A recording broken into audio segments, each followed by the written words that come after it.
Don Juan. By Baron George Gordon Byron. Bob Southey! You're a poet, poet laureate, and representative of all the race. Although 'tis true that you turned out a Tory at last, yours has lately been a common case. And now, my epic renegade, what are ye at with all the Lakers, in and out of place? A nest of tuneful persons, to my eye like 24 blackbirds in a pie, which pie being opened they began to sing. This old song and new simile holds good, a dainty dish to set before the king or regent, who admires such kind of food. And Coleridge too has lately taken wing, but like a hawk encumbered with his hood, explaining metaphysics to the nation. I wish he would explain his explanation. You, Bob, are rather insolent, you know, at being disappointed in your wish to supersede all warblers here below, and be the only blackbird in the dish. And then you overstrain yourself, or so, and tumble downward like the flying fish gasping on deck, because you soar too high, Bob, and fall for lack of moisture quite a dry Bob.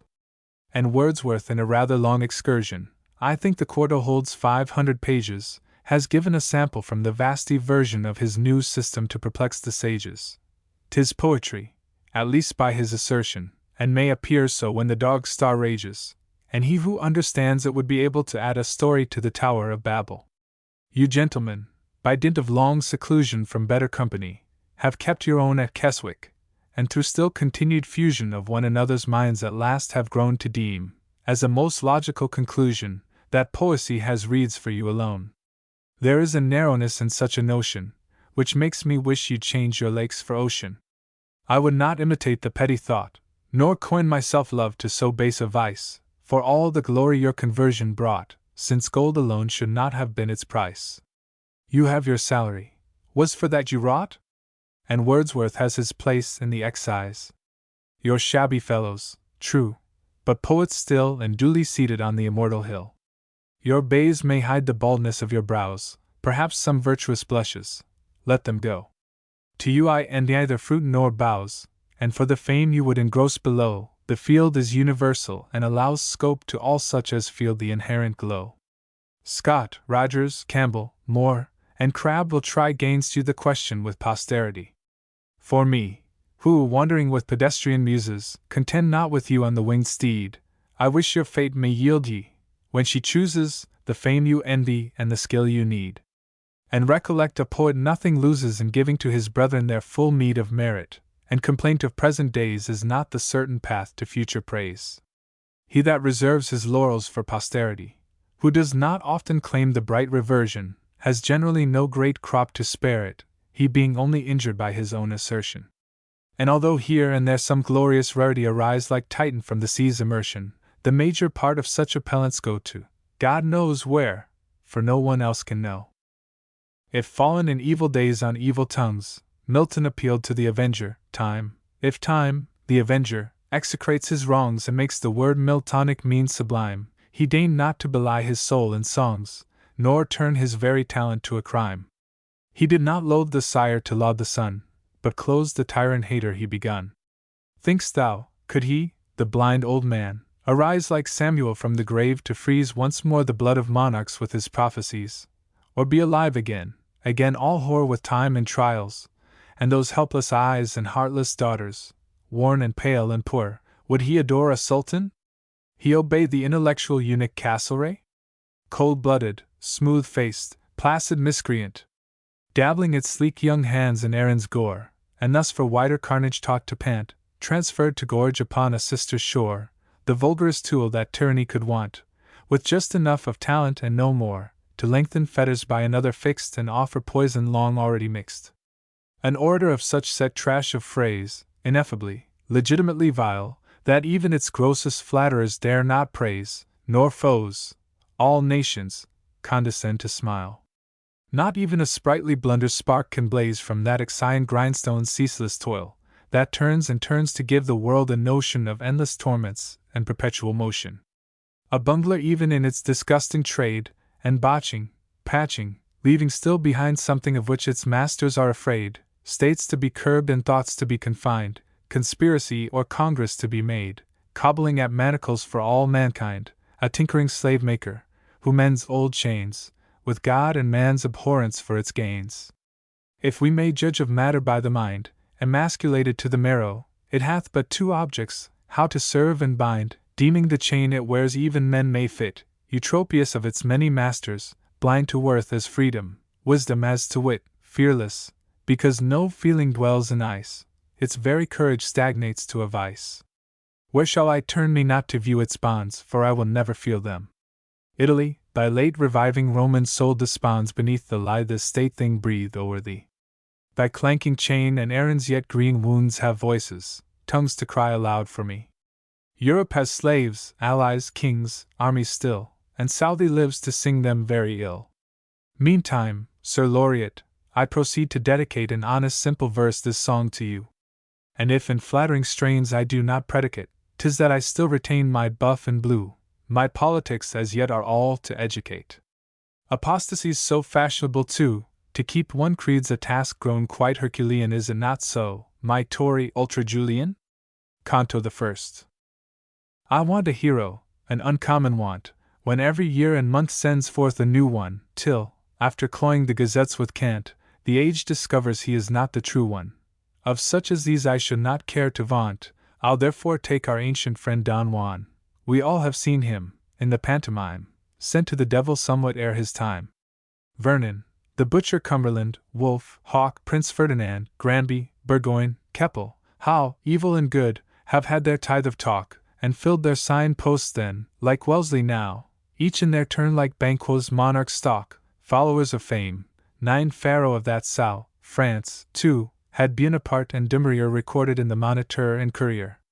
Barnave, Brisset, Condorcet, Mirabeau, Pétion, Cloutz, Danton, Marat, Lafayette, were French and famous people, as we know, and there were others, scarce forgotten yet, Joubert, Hoche, Marceau, Lens, Desaix, Moreau, with many of the military set, exceedingly remarkable at times, but not at all adapted to my rhymes.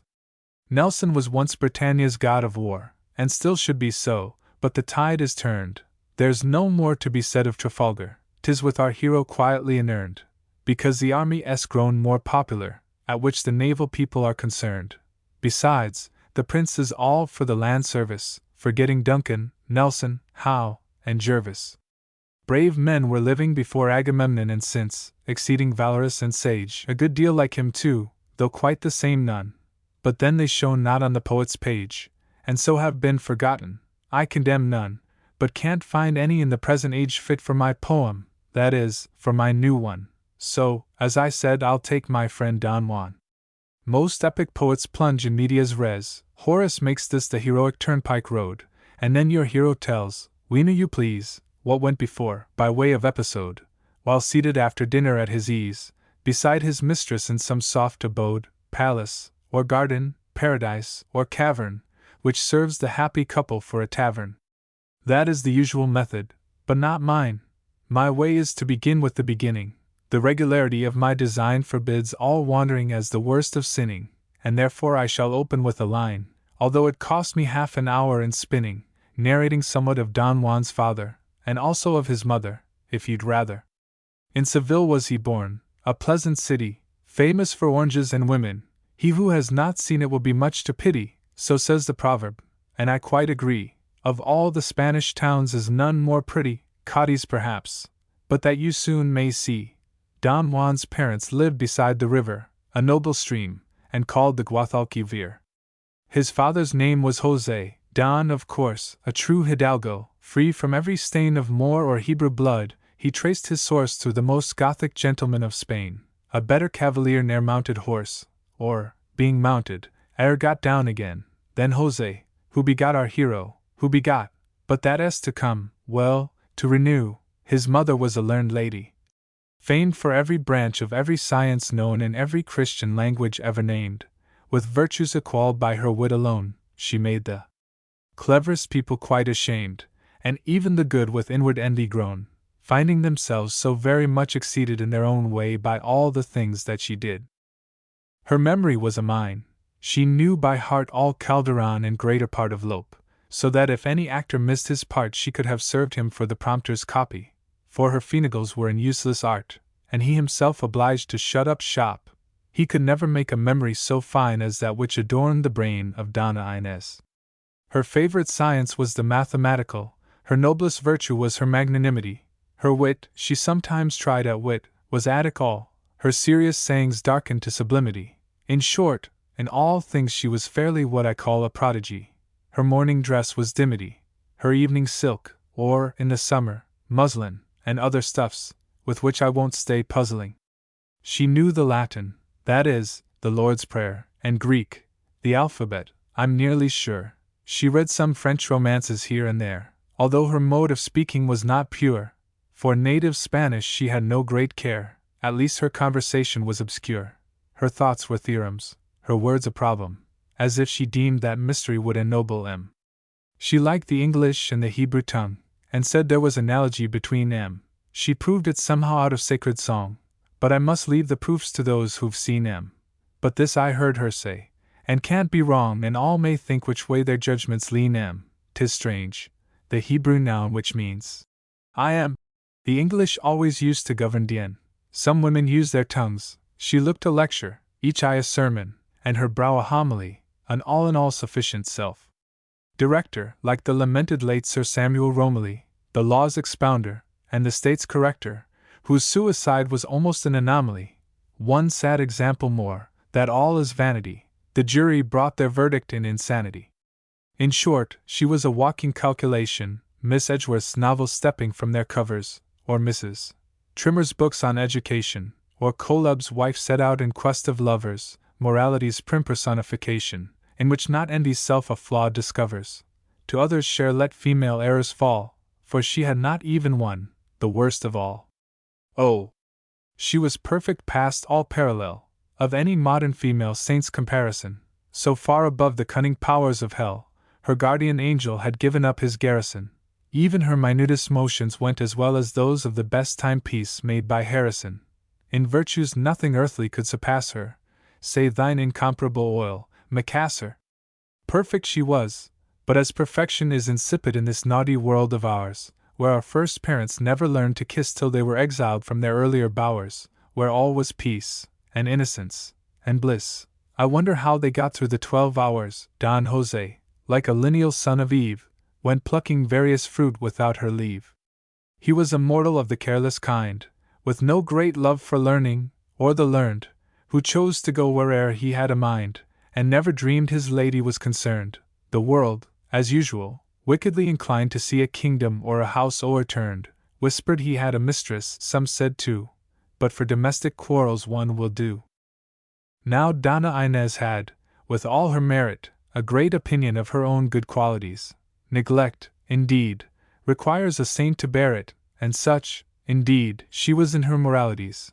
But then she had a devil of a spirit, and sometimes mixed up fancies with realities, and let few opportunities escape of getting her liege lord into a scrape. This was an easy matter with a man oft in the wrong, and never on his guard, and even the wisest do the best they can, have moments, hours, and days so unprepared that you might brain them with their lady's fan. And sometimes ladies hit exceeding hard, and fans turn into falchions in fair hands, and why and wherefore no one understands. 'Tis pity learned virgins ever wed with persons of no sort of education, or gentlemen, who, though well born and bred, grow tired of scientific conversation. I don't choose to say much upon this head, I'm a plain man, and in a single station, but oh! Ye lords of ladies intellectual, inform us truly, have they not henpecked you all? Don Jose and his lady quarreled. Why, not any of the many could divine, though several thousand people chose to try. 'Twas surely no concern of theirs nor mine.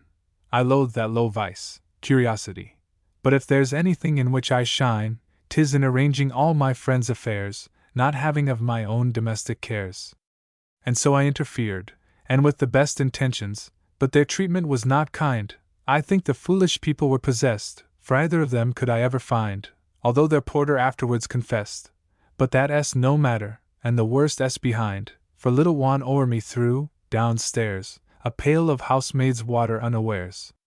A little curly-headed, good-for-nothing, and mischief-making monkey from his birth, his parents ne'er agreed except in doting upon the most unquiet imp on earth. Instead of quarreling, had they been but both in their senses, they'd have sent young master forth to school, or had him soundly whipped at home, to teach him manners for the time to come. Don Jose and the Donna Inez led for some time an unhappy sort of life, wishing each other, not divorced, but dead.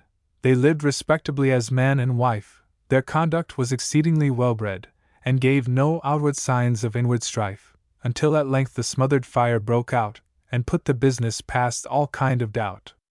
For Inez called some druggists and physicians, and tried to prove her loving lord was mad.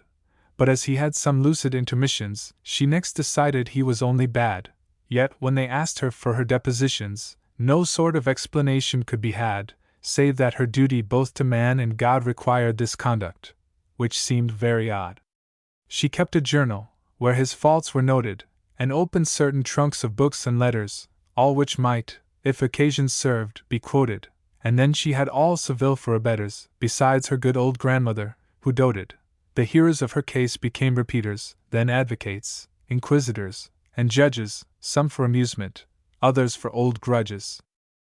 And then this best and weakest woman bore with such serenity her husband's woes, just as the Spartan ladies did of yore, who saw their spouses killed, and nobly chose never to say a word about them more. Calmly she heard each calumny that rose, and saw his agonies with such sublimity, that all the world exclaimed, "What magnanimity!" No doubt this patience, when the world is damning us, is philosophic in our former friends. 'Tis also pleasant to be deemed magnanimous, the more so in obtaining our own ends, and what the lawyers call a malus animus conduct like this by no means comprehends. Revenge in person is certainly no virtue, but then 'tis not my fault, if others hurt you. And if your quarrels should rip up old stories, and help them with a lie or two additional, I'm not to blame, as you well know, no more as any one else. They were become traditional. Besides, their resurrection aids our glories by contrast, which is what we just were wishing all, and science profits by this resurrection. Dead scandals form good subjects for dissection. Their friends had tried at reconciliation, then their relations, who made matters worse. 'Twere hard to tell upon a like occasion to whom it may be best to have recourse. I can't say much for friend or yet relation. The lawyers did their utmost for divorce, but scarce a fee was paid on either side before, unluckily, Don Jose died. He died, and most unluckily, because, according to all hints I could collect from counsel learned in those kinds of laws, although their talk as obscure and circumspect, his death contrived to spoil a charming cause. 1,000 pities also with respect to public feeling, which on this occasion was manifested in a great sensation. But he died, and buried with him lay the public feeling and the lawyer's fees. His house was sold, his servants sent away, a Jew took one of his 2 mistresses, a priest the other, at least so they say. I asked the doctors after his disease. He died of the slow fever called the tertian, and left his widow to her own aversion. Yet Jose was an honorable man, that I must say, who knew him very well. Therefore his frailties I'll no further scan. Indeed there were not many more to tell, and if his passions now and then outran discretion, and were not so peaceable as Numa's, who was also named Pompilius, he had been ill brought up, and was born bilious. Whatever might be his worthlessness or worth, poor fellow, he had many things to wound him. Let us own, since it can do no good on earth, it was a trying moment that which found him standing alone beside his desolate hearth, where all his household gods lay shivered round him. No choice was left his feelings or his pride, save death or doctor's commons, so he died. Dying intestate, Juan was sole heir to a chancery suit, and messuages, and lands, which, with a long minority and care, promised to turn out well in proper hands. Inez became sole guardian, which was fair, and answered but to nature's just demands. An only son left with an only mother is brought up much more wisely than another. Sagest of women, even of widows, she resolved that one should be quite a paragon, and worthy of the noblest pedigree. His sire was of Castile, his dam from Aragon. Then for accomplishments of chivalry, in case our lord the king should go to war again, he learned the arts of riding, fencing, gunnery, and how to scale a fortress, or a nunnery. But that which Donna Inez most desired, and saw into herself each day before all the learned tutors whom for him she hired, was, that his breeding should be strictly moral. Much into all his studies she inquired, and so they were submitted first to her, all arts, sciences, No branch was made a mystery to Juan's eyes, excepting natural history. The languages, especially the dead, the sciences, and most of all the abstruse, the arts, at least all such as could be said to be the most remote from common use, in all these he was much and deeply read, but not a page of anything that s loose, or hints continuation of the species, was ever suffered, lest he should grow vicious. His classic studies made a little puzzle, because of filthy loves of gods and goddesses, who in the earlier ages raised a bustle, but never put on pantaloons or bodices. His reverend tutors had at times a tussle, and for their Aeneads, Iliads, and Odysseys, were forced to make an odd sort of apology, for Donna Inez dreaded the mythology. Ovid s a rake, as half his verses show him. Anacreon's morals are a still worse sample. Catullus scarcely has a decent poem. I don't think Sappho's ode a good example, although Longinus tells us there is no hymn where the sublime soars forth on wings more ample. But Virgil's songs are pure, except that horrid one beginning with Formosum Pastor Corydon. Lucretius' irreligion is too strong, for early stomachs, to prove wholesome food. I can't help thinking Juvenal was wrong, although no doubt his real intent was good, for speaking out so plainly in his song, so much indeed as to be downright rude. And then what proper person can be partial to all those nauseous epigrams of Martial? Juan was taught from out the best edition, expurgated by learned men, who placed judiciously, from out the schoolboy's vision, the grosser parts. But fearful to deface too much their modest bard by this omission, and pitying sore his mutilated case, they only add them all in an appendix, which saves, in fact, the trouble of an index, for there we have them all at one fell swoop, instead of being scattered through the pages. They stand forth marshalled in a handsome troop, to meet the ingenuous youth of future ages, till some less rigid editor shall stoop to call them back into their separate cages, instead of standing staring all together, like garden gods, and not so decent either. The missal, too, it was the family missal, was ornamented in a sort of way which ancient mass books often are, and this all kinds of grotesques illumined, and how they, who saw those figures on the margin kiss all, could turn their optics to the text and pray, is more than I know. But Don Juan's mother kept this herself, and gave her son another. Sermons he read, and lectures he endured, and homilies, and lives of all the saints, to Jerome and to Chrysostom inured. He did not take such studies for restraints. But how faith is acquired, and then insured, so well not one of the aforesaid paints as St. Augustine in his fine Confessions, which make the reader envy his transgressions. This, too, was a sealed book to little Juan. I can't but say that his mamma was right, if such an education was the true one. She scarcely trusted him from out her sight. Her maids were old, and if she took a new one, you might be sure she was a perfect fright. She did this during even her husband's life. I recommend as much to every wife. Young Juan waxed in goodliness and grace. At 6 a charming child, and at 11 with all the promise of as fine a face as e'er to man's mature growth was given. He studied steadily, and grew apace, and seemed, at least, in the right road to heaven, for half his days were passed at church, the other between his tutors, confessor, and mother. At 6, I said, he was a charming child. At 12 he was a fine, but quiet boy. Although in infancy a little wild, they tamed him down amongst them. To destroy his natural spirit not in vain they toiled, at least it seemed so, and his mother's joy was to declare how sage, and still, and steady, her young philosopher was grown already. I had my doubts, perhaps I have them still, but what I say is neither here nor there. I knew his father well, and have some skill in character, but it would not be fair from sire to son to augur good or ill. He and his wife were an ill-sorted pair, but scandal is my aversion. I protest against all evil speaking, even in jest. For my part one say nothing, but this I will say, my reasons are my own, that if I had an only son to put to school, as God be praised that I have none, 'tis not with Donna Inez I would shut him up to learn his catechism alone, no, I'd send him out betimes to college, for there it was I picked up my own knowledge. For there one learns, 'tis not for me to boast though I acquired, but I pass over that, as well as all the Greek I since have lost. I say that there's the place. But verbum Saturday I think I picked up too, as well as most, knowledge of matters, but no matter what, I never married, but I know that sons should not be educated so.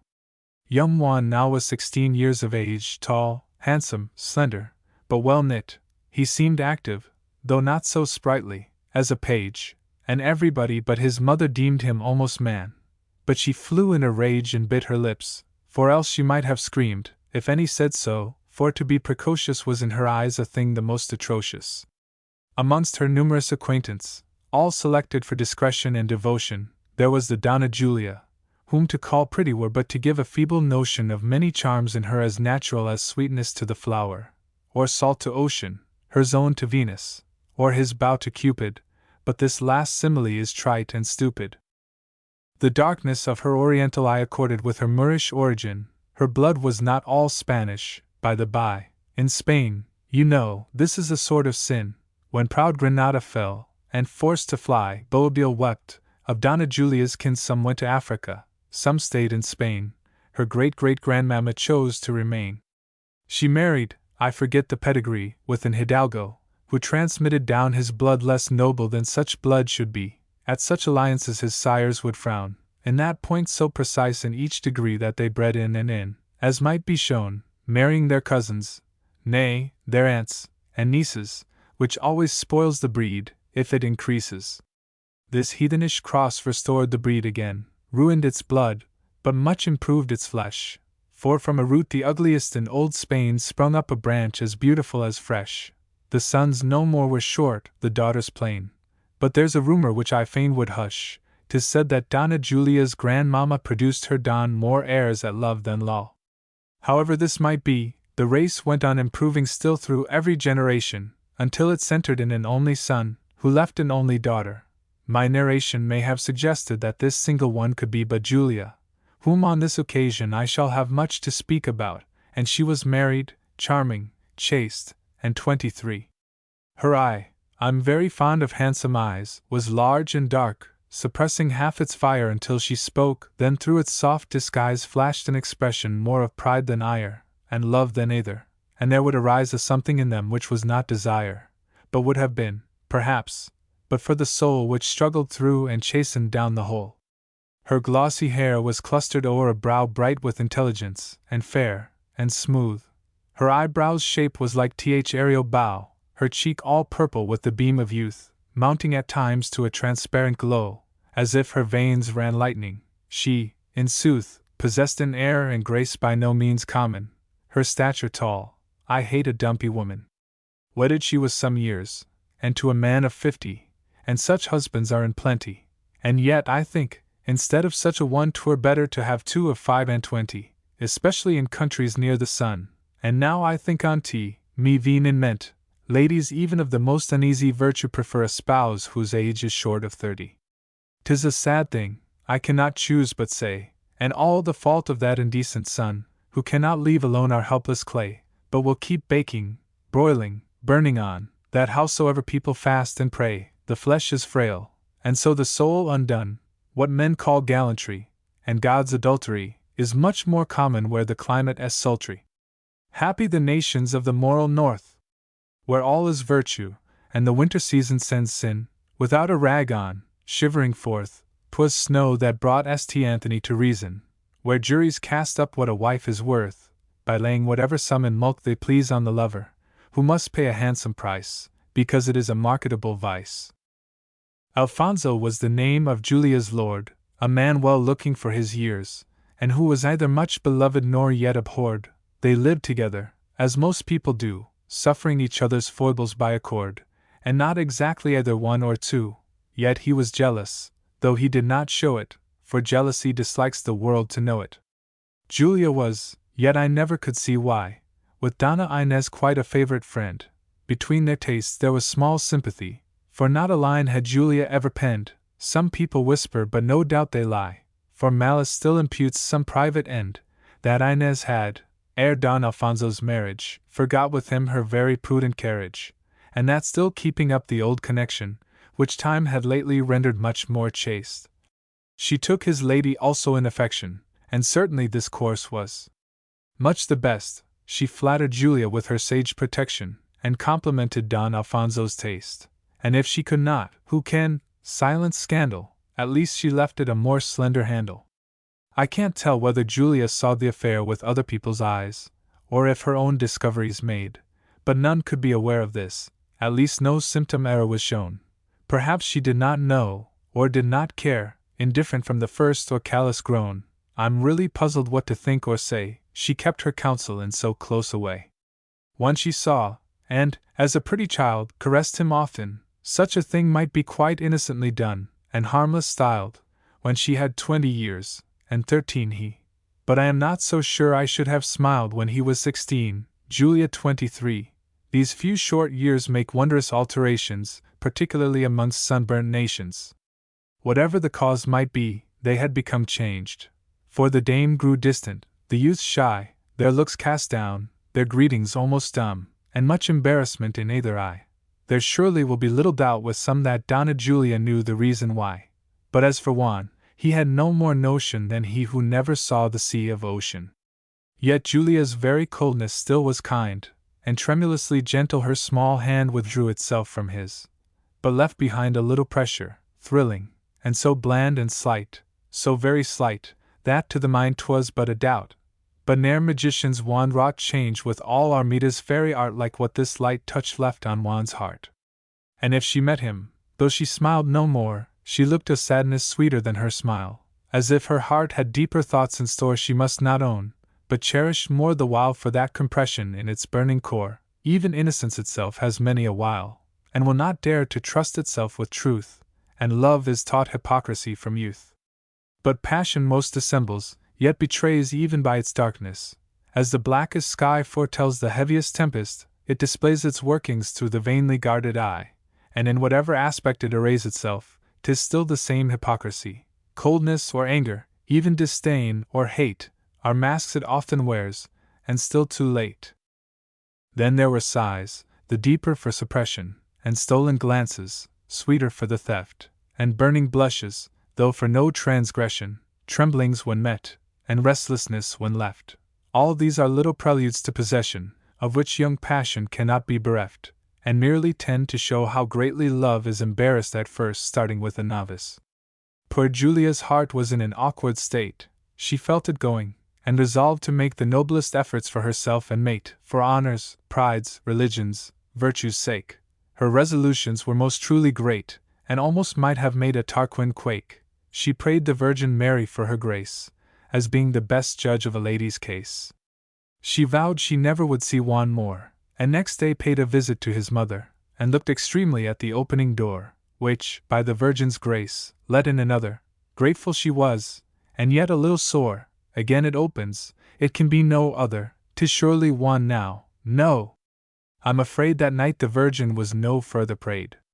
She now determined that a virtuous woman should rather face and overcome temptation, that flight was base and dastardly, and no man should ever give her heart the least sensation, that is to say, a thought beyond the common preference, that we must feel upon occasion for people who are pleasanter than others, but then they only seem so many brothers. And even if by chance, and who can tell? The devil's so very sly, she should discover that all within was not so very well, and if still free, that such or such a lover might please perhaps, a virtuous wife can quell such thoughts, and be the better when they're over, and if the man should ask, 'tis but denial. I recommend young ladies to make trial. And then there are such things as love divine, bright and immaculate, unmixed and pure, such as the angels think so very fine, and matrons who would be no less secure, platonic, perfect, just such love as mine. Thus Julia said, and thought so, to be sure, and so I'd have her think, were I the man on whom her reveries celestial ran. Such love is innocent, and may exist between young persons without any danger. A hand may first, and then a lip be kissed. For my part, to such doings I'm a stranger, but here these freedoms form the utmost list of all o'er which such love may be a ranger. If people go beyond, 'tis quite a crime, but not my fault, I tell them all in time. Love then, but love within its proper limits, was Julia's innocent determination in young Don Juan's favor, and to him its exertion might be useful on occasion, and lighted at too pure a shrine to dim its ethereal luster. With what sweet persuasion he might be taught, by love and her together, I really don't know what, nor Julia either. fraught with this fine intention, and well fenced in mail of proof, her purity of soul, she, for the future of her strength convinced. And that her honor was a rock, or mole, exceeding sagely from that hour dispensed with any kind of troublesome control. But whether Julia to the task was equal is that which must be mentioned in the sequel. Her plan she deemed both innocent and feasible, and surely, with a stripling of 16 not scandal's fangs could fix on much that as seizable, or if they did so, satisfied to mean nothing but what was good, her breast was peaceable, a quiet conscience makes one so serene. Christians have burned each other, quite persuaded that all the apostles would have done as they did.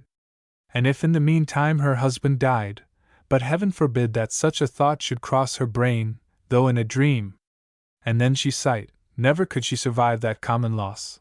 But just suppose that moment should betide, I only say suppose it, inter numbers.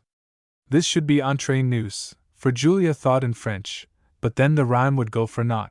I only say suppose this supposition, Juan being then grown up to man's estate would fully suit a widow of condition, even 7 years hence it would not be too late, and in the interim, to pursue this vision, the mischief, after all, could not be great, for he would learn the rudiments of love, I mean the seraph way of those above.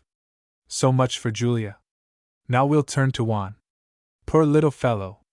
He had no idea of his own case, and never hit the true one. In feelings quick as Ovid's Miss Medea, he puzzled over what he found a new one, but not as yet imagined it could be thing quite in course, and not at all alarming, which, with a little patience, might grow charming.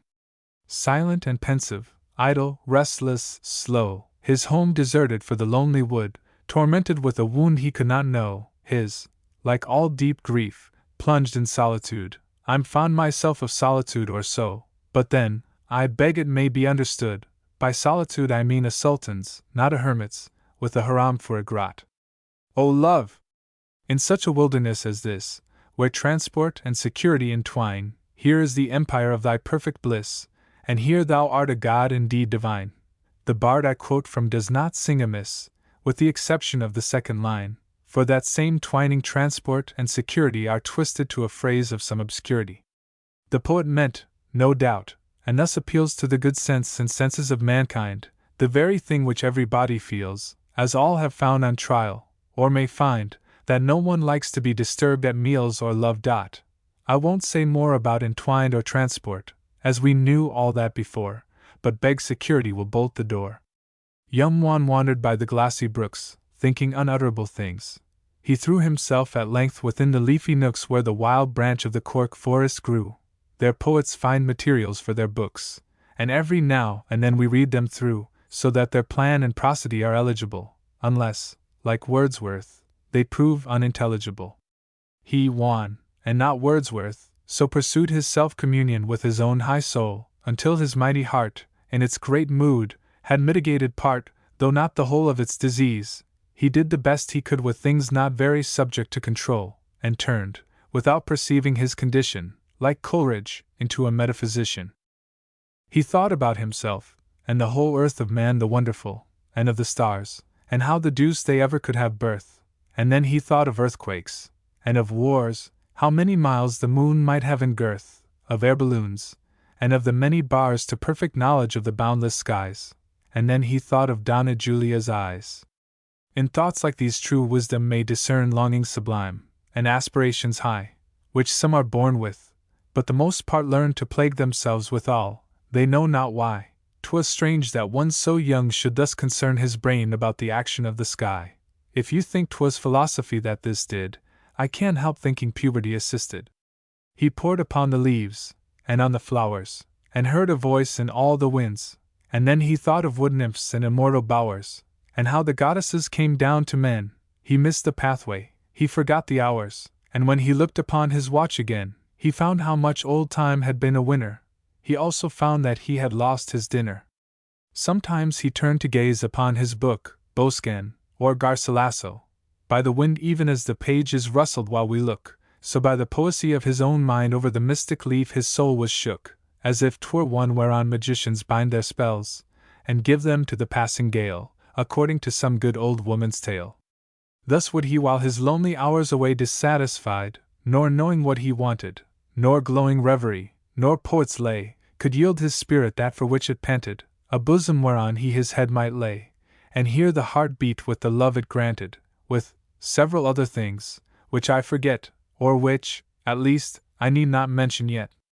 Those lonely walks, and lengthening reveries, could not escape the gentle Julia's eyes. She saw that Juan was not at his ease, but that which chiefly may, and must surprise is, that the Donna Inez did not tease her only son with question or surmise, whether it was she did not see, or would not, or, like all very clever people, could not. This may seem strange, but yet 'tis very common. For instance, gentlemen, whose ladies take leave to o'erstep the written rights of woman, and break the, which commandment is they break? I have forgot the number, and think no man should rashly quote, for fear of a mistake. I say, when these same gentlemen are jealous, they make some blunder, which their ladies tell us. A real husband always is suspicious, but still no less suspects in the wrong place, jealous of someone who had no such wishes, or pandering blindly to his own disgrace, by harboring some dear friend extremely vicious. The last indeed is infallibly the case, and when the spouse and friend are gone off wholly, he wonders at their vice, and not his folly. Thus parents also are at times short-sighted, though watchful as the lynx, they ne'er discover, the while the wicked world beholds delighted, young hopeful's mistress, or Miss Fanny's lover, till some confounded escapade has blighted the plan of 20 years, and all is over, and then the mother cries, the father swears, and wonders why the devil he got heirs. But Inez was so anxious, and so clear of sight, that I must think, on this occasion, she had some other motive much more near for leaving Juan to this new temptation. But what that motive was, I shan't say here. Perhaps to finish Juan's education, perhaps to open Don Alfonso's eyes, in case he thought his wife too great a prize. It was upon a day, a summer's day. Summer's indeed a very dangerous season, and so is spring about the end of May. The sun, no doubt, is the prevailing reason. But whatso the cause is, one may say, and stand convicted of more truth than treason, that there are months which nature grows more merry in. March has its hares, and May must have its heroine. 'Twas on a summer's day, the 6th of June. I like to be particular in dates, not only of the age and year, but moon. They are a sort of post-house, where the fates change horses, making history change its tune, then spur away o'er empires and o'er states, leaving at last not much besides chronology, excepting the post-obits of theology. 'Twas on the 6th of June, about the hour of 6:30, perhaps still nearer 7, when Julia sate within as pretty a bower as e'er held Huri in that heathenish heaven described by Mahomet, an Anacreon Moor, to whom the lyre and laurels have been given, with all the trophies of triumphant song. He won them well, and may he wear them long. She sate, but not alone. I know not well how this same interview had taken place, and even if I knew, I should not tell. People should hold their tongues in any case, no matter how or why the thing befell. But there were she and Juan, face to face. When two such faces are so, 'twould be wise, but very difficult, to shut their eyes. How beautiful she looked! Her conscious heart glowed in her cheek, and yet she felt no wrong. O love! How perfect is thy mystic art, strengthening the weak, and trampling on the strong! How self-deceitful is the sagest part of mortals whom thy lure hath led along! The precipice she stood on was immense, so was her creed in her own innocence.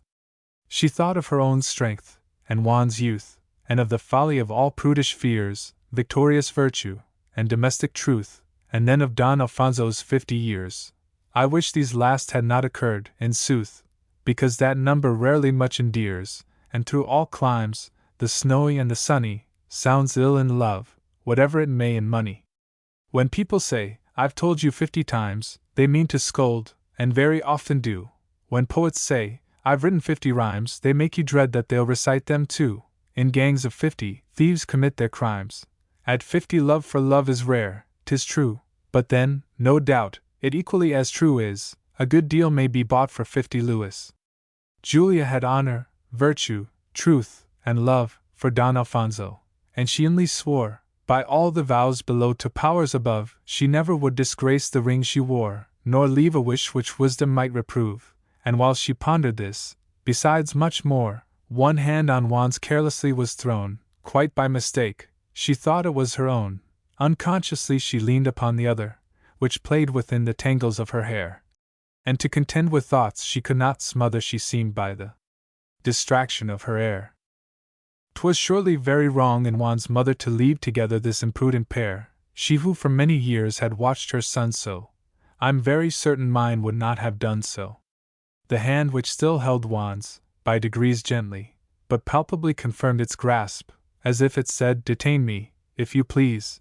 Yet there's no doubt she only meant to clasp his fingers with a pure platonic squeeze. She would have shrunk as from a toad, or asp, had she imagined such a thing could rouse a feeling dangerous to a prudent spouse.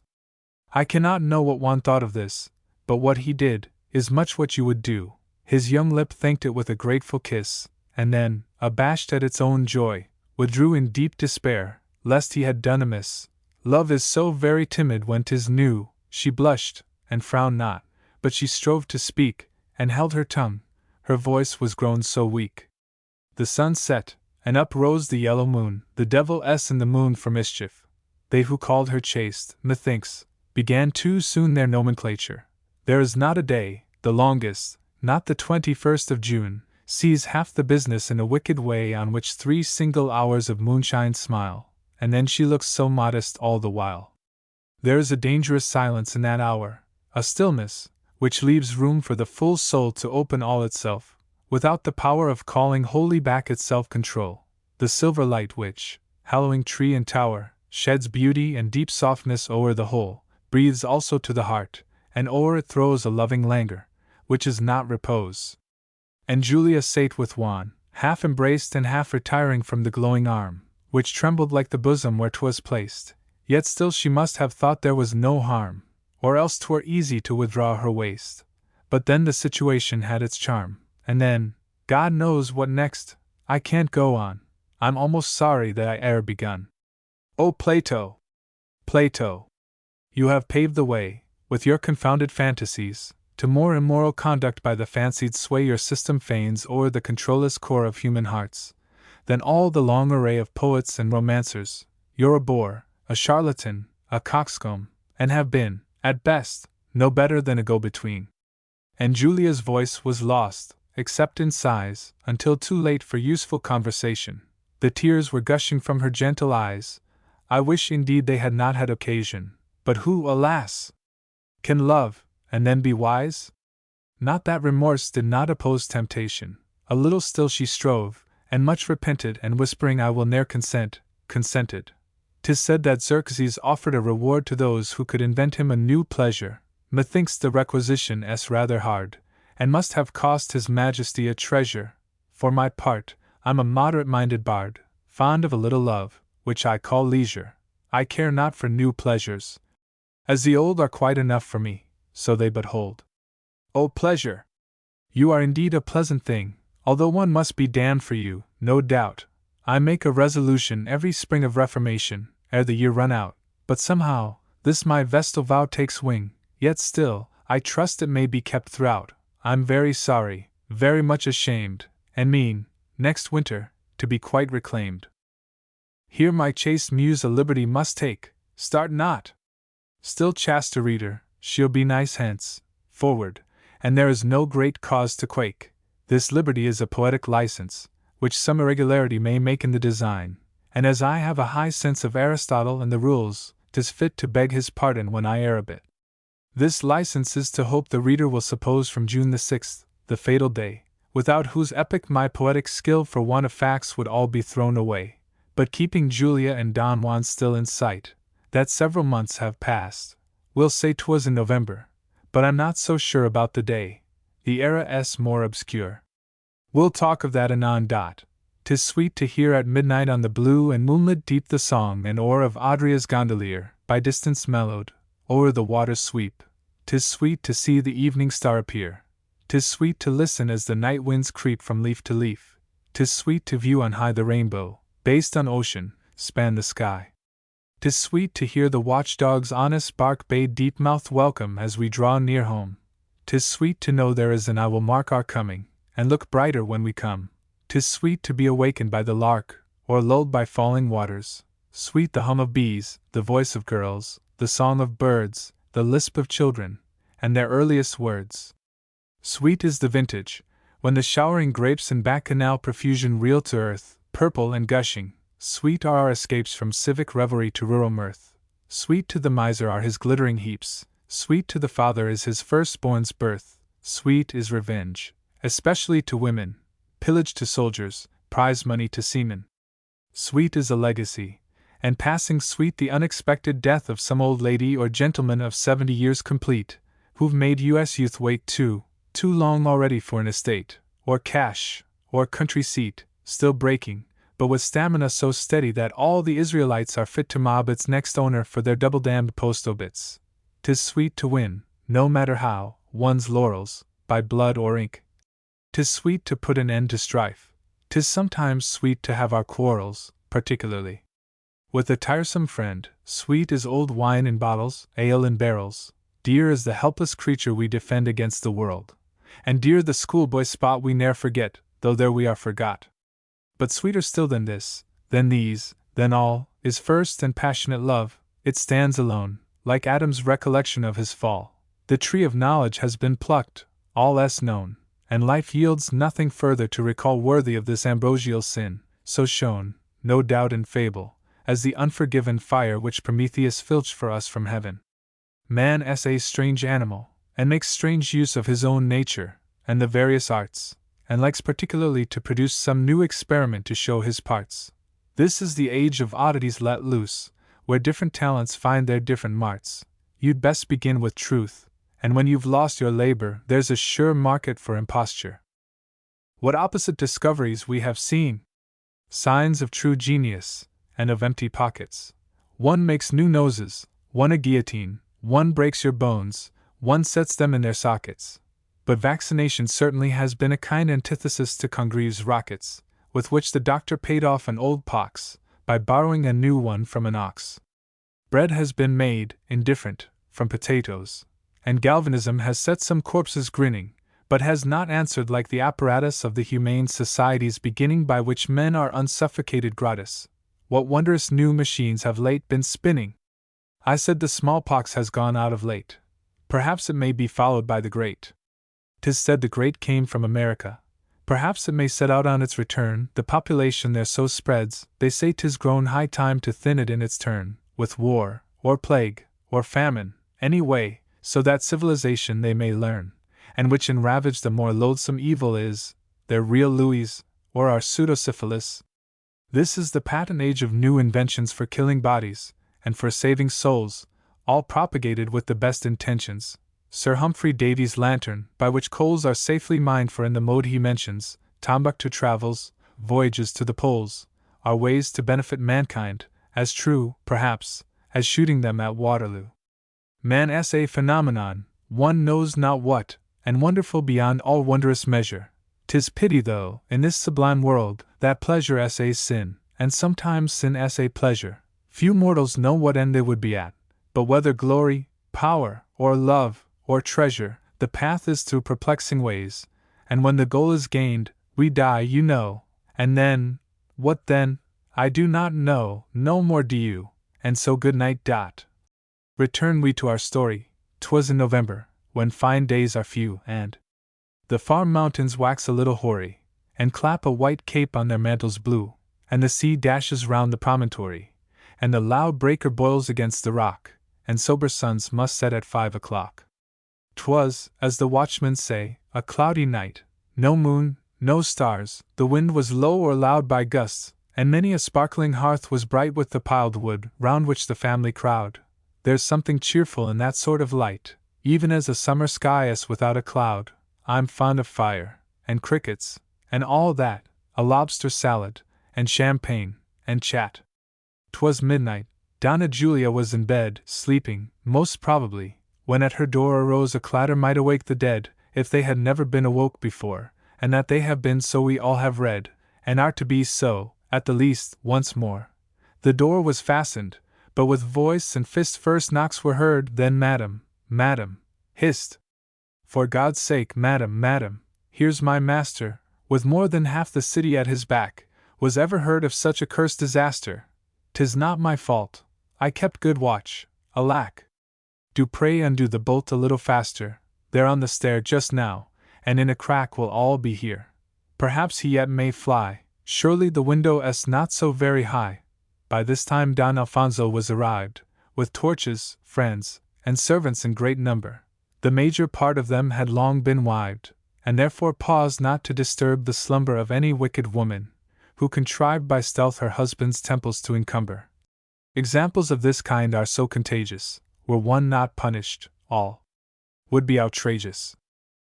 I can't tell how, or why, or what suspicion could enter into Don Alfonso's head, but for a cavalier of his condition it surely was exceedingly ill-bred, without a word of previous admonition, to hold a levee round his lady's bed, and summon lackeys, armed with fire and sword, to prove himself the thing he most abhorred.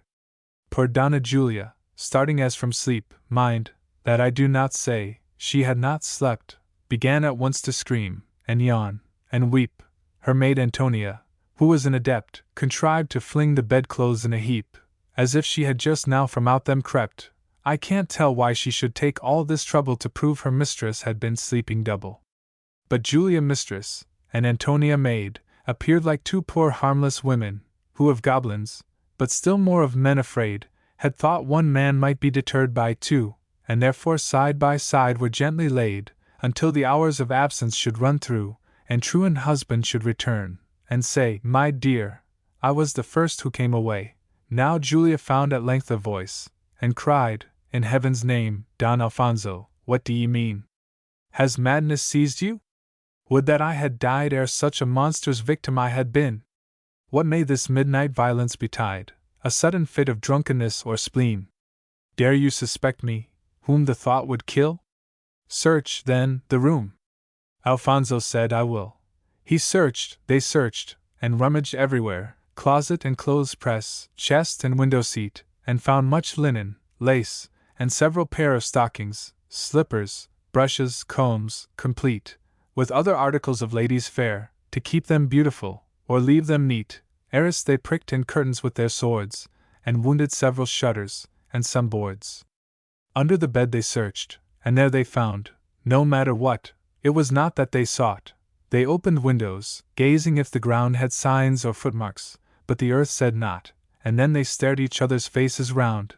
'Tis odd, not one of all these seekers thought, and seems to me almost a sort of blunder, of looking in the bed as well as under. During this inquisition, Julia's tongue was not asleep. Yes, search and search, she cried, insult on insult heap, and wrong on wrong. It was for this that I became a bride. For this in silence I have suffered long a husband like Alfonso at my side. But now I'll bear no more, nor here remain, if there be law or lawyers in all Spain. Yes, Don Alfonso. Husband now no more, if ever you indeed deserve the name. Is 't worthy of your years? You have 60, 50, or 60, it is all the same. Is 't wise or fitting, causeless to explore for facts against a virtuous woman's fame? Ungrateful, perjured, barbarous Don Alfonso, how dare you think your lady would go on so? Is it for this I have disdained to hold the common privileges of my sex? That I have chosen a confessor so old and deaf, that any other it would vex, and never once he has had cause to scold, but found my very innocence perplexed so much, he always doubted I was married. How sorry you will be when I've miscarried. Was it for this that no cortejo ere I yet have chosen from out the youth of Seville? Is it for this I scarce went anywhere, except to bullfights, mass, play, rout, and revel? Is it for this, whatever my suitors were, I favored none, nay, was almost uncivil? Is it for this that General Count O'Reilly, who took Algiers, declares I used him vilely? Did not the Italian musico Casani sing at my heart 6 months at least in vain? Did not his countryman, Count Corniani, call me the only virtuous wife in Spain? Were there not also Russians, English, many? The Count Strong Stroganoff I put in pain, and Lord Mount Coffeehouse, the Irish peer, who killed himself for love, with wine, last year. Have I not had 2 bishops at my feet, the Duke of Icar, and Don Fernan Nunez? And is it thus a faithful wife you treat? I wonder in what quarter now the moon is. I praise your vast forbearance not to beat me also, since the time so opportune is. Oh, valiant man! With sword drawn and cocked trigger, now tell me, don't you cut a pretty figure? Was it for this you took your sudden journey? Under pretense of business indispensable with that sublime of rascals your attorney, whom I see standing there, and looking sensible of having played the fool? Though both I spurn, he deserves the worst, his conduct less defensible, because, no doubt, 'twas for his dirty fee, and not from any love to you nor me. If he comes here to take a deposition, by all means let the gentleman proceed.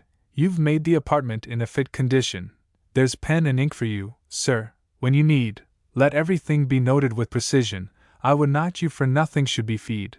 But, as my maid's undressed, pray turn your spies out. Oh, sobbed Antonia, I could tear their eyes out. There is the closet, there the toilet, there the antechamber. Search them under, over. There is the sofa, there the great armchair, the chimney, which would really hold a lover. I wish to sleep, and beg you will take care and make no further noise, till you discover the secret cavern of this lurking treasure. And when 'tis found, let me, too, have that pleasure.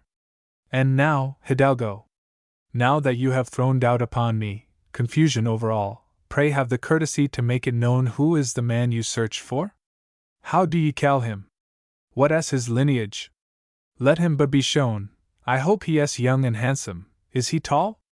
Tell me, and be assured that since you stain my honor thus, it shall not be in vain. At least, perhaps, he has not 60 years. At that age he would be too old for slaughter, or for so young a husband's jealous fears. Antonia, let me have a glass of water.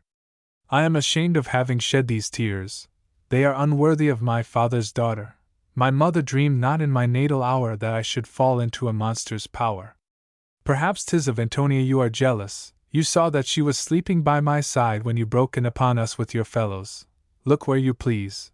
We've nothing, sir, to hide. Only another time, I trust, you'll tell us, or for the sake of decency abide a moment at the door, that we may be dressed to receive so much good company. And now, sir, I have done, and say no more. The little I have said may serve to show the guileless heart, and silence may grieve o'er the wrongs to whose exposure it is slow. I leave you to your conscience as before. 'Twill one day ask you why you used me so. God grant you feel not then the bitterest grief. Antonia, where's my pocket handkerchief? She ceased, and turned upon her pillow. Pale she lay, her dark eyes flashing through their tears, like skies that rain and lighten. As a veil, waved and o'ershadowing her wan cheek, appears her streaming hair. The black curls strive, but fail, to hide the glossy shoulder, which uprears its snow through all.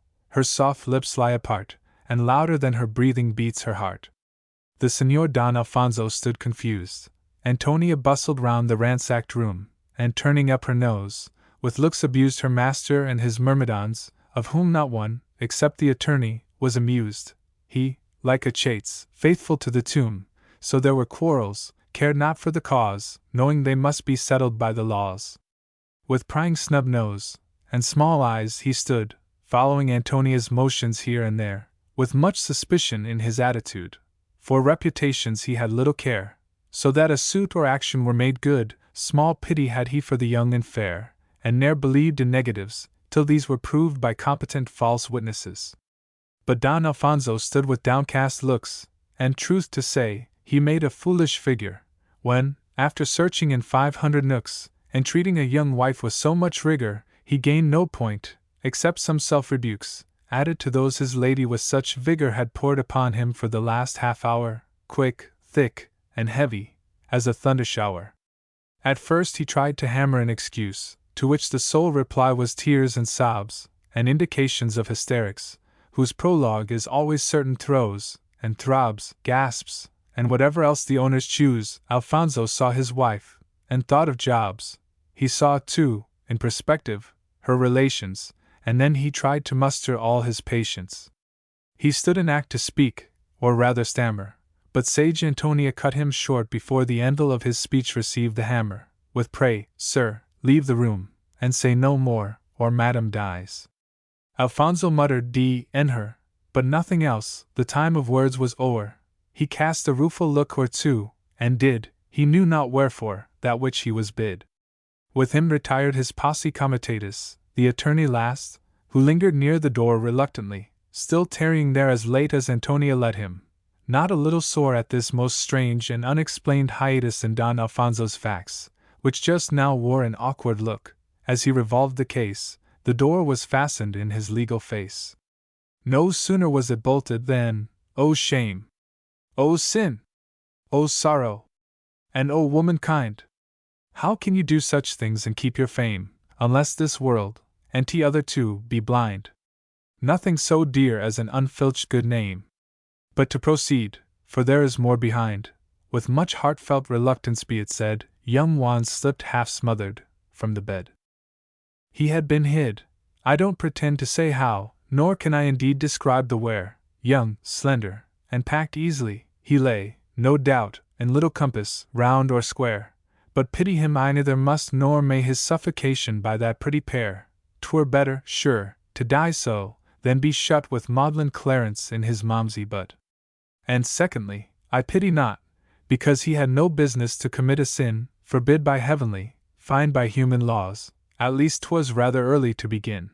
But at 16 the conscience rarely gnaws so much as when we call our old debts in at 60 years, and draw the accomps of evil, and find a deuced balance with the devil. Of his position I can give no notion.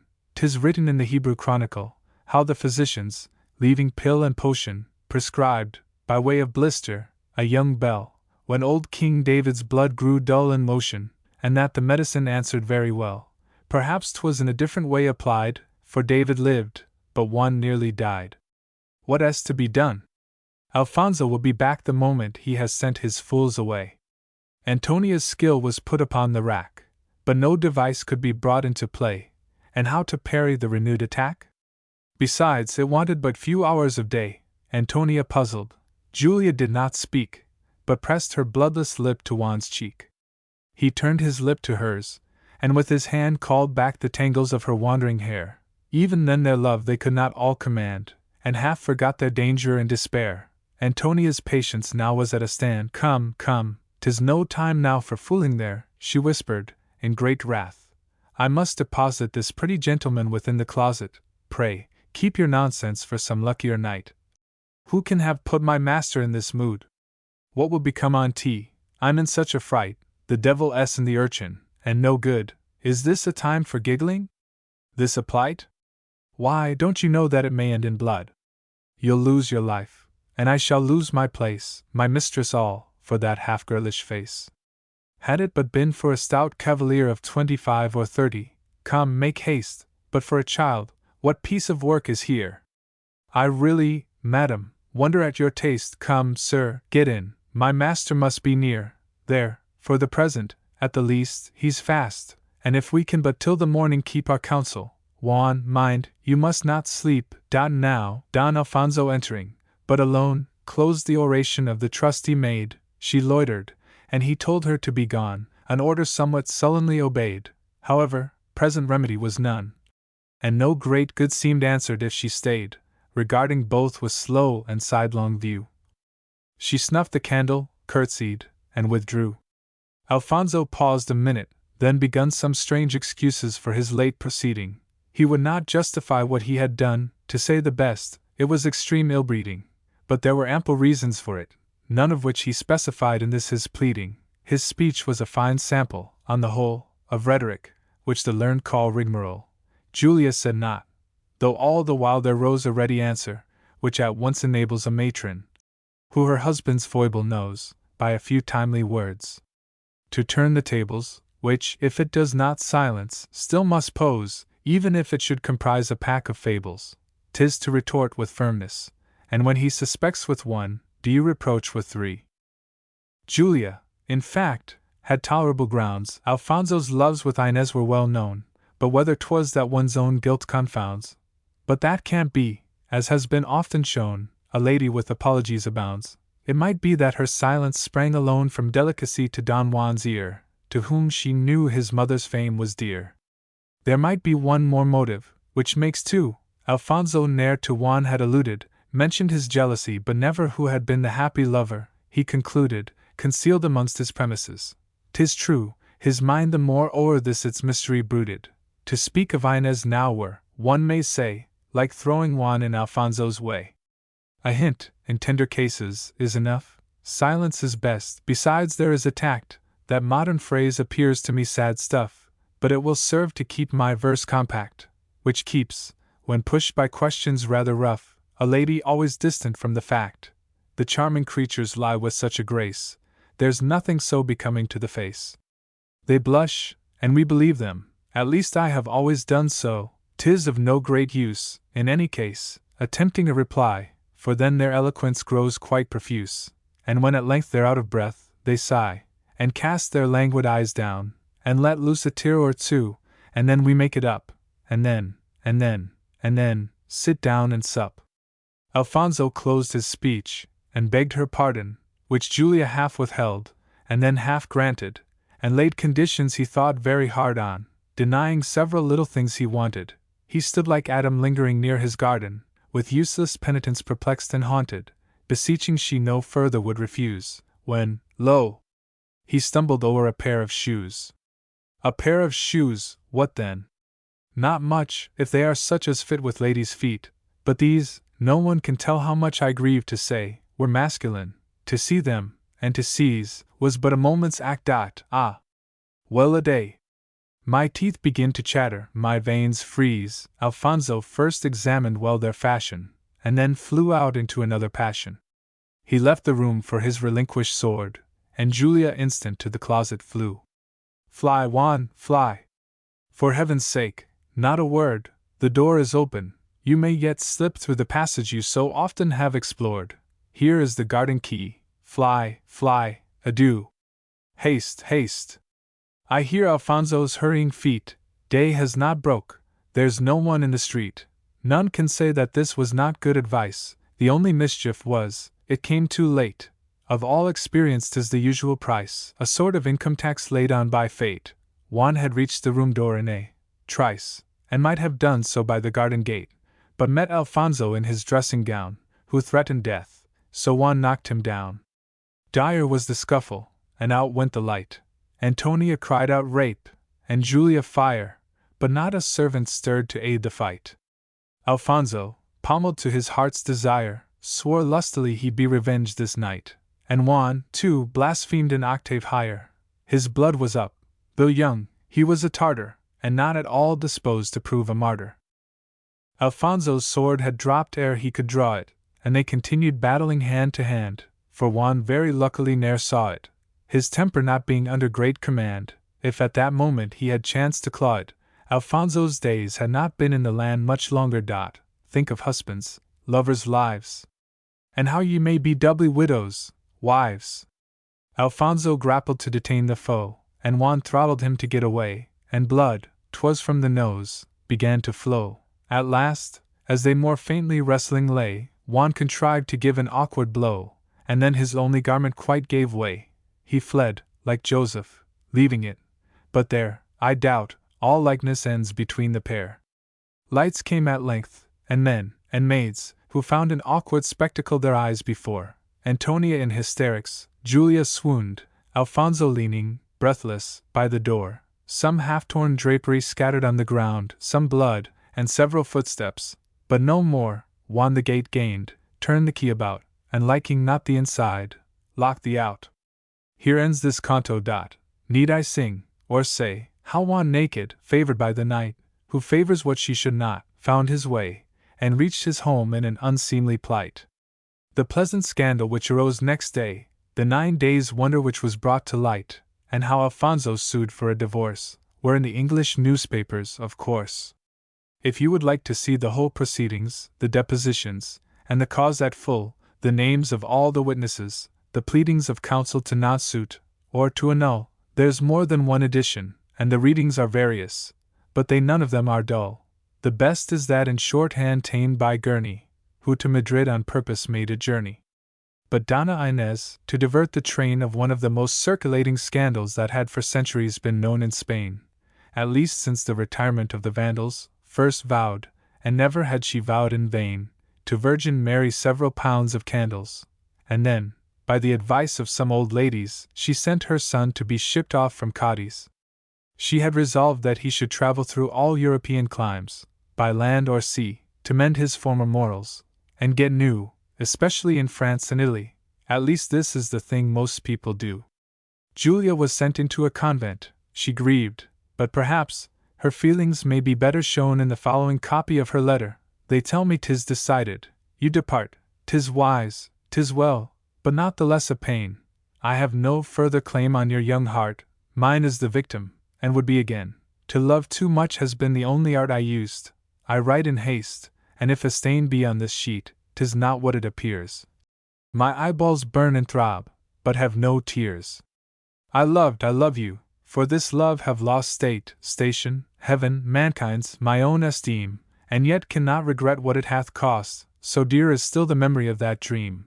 Yet if I name my guilt, 'tis not to boast, none can deem harshlier of me than I deem. I trace this scrawl because I cannot rest, I've nothing to reproach, or to request. Man's love is of man's life a thing apart, 'tis woman's whole existence. Man may range the court, camp, church, the vessel, and the mart, sword, gown, gain, glory, offer in exchange pride, fame, ambition, to fill up his heart, and few there are whom these cannot estrange. Men have all these resources, we but one, to love again, and be again undone. You will proceed in pleasure, and in pride, beloved and loving many. All is o'er for me on earth, except some years to hide my shame and sorrow deep in my heart's core. These I could bear, but cannot cast aside the passion which still rages as before, and so farewell, forgive me, love me, no, that word is idle now, but let it go. My breast has been all weakness, is so yet, but still I think I can collect my mind. My blood still rushes where my spirit is set, as roll the waves before the settled wind. My heart is feminine, nor can forget, to all, except one image, madly blind.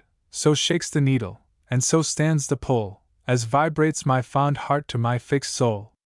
I have no more to say, but linger still, and dare not set my seal upon this sheet, and yet I may as well the task fulfill. My misery can scarce be more complete. I had not lived till now, could sorrow kill. Death shuns the wretch who fain the blow would meet, and I must even survive this last adieu, and bear with life, to love and pray for you. This note was written upon gilt-edged paper with a neat little crow-quill, slight and new. Her small white hand could hardly reach the taper. It trembled as magnetic needles do, and yet she did not let one tear escape her. The seal a sunflower. Elle vous sut partout, the motto cut upon a white cornelian. The wax was superfine, its hue vermilion.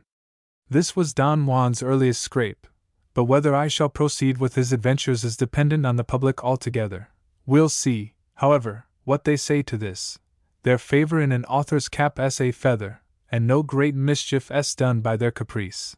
And if their approbation we experience, perhaps they'll have some more about a year hence. My poem is epic, and is meant to be divided in 12 books, each book containing, with love and war, a heavy gale at sea, a list of ships, and captains, and kings reigning, new characters. The episodes are 3, a panoramic view of hell s in training, after the style of Virgil and of Homer, so that my name of epic is no misnomer. All these things will be specified in time, with strict regard to Aristotle's rules, the vade mecum of the true sublime, which makes so many poets, and some fools. Prose poets like blank verse. I'm fond of rhyme. Good workmen never quarrel with their tools. I've got new mythological machinery, and very handsome supernatural scenery. There's only one slight difference between me and my epic brethren gone before, and here the advantage is my own, I ween, not that I have not several merits more, but this will more peculiarly be seen. They so embellish, that 'tis quite a bore their labyrinth of fables to thread through, whereas this story is actually true. If any person doubt it, I appeal to history, tradition, and to facts, to newspapers, whose truth all know and feel, to plays in 5, and operas in 3 acts. All these confirm my statement a good deal, but that which more completely faith exacts is that myself, and several now in Seville, saw Juan's last elopement with the devil. If ever I should condescend to prose, I'll write poetical commandments, which shall supersede beyond all doubt all those that went before. In these I shall enrich my text with many things that no one knows, and carry precept to the highest pitch. I'll call the work Longinus o'er a bottle, or, every poet his own Aristotle. Thou shalt believe in Milton, Dryden, Pope, Thou shalt not set up Wordsworth, Coleridge, Southey. Because the first is crazed beyond all hope, the second drunk, the third so quaint and mouthy. With Crabbe it may be difficult to cope, and Campbell's Hippocrene is somewhat drouthy. Thou shalt not steal from Samuel Rogers, nor commit flirtation with the muse of Moore. Thou shalt not covet Mr. Sotheby's muse, his Pegasus, nor anything that is his. Thou shalt not bear false witness like the Blues. There's one, at least, is very fond of this. Thou shalt not write, in short, but what I choose. This is true criticism, and you may kiss, exactly as you please, or not, the rod. But if you don't, I'll lay it on, by G.D. If any person should presume to assert this story is not moral, first, I pray, that they will not cry out before they're hurt, then that they'll read it o'er again, and say, but doubtless, nobody will be so pert, that this is not a moral tale, though gay. Besides, in Canto 12th, I mean to show the very place where wicked people go. If, after all, there should be some so blind to their own good this warning to despise, led by some tortuosity of mind, not to believe my verse in their own eyes, and cry that they the moral cannot find, I tell him, if a clergyman, he lies, should captains the remark, or critics, make, they also lie too, under a mistake. The public approbation I expect, and beg they'll take my word about the moral, which I with their amusement will connect, so children cutting teeth receive a coral. Meantime, they'll doubtless please to recollect my epical pretensions to the laurel. For fear some prudish readers should grow skittish, I bribed my grandmother's review, the British. I sent it in a letter to the editor, who thanked me duly by return of post. I'm for a handsome article his creditor. Yet, if my gentle muse he pleased to roast, and break a promise after having made it her, denying the receipt of what it cost, and smear his page with gall instead of honey, all I can say is, that he had the money. I think that with this wholly new alliance I may ensure the public, and defy all other magazines of art or science, daily, or monthly, or 3-monthly. I have not essayed to multiply their clients, because they tell me 'twere in vain to try, and that the Edinburgh Review and Quarterly treat a dissenting author very martyrly. Non ego hoc ferrum calida juventa consul planco, Horace said, and so say I. By which quotation there is meant a hint that some 6 or 7 good years ago, long ere I dreamt of dating from the Brenta, I was most ready to return a blow, and would not brook at all this sort of thing in my hot youth, when George III was king. But now at 30 years my hair is grey, I wonder what it will be like at 40. I thought of a peruke the other day, my heart is not much greener, and in short I have squandered my whole summer while 'twas May, and feel no more the spirit to retort. I have spent my life, both interest and principle, and deem not, what I deemed, my soul invincible. No more, no more, oh! Never more on me the freshness of the heart can fall like dew, which out of all the lovely things we see extracts emotions beautiful and new, hived in our bosoms like the bag o' the bee. Think'st thou the honey with those objects grew? Alas! 'Twas not in them, but in thy power to double even the sweetness of a flower. No more, oh! Never more, my heart, canst thou be my sole world, my universe. Once all in all, but now a thing apart, thou canst not be my blessing or my curse. The illusion is gone forever, and thou art insensible, I trust, but none the worse, and in thy stead I've got a deal of judgment, though heaven knows how it ever found a lodgment. My days of love are over, me no more the charms of maid, wife, and still less of widow, can make the fool of which they made before. In short, I must not lead the life I did do. The credulous hope of mutual minds is o'er, the copious use of claret is forbid too, so for a good old gentlemanly vice, I think I must take up with avarice. Ambition was my idol, which was broken before the shrines of sorrow, and of pleasure, and the two last have left me many a token o'er which reflection may be made at leisure. Now, like Friar Bacon's brazen head, I've spoken. Time is, time was, time has passed. A chymic treasure is glittering youth, which I have spent betimes, my heart in passion, and my head on rhymes. What is the end of fame?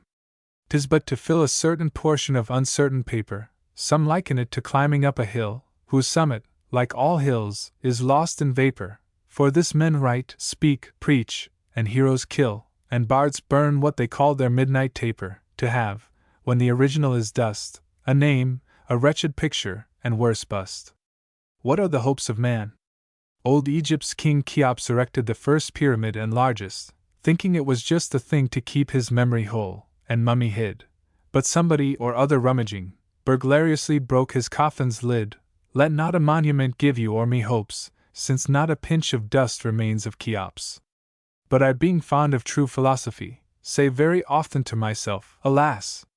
All things that have been born were born to die, and flesh, which death mows down to hay, is grass. You've passed your youth not so unpleasantly, and if you had it o'er again, 'twould pass. So thank your stars that matters are no worse, and read your Bible, sir, and mind your purse. But for the present, gentle reader, and still gentler purchaser, the bard, that S.I., must, with permission, shake you by the hand, and so your humble servant, and good be, we meet again, if we should understand each other, and if not, I shall not try your patience further than by this short sample. 'Twere well if others followed my example. Go, little book, from this my solitude. I cast thee on the waters, go thy ways. And if, as I believe, thy vein be good, the world will find thee after many days. When Southey's read, and Wordsworth understood, I can't help putting in my claim to praise. The 4 first rhymes are Southey's every line, for God's sake, reader, take them not for mine. Canto the 2nd. O ye, who teach the ingenuous youth of nations, Holland, France, England, Germany, or Spain, I pray ye flog them upon all occasions, it mends their morals, never mind the pain. The best of mothers and of educations in Juan's case were but employed in vain, since, in a way that's rather of the oddest, he became divested of his native modesty. Had he but been placed at a public school, in the 3rd form, or even in the 4th, his daily task had kept his fancy cool, at least, had he been nurtured in the North. Spain may prove an exception to the rule, but then exceptions always prove its worth. A lad of 16 causing a divorce puzzled his tutors very much, of course. I can't say that it puzzles me at all, if all things be considered. First, there was his lady, mother, mathematical, never mind. His tutor, an old ass, a pretty woman, that's quite natural, or else the thing had hardly come to pass. A husband rather old, not much in unity with his young wife, a time, an opportunity. Well, well, the world must turn upon its axis, and all mankind turn with it, heads or tails, and live and die, make love and pay our taxes, and as the veering wind shifts, shift our sails. The king commands us, and the doctor quacks us, the priest instructs, and so our life exhales, a little breath, love, wine, ambition, fame, fighting, devotion, dust, perhaps a name. I said that Juan had been sent to Cadiz, a pretty town, I recollect it well. 'Tis there the mart of the colonial trade is, or was, before Peru learned to rebel, and such sweet girls, I mean, such graceful ladies, their very walk would make your bosom swell. I can't describe it, though so much it strike, nor liken it, I never saw the like. An Arab horse, a stately stag, a barbed new broke, a cane leopard, a gazelle, no. None of these will do. And then their garb, their veil and petticoat, alas! To dwell upon such things would very near absorb a canto. Then their feet and ankles, well, thank heaven I've got no metaphor quite ready. And so, my sober muse, come, let us be steady, chaste muse. Well, if you must, you must. The veil thrown back a moment with the glancing hand, while the o'erpowering eye, that turns you pale, flashes into the heart, all sunny land of love. When I forget you, may I fail to say my prayers, but never was there planned a dress to which the eyes give such a volley, excepting the Venetian Fazioli. But to our tale, the Donna Inez sent her son to Cadiz only to embark. To stay there had not answered her intent, but why? We leave the reader in the dark. 'Twas for a voyage that the young man was meant, as if a Spanish ship were Noah's ark, to wean him from the wickedness of earth, and send him like a dove of promise forth. Don Juan bade his valet pack his things according to direction, then received a lecture and some money. For 4 springs he was to travel, and though Inez grieved, as every kind of parting has its stings, she hoped he would improve, perhaps believed. A letter, too, she gave, he never read it, of good advice, and 2 or 3 of credit. In the meantime, to pass her hours away, Brave Inez now set up a Sunday school for naughty children, who would rather play, like truant rogues, the devil, or the fool. Infants of 3 years old were taught that day, dunces were whipped, or set upon a stool. The great success of Juan's education spurred her to teach another generation. Juan embarked. The ship got under way, the wind was fair, the water passing rough. A devil of a sea rolls in that bay, as I, who've crossed it oft, know well enough. And standing upon deck, the dashing spray flies in one's face, and makes it weather tough. And there he stood to take, and take again, his first, perhaps his last, farewell of Spain. I can't but say it is an awkward sight to see one's native land receding through the growing waters. It unmans one quite, especially when life is rather new. I recollect Great Britain's coast looks white, but almost every other country's blue. When gazing on them, mystified by distance, we enter on our nautical existence. So Juan stood, bewildered on the deck. The wind sung, cordage strained, and sailors swore, and the ship creaked. The town became a speck, from which away so fair and fast they bore. The best of remedies is a beefsteak against seasickness. Try it, sir, before you sneer, and I assure you this is true, for I have found it answer. So may you. Don Juan stood, and gazing from the stern, beheld his native Spain receding far. First partings form a lesson hard to learn. Even nations feel this when they go to war. There is a sort of unexpressed concern, a kind of shock that sets one's heart ajar. At leaving even the most unpleasant people and places, one keeps looking at the steeple. But Juan had got many things to leave, his mother, and a mistress, and no wife, so that he had much better cause to grieve than many persons more advanced in life.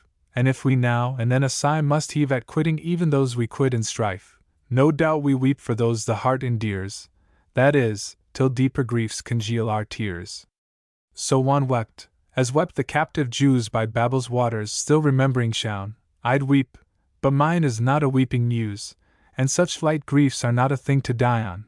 Young men should travel, if but to amuse themselves, and the next time their servants tie on behind their carriages their new portmanteau, perhaps it may be lined with this my canto.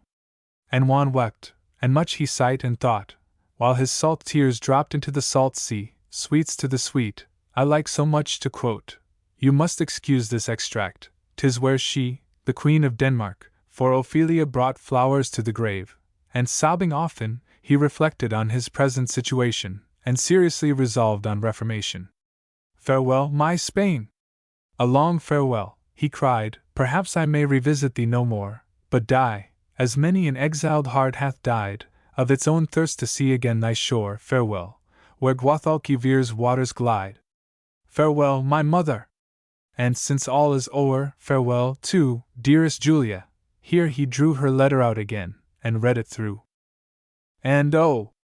If e'er I should forget, I swear, but that's impossible, and cannot be. Sooner shall this blue ocean melt to air, sooner shall earth resolve itself to sea, than I resign thine image, oh, my fair!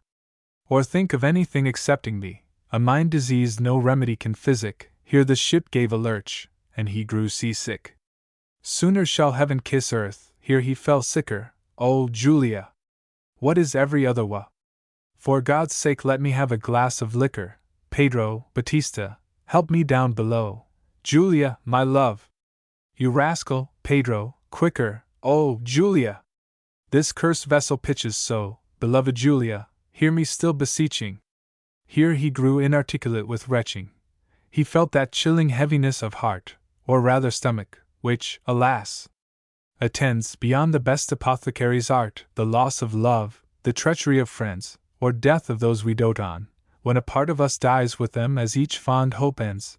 No doubt he would have been much more pathetic, but the sea acted as a strong emetic. I love a capricious power. I've known it hold out through a fever caused by its own heat, but be much puzzled by a cough and cold, and find a quinsy very hard to treat. Against all noble maladies he is bold, but vulgar illnesses don't like to meet, nor that a sneeze should interrupt his sigh, nor inflammations redden his blind eye. But worst of all is nausea, or a pain about the lower region of the bowels.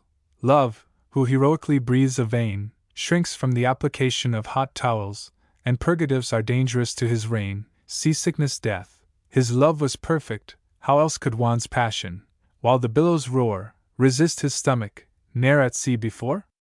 The ship, called the Most Holy Trinidada, was steering duly for the Port Leghorn, for there the Spanish family Moncada were settled long ere Juan's sire was born. They were relations, and for them he had a letter of introduction, which the morn of his departure had been sent him by his Spanish friends for those in Italy. His suite consisted of 3 servants and a tutor, the licentiate Pedrillo, who several languages did understand, but now lay sick and speechless on his pillow, and rocking in his hammock, longed for land, his headache being increased by every billow, and the waves oozing through the porthole made his berth a little damp, and him afraid. 'Twas not without some reason, for the wind increased at night, until it blew a gale, and though 'twas not much to a naval mind, some landsmen would have looked a little pale, for sailors are, in fact, a different kind. At sunset they began to take in sail, for the sky showed it would come on to blow, and carry away, perhaps, a mast or so. At 1 o'clock the wind with sudden shift threw the ship right into the trough of the sea, which struck her aft, and made an awkward rift, started the stern post, also shattered the whole of her stern frame, and ere she could lift herself from out her present jeopardy, the rudder tore away. 'Twas time to sound the pumps, and there were 4 feet water found. One gang of people instantly was put upon the pumps and the remainder set to get up part of the cargo, and what not, but they could not come at the leak as yet. At last they did get at it really, but still their salvation was an even bet. The water rushed through in a way quite puzzling, while they thrust sheets, shirts, jackets, bales of muslin, into the opening, but all such ingredients would have been vain, and they must have gone down, despite of all their efforts and expedients, but for the pumps. I'm glad to make them known to all the brother tars who may have need hence, for 50 tons of water were upthrown by them per hour, and they had all been undone, but for the maker, Mr. Mann, of London. As they advanced the weather seemed to abate, and then the leak they reckoned to reduce, and keep the ship afloat, though 3 feet yet kept 2 hand and 1 chain pump still in use. The wind blew fresh again. As it grew late a squall came on, and while some guns broke loose, a gust, which all descriptive power transcends, laid with one blast the ship on her beam ends. There she lay motionless, and seemed upset. The water left the hold, and washed the decks, and made a scene men do not soon forget, for they remember battles, fires, and wrecks, or any other thing that brings regret, or breaks their hopes, or hearts, or heads, or necks. Thus drownings are much talked of by the divers, and swimmers, who may chance to be survivors. Immediately the masts were cut away, both main and mizzen. First the mizzen went, the mainmast followed, but the ship still lay like a mere log, and baffled our intent. Foremast and bowsprit were cut down, and they eased her at last, although we never meant to part with all till every hope was blighted, and then with violence the old ship righted. It may be easily supposed, while this was going on, some people were unquiet, that passengers would find it much amiss to lose their lives, as well as spoil their diet, that even the able seaman, deeming his days nearly o'er, might be disposed to riot, as upon such occasions tars will ask for grog, and sometimes drink rum from the cask.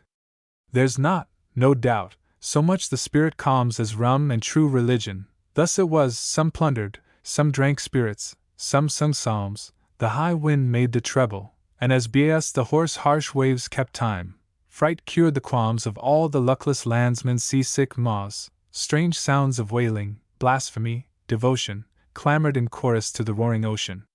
Perhaps more mischief had been done, but for our Juan, who, with sense beyond his years, got to the spirit room, and stood before it with a pair of pistols, and their fears, as if death were more dreadful by his door of fire than water, spite of oaths and tears, kept still aloof the crew, who, ere they sunk, thought it would be becoming to die drunk. "Give us more grog," they cried, "for it will be all 1 hour hence."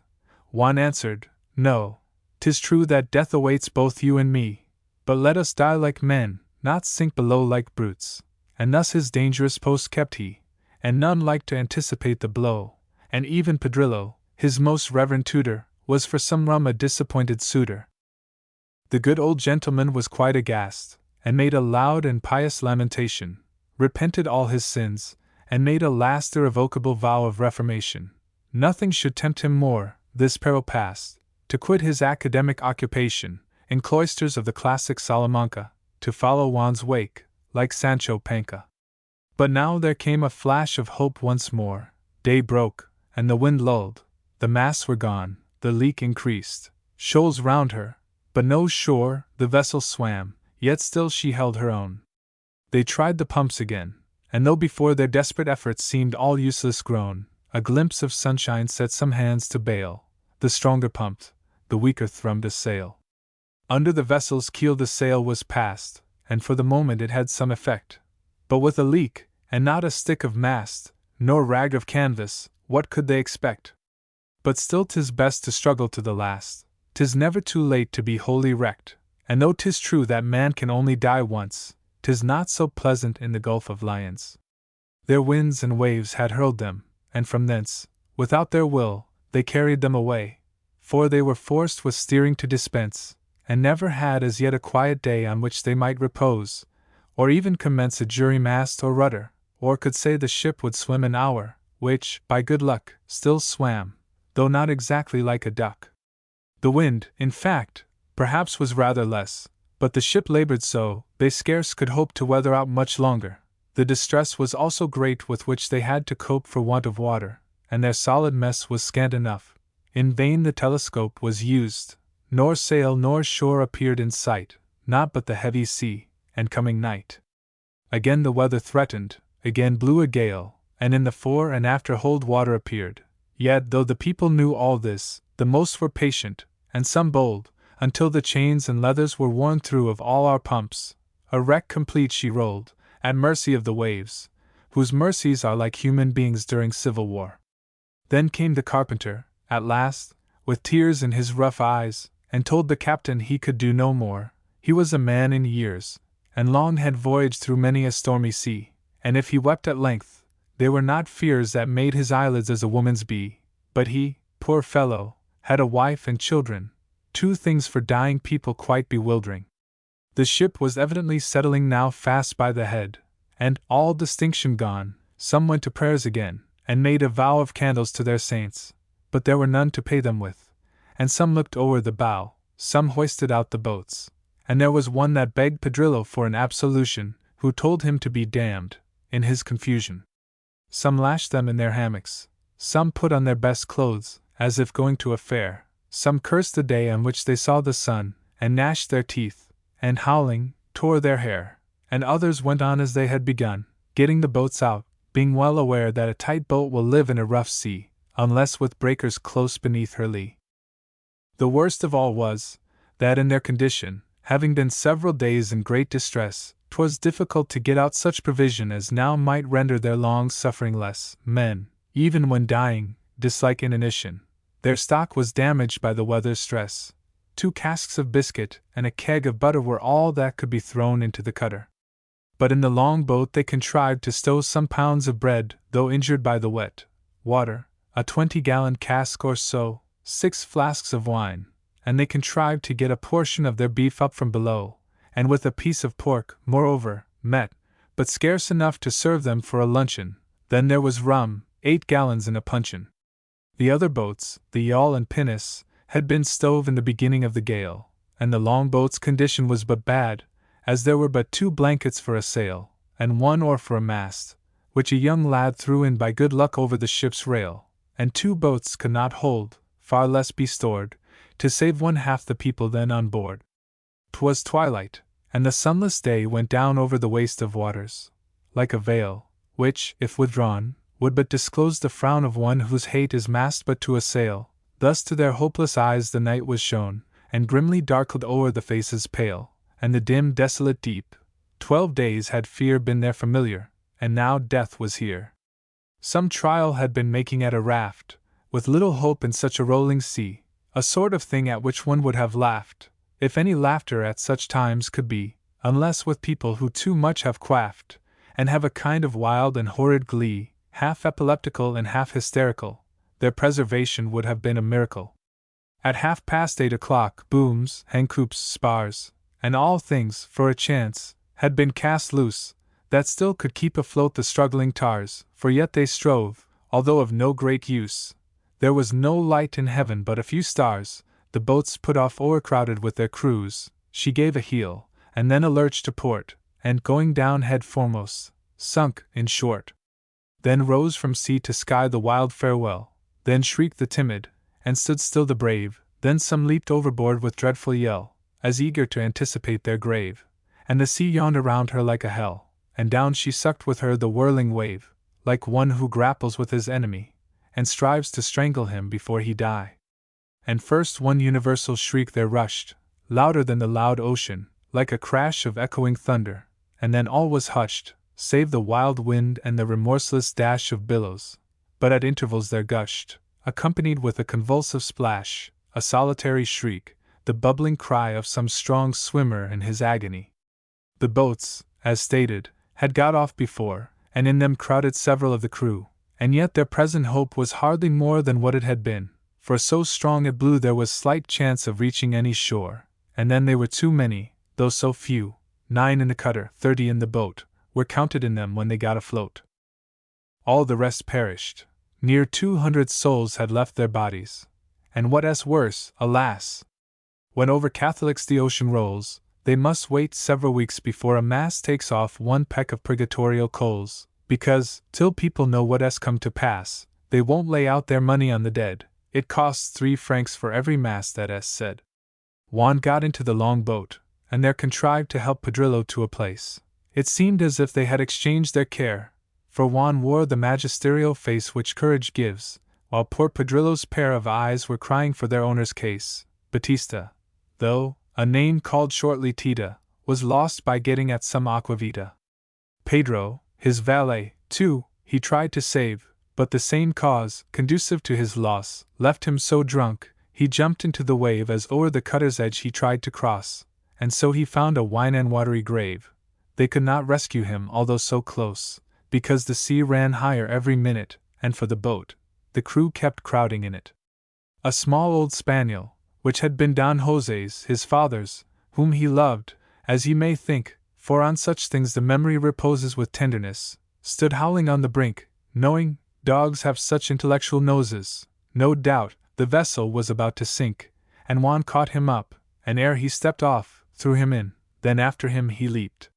He also stuffed his money where he could about his person, and Pedrillo's too, who let him do, in fact, whatever he would, not knowing what himself to say, or do, as every rising wave his dread renewed.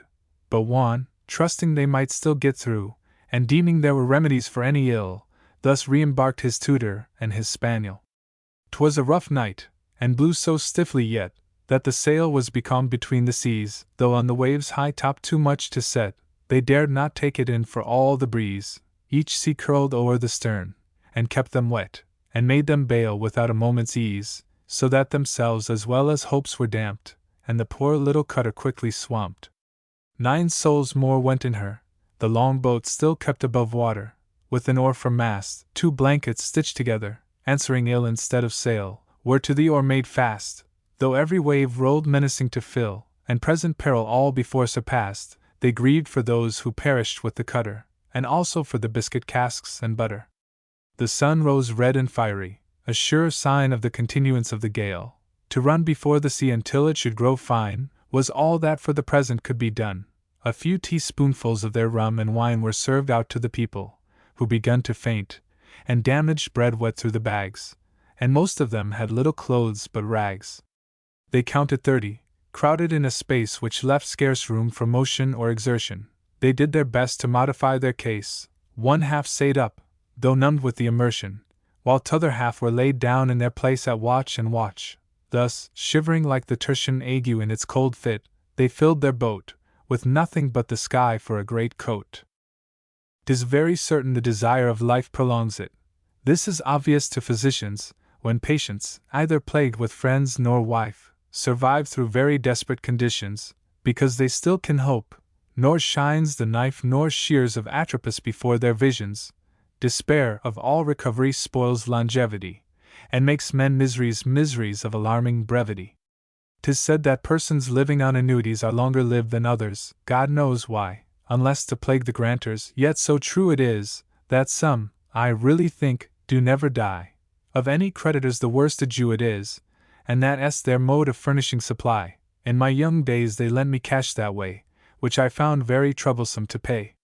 'Tis thus with people in an open boat, they live upon the love of life, and bear more than can be believed, or even thought, and stand like rocks the tempests wear and tear, and hardship still has been the sailor's lot, since Noah's Ark went cruising here and there. She had a curious crew as well as cargo, like the first old Greek privateer, the Argo.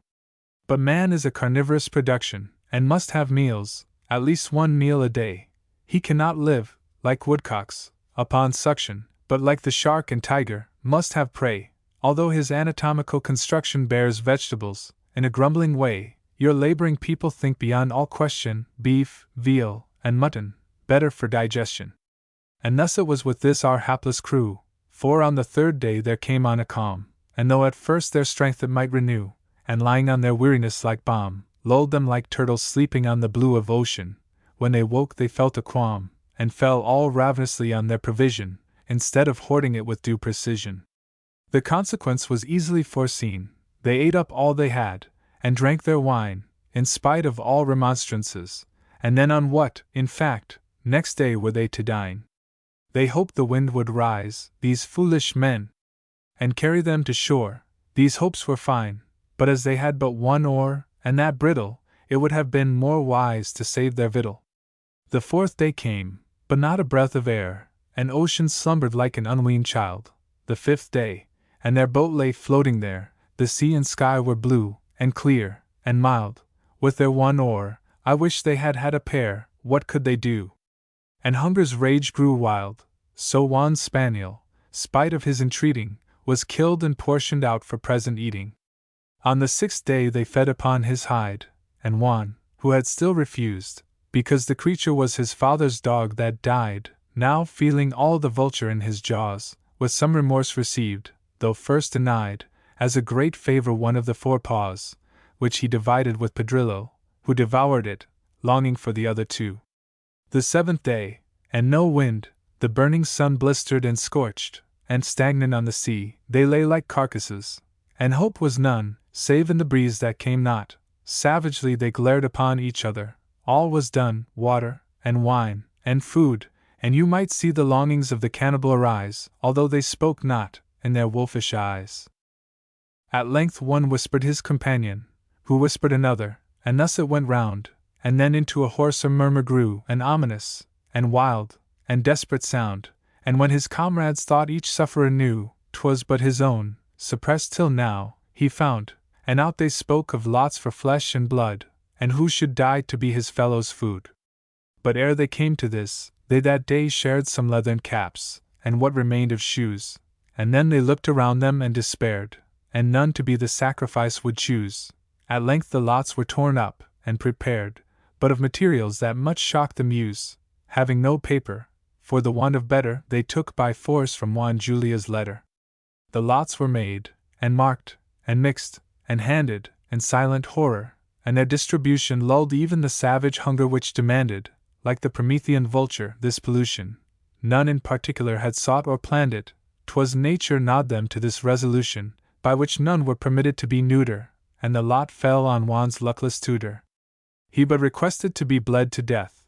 The surgeon had his instruments, and bled Pedrillo, and so gently ebbed his breath, you hardly could perceive when he was dead. He died as born, a Catholic in faith, like most in the belief in which they're bred, and first a little crucifix he kissed, and then held out his jugular and wrist. The surgeon, as there was no other fee, had his first choice of morsels for his pains, but being thirstiest at the moment, he preferred a draught from the fast-flowing veins. Part was divided, part thrown in the sea, and such things as the entrails and the brains regaled two sharks, who followed o'er the billow. The sailors ate the rest of poor Pedrillo. The sailors ate him, all save 3 or 4, who were not quite so fond of animal food. To these was added Juan, who, before refusing his own spaniel, hardly could feel now his appetite increased much more. 'Twas not to be expected that he should, even in extremity of their disaster, dine with them on his pastor and his master. 'Twas better that he did not, for, in fact, the consequence was awful in the extreme. For they, who were most ravenous in the act, went raging mad. Lord, how they did blaspheme, and foam and roll, with strange convulsions racked, drinking salt water like a mountain stream, tearing, and grinning, howling, screeching, swearing, and with hyena laughter, died despairing. Their numbers were much thinned by this infliction, and all the rest were thin enough, heaven knows, and some of them had lost their recollection, happier than they who still perceived their woes. But others pondered on a new dissection, as if not warned sufficiently by those who had already perished, suffering madly, for having used their appetites so sadly. And next they thought upon the master's mate, as fattest. But he saved himself, because, besides being much averse from such a fate, there were some other reasons.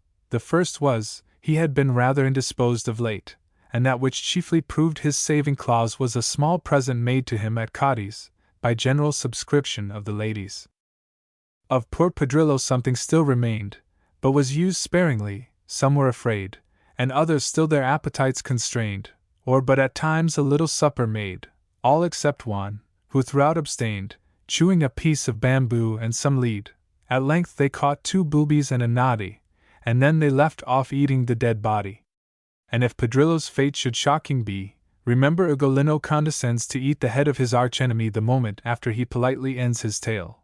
If foes be food in hell, at sea 'tis surely fair to dine upon our friends, when shipwreck's short allowance grows too scanty, without being much more horrible than Dante. And the same night there fell a shower of rain, for which their mouths gaped, like the cracks of earth when dried to summer dust, till taught by pain men really know not what good water is worth. If you had been in Turkey or in Spain, or with a famished boat's crew had your berth, or in the desert heard the camel's bell, you'd wish yourself where truth is, in a well. It poured down torrents, but they were no richer until they found a ragged piece of sheet, which served them as a sort of spongy pitcher, and when they deemed its moisture was complete they wrung it out, and though a thirsty ditcher might not have thought the scanty draught so sweet as a full pot of porter, to their thinking they ne'er till now had known the joys of drinking. And their baked lips, with many a bloody crack, sucked in the moisture, which like nectar streamed. Their throats were ovens, their swollen tongues were black, as the rich man's in hell, who vainly screamed to beg the beggar, who could not rain back a drop of dew, when every drop had seemed to taste of heaven. If this be true, indeed some Christians have a comfortable creed. There were 2 fathers in this ghastly crew, and with them their 2 sons, of whom the one was more robust and hardy to the view, but he died early, and when he was gone, his nearest messmate told his sire, who threw one glance at him, and said, "Heaven's will be done. I can do nothing," and he saw him thrown into the deep without a tear or groan. The other father had a weaklier child, of a soft cheek and aspect delicate, but the boy bore up long, and with a mild and patient spirit held aloof his fate. Little he said, and now and then he smiled, as if to win a part from off the weight he saw increasing on his father's heart, with the deep deadly thought that they must part. And o'er him bent his sire, and never raised his eyes from off his face, but wiped the foam from his pale lips, and ever on him gazed. And when the wished-for shower at length was come, and the boy's eyes, which the dull film half glazed, brightened, and for a moment seemed to roam, he squeezed from out a rag some drops of rain into his dying child's mouth, but in vain. The boy expired, the father held the clay, and looked upon it long, and when at last death left no doubt, and the dead burthen lay stiff on his heart, and pulse and hope were past, he watched it wistfully, until away 'twas borne by the rude wave wherein 'twas cast. Then he himself sunk down all dumb and shivering, and gave no sign of life, save his limbs quivering. Now overhead a rainbow, bursting through the scattering clouds, shone, spanning the dark sea, resting its bright base on the quivering blue, and all within its arch appeared to be clearer than that without, and its wide hue waxed broad and waving, like a banner free, then changed like to a bow that is bent, and then forsook the dim eyes of these shipwrecked men. It changed, of course. A heavenly chameleon, the airy child of vapor and the sun, brought forth in purple, cradled in vermilion, baptized in molten gold, and swathed in dun, glittering like crescents o'er a Turk's pavilion, and blending every color into one, just like a black eye in a recent scuffle, for sometimes we must box without the muffle. Our shipwrecked seamen thought it a good omen. It is as well to think so, now and then. 'Twas an old custom of the Greek and Roman, and may become of great advantage when folks are discouraged, and most surely no men had greater need to nerve themselves again than these, and so this rainbow looked like hope, quite a celestial kaleidoscope. About this time a beautiful white bird, webfoot, not unlike a dove in size and plumage, probably it might have erred upon its course, passed off before their eyes, and tried to perch, although it saw and heard the men within the boat, and in this guise it came and went, and fluttered round them till night fell. This seemed a better omen still. But in this case I also must remark, 'twas well this bird of promise did not perch, because the tackle of our shattered bark was not so safe for roosting as a church, and had it been the dove from Noah's Ark, returning there from her successful search, which in their way that moment chanced to fall, they would have eat her, olive branch and all. With twilight it again came on to blow, but not with violence. The stars shone out, the boat made way, yet now they were so low, they knew not where nor what they were about. Some fancied they saw land, and some said no, the frequent fog banks gave them cause to doubt. Some swore that they heard breakers, others guns, and all mistook about the latter once. As morning broke, the light wind died away, when he who had the watch sung out and swore, if 'twas not land that rose with the sun's ray, he wished that land he never might see more, and the rest rubbed their eyes and saw a bay, or thought they saw, and shaped their course for shore it was, and gradually grew distinct, and high, and palpable to view. And then of these some part burst into tears, and others, looking with a stupid stare, could not yet separate their hopes from fears, and seemed as if they had no further care, while a few prayed, the first time for some years, and at the bottom of the boat 3 were asleep. They shook them by the hand and head, and tried to awaken them, but found them dead. The day before, fast sleeping on the water, they found a turtle of the hawksbill kind, and by good fortune, gliding softly, caught her, which yielded a day's life, and to their mind proved even still a more nutritious matter, because it left encouragement behind. They thought that in such perils, more than chance had sent them this for their deliverance. The land appeared a high and rocky coast, and higher grew the mountains as they drew, set by a current, toward it.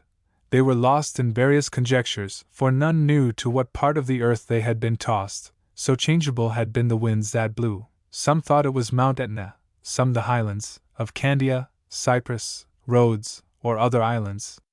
Meantime the current, with a rising gale, still set them onwards to the welcome shore, like Charon's bark of spectres, dull and pale. Their living freight was now reduced to 4, and 3 dead, whom their strength could not avail to heave into the deep with those before, though the 2 sharks still followed them, and dashed the spray into their faces as they splashed. Famine, despair, cold, thirst, and heat had done their work on them by turns, and thinned them to such things a mother had not known her son amidst the skeletons of that gaunt crew. By night chilled, by day scorched, thus one by one they perished, until withered to these few, but chiefly by a species of self-slaughter, in washing down Pedrillo with salt water. As they drew nigh the land, which now was seen unequal in its aspect here and there, they felt the freshness of its growing green, that waved in forest tops, and smoothed the air, and fell upon their glazed eyes like a screen from glistening waves, and skies so hot and bare. Lovely seemed any object that should sweep away the vast, salt, dread, eternal deep. The shore looked wild, without a trace of man, and girt by formidable waves. But they were mad for land, and thus their course they ran, though right ahead the roaring breakers lay. A reef between them also now began to show its boiling surf and bounding spray, but finding no place for their landing better, they ran the boat for shore, and overset her. But in his native stream, the Guadalquivir, Juan to lave his youthful limbs was wont, and having learned to swim in that sweet river, had often turned the art to some account. A better swimmer you could scarce see ever. He could, perhaps, have passed the Hellespont, as once, a feat on which ourselves we prided, Leander, Mr. Ekenhead, and I did. So here, though faint, emaciated, and stark, he buoyed his boyish limbs, and strove to ply with the quick wave, and gain, ere it was dark, the beach which lay before him, high and dry. The greatest danger here was from a shark, that carried off his neighbor by the thigh. As for the other 2, they could not swim, so nobody arrived on shore but him. Nor yet had he arrived but for the oar, which, providentially for him, was washed just as his feeble arms could strike no more, and the hard wave o'erwhelmed him as 'twas dashed within his grasp. He clung to it, and sore the waters beat while he thereto was lashed.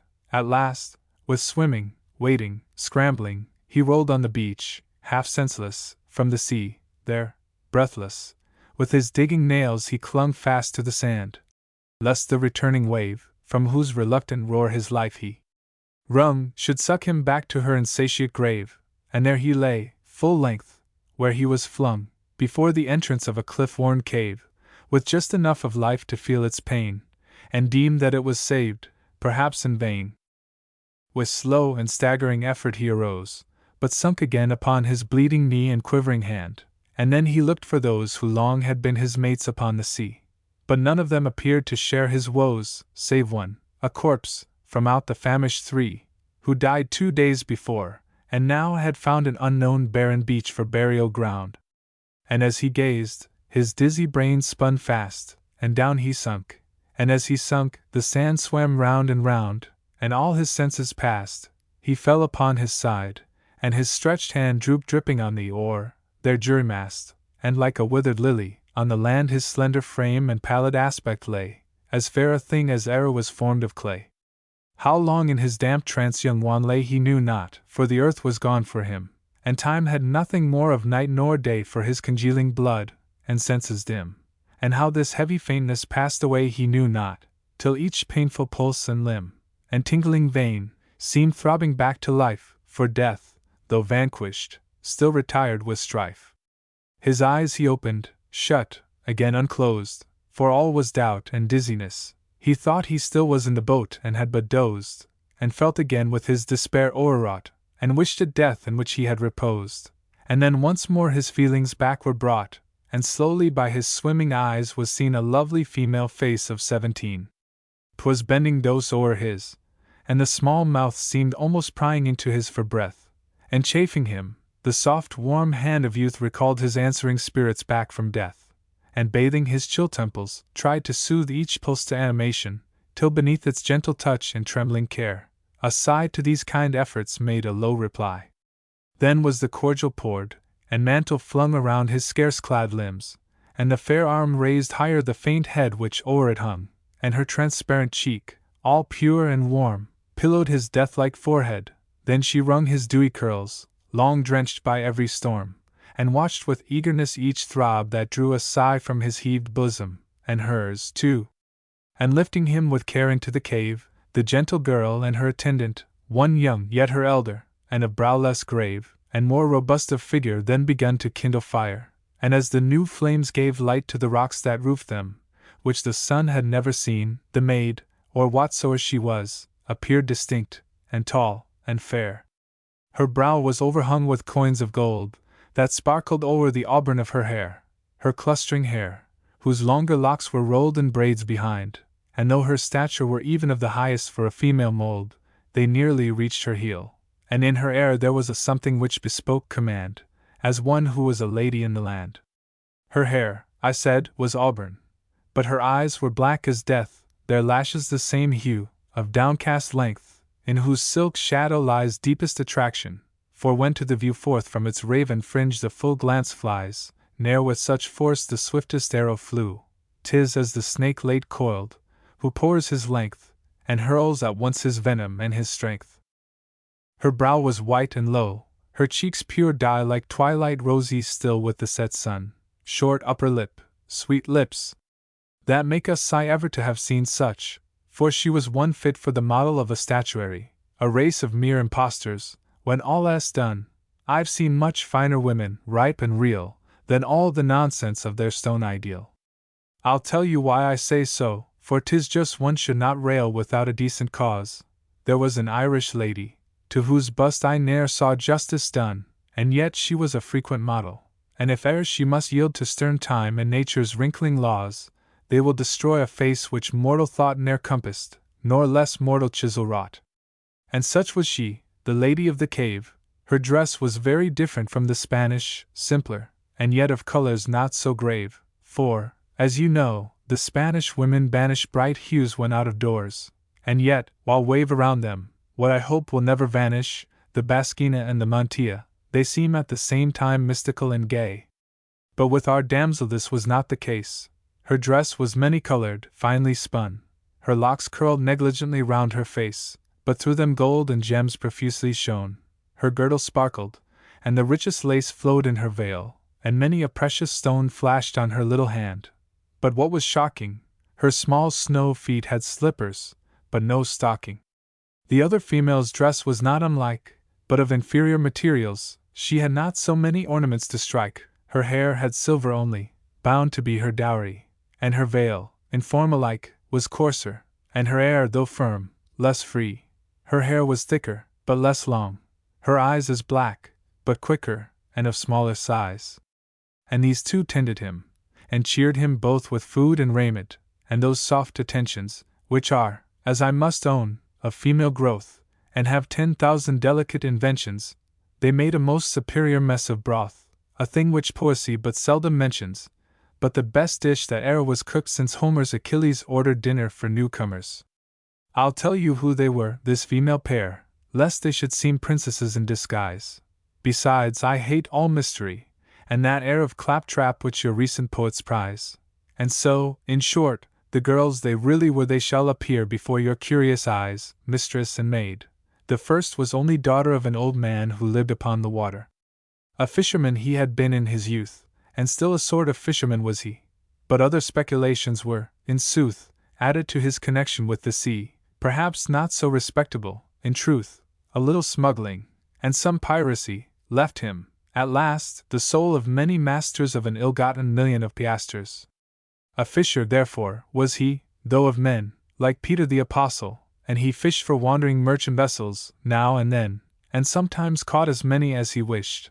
The cargoes he confiscated, and gain he sought in the slave market too, and dished full many a morsel for that Turkish trade, by which, no doubt, a good deal may be made.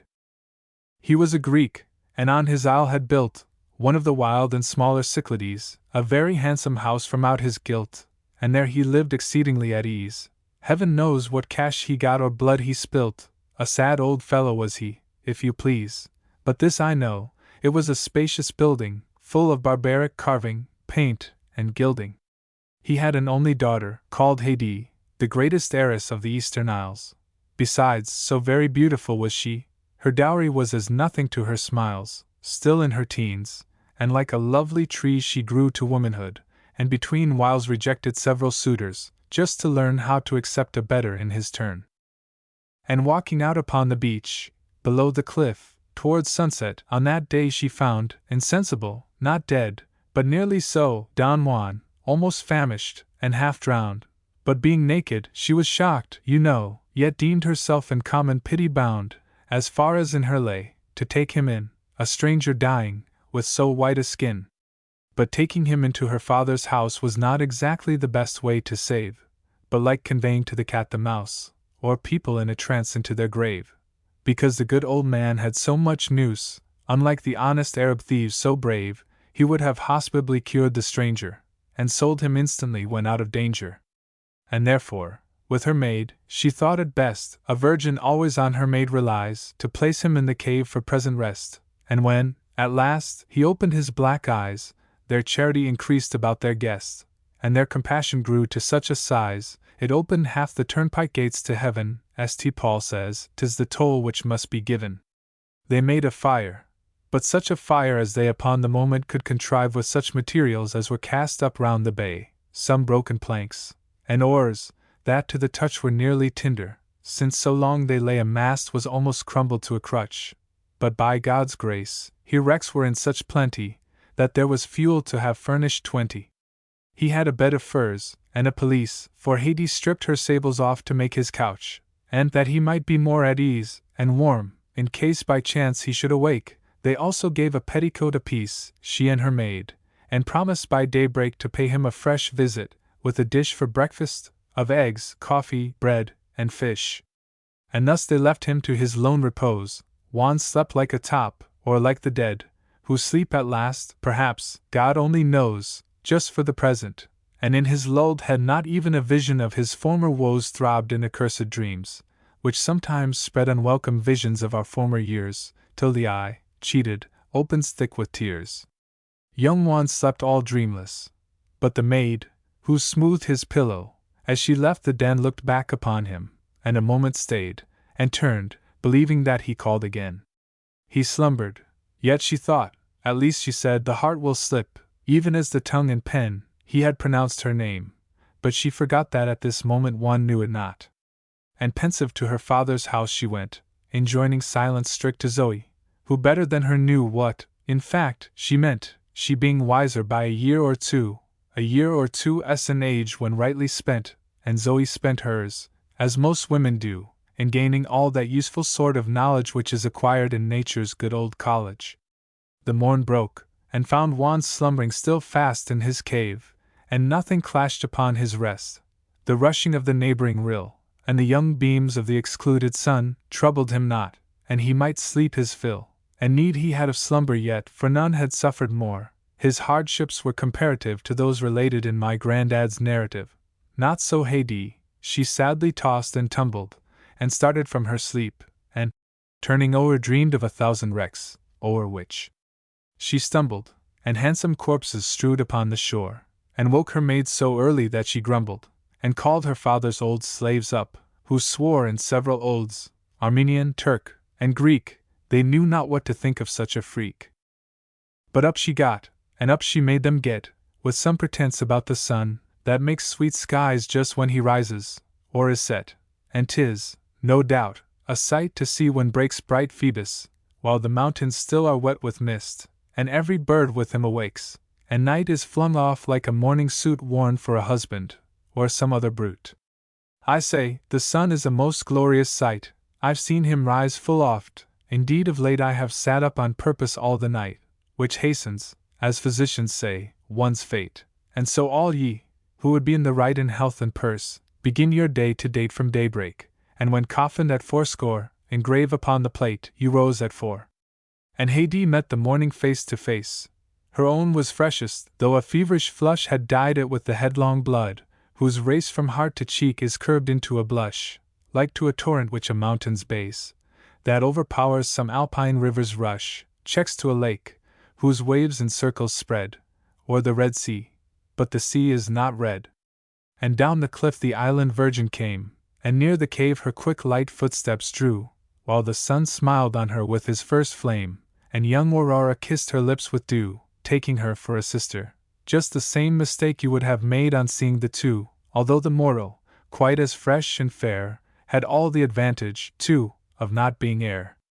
And when into the cavern Haidee stepped all timidly, yet rapidly, she saw that like an infant Juan sweetly slept, and then she stopped, and stood as if in awe, for sleep is awful, and on tiptoe crept and wrapped him closer, lest the air, too raw, should reach his blood, then o'er him still as death bent with hushed lips, that drank his scarce drawn breath. And thus like to an angel o'er the dying who die in righteousness she leaned, and there all tranquilly the shipwrecked boy was lying, as o'er him the calm and stirless air. But Zoe the meantime some eggs was frying, since, after all, no doubt the youthful pair must breakfast, and betimes, lest they should ask it, she drew out her provision from the basket. She knew that the best feelings must have victual, and that a shipwrecked youth would hungry be. Besides, being less in love, she yawned a little, and felt her veins chilled by the neighboring sea, and so, she cooked their breakfast to a tittle.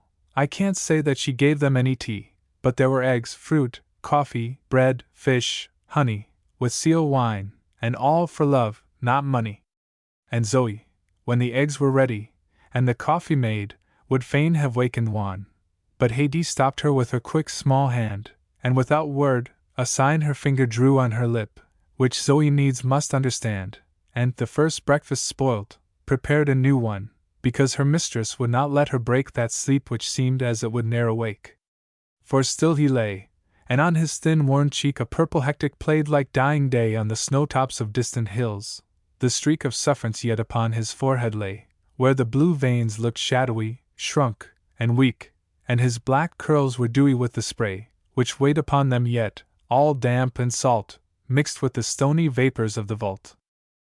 And she bent o'er him, and he lay beneath, hushed as the babe upon its mother's breast, drooped as the willow when no winds can breathe, lulled like the depth of ocean when at rest, fair as the crowning rose of the whole wreath, soft as the callow cygnet in its nest. In short, he was a very pretty fellow, although his woes had turned him rather yellow. He woke and gazed, and would have slept again, but the fair face which met his eyes forbade those eyes to close, though weariness and pain had further sleep a further pleasure made. For woman's face was never formed in vain for Juan, so that even when he prayed he turned from grisly saints and martyrs hairy to the sweet portraits of the Virgin Mary. And thus upon his elbow he arose, and looked upon the lady, in whose cheek the pale contended with the purple rose, as with an effort she began to speak. Her eyes were eloquent, her words would pose, although she told him, in good modern Greek, with an Ionian accent, low and sweet, that he was faint, and must not talk, but eat. Now Juan could not understand a word, being no Grecian, but he had an ear, and her voice was the warble of a bird, so soft, so sweet, so delicately clear, that finer, simpler music ne'er was heard, the sort of sound we echo with a tear, without knowing why, an overpowering tone, whence melody descends as from a throne. And Juan gazed as one who is awoke by a distant organ, doubting if he be not yet a dreamer, till the spell is broke by the watchman, or some such reality, or by one's early valet's cursed knock. At least it is a heavy sound to me, who like a morning slumber, for the night shows stars and women in a better light. And Juan, too, was helped out from his dream, or sleep, or whatso it was, by feeling a most prodigious appetite. The steam of Zoe's cookery no doubt was stealing upon his senses, and the kindling beam of the new fire, which Zoe kept up, kneeling to stir her viands, made him quite awake and long for food, but chiefly a beefsteak. But beef is rare within these oxless isles, goat's flesh there is, no doubt, and kid, and mutton, and when a holiday upon them smiles, adjoined upon their barbarous spits they put on. But this occurs but seldom, between whiles, for some of these are rocks with scarce a hut on, others are fair and fertile, among which this, though not large, was one of the most rich. I say that beef is rare, and can't help thinking that the old fable of the Minotaur, from which our modern morals rightly shrinking condemned the royal lady's taste who wore a cow's shape for a mask, was only, sinking the allegory, a mere type, no more, that Pasiphae promoted breeding cattle, to make the Cretans bloodier in battle. For we all know that English people are fed upon beef. I won't say much of beer, because 'tis liquor only, and being far from this my subject, has no business here. We know, too, they very fond of war, a pleasure, like all pleasures, rather dear. So were the Cretans, from which I infer that beef and battles both were owing to her. But to resume. The languid one raised his head upon his elbow, and he saw a sight on which he had not lately gazed, as all his latter meals had been quite raw, 3 or 4 things, for which the Lord he praised, and feeling still the famished vulture gnaw, he fell upon whatever was offered, like a priest, a shark, an alderman, or pike. He ate, and he was well supplied, and she, who watched him like a mother, would have fed him past all bounds, because she smiled to see such appetite in one she had deemed dead. But Zoe, being older than Haidee, knew, by tradition, for she ne'er had read, that famished people must be slowly nursed, and fed by spoonfuls, else they always burst. And so she took the liberty to state, rather by deeds than words, because the case was urgent, that the gentleman, whose fate had made her mistress quit her bed to trace the seashore at this hour, must leave his plate, unless he wished to die upon the place. She snatched it, and refused another morsel, saying, he had gorged enough to make a horse ill. Next day, he being naked, save a tattered pair of scarce decent trousers, went to work, and in the fire his recent rags they scattered, and dressed him, for the present, like a Turk or Greek, that is, although it not much mattered, omitting turban, slippers, pistols, dirk, they furnished him, entire, except some stitches, with a clean shirt, and very spacious breeches. And then fair Haidee tried her tongue at speaking, but not a word could Juan comprehend, although he listened so that the young Greek in her earnestness would ne'er have made an end. And, as he interrupted not, went eking her speech out to her protégé and friend, till pausing at the last her breath to take, she saw he did not understand Romaic. And then she had recourse to nods, and signs, and smiles, and sparkles of the speaking eye, and read, the only book she could, the lines of his fair face, and found, by sympathy, the answer eloquent, where soul shines and darts in one quick glance a long reply, and thus in every look she saw expressed a world of words, and things at which she guessed. And now, by dint of fingers and of eyes, and words repeated after her, he took a lesson in her tongue. But by surmise, no doubt, less of her language than her look, as he who studies fervently the skies turns oftener to the stars than to his book. Thus Juan learned his alpha beta better from Hades' glance than any graven letter. 'Tis pleasing to be schooled in a strange tongue by female lips and eyes, that is, I mean, when both the teacher and the taught are young, as was the case, at least, where I have been. They smile so when one's right, and when one's wrong they smile still more, and then there intervene pressure of hands, perhaps even a chaste kiss. I learn the little that I know by this, that is, some words of Spanish, Turk, and Greek, Italian not at all. Having no teachers, much English I cannot pretend to speak, learning that language chiefly from its preachers, Barrow, South, Tillotson, whom every week I study, also Blair, the highest reachers of eloquence and piety and prose. I hate your poets, so read none of those. As for the ladies, I have not to say, a wanderer from the British world of fashion, where I, like other dogs, have had my day, like other men, too, may have had my passion, but that, like other things, has passed away, and all her fools whom I could lay the lash on, foes, friends, men, women, now are not to me but dreams of what has been, no more to be. Return we to Don Juan. He begun to hear new words, and to repeat them, but some feelings, universal as the sun, were such as could not in his breast be shut more than within the bosom of a nun. He was in love, as you would be, no doubt, with a young benefactress, so was she, just in the way we very often see. And every day by daybreak, rather early for Juan, who was somewhat fond of rest, she came into the cave.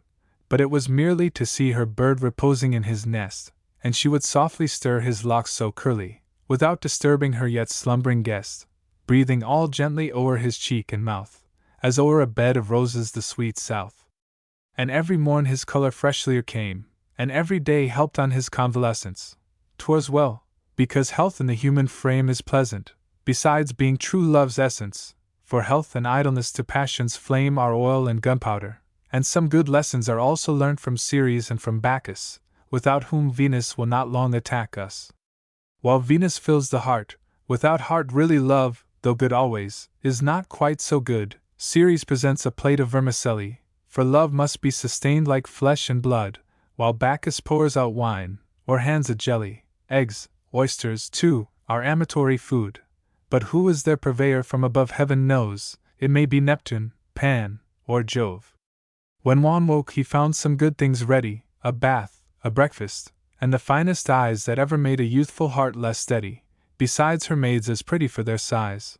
But I have spoken of all this already, and repetition is tiresome and unwise. Well, Juan, after bathing in the sea, came always back to coffee and Hades. Both were so young, and one so innocent, that bathing passed for nothing. Juan seemed to her, as 'twere, the kind of being sent, of whom these 2 years she had nightly dreamed, a something to be loved, a creature meant to be her happiness, and whom she deemed to render happy. All who joy would win must share it. Happiness was born a twin. It was such pleasure to behold him, such enlargement of existence to partake nature with him, to thrill beneath his touch, to watch him slumbering, and to see him wake. To live with him forever were too much, but then the thought of parting made her quake. He was her own, her ocean treasure, cast like a rich wreck, her first love, and her last. And thus a moon rolled on, and fair Hades paid daily visits to her boy, and took such plentiful precautions, that still he remained unknown within his craggy nook. At last her father's prows put out to sea for certain merchantmen upon the look, not as of yore to carry off an isle, but 3 Ragusan vessels, bound for Scio. Then came her freedom, for she had no mother, so that, her father being at sea, she was free as a married woman, or such other female, as where she likes may freely pass, without even the encumbrance of a brother, the freest she that ever gazed on glass. I speak of Christian lands in this comparison, where wives, at least, are seldom kept in garrison. Now she prolonged her visits and her talk, for they must talk, and he had learned to say so much as to propose to take a walk, for little had he wandered since the day on which, like a young flower snapped from the stalk, drooping and dewy on the beach he lay, and thus they walked out in the afternoon, and saw the sun set opposite the moon. It was a wild and breaker-beaten coast, with cliffs above, and a broad sandy shore, guarded by shoals and rocks as by an host, with here and there a creek, whose aspect wore a better welcome to the tempest-tossed, and rarely ceased the haughty billows' roar, save on the dead long summer days, which make the outstretched ocean glitter like a lake. And the small ripple spilt upon the beach scarcely o'erpass the cream of your champagne, when o'er the brim the sparkling bumpers reach that spring dew of the spirit. The heart's rain. Few things surpass old wine, and they may preach who please, the more because they preach in vain. Let us have wine and women, mirth and laughter, sermons and soda water the day after. Man, being reasonable, must get drunk. The best of life is but intoxication, glory, the grape, love, gold, in these are sunk the hopes of all men, and of every nation. Without their sap, how branchless were the trunk of life's strange tree, so fruitful on occasion. But to return, get very drunk, and when you wake with headache, you shall see what then. Ring for your valet, bid him quickly bring some hock and soda water, then you'll know a pleasure worthy Xerxes the great king, for not the blessed sherbet, sublimed with snow, nor the first sparkle of the desert spring, nor Burgundy in all its sunset glow, after long travel, ennui, love, or slaughter, vie with that draught of hock and soda water. The coast, I think it was the coast that was just describing, yes, it was the coast, lay at this period quiet as the sky, the sands untumbled, the blue waves untossed, and all was stillness, save the sea-bird's cry, and dolphin's leap, and little billow crossed by some low rock or shelf, that made it fret against the boundary it scarcely wet. And forth they wandered, her sire being gone, as I have said, upon an expedition, and mother, brother, guardian, she had none save Zoe, who, although with due precision she waited on her lady with the sun, thought daily service was her only mission, bringing warm water, wreathing her long tresses, and asking now and then for cast-off dresses. It was the cooling hour, just when the rounded red sun sinks down behind the azure hill, which then seems as if the whole earth it bounded, circling all nature, hushed, and dim, and still, with the far mountain crescent half surrounded on one side, and the deep sea calm and chill upon the other, and the rosy sky, with one star sparkling through it like an eye. And thus they wandered forth, and hand in hand, over the shining pebbles and the shells, glided along the smooth and hardened sand, and in the worn and wild receptacles worked by the storms, yet worked as it were planned, in hollow halls, with sparry roofs and cells, they turned to rest, and each clasped by an arm, yielded to the deep twilight's purple charm. They looked up to the sky, whose floating glow spread like a rosy ocean, vast and bright. They gazed upon the glittering sea below, whence the broad moon rose circling into sight. They heard the waves splash, and the wind so low, and saw each other's dark eyes darting light into each other, and beholding this, their lips drew near, and clung into a kiss, a long, long kiss, a kiss of youth, and love, and beauty, all concentrating like rays into one focus. Kindled from above, such kisses as belong to early days, where heart, and soul, and sense, in concert move, and the blood as lava, and the pulse ablaze, each kiss a heart quake, for a kiss's strength, I think, it must be reckoned by its length. By length I mean duration. Theirs endured heaven knows how long, no doubt they never reckoned, and if they had, they could not have secured the sum of their sensations to a second. They had not spoken, but they felt allured, as if their souls and lips each other beckoned, which, being joined, like swarming bees they clung, their hearts the flowers from whence the honey sprung. They were alone, but not alone as they who shut in chambers think it loneliness. The silent ocean, and the starlight bay, the twilight glow which momently grew less, the voiceless sands and dropping caves, that lay around them, made them to each other press, as if there were no life beneath the sky save theirs, and that their life could never die. They feared no eyes nor ears on that lone beach, they felt no terrors from the night, they were all in all to each other, though their speech was broken words, they thought a language there, and all the burning tongues the passions teach found in one sigh the best interpreter of nature's oracle, first love, that all which Eve has left her daughters since her fall. Hades spoke not of scruples, asked no vows, nor offered any. She had never heard of plight and promises to be a spouse, or perils by a loving maid incurred. She was all which pure ignorance allows, and flew to her young mate like a young bird, and never having dreamt of falsehood, she had not one word to say of constancy. She loved, and was beloved, she adored, and she was worshipped. After nature's fashion, their intense souls into each other poured, if souls could die, had perished in that passion, but by degrees their senses were restored, again to be o'ercome, again to dash on, and beating 'gainst his bosom, Hades' heart felt as if never more to beat apart. Alas! They were so young, so beautiful, so lonely, loving, helpless, and the hour was that in which the heart is always full, and having o'er itself no further power, prompts deeds eternity cannot annul, but pays off moments in an endless shower of hellfire, all prepared for people giving pleasure or pain to one another living. Alas! For Juan and Hades!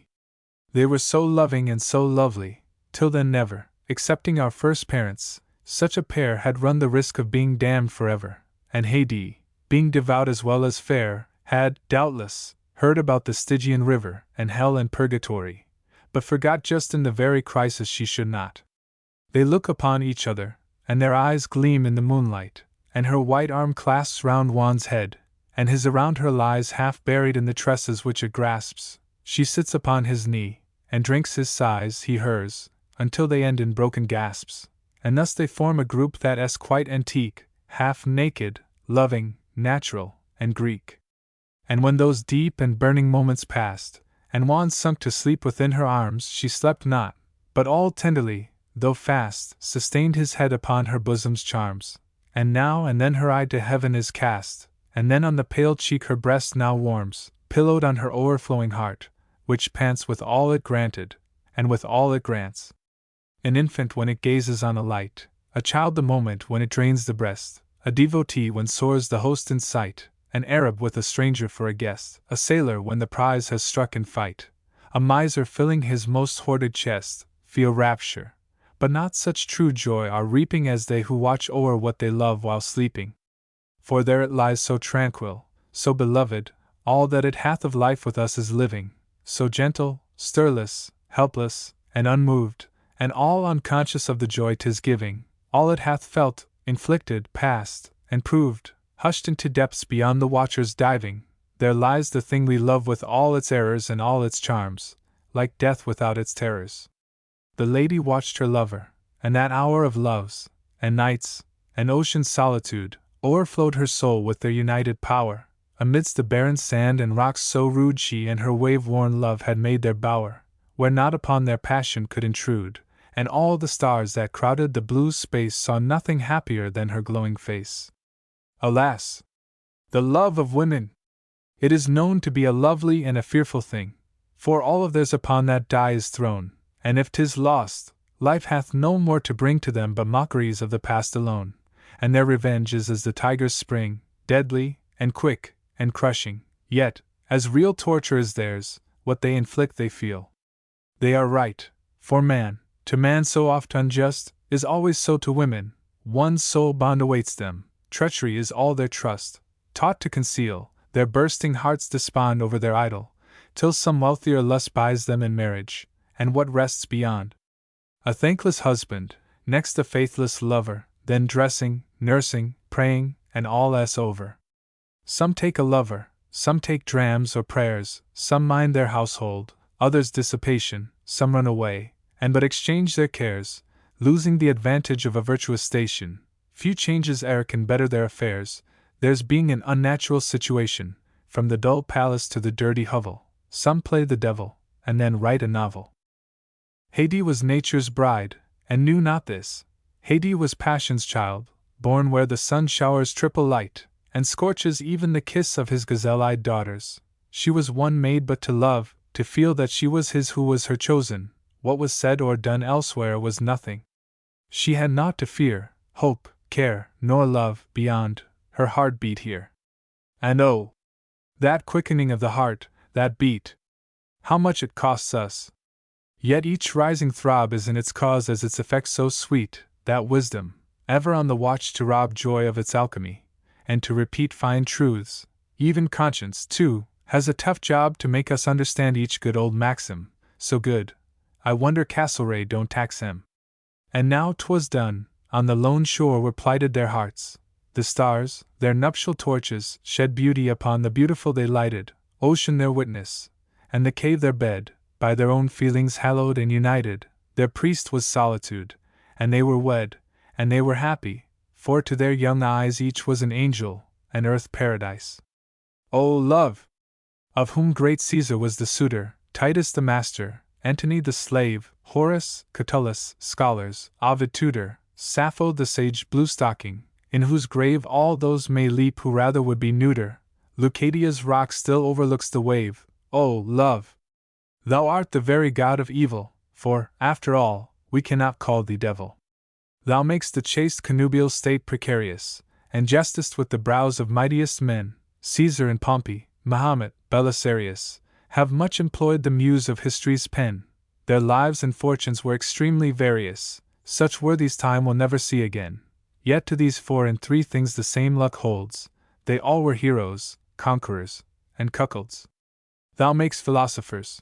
There's Epicurus and Aristippus, a material crew, who to immoral courses would allure us by theories quite practicable too, if only from the devil they would ensure us. How pleasant were the maxim, not quite new, eat, drink, and love, what can the rest avail us? So said the royal sage Sardanapalus. But Juan, had he quite forgotten Julia? And should he have forgotten her so soon? I can't but say it seems to me most truly perplexing question. But no doubt, the moon does these things for us, and whenever newly strong palpitation rises, 'tis her boon, else how the devil is it that fresh features have such a charm for us poor human creatures? I hate inconstancy, I loathe, detest, abhor, condemn, abjure the mortal made of such quicksilver clay that in his breast no permanent foundation can be laid. Love, constant love, has been my constant guest, and yet last night, being at a masquerade, I saw the prettiest creature, fresh from Milan, which gave me some sensations like a villain. But soon philosophy came to my aid, and whispered, think of every sacred tie. I will, my dear philosophy, I said, but then her teeth, and then, oh heaven! Her eye. I'll just inquire if she be wife or maid, or either, out of curiosity. Stop! Cried philosophy, with air so Grecian, though she was masked then as a fair Venetian. Stop! So I stopped.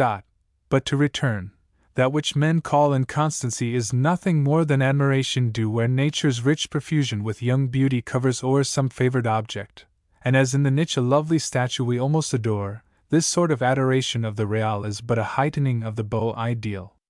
'Tis the perception of the beautiful, a fine extension of the faculties, platonic, universal, wonderful, drawn from the stars, and filtered through the skies, without which life would be extremely dull. In short, it is the use of our own eyes, with 1 or 2 small senses added, just to hint that flesh is formed of fiery dust. Yet 'tis a painful feeling, and unwilling, for surely if we always could perceive in the same object graces quite as killing as when she rose upon us like an Eve, 'twould save us many a heartache, many a shilling, for we must get them anyhow or grieve, whereas if one sole lady please forever, how pleasant for the heart as well as liver. The heart is like the sky, a part of heaven, but changes night and day, too, like the sky. Now o'er it clouds and thunder must be driven, and darkness and destruction as on high, but when it hath been scorched, and pierced, and riven, its storms expire in waterdrops. The eye pours forth at last the heart's blood turned to tears, which make the English climate of our years. The liver is the lazaret of bile, but very rarely executes its function, for the first passion stays there such a while, that all the rest creep in and form a junction, life knots of vipers on a dunghill's soil, rage, fear, hate, jealousy, revenge, compunction, so that all mischiefs spring up from this entrail, like earthquakes from the hidden fire called central. In the meantime, without proceeding more in this anatomy, I've finished now 200 and odd stanzas as before, that being about the number I'll allow each canto of the 12, or 24, and laying down my pen, I make my bow, leaving Don Juan and Haidee to plead for them and theirs with all who deign to read. Canto the 3rd. Hail, Muse! Etc. We left Juan sleeping, pillowed upon a fair and happy breast, and watched by eyes that never yet knew weeping, and loved by a young heart, too deeply blessed to feel the poison through her spirit creeping, or know who rested there. a foe to rest, had soiled the current of her sinless years, and turned her pure heart's purest blood to tears. O love! What is it in this world of ours which makes it fatal to be loved? Ah, why with cypress branches hast thou wreathed thy bowers, and made thy best interpreter a sigh? As those who dote on odors pluck the flowers, and place them on their breast, but placed to die, thus the frail beings we would fondly cherish are laid within our bosoms but to perish. In her first passion woman loves her lover, in all the others all she loves is love, which grows a habit she can ne'er get over, and fits her loosely, like an easy glove, as you may find. We knew you like to prove her. One man alone at first her heart can move, she then prefers him in the plural number, not finding that the additions much encumber. I know not if the fault be men's or theirs, but one thing is pretty sure, a woman planted, unless at once she plunge for life in prayers, after a decent time must be gallantied, although, no doubt, her first of love affairs is that to which her heart is wholly granted. Yet there are some, they say, who have had none, but those who have ne'er end with only one. 'Tis melancholy, and a fearful sign of human frailty, folly, also crime, that love and marriage rarely can combine, although they both are born in the same clime. Marriage from love, like vinegar from wine, a sad, sour, sober beverage, by time is sharpened from its high celestial flavor down to a very homely household savor. There's something of antipathy, as 'twere, between their present and their future state, a kind of flattery that hardly fair is used until the truth arrives too late. Yet what can people do, except despair? The same things change their names at such a rate.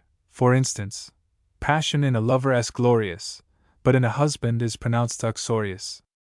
Men grow ashamed of being so very fond. They sometimes also get a little tired, but that, of course, is rare, and then despond. The same things cannot always be admired, yet 'tis so nominated in the bond, that both are tied till one shall have expired. Sad thought! To lose the spouse that was adorning our days, and put one's servants into mourning. There's doubtless something in domestic doings which forms, in fact, true love's antithesis. Romances paint at full length people's wooings, but only give a bust of marriages, for no one cares for matrimonial cooings. There's nothing wrong in a connubial kiss, think you. If Laura had been Petrarch's wife, he would have written sonnets all his life? All tragedies are finished by a death, all comedies are ended by a marriage. The future states of both are left to faith, for authors fear description might disparage the worlds to come of both, or fall beneath, and then both worlds would punish their miscarriage. So leaving each their priest and prayer book ready, they say no more of death or of the lady. The only two that in my recollection have sung of heaven and hell, or marriage, are Dante and Milton, and of both the affection was hapless in their nuptials, for some bar of fault or temper ruined the connection. Such things, in fact, it don't ask much to mar, but Dante's Beatrice and Milton's Eve were not drawn from their spouses, you conceive. Some persons say that Dante meant theology by Beatrice, and not a mistress. I, although my opinion may require apology, deem this a commentator's fantasy, unless indeed it was from his own knowledge he decided thus, and showed good reason why. I think that Dante's more abstruse ecstatics meant to personify the mathematics. Haidee and Juan were not married, but the fault was theirs, not mine. It is not fair, chaste reader, then, in any way to put the blame on me, unless you wish they were. Then if you'd have them wedded, please to shut the book which treats of this erroneous pair, before the consequences grow too awful. 'Tis dangerous to read of loves unlawful. Yet they were happy in the illicit indulgence of their innocent desires, but more imprudent grown with every visit. Haidee forgot the island was her sire's. When we have what we like, 'tis hard to miss it, at least in the beginning, ere one tires. Thus she came often, not a moment losing, whilst her piratical papa was cruising. Let not his mode of raising cash seem strange, although he fleeced the flags of every nation, for into a prime minister but change his title, and 'tis nothing but taxation. But he, more modest, took an humbler range of life, and in an honester vocation pursued o'er the high seas his watery journey, and merely practiced as a sea attorney. The good old gentleman had been detained by winds and waves, and some important captures, and in the hope of more, at sea remained, although a squall or two had damped his raptures. By swamping one of the prizes, he had chained his prisoners, dividing them like chapters in numbered lots. They all had cuffs and collars, and averaged each from $10 to $100. Some he disposed of off Cape Matapan, among his friends the Maynots. Some he sold to his Tunis correspondents, save one man tossed overboard unsaleable, being old. The rest, save here and there some richer one, reserved for future ransom, in the hold were linked alike. As for the common people, he had a large order from the Dey of Tripoli. The merchandise was served in the same way, pieced out for different marts in the Levant, except some certain portions of the prey, light classic articles of female want, French stuffs, lace, tweezers, toothpicks, teapot, tray, guitars and castanets from Alicant, all which selected from the spoil he gathers, robbed for his daughter by the best of fathers. A monkey, a Dutch mastiff, a macaw, 2 parrots, with a Persian cat and kittens, he chose from several animals he saw, a terrier, too, which once had been a Briton's, who dying on the coast of Ithaca, the peasants gave the poor dumb thing a pittance. These to secure in this strong blowing weather, he caged in one huge hamper altogether. Then, having settled his marine affairs, dispatching single cruisers here and there, his vessel having need of some repairs, he shaped his course to where his daughter fair continued still her hospitable cares. But that part of the coast being shoal and bare, and rough with reefs which ran out many a mile, his port lay on the other side o' the isle. And there he went ashore without delay, having no custom house nor quarantine to ask him awkward questions on the way about the time and place where he had been. He left his ship to be hove down next day, with orders to the people to careen, so that all hands were busy beyond measure, in getting out goods, ballast, guns, and treasure. Arriving at the summit of a hill which overlooked the white walls of his home, he stopped. What singular emotions fill their bosoms who have been induced to roam! With fluttering doubts if all be well or ill, with love for many, and with fears for some, all feelings which o'erleap the years long lost, and bring our hearts back to their starting post. The approach of home to husbands and to sires, after long travelling by land or water, most naturally some small doubt inspires. A female family's a serious matter, none trusts the sex more, or so much admires, but they hate flattery, so I never flatter. Wives in their husbands' absences grow subtler, and daughters sometimes run off with the butler. An honest gentleman at his return may not have the good fortune of Ulysses. Not all lone matrons for their husbands mourn, or show the same dislike to suitors' kisses. The odds are that he finds a handsome urn to his memory, and 2 or 3 young misses born to some friend, who holds his wife and riches, and that his Argus bites him by the breeches. If single, probably his plighted fair has in his absence wedded some rich miser. But all the better, for the happy pair may quarrel, and the lady growing wiser, he may resume his amatory care as cavalier servant, or despise her, and that his sorrow may not be a dumb one, write odes on the inconstancy of woman. And oh, ye gentlemen who have already some chaste liaison of the kind, I mean an honest friendship with a married lady, the only thing of this sort ever seen to last, of all connections the most steady, and the true hymen, the first but a screen, yet for all that keep not too long away. I've known the absent wronged 4 times a day. Lambro, our sea solicitor, who had much less experience of dry land than ocean, on seeing his own chimney smoke, felt glad, but not knowing metaphysics, had no notion of the true reason of his not being sad, or that of any other strong emotion. He loved his child, and would have wept the loss of her, but knew the cause no more than a philosopher. He saw his white walls shining in the sun, his garden trees all shadowy and green. He heard his rivulet's light bubbling run, the distant dog bark, and perceived between the umbrage of the wood so cool and dun the moving figures, and the sparkling sheen of arms, in the east all arm, and various dyes of colored garbs, as bright as butterflies. And as the spot where they appear he nears, surprised at these unwonted signs of idling, he hears, alas! no music of the spheres, but an unhallowed, earthly sound of fiddling. A melody which made him doubt his ears, the cause being past his guessing or unriddling. A pipe, too, and a drum, and shortly after, a most unoriental roar of laughter.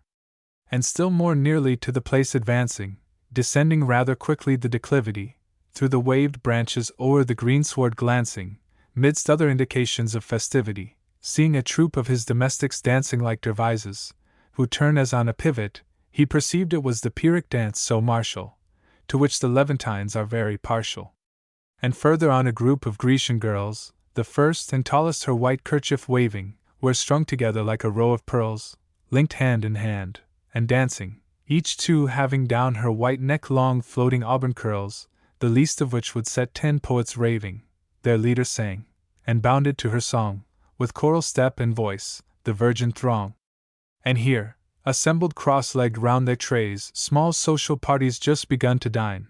Pilau and meats of all sorts met the gaze, and flasks of Samian and of Chian wine, and sherbet cooling in the porous vase. Above them their dessert grew on its vine, the orange and pomegranate nodding o'er dropped in their laps, scarce plucked, their mellow store. A band of children, round a snow-white ram, there wreathe his venerable horns with flowers, while peaceful as if still an unweaned lamb, the patriarch of the flock all gently cowers his sober head, majestically tame, or eats from out the palm, or playful lowers his brow, as if in act to butt, and then yielding to their small hands, draws back again.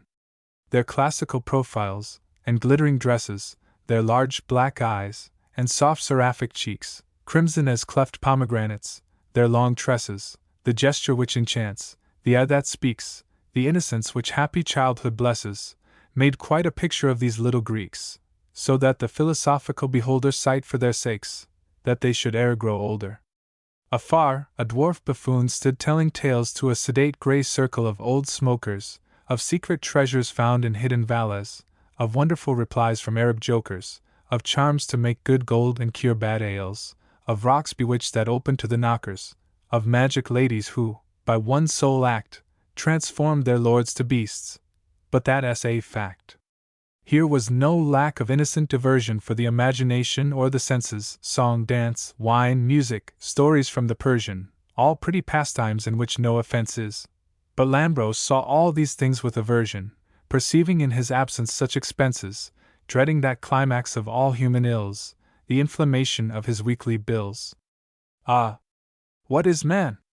What perils still environ the happiest mortals even after dinner? A day of gold from out an age of iron is all that life allows the luckiest sinner. Pleasure, Wiener she sings, at least, a siren, that lures, to flay alive, the young beginner. Lambros' reception at his people's banquet was such as fire accords to a wet blanket. He, being a man who seldom used a word too much, and wishing gladly to surprise, in general he surprised men with the sword, his daughter, had not sent before to advise of his arrival, so that no one stirred, and long he paused to reassure his eyes, in fact much more astonished than delighted, to find so much good company invited. He did not know, alas! how men will lie, that a report, especially the Greeks, avouched his death, such people never die, and put his house in mourning several weeks. But now their eyes and also lips were dry, the bloom, too, had returned to Hades' cheeks, her tears, too, being returned into their fount, she now kept house upon her own account. Hence all this rice, meat, dancing, wine, and fiddling, which turned the isle into a place of pleasure. The servants all were getting drunk or idling, a life which made them happy beyond measure. Her father's hospitality seemed middling, compared with what Hades did with his treasure. 'Twas wonderful how things went on improving, while she had not 1 hour to spare from loving. Perhaps you think in stumbling on this feast he flew into a passion, and in fact there was no mighty reason to be pleased. Perhaps you prophesy some sudden act, the whip, the rack, or dungeon at the least, to teach his people to be more exact, and that, proceeding at a very high rate, he showed the royal penchants of a pirate. You're wrong. He was the mildest mannered man that ever scuttled ship or cut a throat. With such true breeding of a gentleman, you never could divine his real thought. No courtier could, and scarcely woman can gird more deceit within a petticoat. Pity he loved adventurous life's variety, he was so great a loss to good society. Advancing to the nearest dinner tray, tapping the shoulder of the nighest guest, with a peculiar smile, which, by the way, boded no good, whatever it expressed, he asked the meaning of this holiday. The vinous Greek to whom he had addressed his question, much too merry to divine the questioner, filled up a glass of wine, and without turning his facetious head over his shoulder, with a bacchant air, presented the o'erflowing cup, and said, "Talking is dry work, I have no time to spare. Second hiccuped, our old master s dead, you'd better ask our mistress who s his heir. Our mistress, quoth a third, our mistress.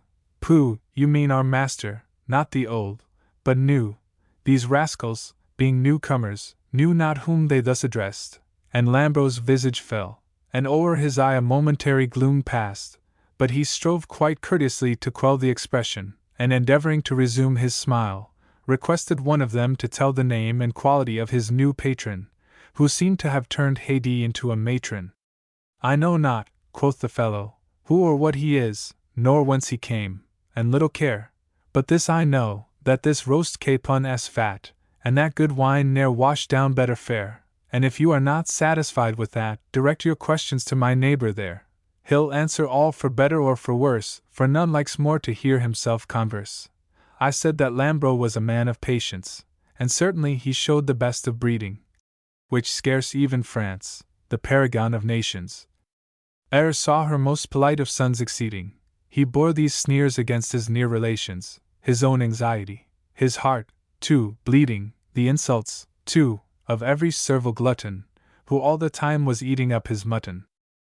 Now in a person used to much command, to bid men come, and go, and come again, to see his orders done, too, out of hand, whether the word was death, or but the chain, it may seem strange to find his manners bland, yet such things are, which I cannot explain, though doubtless he who can command himself is good to govern, almost as a Guelph. Not that he was not sometimes rash or so, but never in his real and serious mood, then calm, concentrated, and still, and slow, he lay coiled like the boa in the wood. With him it never was a word and blow, his angry word once o'er, he shed no blood, but in his silence there was much to rue, and his one blow left little work for two. He asked no further questions, and proceeded on to the house, but by a private way, so that the few who met him hardly heeded, so little they expected him that day. If love paternal in his bosom pleaded for Hades' sake, is more than I can say, but certainly to one deemed dead, returning, this revel seemed a curious mode of mourning. If all the dead could now return to life, which God forbid, or some, or a great many, for instance, if a husband or his wife, nuptial examples are as good as any, no doubt whatever might be their former strife, the present weather would be much more rainy, tears shed into the grave of the connection would share most probably its resurrection. He entered in the house no more his home, a thing to human feelings the most trying, and harder for the heart to overcome, perhaps, than even the mental pangs of dying, to find our hearthstone turned into a tomb, and round its once warm precincts palely lying the ashes of our hopes, is a deep grief, beyond a single gentleman's belief. He entered in the house, his home no more, for without hearts there is no home, and felt the solitude of passing his own door without a welcome. There he long had dwelt, there his few peaceful days time had swept o'er, there his warm bosom and keen eye would melt over the innocence of that sweet child, his only shrine of feelings undefiled.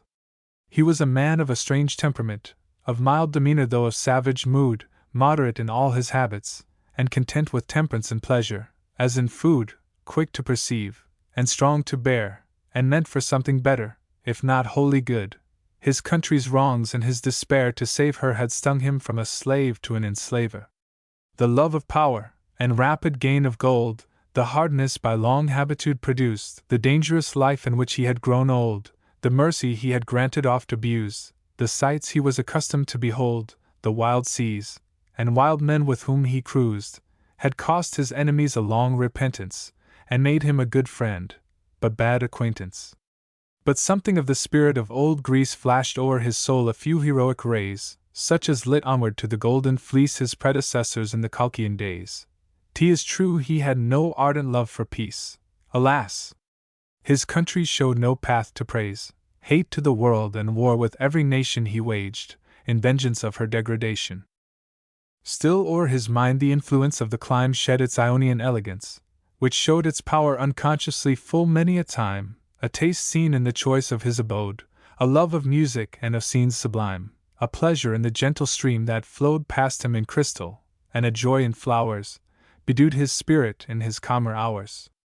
But whatsoe'er he had of love reposed on that beloved daughter, She had been the only thing which kept his heart unclosed amidst the savage deeds he had done and seen, a lonely pure affection unopposed. There wanted but the loss of this to wean his feelings from all milk of human kindness, and turn him like the Cyclops mad with blindness. The cubless tigress in her jungle raging is dreadful to the shepherd and the flock. The ocean when its yeasty war is waging is awful to the vessel near the rock. But violent things will sooner bear assuaging, their fury being spent by its own shock, than the stern, single, deep, and wordless ire of a strong human heart, and in a sire. It is a hard although a common case to find our children running restive, they in whom our brightest days we would retrace, our little selves reformed in finer clay, just as old age is creeping on apace, and clouds come o'er the sunset of our day, they kindly leave us, though not quite alone, but in good company, the gout or stone. Yet a fine family is a fine thing, provided they don't come in after dinner. 'Tis beautiful to see a matron bring her children up, if nursing them don't thin her. Like cherubs round an altar-piece they cling to the fireside, a sight to touch a sinner. A lady with her daughters or her nieces shines like a guinea and 7-shilling pieces. Old Lambro passed unseen a private gate, and stood within his hall at eventide. Meantime the lady and her lover sate at wassail in their beauty and their pride, an ivory inlaid table spread with state before them, and fair slaves on every side, gems, gold, and silver, formed the service mostly, mother of pearl and coral the less costly. The dinner made about 100 dishes, lamb and pistachio nuts, in short, all meats, and saffron soups, and sweetbreads, and the fishes were of the finest that e'er flounced in nets, drayest to a sybarite's most pampered wishes. The beverage was various sherbets of raisin, orange, and pomegranate juice, squeezed through the rind, which makes it best for use. These were ranged round, each in its crystal ewer, and fruits, and date bread loaves closed the repast, and mochas berry, from Arabia pure, in small fine china cups, came in at last. Gold cups of filigree made to secure the hand from burning underneath them placed, cloves, cinnamon, and saffron too were boiled up with the coffee, which, I think, they spoiled. The hangings of the room were tapestry, made of velvet panels, each of different hue, and thick with damask flowers of silk inlaid, and round them ran a yellow border too, the upper border, richly wrought, displayed, embroidered delicately o'er with blue, soft Persian sentences, in lilac letters, from poets, or the moralists their betters. These oriental writings on the wall, quite common in those countries, are a kind of monitors adapted to recall, like skulls at Memphian banquets, to the mind the words which shook Belshazzar in his hall, and took his kingdom from him. You will find, though sages may pour out their wisdom's treasure, there is no sterner moralist than pleasure. A beauty at the season's close grown hectic, a genius who has drunk himself to death, a rake turned Methodistic, or eclectic, for that is the name they like to pray beneath, but most, an alderman struck apoplectic, are things that really take away the breath, and show that late hours, wine, and love are able to do not much less damage than the table. Haydée and Juan carpeted their feet on crimson satin bordered with pale blue. Their sofa occupied 3 parts complete of the apartment, and appeared quite new. The velvet cushions, for a throne more meet, were scarlet, from whose glowing center grew a sun embossed in gold, whose rays of tissue, meridian-like, were seen all light to issue. Crystal and marble, plate and porcelain, had done their work of splendor. Indian mats and Persian carpets, which the heart bled to stain, over the floors were spread, gazelles and cats, and dwarfs and blacks, and such like things, that gained their bread as ministers and favorites, that is to say, by degradation, mingled there as plentiful as in a court, or fair. There was no want of lofty mirrors, and the tables, most of ebony inlaid with mother of pearl or ivory, stood at hand, or were of tortoise shell or rare woods made, fretted with gold or silver. By command, the greater part of these were ready spread with viands and sherbets and ice, and wine, kept for all comers at all hours to dine. Of all the dresses I select Haydée's, she wore 2 jelics. One was of pale yellow, of azure, pink, and white was her chemise, neath which her breast heaved like a little billow, with buttons formed of pearls as large as peas, all gold and crimson shone her jelic's fellow, and the striped white gauze beracan that bound her, like fleecy clouds about the moon, flowed round her. 1 large gold bracelet clasped each lovely arm, lockless, so pliable from the pure gold that the hand stretched and shut it without harm, the limb which it adorned its only mold, so beautiful, its very shape would charm, and clinging as if loath to lose its hold, the purest or enclosed the whitest skin that e'er by precious metal was held in. Around, as princess of her father's land, a light gold bar above her instep rolled announced her rank. 12 rings were on her hand, her hair was starred with gems, her veil's fine fold below her breast was fastened with a band of lavish pearls, whose worth could scarce be told. Her orange silk full Turkish trousers furled about the prettiest ankle in the world. Her hair's long auburn waves down to her heel flowed like an alpine torrent which the sun dyes with his morning light, and would conceal her person if allowed at large to run, and still they seem resentfully to feel the silken fillet's curb, and sought to shun their bonds whenas some zephyr caught began to offer his young pinion as her fan. Round her she made an atmosphere of life, the very air seemed lighter from her eyes, they were so soft and beautiful, and rife with all we can imagine of the skies, and pure as Psyche ere she grew a wife, too pure even for the purest human ties. Her overpowering presence made you feel it would not be idolatry to kneel. Her eyelashes, though dark as night, were tinged, it is the country's custom, but in vain, for those large black eyes were so blackly fringed, the glossy rebels mocked the jetty stain, and in their native beauty stood avenged. Her nails were touched with henna, but again the power of art was turned to nothing, for they could not look more rosy than before. The henna should be deeply dyed to make the skin relieved appear more fairly fair. She had no need of this. Day ne'er will break on mountain tops more heavenly white than her. The eye might doubt if it were well awake, she was so like a vision. I might err, but Shakespeare also says, 'tis very silly to gild refined gold, or paint the lily one had on a shawl of black and gold, but a white baracan. And so transparent the sparkling gems beneath you might behold, like small stars through the Milky Way apparent, his turban, furled in many a graceful fold, an emerald aigrette with Hades' hair and tea surmounted as its clasp, a glowing crescent, whose rays shone ever trembling, but incessant. And now they were diverted by their suite, dwarfs, dancing girls, black eunuchs, and a poet, which made their new establishment complete. The last was of great fame, and liked to show it. His verses rarely wanted their due feet, and for his theme, he seldom sung below it, he being paid to satirize or flatter, as the psalm says, indicating a good matter. He praised the present, and abused the past, reversing the good custom of old days. An Eastern anti-Jacobin at last he turned, preferring putting to no praise. For some few years his lot had been o'ercast by his seeming independent in his lays. But now he sung the Sultan and the Pasha with truth like Southey, and with verse like Crashaw.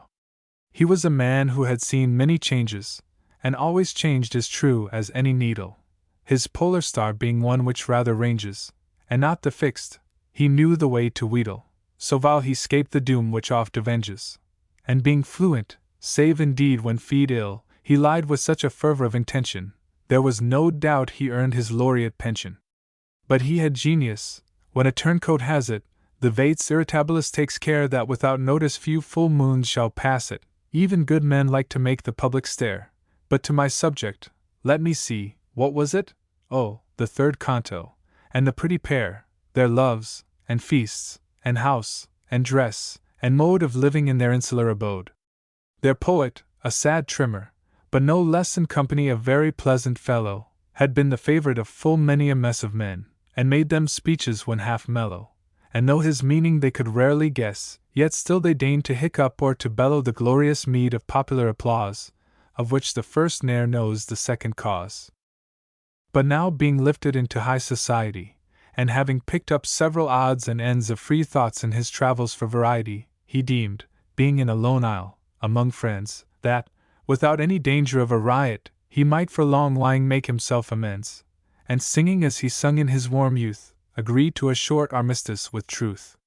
He had traveled amongst the Arabs, Turks, and Franks, and knew the self-loves of the different nations, and having lived with people of all ranks, had something ready upon most occasions, which got him a few presents and some thanks. He varied with some skill his adulations, to do at Rome as Romans do, a piece of conduct was which he observed in Greece. Thus, usually, when he was asked to sing, He gave the different nations something national. 'Twas all the same to him. God save the king, or caire, according to the fashion all. His muse made increment of anything, from the high lyric down to the low rational. If Pindar sang horse races, what should hinder himself from being as pliable as Pindar? In France, for instance, he would write a chanson, in England a six-canto quarto tale, in Spain, he make a ballad or romance on the last war, much the same in Portugal. In Germany, the Pegasus he'd prance on would be old Goethe's See What Says the Stall. In Italy he'd ape the Trecentisti. In Greece, he sings some sort of hymn like this Te, the Isles of Greece, the Isles of Greece. Where burning Sappho loved and sung, where grew the arts of war and peace, where Delos rose, and Phoebus sprung. Eternal summer gilds them yet, but all, except their sun, is set. The Scion and the Teian muse, the hero's harp, the lover's lute, have found the fame your shores refuse. Their place of birth alone is mute to sounds which echo further west than your sire's islands of the blest. The mountains look on Marathon, and Marathon looks on the sea, and musing there an hour alone, I dreamed that Greece might still be free, for standing on the Persian's grave, I could not deem myself a slave. A king sate on the rocky brow which looks o'er sea-borne Salamis, and ships, by thousands, lay below, and men in nations, all were his. He counted them at break of day, and when the sun set, where were they? And where are they? And where art thou, my country? On thy voiceless shore the heroic lay is tuneless now, the heroic bosom beats no more. And must thy lyre, so long divine, degenerate into hands like mine? 'Tis something in the dearth of fame, though linked among a fettered race, to feel at least a patriot's shame, even as I sing, suffuse my face. For what is left the poet here? For Greeks a blush, for Greece a tear. Must we but weep o'er days more blessed? Must we but blush? Our fathers bled. Earth, render back from out thy breast a remnant of our Spartan dead. Of the 300 grant but 3, to make a new Thermopylae. What, silent still? And silent all? Ah! No, the voices of the dead sound like a distant torrent's fall, and answer, let one living head, but one arise, we come, we come. 'Tis but the living who are dumb. In vain, strike other chords, fill high the cup with Samian wine. Leave battles to the Turkish hordes, and shed the blood of Sio's vine. Hark! Rising to the ignoble call, how answers each bold bacchanal? You have the Pyrrhic dance as yet, where is the Pyrrhic phalanx gone? Of two such lessons, why forget the nobler and the manlier one? You have the letters Cadmus gave, think ye he meant them for a slave? Fill high the bowl with Samian wine. We will not think of themes like these. It made Anacreon's song divine, he served, but served Polycrates, a tyrant, but our masters then were still, at least, our countrymen. The tyrant of the Chersonese was freedom's best and bravest friend, that tyrant was Miltiades. Oh! That the present hour would lend another despot of the kind! Such chains as his were sure to bind. Fill high the bowl with Samian wine. On Suli's rock, and Parga's shore, exists the remnant of a line such as the Doric mothers bore, and there, perhaps, some seed is sown, the Heraclidan blood might own. Trust not for freedom to the Franks, they have a king who buys and sells, in native swords, and native ranks, the only hope of courage dwells. But Turkish force, and Latin fraud, would break your shield, however broad. Fill high the bowl with Samian wine. Our virgins dance beneath the shade, I see their glorious black eyes shine, but gazing on each glowing maid, my own the burning teardrop laves, to think such breasts must suckle slaves place me on Sunium's marbled steep, where nothing, save the waves and I, may hear our mutual murmurs sweep. There, swan-like, let me sing and die, a land of slaves shall ne'er be mine, dash down yon cup of Samian wine. Thus sung, or would, or could, or should have sung, the modern Greek, intolerable verse, if not like Orpheus quite, when Greece was young, yet in these times he might have done much worse. His strain displayed some feeling, right or wrong, and feeling, in a poet, is the source of others' feeling, but they are such liars, and take all colors, like the hands of dyers. But words are things, and a small drop of ink, falling like dew, upon a thought, produces that which makes thousands, perhaps millions, think. 'Tis strange, the shortest letter which man uses instead of speech may form a lasting link of ages. To what straits old time reduces frail man, when paper, even a rag like this, survives himself, his tomb, and all that is his. And when his bones are dust, his grave a blank, his station, generation, even his nation, become a thing, or nothing, save to rank in chronological commemoration, some dull MS. Oblivion long has sank, or graven stone found in a baroque station in digging the foundation of a closet, may turn his name up, as a rare deposit. And glory long has made the sages smile. 'Tis something, nothing, words, illusion, wind, depending more upon the historian's style than on the name a person leaves behind. Troy owes to Homer what whist owes to Hoyle. The present century was growing blind to the great Marlborough's skill in giving knocks, until his late life by Archdeacon Cox. Milton est the prince of poets, so we say, a little heavy, but no less divine, an independent being in his day, learned, pious, temperate in love and wine. But, his life falling into Johnson's way, we're told this great high priest of all the nine was whipped at college, a harsh sire, odd spouse, for the first Mrs. Milton left his house. All these are, certes, entertaining facts, like Shakespeare's stealing deer, Lord Bacon's bribes, like Titus' youth, and Caesar's earliest acts, like Burns, whom Dr. Currywell describes, like Cromwell's pranks. But although truth exacts these amiable descriptions from the scribes, as most essential to their hero's story, they do not much contribute to his glory. All are not moralists, like Southey, when he prated to the world of pantisocracy, or Wordsworth unexcised, unhired, who then seasoned his peddler poems with democracy, or Coleridge, long before his flighty pen let to the Morning Post its aristocracy, when he and Southey, following the same path, espoused two partners, milliners of Bath. Such names at present cut a convict figure, the very botany bay in moral geography. Their loyal treason, renegado rigor, are good manure for their more bare biography. Wordsworth's last quarto, by the way, is bigger than any since the birthday of typography, a drowsy frowsy poem, called The Excursion, writ in a manner which is my aversion. He there builds up a formidable dike between his own and others' intellect. But Wordsworth's poem, and his followers, like Joanna Southcote's Shiloh, and her sect, are things which in this century don't strike the public mind, so few are the elect, and the new births of both their stale virginities have proved but dropsies, taken for divinities. But let me to my story. I must own, if I have any fault, it is digression, leaving my people to proceed alone, while I soliloquize beyond expression.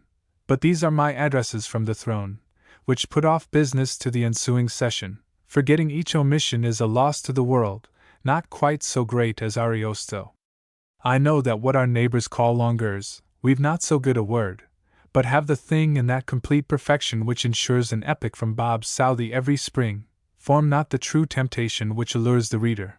But 'twould not be hard to bring some fine examples of the epopee, to prove its grand ingredient is ennui.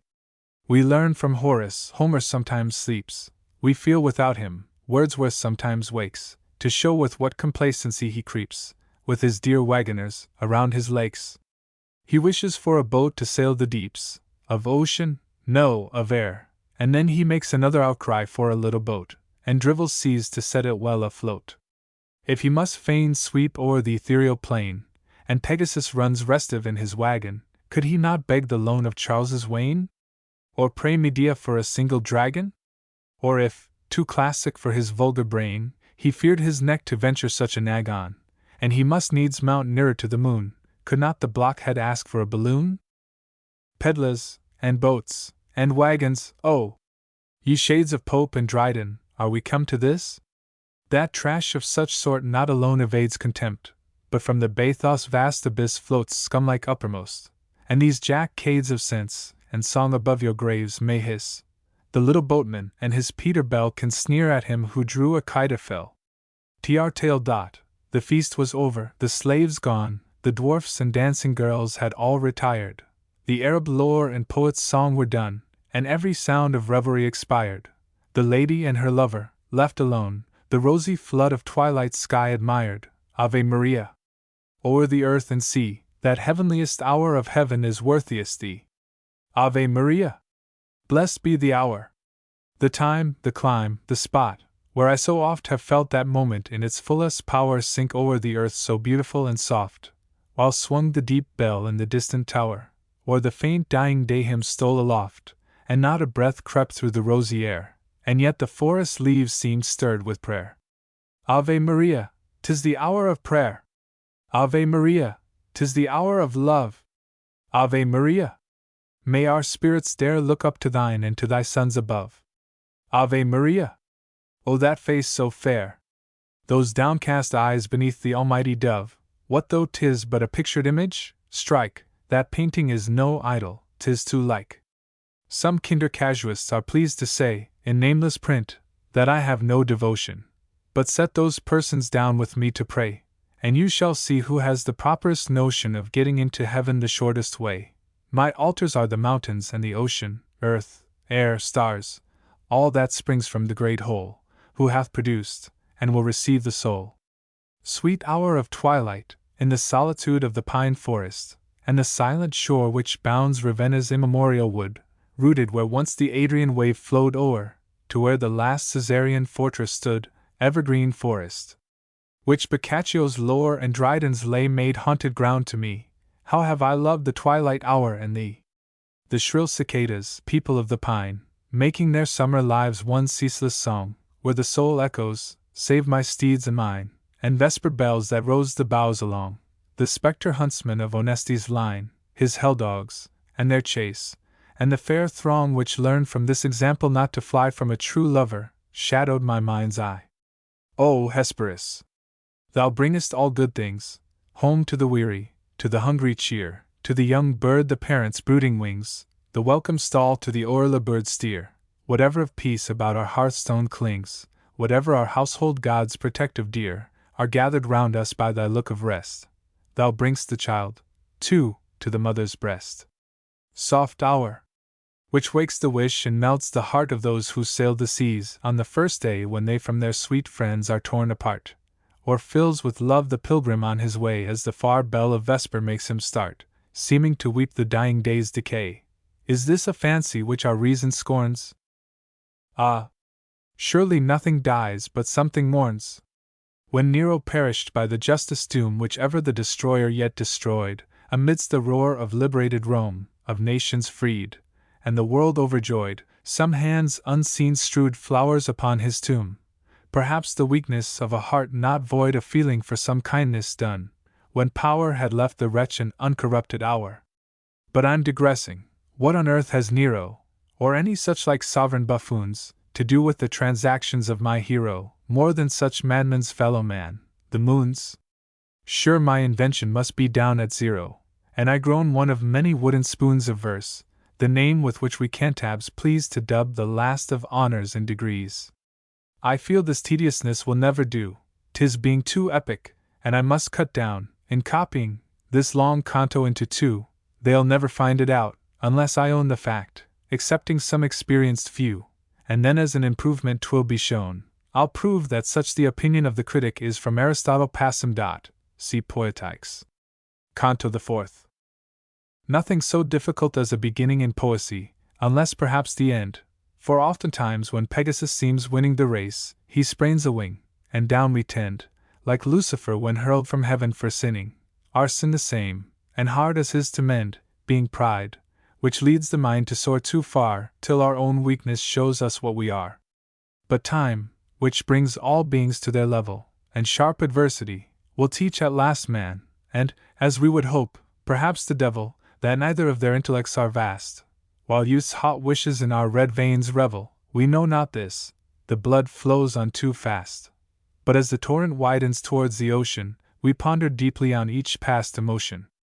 As boy, I thought myself a clever fellow, and wished that others held the same opinion. They took it up when my days grew more mellow, and other minds acknowledged my dominion. Now my seer fancy falls into the yellow leaf, and imagination droops her pinion, and the sad truth which hovers o'er my desk turns what was once romantic to burlesque. And if I laugh at any mortal thing, 'tis that I may not weep, and if I weep, 'tis that our nature cannot always bring itself to apathy, For we must steep our hearts first in the depths of Lethe's spring, ere what we least wish to behold will sleep. Thetis baptized her mortal son in Styx, a mortal mother would on Lethe fix. Some have accused me of a strange design against the creed and morals of the land, and trace it in this poem every line. I don't pretend that I quite understand my own meaning when I would be very fine. But the fact is that I have nothing planned, unless it were to be a moment merry, a novel word in my vocabulary. To the kind reader of our sober clime this way of writing will appear exotic. Pulcy was sire of the half-serious rhyme, who sang when chivalry was more quixotic, and revelled in the fancies of the time, true knights, chaste dames, huge giants, kings despotic. But all these, save the last, being obsolete, I chose a modern subject as more meet. How I have treated it, I do not know, perhaps no better than they have treated me who have imputed such designs as show not what they saw, but what they wish to see. But if it gives them pleasure, be it so. This is a liberal age, and thoughts are free. Meantime Apollo plucks me by the ear, and tells me to resume my story here. Young Juan and his lady-love were left to their own heart's most sweet society. Eventime the pitiless in sorrow cleft with his rude side such gentle bosoms. He sighed to behold them of their hours bereft, though foe to love, and yet they could not be meant to grow old, but die in happy spring, before one charm or hope had taken wing. Their faces were not made for wrinkles, their pure blood to stagnate, their great hearts to fail. The blank grey was not made to blast their hair, but like the climes that know nor snow nor hail they were all summer. Lightning might assail and shiver them to ashes, but to trail a long and snake-like life of dull decay was not for them. They had too little day. They were alone once more. For them to be thus was another Eden. They were never weary, unless when separate, the tree cut from its forest root of years, the river dammed from its fountain, the child from the knee and breast maternal weaned at once forever, would wither less than these two torn apart. Alas! There is no instinct like the heart, which may be broken. Happy they! Thrice fortunate! Who of that fragile mold, the precious porcelain of human clay, break with the first fall. They can ne'er behold the long year linked with heavy day on day, and all which must be borne, and never told, while life's strange principle will often lie deepest in those who long the most to die. Whom the gods love die young, was said of yore, and many deaths do they escape by this, the death of friends, and that which slays even more, the death of friendship, love, youth, all that is, except mere breath. And since the silent shore awaits at last even those who longest miss the old archer's shafts, perhaps the early grave which men weep over may be meant to save. Hades and Juan thought not of the dead. The heavens, and earth, and air seemed made for them. They found no fault with time, save that he fled. They saw not in themselves aught to condemn. Each was the other's mirror, and but read joy sparkling in their dark eyes like a gem, and knew such brightness was but the reflection of their exchanging glances of affection. The gentle pressure, and the thrilling touch, the least glance better understood than words, which still said all, and ne'er could say too much. A language, too, but like to that of birds, known but to them, at least appearing such as but to lovers a true sense affords, sweet playful phrases, which would seem absurd to those who have ceased to hear such, or ne'er heard. All these were theirs, for they were children still, and children still they should have ever been. They were not made in the real world to fill a busy character in the dull scene, but like two beings born from out a rill, a nymph and her beloved, all unseen to pass their lives in fountains and on flowers, and never know the weight of human hours. Moons changing had rolled on, and changeless found those their bright rise had lighted to such joys as rarely they beheld throughout their round, and these were not of the vain kind which cloys, for theirs were buoyant spirits, never bound by the mere senses, and that which destroys most love, possession, unto them appeared a thing which each endearment more endeared. Oh, beautiful! And rare as beautiful, but theirs was love in which the mind delights to lose itself when the old world grows dull, and we are sick of its hack sounds and sights, intrigues, adventures of the common school, its petty passions, marriages, and flights, where Hymen's torch but brands one strumpet more, whose husband only knows her not a hard words, harsh truth, a truth which many know. Enough. The faithful and the fairy pair, who never found a single hour too slow, what was it made them thus exempt from care? Young innate feelings all have felt below, which perish in the rest, but in them were inherent, what we mortals call romantic, and always envy, though we deem it frantic. This is in others a factitious state, an opium dream of too much youth and reading, but was in them their nature or their fate. No novels e'er had set their young hearts bleeding, for Hades' knowledge was by no means great, and Juan was a boy of saintly breeding, so that there was no reason for their loves more than for those of nightingales or doves. They gazed upon the sunset.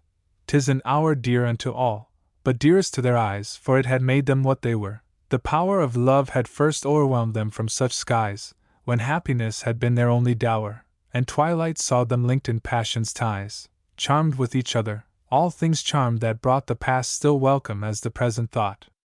I know not why, but in that hour tonight, even as they gazed, a sudden tremor came, and swept, as 'twere, across their heart's delight, like the wind o'er a harp string, or a flame, when one is shook in sound, and one in sight, and thus some boding flashed through either frame, and called from Juan's breast a faint low sigh, while one new tear arose in Hades' eye. That large black prophet eye seemed to dilate and follow far the disappearing sun, as if their last day of a happy date with his broad, bright, and dropping orb were gone. Juan gazed on her as to ask his fate. He felt a grief, but knowing cause for none, his glance inquired of hers for some excuse for feelings causeless, or at least abstruse. She turned to him, and smiled, but in that sort which makes not others smile, then turned aside. Whatever feeling shook her, it seemed short, and mastered by her wisdom or her pride. When Juan spoke, too, it might be in sport, of this their mutual feeling, she replied, if it should be so, but it cannot be, or I at least shall not survive to see. Juan would question further, but she pressed his lip to hers, and silenced him with this, and then dismissed the omen from her breast, defying augury.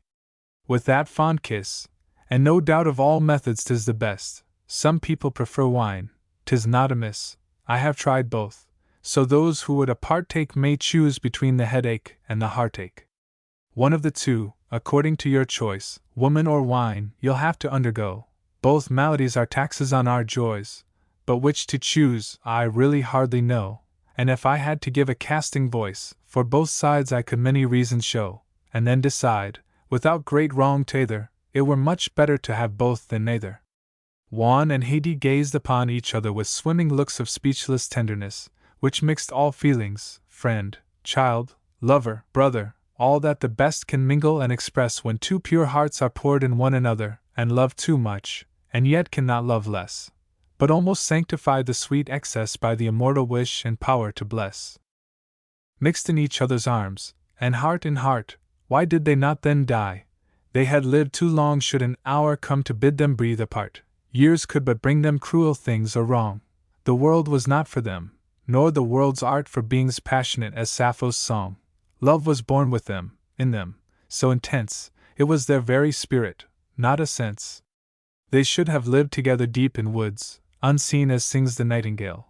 They were unfit to mix in these thick solitudes called social, haunts of hate, and vice, and care. How lonely every free-born creature broods. The sweetest songbirds nestly in a pair, the eagle soars alone, the gull and crow flock o'er their carrion, just like men below. Now pillowed cheek to cheek, in loving sleep, Hades and Juan their siesta took, a gentle slumber, but it was not deep, for ever and anon a something shook Juan, and shuddering o'er his frame would creep, and Hades' sweet lips murmured like a brook a wordless music, and her face so fair stirred with her dream, as rose leaves with the air, or as the stirring of a deep dear stream within an alpine hollow, when the wind walks o'er it, was she shaken by the dream, the mystical usurper of the mind, o'erpowering us to be whatever may seem good to the soul which we no more can bind. Strange state of being! For 'tis still to be, senseless to feel, and with sealed eyes to see. She dreamed of being alone on the seashore, chained to a rock, she knew not how, but stir she could not from the spot, and the loud roar grew, and each wave rose roughly, threatening her, and o'er her upper lip they seemed to pour, until she sobbed for breath, and soon they were foaming o'er her lone head, so fierce and high, each broke to drown her, yet she could not die. Anon, she was released, and then she strayed o'er the sharp shingles with her bleeding feet, and stumbled almost every step she made, and something rolled before her in a sheet, which she must still pursue how afraid. 'Twas white and indistinct, nor stopped to meet her glance nor grasp, for still she gazed, and grasped, and ran, but it escaped her as she clasped. The dream changed. In a cave she stood, its walls were hung with marble icicles, the work of ages on its water-fretted halls, where waves might wash, and seals might breed and lurk. Her hair was dripping, and the very balls of her black eyes seemed turned to tears, and murk the sharp rocks looked below each drop they caught, which froze to marble as it fell, she thought. And wet, and cold, and lifeless at her feet, pale as the foam that frothed on his dead brow, which she essayed in vain to clear, how sweet were once her cares, how idle seemed they now, lay Juan, nor could aught renew the beat of his quenched heart, and the sea dirges low rang in her sad ears like a mermaid's song, and that brief dream appeared a life too long. And gazing on the dead, she thought his face faded, or altered into something new, like to her father's features, till each trace, more like and like to Lambro's aspect grew, with all his keen worn look and Grecian grace. And starting, she awoke, and what to view? Oh, powers of heaven! What dark eye meets she there? 'Tis her father's, fixed upon the pair.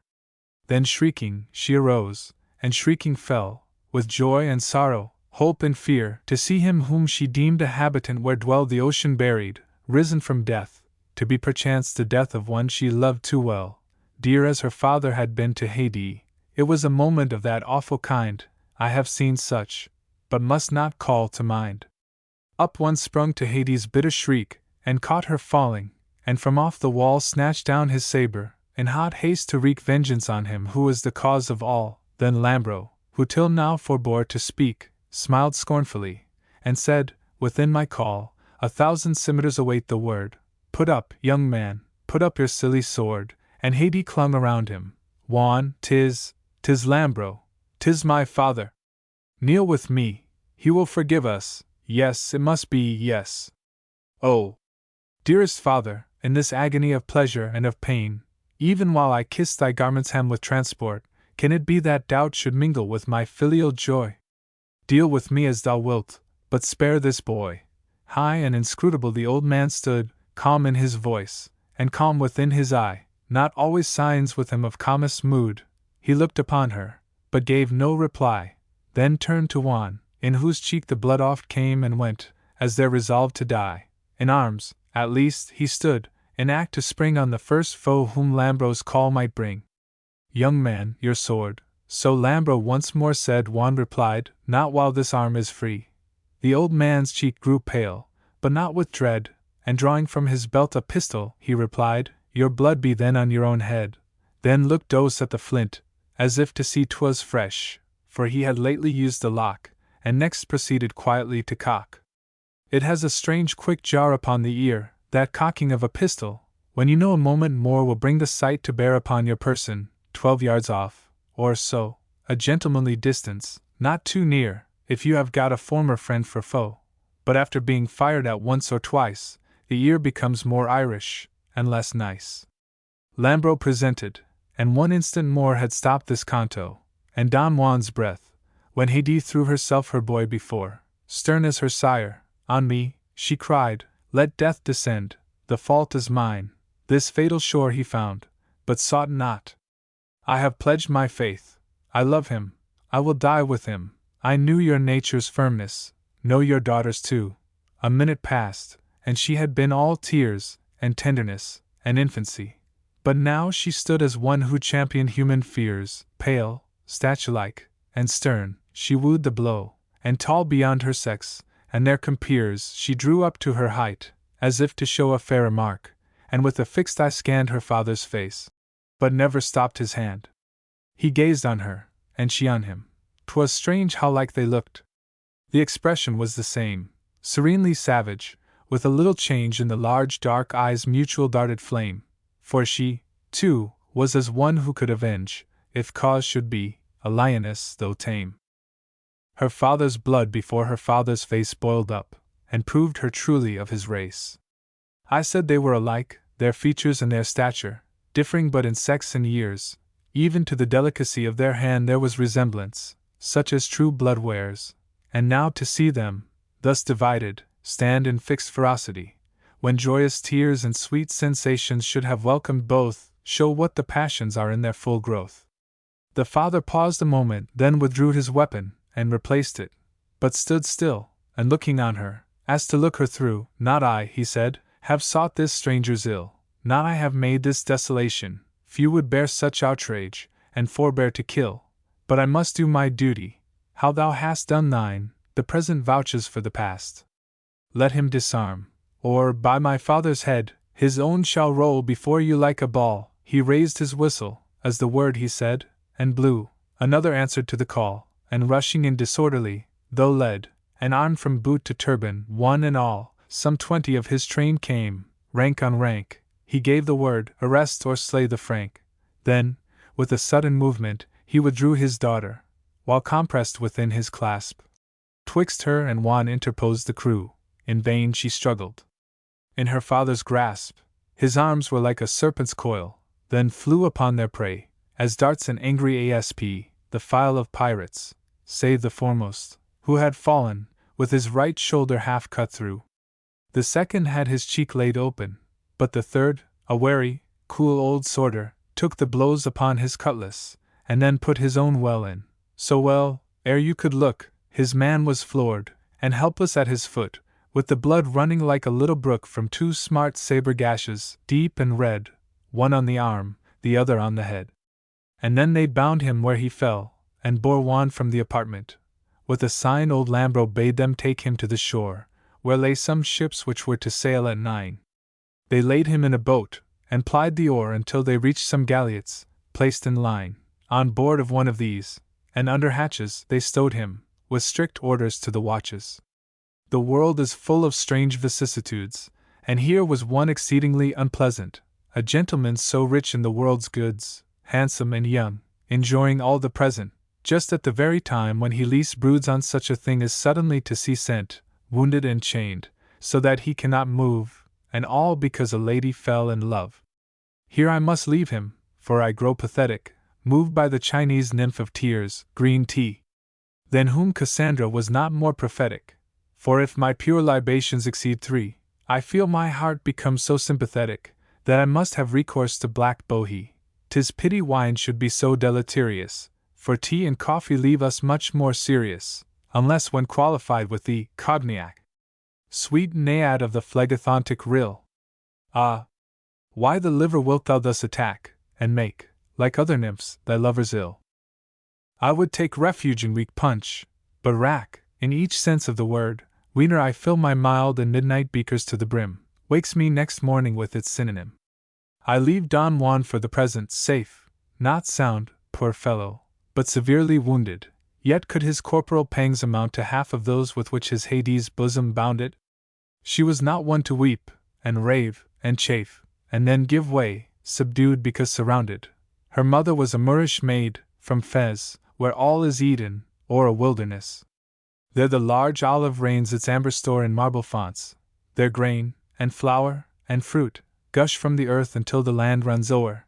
But there, too, many a poison tree has root, and midnight listens to the lion's roar, and long, long deserts scorch the camel's foot, or heaving whelm the helpless caravan, and as the soil is, so the heart of man. Afric is all the sun's, and as her earth her human day is kindled, full of power for good or evil, burning from its birth, the Moorish blood partakes the planet's hour, and like the soil beneath it will bring forth, beauty and love were Hades' mother's dower. But her large dark eye showed deep passion's force, though sleeping like a lion near a source. Her daughter, tempered with a milder ray, like summer clouds all silvery, smooth, and fair, till slowly charged with thunder they display terror to earth, and tempest to the air, had held till now her soft and milky way. But overwrought with passion and despair, the fire burst forth from her Numidian veins, even as the Samum sweeps the blasted plains. The last sight which she saw was Juan's gore, and he himself o'ermastered and cut down. His blood was running on the very floor where late he trod, her beautiful, her own. Thus much she viewed an instant and no more. Her struggles ceased with one convulsive groan. On her sire's arm, which until now scarce held her writhing, fell she like a cedar felled. A vein had burst, and her sweet lips' pure dyes were dabbled with the deep blood which ran o'er, and her head drooped as when the lily lies o'ercharged with rain. Her summoned handmaids bore their lady to her couch with gushing eyes. Of herbs and cordials they produced their store, but she defied all means they could employ. Like one life could not hold, nor death destroy. Days lay she in that state unchanged, though chill. With nothing livid, still her lips were red. She had no pulse, but death seemed absent still. No hideous sign proclaimed her surely dead. Corruption came not in each mind to kill all hope. To look upon her sweet face bred new thoughts of life, for it seemed full of soul. She had so much, earth could not claim the whole. The ruling passion, such as marble shows when exquisitely chiseled, still lay there, but fixed as marble's unchanged aspect throws o'er the fair Venus, but forever fair, o'er the Laocoon's all eternal throes, and ever-dying gladiators ere, their energy like life forms all their fame, yet looks not life, for they are still the same. She woke at length, but not as sleepers wake, rather the dead, for life seemed something new, a strange sensation which she must partake perforce, since whatsoever met her view struck not on memory, though a heavy ache lay at her heart, whose earliest beat still true brought back the sense of pain without the cause, for a while, the Furies made a pause. She looked on many a face with vacant eye, on many a token without knowing what, she saw them watch her without asking why, and recked not who around her pillow sat, not speechless, though she spoke not a sigh relieved her thoughts. Dull silence and quick chat were tried in vain by those who served. She gave no sign, save breath, of having left the grave. Her handmaids tended, but she heeded not. Her father watched, she turned her eyes away. She recognized no being, and no spot, however dear or cherished in their day. They changed from room to room, but all forgot, gentle, but without memory she lay. At length those eyes, which they would fain be weaning back to old thoughts, waxed full of fearful meaning. And then a slave bethought her of a harp. The harper came, and tuned his instrument. At the first notes, irregular and sharp, on him her flashing eyes a moment bent, then to the wall she turned as if to warp her thoughts from sorrow through her heart resent, and he begun a long low island song of ancient days, ere tyranny grew strong. Anon her thin wan fingers beat the wall in time to his old tune. He changed the theme, and sung of love. The fierce name struck through all her recollection, on her flashed the dream of what she was, and is, if he could call to be so being. In a gushing stream the tears rushed forth from her o'erclouded brain, like mountain mists at length dissolved in rain. Short solace, vain relief, thought came too quick, and whirled her brain to madness. She arose as one who ne'er had dwelt among the sick, and flew at all she met, as on her foes. But no one ever heard her speak or shriek, although her paroxysm drew towards its dose. Hers was a frenzy which disdained to rave, even when they smote her, in the hope to save. Yet she betrayed at times a gleam of sense. Nothing could make her meet her father's face, though on all other things with looks intense she gazed, but none she ever could retrace. Food she refused, and raiment. No pretense availed for either change of place, nor time, nor skill, nor remedy, could give her senses to sleep. The power seemed gone forever. 12 days and nights she withered thus. At last, without a groan, or sigh, or glance, to show a parting pang, the spirit from her passed, and they who watched her nearest could not know the very instant, till the change that cast her sweet face into shadow, dull and slow, glazed o'er her eyes, the beautiful, the black. Oh! To possess such luster, and then lack. She died, but not alone. She held within a second principle of life, which might have dawned a fair and sinless child of sin, but closed its little being without light, and went down to the grave unborn, wherein blossom and bough lie withered with one blight. In vain the dews of heaven descend above the bleeding flower and blasted fruit of love. Thus lived, thus died she, never more on her shall sorrow light, or shame. She was not made through years or moons the inner weight to bear, which colder hearts endure till they are laid by age and earth. Her days and pleasures were brief, but delightful, such as had not stayed long with her destiny. But she sleeps well by the seashore, whereon she loved to dwell. That isle is now all desolate and bare, its dwellings down, its tenants passed away. None but her own and father's grave is there, and nothing outward tells of human clay.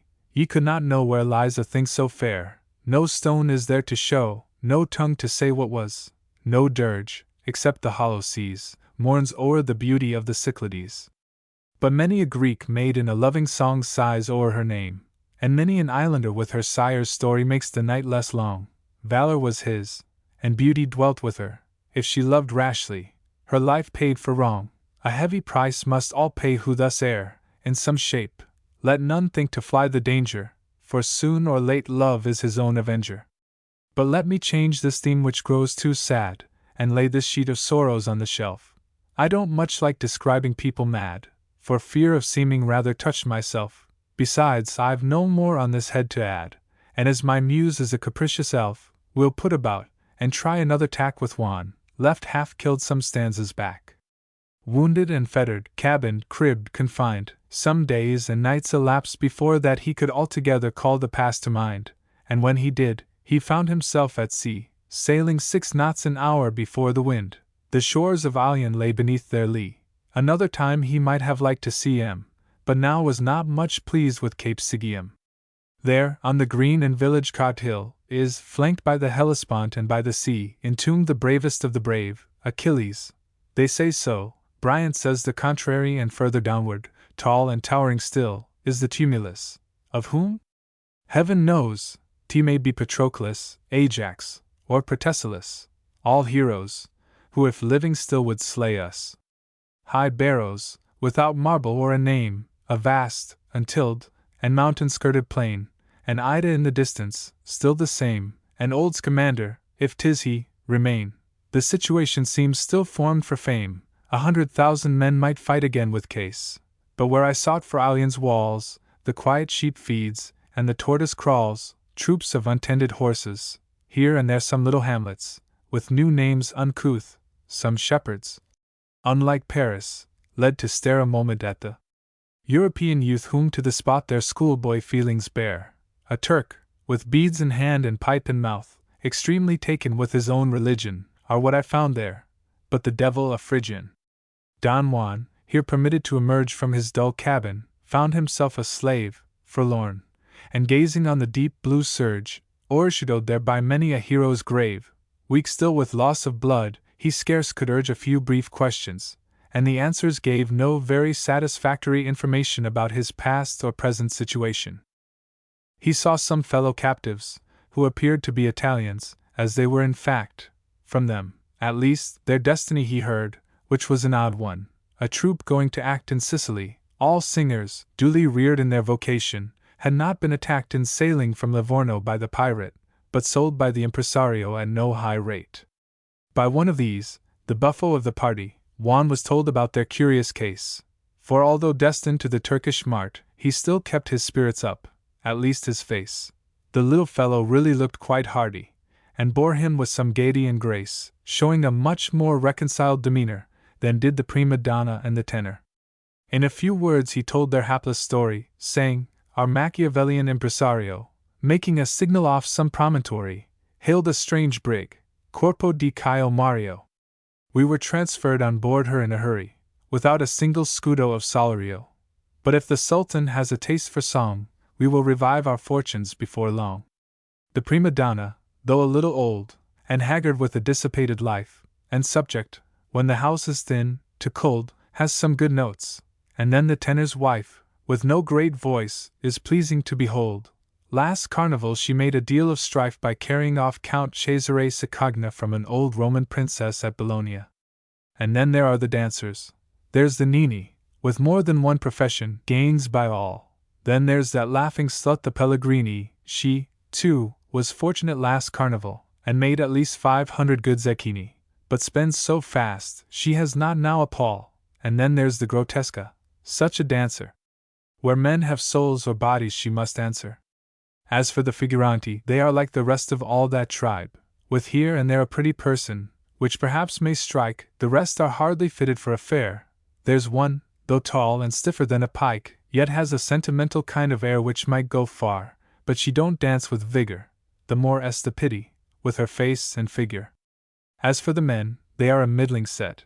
The musico is but a cracked old basin, but being qualified in one way yet, may the seraglio do to set his face in, and as a servant some preferment get. His singing I know further trust can place in, from all the Pope makes yearly 'twould perplex to find 3 perfect pipes of the third sex. The tenor's voice is spoiled by affectation, and for the bass, the beast can only bellow. In fact, he had no singing education, an ignorant, noteless, timeless, tuneless fellow. But being the prima donna's near relation, who swore his voice was very rich and mellow, they hired him, though to hear him you'd believe an ass was practicing recitative. 'Twould not become myself to dwell upon my own merits, and though young, I see, sir, you have got a travelled air, which speaks you one to whom the opera is by no means new. You've heard of Rocacanti. I'm the man. The time may come when you may hear me too. You was not last year at the fair of Lugo, but next, when I'm engaged to sing there, do go. Our baritone I almost had forgot, a pretty lad, but bursting with conceit, with graceful action, science not a jot, a voice of no great compass, and not sweet, he always is complaining of his lot, forsooth, scarce fit for ballads in the street. In lovers' parts his passion more to breathe, having no heart to show, he shows his teeth. Here Rocacanti's eloquent recital was interrupted by the pirate crew, who came at stated moments to invite all the captives back to their sad berths.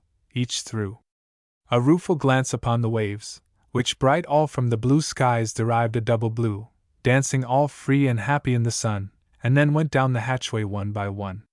They heard next day, that in the Dardanelles, waiting for his sublimity's firman, the most imperative of sovereign spells, which every body does without who can, more to secure them in their naval cells, lady to lady, well as man to man, were to be chained and lotted out per couple, for the slave market of Constantinople. It seems when this allotment was made out, there chanced to be an odd male, an odd female, who, after some discussion and some doubt, if the soprano might be deemed to be male, they placed him o'er the women as a scout, were linked together, and it happened the male was Juan, who, an awkward thing at his age, paired off with a bacchanti blooming visage. With Rocacanti lucklessly was chained the tenor. These two hated with a hate found only on the stage, and each more pained with this his tuneful neighbor than his fate. Sad strife arose, for they were so cross-grained, instead of bearing up without debate, that each pulled different ways with many an oath. Arcades ambo, id est, blackguards both. Juan's companion was a Romagno, but bred within the march of old Ancona, with eyes that looked into the very soul, and other chief points of a belladonna, bright, and as black and burning as a coal, and through her dear brunette complexion shone great wish to please, a most attractive dower, especially when added to the power. But all that power was wasted upon him, for sorrow o'er each sense held stern command. Her eye might flash on his, but found it dim, and though thus chained, as natural her hand touched his, nor that, nor any handsome limb, and she had some not easy to withstand, could stir his pulse, or make his faith feel brittle. Perhaps his recent wounds might help a little. No matter, we should ne'er too much inquire, but facts are facts. No knight could be more true, and firmer faith no lady, love desire. We will omit the proofs, save one or two. 'Tis said no one in hand can hold a fire by thought of frosty Caucasus. But few, I really think, yet Juan's then ordeal was more triumphant, and not much less real. Here I might enter on a chaste description, having withstood temptation in my youth, but hear that several people take exception at the first 2 books having too much truth. Therefore I'll make Don Juan leave the ship soon, because the publisher declares, in sooth, through needle's eyes it easier for the camel is to pass, than those 2 cantos into families. 'Tis all the same to me, I'm fond of yielding, and therefore leave them to the purer page of Smollett, Prior, Ariosto, Fielding, who say strange things for so correct an age. I once had great alacrity in wielding my pen, and liked poetic war to wage, and recollect the time when all this cant would have provoked remarks which now it shan't. As boys love rose, my boyhood liked to squabble.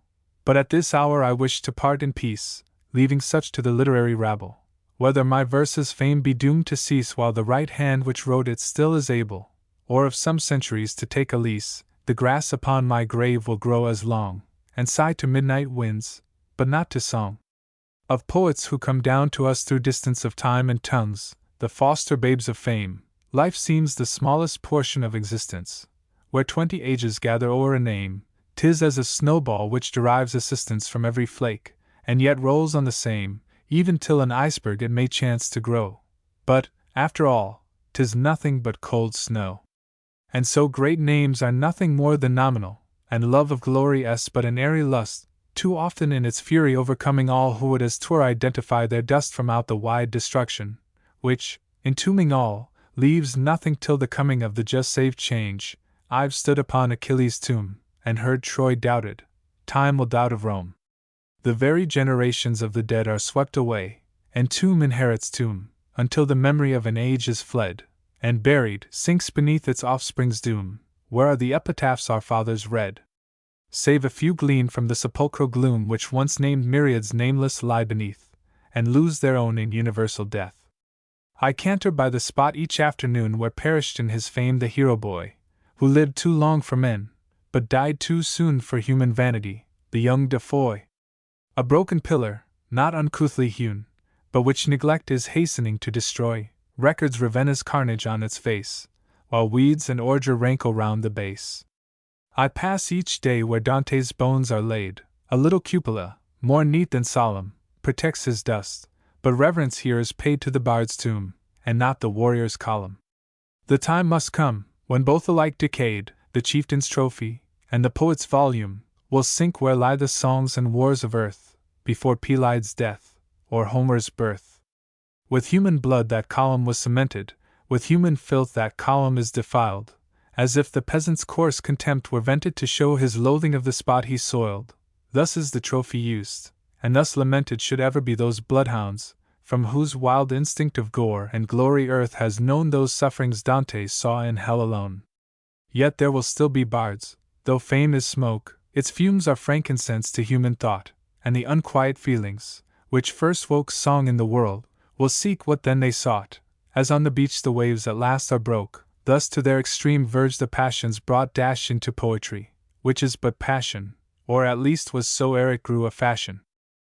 If in the course of such a life as was at once adventurous and contemplative, men, who partake all passions as they pass, acquire the deep and bitter power to give their images again as in a glass, and in such colors that they seem to live, you may do right forbidding them to show 'em, but spoil, I think, a very pretty poem. Oh! Ye, who make the fortunes of all books, benign ceruleans of the second sex, who advertise new poems by your looks, your imprimatur will ye not annex? What? Must I go to the oblivious cooks, those Cornish plunderers of Parnassian wrecks? Ah! Must I then the only minstrel be, proscribed from tasting your Castalian tea? What? Can I prove a lion then no more? A ballroom bard, a fool's cap, hot-pressed darling? To bear the compliments of many a boor, and sigh, I can't get out, like Yorick's starling. Why then I'll swear, as poet Wordy swore, because the world won't read him, always snarling, that taste is gone, that fame is but a lottery, drawn by the blue-coat misses of a coterie. Oh! Darkly, deeply, beautifully blue, as someone somewhere sings about the sky, and I, ye learned ladies, say of you, they say your stockings are so, heaven knows why, I have examined few pair of that hue, blue as the garters which serenely lie round the patrician left legs, which adorn the festal midnight, and the levee morn. Yet some of you are most seraphic creatures, but times are altered since, a rhyming lover, you read my stanzas, and I read your features, and but no matter, all those things are over, still I have no dislike to learn natures, for sometimes such a world of virtues cover. I knew one woman of that purple school, the loveliest, chastest, best, but quite a fool.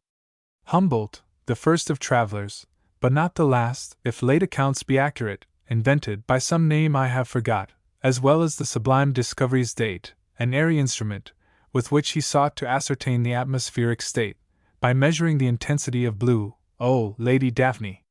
Let me measure you! But to the narrative. The vessel bound with slaves to sell off in the capital, after the usual process, might be found at anchor under the Seraglio wall. Her cargo, from the plague being safe and sound, were landed in the market, one and all, and there were Georgians, Russians, and Circassians, bought up for different purposes and passions. Some went off dearly, $1,500 for one Circassian, a sweet girl, were given, warranted virgin, Beauty's brightest colors had decked her out in all the hues of heaven. Her sails sent home some disappointed ballers, who bade on till the hundreds reached 11. But when the offer went beyond, they knew 'twas for the Sultan, and at once withdrew. 12 negresses from Nubia brought a price which the West Indian market scarce would bring, though Wilberforce, at last, has made it twice what 'twas ere abolition, and the thing need not seem very wonderful, for vice is always much more splendid than a king. The virtues, even the most exalted, charity, are saving, vice spares nothing for a rarity. But for the destiny of this young troop, how some were bought by Pashas, some by Jews, how some to burdens were obliged to stoop, and others rose to the command of crews as renegados, while in hapless group, hoping no very old vizier might choose, the females stood, as one by one they picked to make a mistress, or fourth wife, or victim. All this must be reserved for further song, also our hero's lot, how unpleasant, because this canto has become too long, must be postponed. Discreetly for the present, I'm sensible redundancy is wrong, but could not for the muse of me put less in tea, and now delay the progress of Don Juan, till what is called in Ossian the 5th one. Canto the 5th. When amatory poets sing their loves in liquid lines mellifluously bland, and pair their rhymes as Venus yokes her doves, they little think what mischief is in hand. The greater their success the worse it proves, as Ovid's verse may give to understand.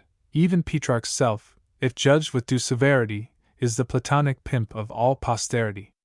I therefore do denounce all amorous writing, except in such a way as not to attract, plain, simple, short, and by no means inviting, but with a moral to each error tact, formed rather for instructing than delighting, and with all passions in their turn attacked. Now, if my Pegasus should not be shod ill, this poem will become a moral model.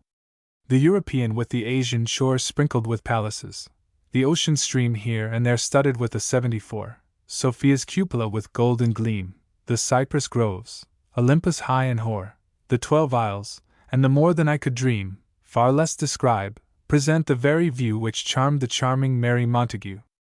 I have a passion for the name of Mary, for once it was a magic sound to me, and still it half calls up the realms of fairy, where I beheld what never was to be. All feelings changed, but this was last to vary, a spell from which even yet I am not quite free, but I grow sad, and let a tale grow cold, which must not be pathetically told.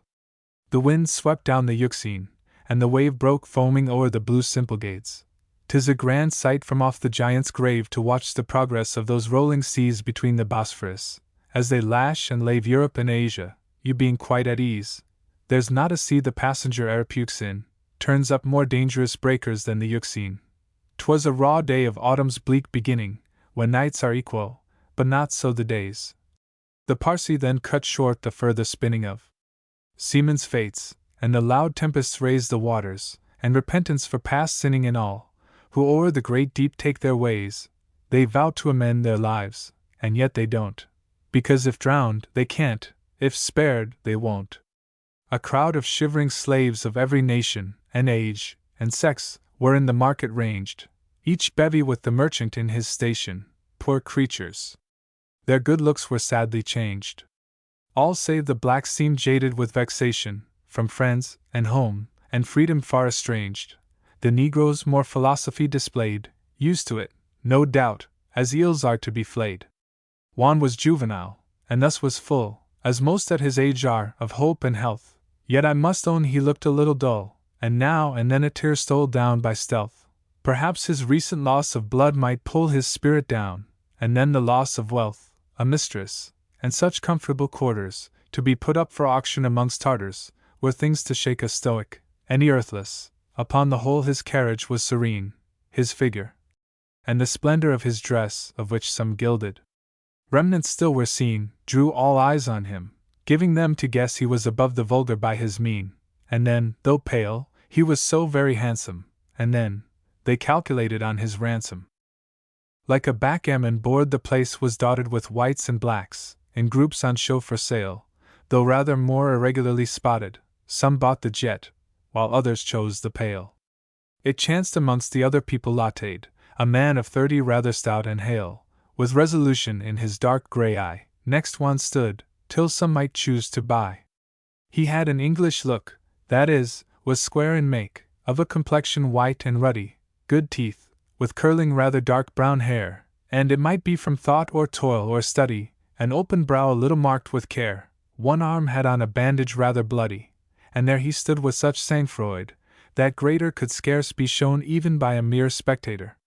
But seeing at his elbow a mere lad, of a high spirit evidently, though at present weighed down by a doom which had o'erthrown even men, he soon began to show a kind of blunt compassion for the sad lot of so young a partner in the woe, which for himself he seemed to deem no worse than any other scrape, a thing of course. "My boy," said he, amidst this motley crew of Georgians, Russians, Nubians, and what not, all ragamuffins differing but in hue, with whom it is our luck to cast our lot, the only gentlemen seem eyeing you, so let us be acquainted, as we ought. If I could yield you any consolation, 'twould give me pleasure. Pray, what is your nation? When Juan answered, Spanish, he replied, I thought, in fact, you could not be a Greek. Those servile dogs are not so proudly eyed. Fortune has played you here a pretty freak, but that's her way with all men, till they're tried. But never mind, she'll turn, perhaps, next week. She has served me also much the same as you, except that I have found in nothing new. Pray, sir, said Juan, if I may presume, what brought you here? Oh, nothing very rare, 6 Tartars and a drag chain. To this doomed, but what conducted, if the question's fair, is that which I would learn. I served for some months with the Russian army here and there, and taking lately, by Suwarrow's bidding, a town, was ta'en myself instead of Whitton. Have you no friends? I had, but by God's blessing, have not been troubled with them lately. Now I have answered all your questions without pressing, and you an equal courtesy should show. Alas, said Juan, 'twere a tale distressing, and long besides. Oh, if 'tis really so, you're right on both accounts to hold your tongue. A sad tale saddens doubly, when 'tis long. But droop not, fortune at your time of life, although a female moderately fickle, will hardly leave you, as she is not your wife, for any length of days in such a pickle. To strive, too, with our fate were such a strife as if the corn-sheaf should oppose the sickle. Men are the sport of circumstances, when the circumstances seem the sport of men. 'Tis not, said Juan, for my present doom I mourn, but for the past. I loved a maid. He paused, and his dark eye grew full of gloom. A single tear upon his eyelash stayed a moment, and then dropped. But to resume, 'tis not my present lot, as I have said, which I deplore so much, for I have borne hardships which have the hardiest overworn on the rough deep. But this last blow and here he stopped again, and turned away his face. I, quoth his friend, I thought it would appear that there had been a lady in the case, and these are things which ask a tender tear, such as I, too, would shed if in your place. I cried upon my first wife's dying day, and also when my second ran away, my third your third, quoth Juan, turning round, you scarcely can be 30, have you 3? No, only 2 at present above ground. Surely 'tis nothing wonderful to see one person thrice in holy wedlock bound. Well then, your third, said Juan, what did she? She did not run away too, did she, sir? No, faith. What then? I ran away from her. You take things coolly, sir, said Juan. Why, replied the other, what can a man do? There still are many rainbows in your sky, but mine have vanished. All, when life is new, commence with feelings warm, and prospects high, but time strips our illusions of their hue, and one by one in turn, some grand mistake casts off its bright skin yearly like the snake. 'Tis true, it gets another bright and fresh, or fresher, brighter, but the year gone through, this skin must go the way, too, of all flesh, or sometimes only wear a week or 2. Love is the first net which spreads its deadly mesh. Ambition, avarice, vengeance, glory, glue the glittering lime twigs of our latter days, where still we flutter on for pence or praise. All this is very fine, and may be true, said Juan, but I really don't see how it betters present times with me or you. No, quoth the other, yet you will allow by setting things in their right point of view, knowledge, at least, is gained. For instance, now, we know what slavery is, and our disasters may teach us better to behave when masters.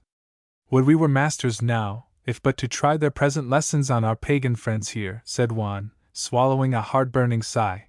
Heaven help the scholar whom his fortune sends here.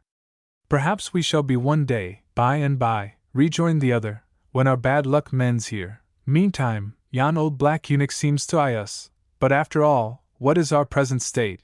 'Tis bad, and may be better, all men's lot. Most men are slaves, none more so than the great, to their own whims and passions, and what not. Society itself, which should create kindness, destroys what little we had got. To feel for none is the true social art of the world's Stoics, men without a heart. Just now a black old neutral personage of the third sex stepped up, and peering over the captives, seemed to mark their looks and age, and capabilities, as to discover if they were fitted for the purpose cage. No lady e'er is ogled by a lover, horse by a blackleg, broadcloth by a tailor, fee by a counsel, felon by a jailer, as is a slave by his intended bidder.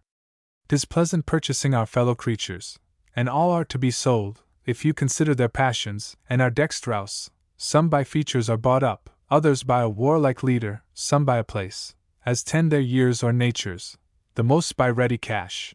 But all have prices, from crowns to kicks, according to their vices.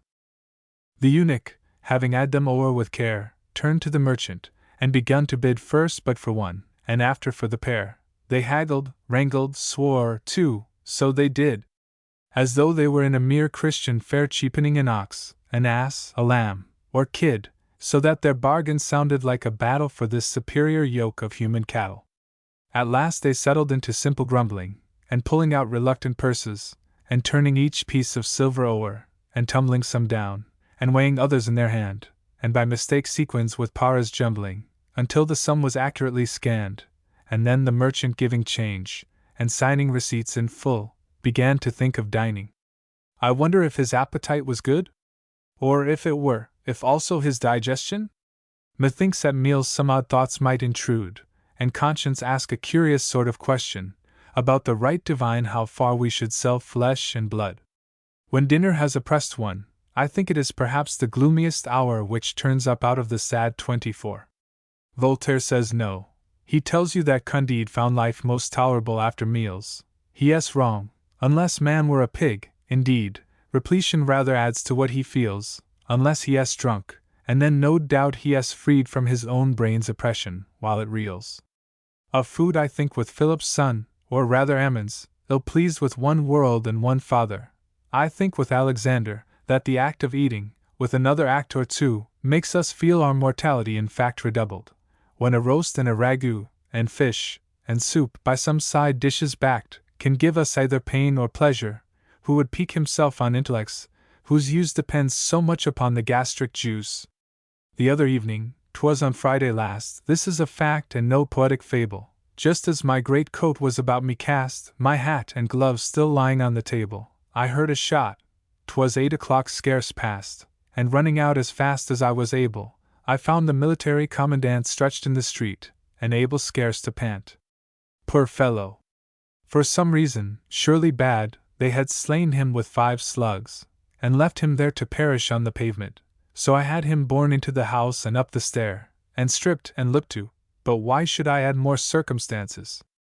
Vain was every care. The man was gone, in some Italian quarrel killed by 5 bullets from an old gun barrel. I gazed upon him, for I knew him well, and though I have seen many corpses, never saw one, whom such an accident befell, so calm, though pierced through stomach, heart, and liver, he seemed to sleep, for you could scarcely tell, as he bled inwardly, no hideous river of gore divulged the cause, that he was dead. So as I gazed on him, I thought or said, can this be death? Then what is life or death? Speak! But he spoke not. Wake! But still he slept. But yesterday, and who had mightier breath? 1,000 warriors by his word were kept in awe, he said, as the centurion saith. Go! And he goeth. Come! And forth he stepped. The trump and bugle till he spake were dumb, and now naught left him but the muffled drum. And they who waited once and worshipped, they with their rough faces thronged about the bed to gaze once more on the commanding clay which for the last, though not the first, time bled, and such an end, that he who many a day had faced Napoleon's foes until they fled, the foremost in the charge or in the sally, should now be butchered in a civic alley. The scars of his old wounds were near his new, those honorable scars which brought him fame, and horrid was the contrast to the view. But let me quit the theme, as such things claim perhaps even more attention than is due from me. I gazed, as oft I have gazed the same, to try if I could wrench aught out of death which should confirm, or shake, or make a faith, but it was all a mystery. Here we are, and there we go, but where? 5 bits of lead, or 3, or 2, or 1, send very far. And is this blood, then, formed but to be shed? Can every element our elements mar? And air, earth, water, fire alive, and we dead? We whose minds comprehend all things. No more, but let us to the story as before. The purchaser of Juan and acquaintance bore off his bargains to a gilded boat, embarked himself in them, and off they went thence as fast as oars could pull and water float. They looked like persons being led to sentence, wondering what next, till the caique was brought up in a little creek below a wall o'ertopped with cypresses, dark green and tall. Here their conductor tapping at the wicket of a small iron door, 'twas opened, and he led them onward, first through a low thicket flanked by large groves, which towered on either hand. They almost lost their way, and had to pick it, for night was dosing ere they came to land. The eunuch made a sign to those on board, who rowed off, leaving them without a word. As they were plodding on their winding way through orange bowers, and jasmine, and so forth, of which I might have a good deal to say, there being no such profusion in the north of oriental plants, etc., but that of late your scribblers think it worth their while to rear whole hotbeds in their works because one poet travelled amongst the Turks. As they were threading on their way, there came into Don Juan's head a thought, which he whispered to his companion. 'Twas the same which might have then occurred to you or me. Methinks, said he, it would be no great shame if we should strike a stroke to set us free. Let us knock that old black fellow on the head, and march away. 'Twere easier done than said. Yes, said the other, and when done, what then? How get out? How the devil got we in? And when we once were fairly out, and when from St. Bartholomew we have saved our skin, tomorrow see us in some other den, and worse off than we hitherto have been. Besides, I'm hungry, and just now would take, like Esau, for my birthright a beefsteak. We must be near some place of man's abode, for the old Negro's confidence in creeping, with his 2 captives, by so queer a road, shows that he thinks his friends have not been sleeping. A single cry would bring them all abroad. 'Tis therefore better looking before leaping. And there, you see, this turn has brought us through, by Jove, a noble palace, lighted too. It was indeed a wide extensive building which opened on their view.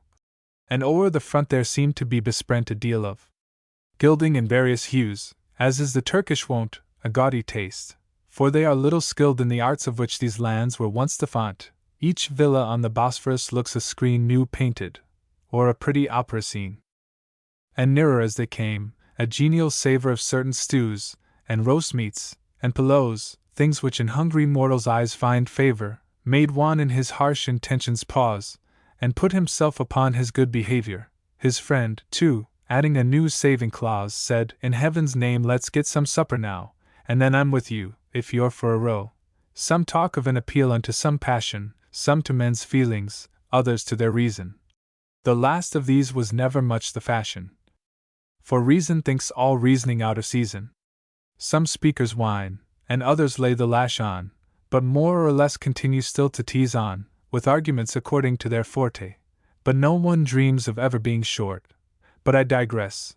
Of all appeals, although I grant the power of pathos, and of gold, of beauty, flattery, threats, a shilling, no method is more sure at moments to take hold of the best feelings of mankind, which grow more tender, as we every day behold, than that all-softening, overpowering knell, the tocsin of the soul. The dinner bell. Turkey contains no bells, and yet men dine, and Juan and his friend, albeit they heard no Christian knoll to table, saw no line of lackeys usher to the feast prepared, yet smelled roast meat, beheld a huge fire shine, and cooks in motion with their clean arms bared, and gazed around them to the left and right with the prophetic eye of appetite. And giving up all notions of resistance, they followed close behind their sable guide, who little thought that his own cracked existence was on the point of being set aside. He motioned them to stop at some small distance, and knocking at the gate, 'twas opened wide, and a magnificent large hall displayed the Asian pomp of Ottoman parade. I won't describe, description is my forte, but every fool describes in these bright days his wondrous journey to some foreign court, and spawns his quarto, and demands your praise, death to his publisher, to him 'tis sport, while nature, tortured 20,000 ways, resigns herself with exemplary patience to guidebooks, rhymes, tours, sketches, illustrations. Along this hall, and up and down, some, squatted upon their hams, were occupied at chess, others in monosyllable talk chatted, and some seemed much in love with their own dress. And divers smoked superb pipes decorated with amber mouths of greater price or less, and several strutted, others slept, and some prepared for supper with a glass of rum. As the black eunuch entered with his brace of purchased infidels, some raised their eyes a moment without slackening from their pace. But those whose Satan ne'er stirred in any wise, one or two stared the captives in the face, just as one views a horse to guess his price. Some nodded to the negro from their station, but no one troubled him with conversation. He leads them through the hall, and without stopping, on through a farther range of goodly rooms, splendid but silent save in one, where, dropping, a marble fountain echoes through the glooms of night which robe the chamber, or where popping some female head most curiously presumes to thrust its black eyes through the door or lattice, as wondering what the devil a noise that is. Some faint lamps gleaming from the lofty walls gave light enough to hint their farther way, but not enough to show the imperial halls, in all the flashing of their full array. Perhaps there's nothing, I'll not say appalls, but saddens more by night as well as day, than an enormous room without a soul to break the lifeless splendor of the whole. 2 or 3 seems so little, 1 seems nothing. In deserts, forests, crowds, or by the shore, their solitude, we know, has her full growth in the spots which were her realms forevermore. But in a mighty hall or gallery, both in more modern buildings and those built of yore, a kind of death comes o'er us all alone, seeing what s meant for many with but one. A neat, snug study on a winter's night, a book, friend, single lady, or a glass of claret, sandwich, and an appetite, are things which make an English evening pass, though certes by no means so grand a sight as is a theatre lit up by gas. I pass my evenings in long galleries solely, and that's the reason I'm so melancholy. Alas! Man makes that great which makes him little. I grant you in a church 'tis very well, what speaks of heaven should by no means be brittle, but strong and lasting, till no tongue can tell their names who reared it. But huge houses fit ill, and huge tombs worse. Mankind, since Adam fell, methinks the story of the Tower of Babel might teach them this much better than I'm able. Babel was Nimrod's hunting box, and then a town of gardens, walls, and wealth amazing, where Nebuchadnezzar, king of men, reigned, till one summer's day he took to grazing, and Daniel tamed the lions in their den, the people's awe and admiration raising. 'Twas famous, too, for Thisbe and for Pyramus, and the calumniated queen Semiramis. That injured queen by chroniclers so coarse has been accused, I doubt not by conspiracy, of an improper friendship for her horse. Love, like religion, sometimes runs to heresy. This monstrous tale had probably its source, for such exaggerations here and there I see, in writing coarser by mistake for courier. I wish the case could come before a jury here. But to resume, should there be, what may not be in these days, some infidels, who don't, because they can't find out the very spot of that same Babel, or because they won't, though Claudius Rich, Esquire, some bricks has got, and written lately 2 memoirs upon't, believe the Jews, those unbelievers, who must be believed, though they believe not you, yet let them think that Horace has expressed shortly and sweetly the Masonic folly of those, forgetting the great place of rest, who give themselves to architecture wholly. We know where things and men must end at best, a moral, like all morals, melancholy, and et sepulchre memoruous domos shows that we build when we should but entomb us. At last they reached a quarter most retired, where echo woke as if from a long slumber, though full of all things which could be desired. One wondered what to do with such a number of articles which nobody required. Here wealth had done its utmost to encumber with furniture an exquisite apartment, which puzzled nature much to know what art meant. It seemed, however, but to open on a range or suite of further chambers, which might lead to heaven knows where. But in this one the movables were prodigally rich, sofas 'twas half a sin to sit upon, so costly were they, carpets every stitch of workmanship so rare, they made you wish you could glide o'er them like a golden fish. The black, however, without hardly deigning a glance at that which wrapped the slaves in wonder, trampled what they scarce trod for fear of staining, as if the Milky Way their feet was under with all its stars, and with a stretch attaining a certain press or cupboard niched in yonder, in that remote recess which you may see, or if you don't the fault is not in me, I wish to be perspicuous, and the black, I say, unlocking the recess, pulled forth a quantity of clothes fit for the back of any Mussulman, whatever his worth, and of variety there was no lack, and yet though I have said there was no dearth, he chose himself to point out what he thought most proper for the Christians he had bought. The suit he thought most suitable to each was, for the elder and the stouter, first a candioed cloak, which to the knee might reach, and trousers not so tight that they would burst, but such as fit an Asiatic breech, a shawl, whose folds in cashmere had been nursed, slippers of saffron, dagger rich and handy, in short, all things which form a Turkish dandy. While he was dressing, Baba, their black friend, hinted the vast advantages which they might probably attain both in the end, if they would but pursue the proper way which fortune plainly seemed to recommend, and then he added, that he needs must say, 'twould greatly tend to better their condition, if they would condescend to circumcision. For his own part, he really should rejoice to see them true believers, but no less would leave his proposition to their choice. The other, thanking him for this excess of goodness, in thus leaving them a voice in such a trifle, scarcely could express sufficiently, he said, his approbation of all the customs of this polished nation.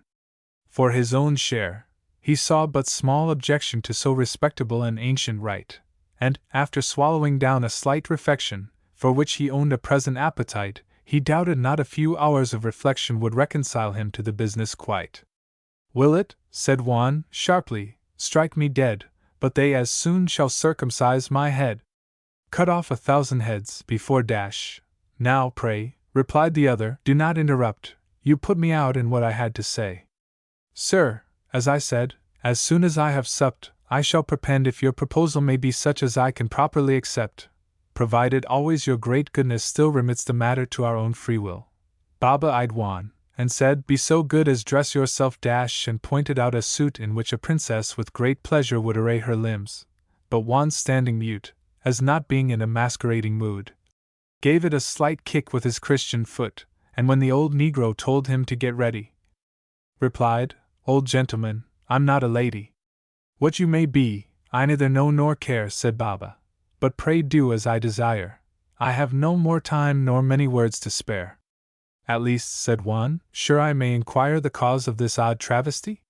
Forbear, said Baba, to be curious. 'Twill transpire, no doubt, in proper place, and time, and season. I have no authority to tell the reason. Then if I do, said Juan, I'll be dash. Hold, rejoined the negro, pray be not provoking. This spirit us well, but it may wax too bold, and you will find us not top fond of joking. What, sir, said Juan, shall it e'er be told that I unsexed my dress? But Baba, stroking the things down, said, incense me, and I call those who will leave you of no sex at all. I offer you a handsome suit of clothes, a woman's true, but then there is a cause why you should wear them. What, though my soul loathes the effeminate garb? Thus, after a short pause, sighed Juan, muttering also some slight oaths, what the devil shall I do with all this gauze? Thus he profanely termed the finest lace which e'er set off a marriage morning face. And then he swore, and sighing, on he slipped a pair of trousers of flesh-colored silk. Next with a virgin's own he was equipped, which girt a slight chemise as white as milk. But tugging on his petticoat, he tripped, which, as we say, or, as the Scotch say, whilk, the rhyme obliges me to this. Sometimes monarchs are less imperative than rhymes, whilk, which, or what you please, was owing to his garment's novelty, and his being awkward, and yet at last he managed to get through his toilet. Though no doubt a little backward, the negro Baba helped a little too, when some untoward part of raiment stuck hard, and wrestling both his arms into a gown, he paused, and took a survey up and down. One difficulty still remained, his hair was hardly long enough, but Baba found so many false long tresses all to spare, that soon his head was most completely crowned, after the manner then in fashion there, and this edition with such gems was bound as suited the ensemble of his toilet, while Baba made him comb his head and oil it. And now being femininely all arrayed, with some small aid from scissors, paint, and tweezers, he looked in almost all respects a maid, and Baba smilingly exclaimed, "You see, sirs, a perfect transformation here displayed. And now, then, you must come along with me, sirs, that is," the lady, clapping his hands twice, for blacks were at his elbow in a trice. "You, sir," said Baba, nodding to the one, "will please to accompany those gentlemen to supper. But you, worthy Christian nun, will follow me, no trifling, sir, for when I say a thing, it must at once be done. What fear you? Think you this a lion's den? Why, 'tis a palace, where the truly wise anticipate the prophet's paradise. You fool! I tell you no one means you harm." "So much the better," Juan said, "for them, else they shall feel the weight of this my arm, which is not quite so light as you may deem. I yield thus far, but soon will break the charm if any take me for that which I seem, so that I trust for everybody's sake, that this disguise may lead to no mistake. Blockhead! Come on, and see," quoth Baba, while Don Juan, turning to his comrade, who though somewhat grieved, could scarce forbear a smile upon the metamorphosis in view, "Farewell," they mutually exclaimed, "this soil seems fertile in adventures strange and new, one s turned half Mussulman, and one a maid, by this old black enchanter's unsought aid." "Farewell," said Juan, "should we meet no more, I wish you a good appetite." "Farewell," replied the other, "though it grieves me sore, when we next meet we'll have a tale to tell, we needs must follow when fate puts from shore. Keep your good name, though Eve herself once fell." "Nay," quoth the maid, "the Sultan's self shan't carry me, unless His Highness promises to marry me." And thus they parted, each by separate doors. Baba led Juan onward room by room through glittering galleries and o'er marble floors, till a gigantic portal through the gloom, haughty and huge, along the distance lowers, and wafted far arose a rich perfume. It seemed as though they came upon a shrine, for all was vast, still, fragrant, and divine. The giant door was broad, and bright, and high, of gilded bronze, and carved in curious guise. Warriors thereon were battling furiously. Here stalks the victor, there the vanquished lies. Their captives led in triumph droop the eye, and in perspective many a squadron flies. It seems the work of times before the line of Rome transplanted fell with Constantine. This massy portal stood at the wide close of a huge hall, and on its either side two little dwarfs, the least you could suppose, were sate, like ugly imps, as if allied in mockery to the enormous gate which rose o'er them in almost pyramidic pride. The gate so splendid was in all its features, you never thought about those little creatures, until you nearly trod on them. And then you started back in horror to survey the wondrous hideousness of those small men, whose color was not black, nor white, nor gray, but an extraneous mixture, which no pen can trace, although perhaps the pencil may. They were misshapen pygmies, deaf and dumb, monsters, who cost a no less monstrous sum. Their duty was, for they were strong, and though they looked so little, did strong things at times, to ope this door, which they could really do, the hinges being as smooth as Roger's rhymes, and now and then, with tough strings of the bow, as is the custom of those eastern climes, to give some rebel pasha a cravat, for mutes are generally used for that. They spoke by signs, that is, not spoke at all, and looking like two incubi, they glared as Baba with his fingers made them fall to heaving back the portal folds. It scared Juan a moment, as this pair so small with shrinking serpent optics on him stared. It was as if their little looks could poison or fascinate whom they fixed their eyes on. Before they entered, Baba paused to hint to Juan some slight lessons as his guide. "If you could just contrive," he said, "to stint that somewhat manly majesty of stride, 'twould be as well, and though there's not much in tea, to swing a little less from side to side, which has at times an aspect of the oddest, and also could you look a little modest, 'twould be convenient, for these mutes have eyes like needles, which may pierce those petticoats. And if they should discover your disguise, you know how near us the deep Bosphorus floats, and you and I may chance, ere morning rise, to find our way to Marmora without boats, stitched up in sacks, a mode of navigation a good deal practiced here upon occasion." With this encouragement, he led the way into a room still nobler than the last. A rich confusion formed a disarray in such sort, that the eye along it cast could hardly carry anything away. Object on object flashed so bright and fast, a dazzling mass of gems, and gold, and glitter, magnificently mingled in a litter. Wealth had done wonders. Taste not much, such things occur in Orient palaces, and even in the more chastened domes of Western kings, of which I have also seen some 6 or 7, where I can't say or gold or diamond flings great luster. There is much to be forgiven, groups of bad statues, tables, chairs, and pictures, on which I cannot pause to make my strictures. In this imperial hall, at distance lay under a canopy, and there reclined quite in a confidential queenly way, a lady. Baba stopped, and kneeling signed to Juan, who though not much used to pray, knelt down by instinct, wondering in his mind what all this meant, while Baba bowed and bended his head, until the ceremony ended. The lady rising up with such an air as Venus rose with from the wave, on them bent like an antelope a Paphian pair of eyes, which put out each surrounding gem, and raising up an arm as moonlight fair, she signed to Baba, who first kissed the hem of her deep purple robe, and speaking low, pointed to Juan who remained below. Her presence was as lofty as her state, her beauty of that overpowering kind, whose forced description only would abate. I'd rather leave it much to your own mind, than lessen it by what I could relate of forms and features.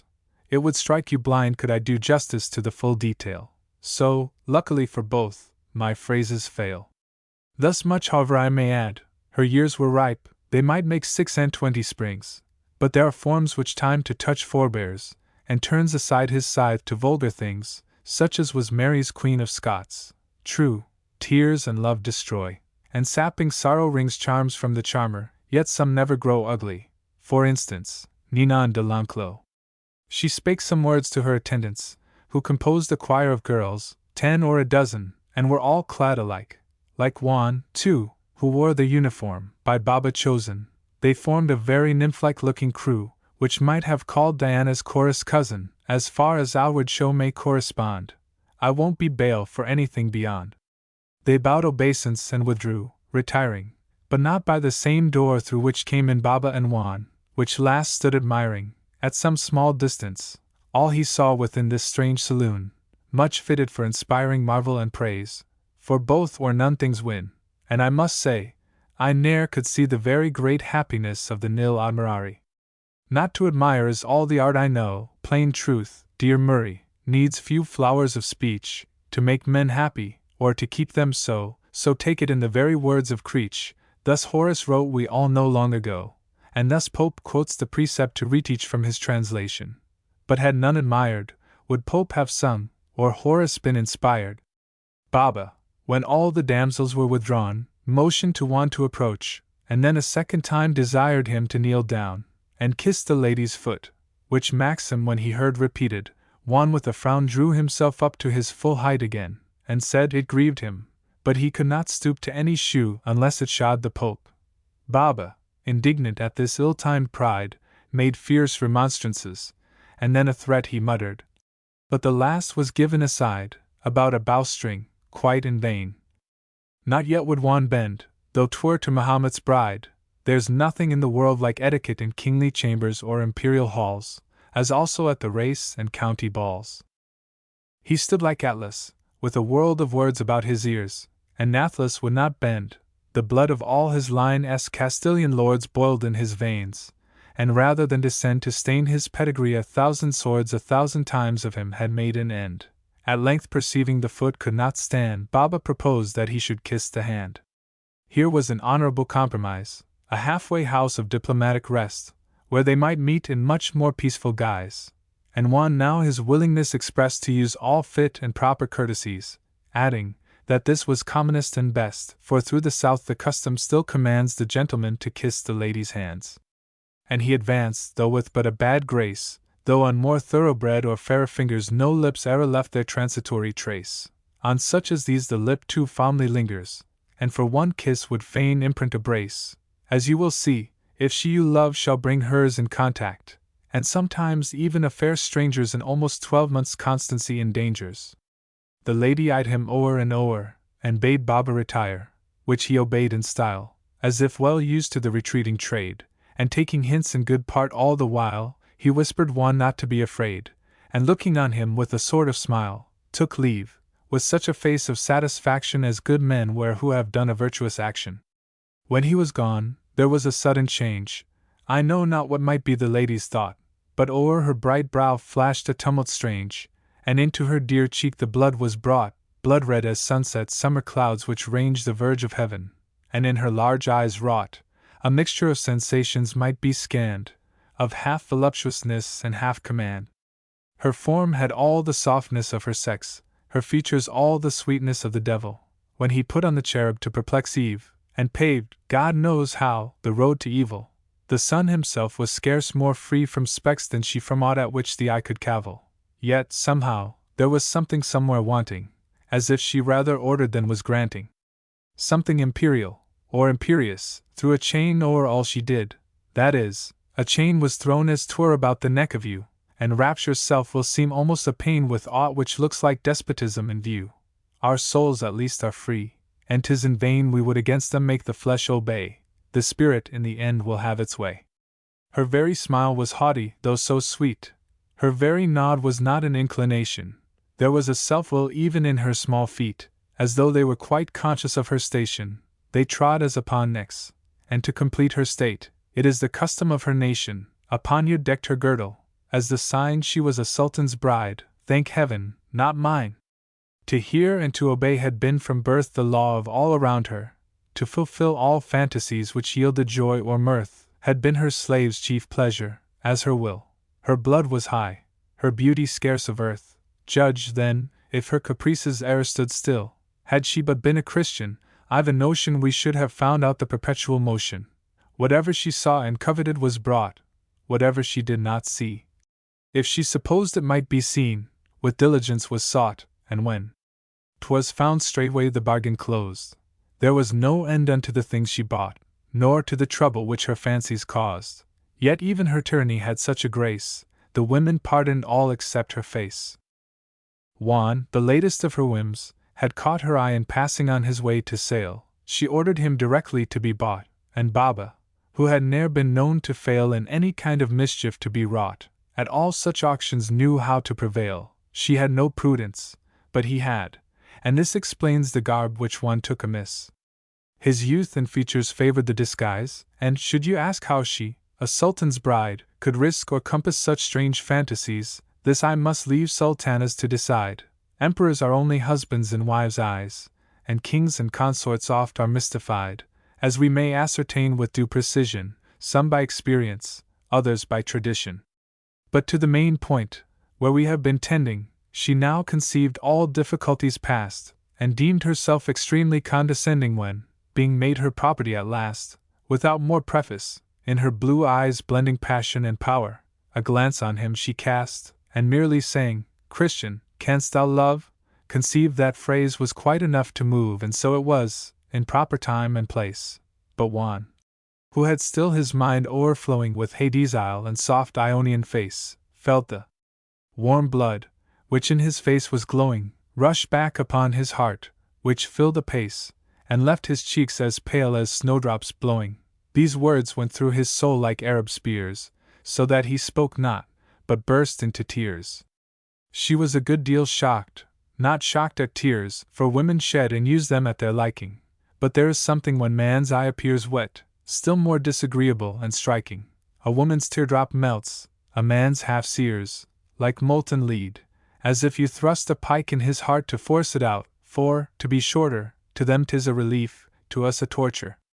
And she would have consoled, but knew not how, having no equals, nothing which had e'er infected her with sympathy till now, and never having dreamt what 'twas to bear aught of a serious, sorrowing kind, although there might arise some pouting petty care to cross her brow, she wondered how so near her eyes another's eye could shed a tear. But nature teaches more than power can spoil, and, when a strong although a strange sensation moves, female hearts are such a genial soil for kinder feelings, whatsoe'er their nation, they naturally pour the wine and oil, Samaritans in every situation, and thus Gulbias, though she knew not why, felt an odd glistening moisture in her eye. But tears must stop like all things else, and soon Juan, who for an instant had been moved to such a sorrow by the intrusive tone of one who dared to ask if he had loved, called back the stoic to his eyes, which shone bright with the very weakness he reproved, and although sensitive to beauty, he felt most indignant still at not being free. Gulbeyaz, for the first time in her days, was much embarrassed, never having met in all her life with aught save prayers and praise, and as she also risked her life to get him whom she meant to tutor in love's ways into a comfortable tete-a-tete, to lose the hour would make her quite a martyr, and they had wasted now almost a quarter. I also would suggest the fitting time to gentlemen in any such like case, that is to say in a meridian clime. With us there is more law given to the chase, but here a small delay forms a great crime, so recollect that the extremest grace is just 2 minutes for your declaration, a moment more would hurt your reputation. Juan's was good, and might have been still better, but he had got Haidee into his head, however strange, he could not yet forget her, which made him seem exceedingly ill-bred. Gulbeyaz, who looked on him as her debtor for having had him to her palace led, began to blush up to the eyes, and then grow deadly pale, and then blush back again. At length, in an imperial way, she laid her hand on his, and bending on him eyes which needed not an empire to persuade, looked into his for love, where none replies, her brow grew black, but she would not upbraid, that being the last thing a proud woman tries, she rose, and pausing one chaste moment, threw herself upon his breast, and there she grew. This was an awkward test, as Juan found, but he was steeled by sorrow, wrath, and pride. With gentle force her white arms he unwound, and seated her all drooping by his side, then rising haughtily he glanced around, and looking coldly in her face, he cried, "The prison eagle will not pair, nor serve a sultana's sensual fantasy. Thou ask'st if I can love? Be this the proof how much I have loved, that I love not thee. In this vile garb, the distaff, web, and woof, were fitter for me, love is for the free. I am not dazzled by this splendid roof, whatever thy power, and great it seems to be, heads bow, knees bend, eyes watch around a throne, and hands obey, our hearts are still our own." This was a truth to us extremely trite, not so to her, who ne'er had heard such things. She deemed her least command must yield delight, earth being only made for queens and kings. If hearts lay on the left side or the right she hardly knew, to such perfection brings legitimacy its born votaries, when aware of their due royal rights o'er men. Besides, as has been said, she was so fair as even in a much humbler lot had made a kingdom or confusion anywhere, and also, as may be presumed, she laid some stress on charms, which seldom are, if e'er, by their possessors thrown into the shade. She thought hers gave a double right divine, and half of that opinion is also mine. Remember, or, if you cannot, imagine, ye, who have kept your chastity when young, while some more desperate dowager has been waging love with you, and been in the dog days stung by your refusal, recollect her raging. Or recollect all that was said or sung on such a subject, then suppose the face of a young downright beauty in this case. Suppose, but you already have supposed, the spouse of Potiphar, the Lady Booby, Phaedra, and all which story has disclosed of good examples. Pity that so few by poets and private tutors are exposed, to educate, ye youth of Europe, you by. But when you have supposed the few we know, you can't suppose Gulbeyaz's angry brow. A tigress robbed of young, a lioness, or any interesting beast of prey, are similes at hand for the distress of ladies who cannot have their own way. But though my turn will not be served with less, these don't express one half what I should say, for what is stealing young ones, few or many, to cutting short their hopes of having any? The love of offspring is nature's general law, from tigresses and cubs to ducks and ducklings. There's nothing whets the beak, or arms the claw like an invasion of their babes and sucklings. And all who have seen a human nursery, saw how mothers love their children's squalls and chucklings. This strong extreme effect, to tire no longer your patience, shows the cause must still be stronger. If I said fire flashed from Gulbeyaz's eyes, 'twere nothing, for her eyes flashed always fire, or said her cheeks assumed the deepest dyes, I should but bring disgrace upon the dyer, so supernatural was her passion's rise. For ne'er till now she knew a checked desire. Even ye who know what a checked woman is, enough, God knows, would much fall short of this. Her rage was but a minute's, and 'twas well, a moment's more had slain her. But the while it lasted 'twas like a short glimpse of hell, not as more sublime than energetic bile, though horrible to see yet grand to tell, like ocean warring gainst a rocky isle, and the deep passions flashing through her form made her a beautiful embodied storm. A vulgar tempest 'twere to a typhoon to match a common fury with her rage, and yet she did not want to reach the moon, like moderate Hotspur on the immortal page. Her anger pitched into a lower tune, perhaps the fault of her soft sex and age. Her wish was but to kill, kill, kill, like Lear's, and then her thirst of blood was quenched in tears. A storm it raged, and like the storm it passed without words. In fact she could not speak, and then her sex's shame broken at last, a sentiment till then in her but weak, but now it flowed in natural and fast, as water through an unexpected leak, for she felt humbled, and humiliation is sometimes good for people in her station. It teaches them that they are flesh and blood, it also gently hints to them that others, although of clay, are yet not quite of mud, that urns and pipkins are but fragile brothers, and works of the same pottery, bad or good, though not all born of the same sires and mothers. It teaches, heaven knows only what it teaches, but sometimes it may mend, and often reaches. Her first thought was to cut off Juan's head, her second, to cut only his acquaintance, her third, to ask him where he had been bred, her fourth, to rally him into repentance, her fifth, to call her maids and go to bed, her sixth, to stab herself, her seventh, to sentence the lash to Baba. But her grand resource was to sit down again, and cry of course. She thought to stab herself, but then she had the dagger close at hand, which made it awkward, for Eastern stays are little made to pad, so that a poniard pierces if 'tis stuck hard. She thought of killing Juan, but, poor lad, though he deserved it well for being so backward, the cutting off his head was not the art most likely to attain her aim, his heart. Juan was moved. He had made up his mind to be impaled, or quartered as a dish for dogs, or to be slain with pangs refined, or thrown to lions, or made baits for fish, and thus heroically stood resigned, rather than sin, except to his own wish. But all his great preparatives for dying dissolved like snow before a woman crying. As through his palms Bob Acre's valor oozed, so Juan's virtue ebbed, I know not how, and first he wondered why he had refused, and then, if matters could be made up now, and next his savage virtue he accused, just as a friar may accuse his vow, or as a dame repents her of her oath, which mostly ends in some small breach of both. So he began to stammer some excuses. But words are not enough in such a matter, although you borrowed all that e'er the muses have sung, or even a dandy's dandiest chatter, or all the figure's Castlereagh abuses. Just as a languid smile began to flatter his peace was making, but before he ventured further, old Baba rather briskly entered. Bride of the sun, and sister of the moon, 'twas thus he spake, an empress of the earth, whose frown would put the spheres all out of tune, whose smile makes all the planets dance with mirth. Your slave brings tidings, he hopes not too soon, which your sublime attention may be worth. The sun himself has sent me like a ray, to hint that he is coming up this way. Is it, exclaimed Gulbias, as you say? I wish to heaven he would not shine till morning, but bid my women form the Milky Way.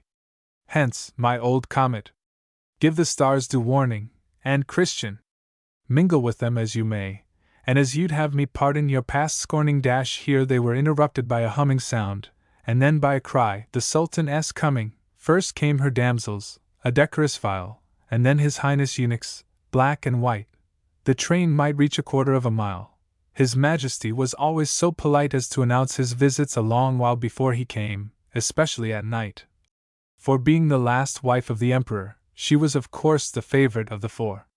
His Highness was a man of solemn port, shawled to the nose, and bearded to the eyes, snatched from a prison to preside at court. His lately bow-strung brother caused his rise. He was as good a sovereign of the sort as any mentioned in the histories of Cantemir, or Knowles, where few shine save Solomon, the glory of their line. He went to mosque in state, and said his prayers with more than oriental scrupulosity. He left to his vizier all state affairs, and showed but little royal curiosity. I know not if he had domestic cares. No process proved connubial animosity. 4 wives and twice 500 maids, unseen, were ruled as calmly as a Christian queen. If now and then there happened a slight slip, little was heard of criminal or crime. The story scarcely passed a single lip.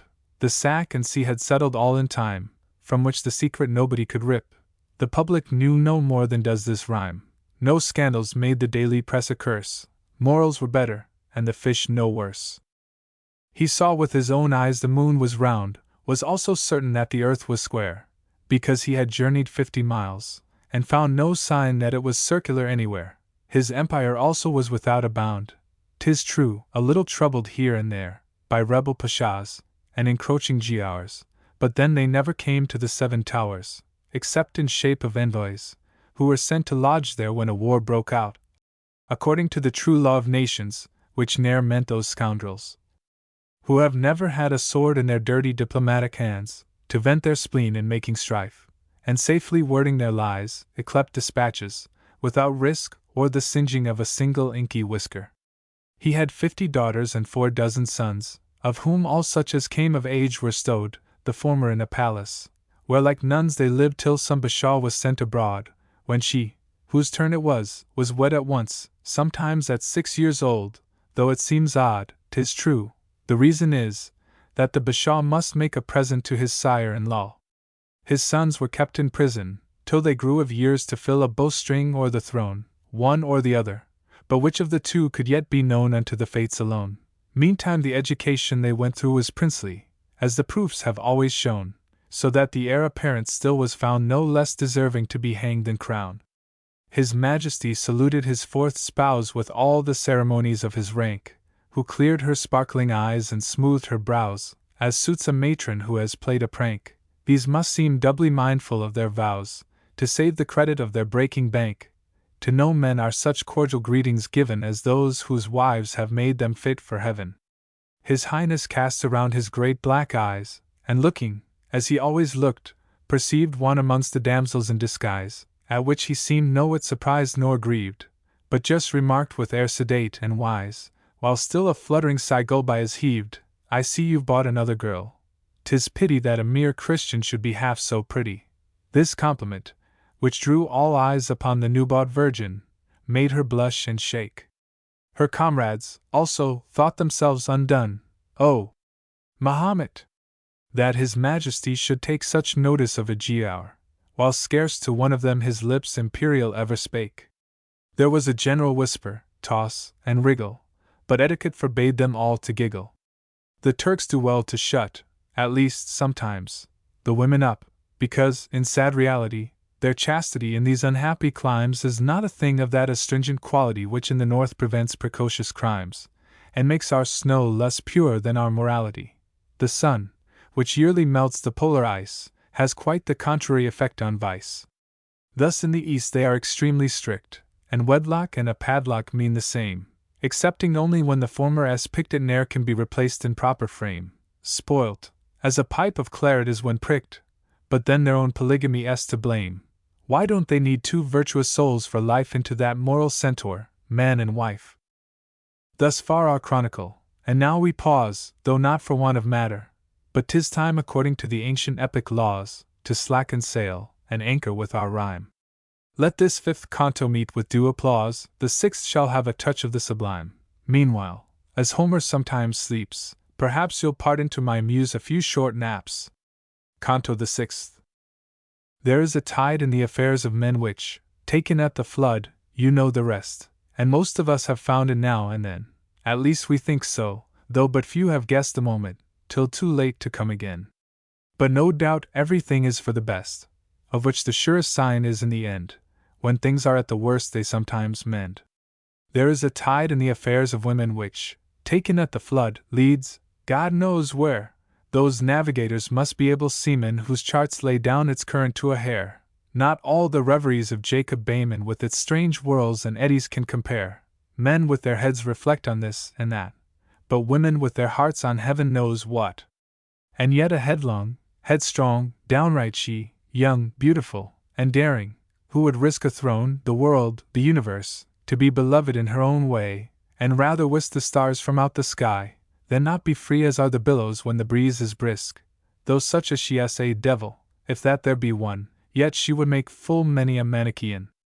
thrones, worlds, etc., are so oft upset by commonest ambition, that when passion o'erthrows the same, we readily forget, or at the least forgive, the loving rash one. If Antony be well remembered yet, 'tis not his conquests keep his name in fashion, but Actium, lost for Cleopatra's eyes, outbalances all Caesar's victories. He died at 50 for a queen of 40. I wish their years had been 15 and 20, for then wealth, kingdoms, worlds are but a sport. I remember when, though I had no great plenty of worlds to lose, yet still, to pay my court, I gave what I had, a heart. As the world went, I gave what was worth a world, for worlds could never restore me those pure feelings, gone forever. 'Twas the boy's might, and like the widow's, may perhaps be weighed hereafter, if not now. But whether such things do or do not weigh, all who have loved, or love, will still allow life has not like it. God is love, they say, and love is a God, or was before the brow of earth was wrinkled by the sins and tears of, but chronology best knows the years. We left our hero and third heroine in a kind of state more awkward than uncommon, for gentlemen must sometimes risk their skin for that sad tempter, a forbidden woman. Sultans too much abhor this sort of sin, and don't agree at all with the wise Roman, heroic, stoic Cato, the sententious, who lent his lady to his friend Hortensius. I know Gulbeyaz was extremely wrong. I own it, I deplore it, I condemn it, but I detest all fiction even in song, and so must tell the truth, however you blame it. Her reason being weak, her passions strong, she thought that her lord's heart, even could she claim it, was scarce enough, for he had 59 years, and a 1500th concubine. I am not, like Cassio, an arithmetician, but by the bookish Theoric it appears, if 'tis summed up with feminine precision, that, adding to the account his highness' years, the fair sultana erred from inanition, for, were the sultan just to all his dears, she could but claim the 1500th part of what should be monopoly, the heart.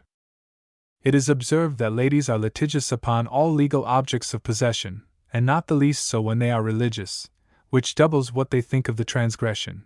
With suits and prosecutions they besiege us, as the tribunals show through many a session, when they suspect that any one goes shares in that to which the law makes them sole heirs. Now, if this holds good in a Christian land, the heathen also, though with lesser latitude, are apt to carry things with a high hand, and take what kings call an imposing attitude, and for their rights connubial make a stand, when their liege husbands treat them with ingratitude, and as for wives must have quadruple claims, the Tigris hath its jealousies like Thames. Gulbeyaz was the fourth, and, as I said, the favorite. But what is favor amongst four? Polygamy may well be held in dread, not only as a sin, but as a bore. Most wise men, with one moderate woman wed, will scarcely find philosophy for more, and all, except Mahometans, forbear to make the nuptial couch a bed of ware. His Highness, the sublimest of mankind, so styled according to the usual forms of every monarch, till they are consigned to those sad hungry Jacobins the worms, who on the very loftiest kings have dined. His Highness gazed upon Gulbeyaz's charms, expecting all the welcome of a lover, a Highland welcome all the wide world over. Now here we should distinguish, for how our kisses, sweet words, embraces, and all that may look like what is, either here nor there, they are put on as easily as a hat, or rather bonnet, which the fair sex wear, trimmed either heads or hearts to decorate, which form an ornament, but no more part of heads, than their caresses of the heart. A slight blush, a soft tremor, a calm kind of gentle feminine delight, and shown more in the eyelids than the eyes, resigned rather to hide what pleases most unknown, are the best tokens, to a modest mind, of love, when seated on his loveliest throne, a sincere woman's breast, for over-warm or over-cold annihilates the charm. For over-warmth, if false, is worse than truth. If true, 'tis no great lease of its own fire, for no one, save in very early youth, would like, I think, to trust all to desire, which is but a precarious bond, in sooth, and apt to be transferred to the first buyer at a sad discount, while your over-chilly women, on the other hand, seem somewhat silly. That is, we cannot pardon their bad taste, for so it seems to lovers swift or slow, who fain would have a mutual flame confessed, and see a sentimental passion glow, even were St. Francis Paramore their guest, in his monastic concubine of snow. In short, The maxim for the amorous tribe is Horatian, medio tu tutissimus ibis. The 2's too much, but let it stand, the verse requires it, that is to say, the English rhyme, and not the pink of old hexameters.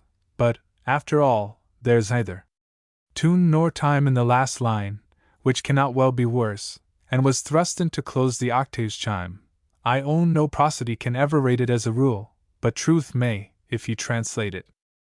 If fair Gulbeyaz overdid her part, I know not, it succeeded, and success is much in most things, not less in the heart than other articles of female dress. Self-love in man, too, beats all female art. They lie, we lie, all lie, but love no less, and no one virtue yet, except starvation, could stop that worst of vices, propagation. We leave this royal couple to repose. A bed is not a throne, and they may sleep, whatever their dreams be, if of joys or woes, yet disappointed joys are woes as deep as any man's day mixture undergoes. Our least of sorrows are such as we weep. 'Tis the vile daily drop on drop which wears the soul out, like the stone, with petty cares. A scolding wife, a sullen son, a bill to pay, unpaid, protested, or discounted at a percentage, a child cross, dog ill, a favorite horse fallen lame just as he has mounted, a bad old woman making a worse will, which leaves you minus of the cash you counted as certain. These are paltry things, and yet I've rarely seen the man they did not fret. I'm a philosopher. Confound them all. Bills, beasts, and men, and, no! Not womankind. With one good hearty curse I vent my gall, and then my stoicism leaves naught behind which it can either pain or evil call, and I can give my whole soul up to mind, though what is soul or mind, their birth or growth, is more than I know, the deuce take them both.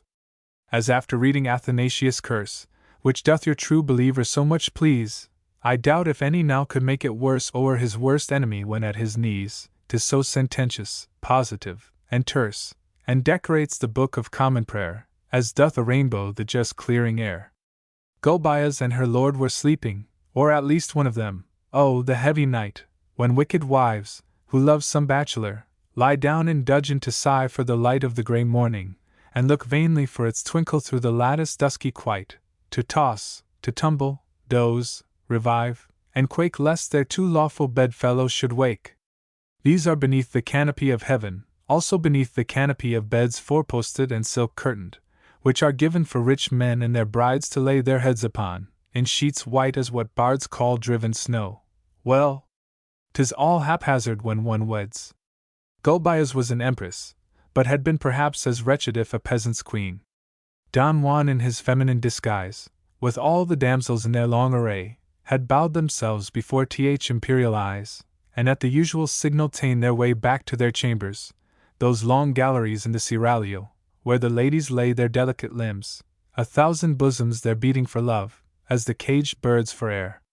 I love the sex, and sometimes would reverse the tyrant's wish, that mankind only had one neck, which he with one fell stroke might pierce.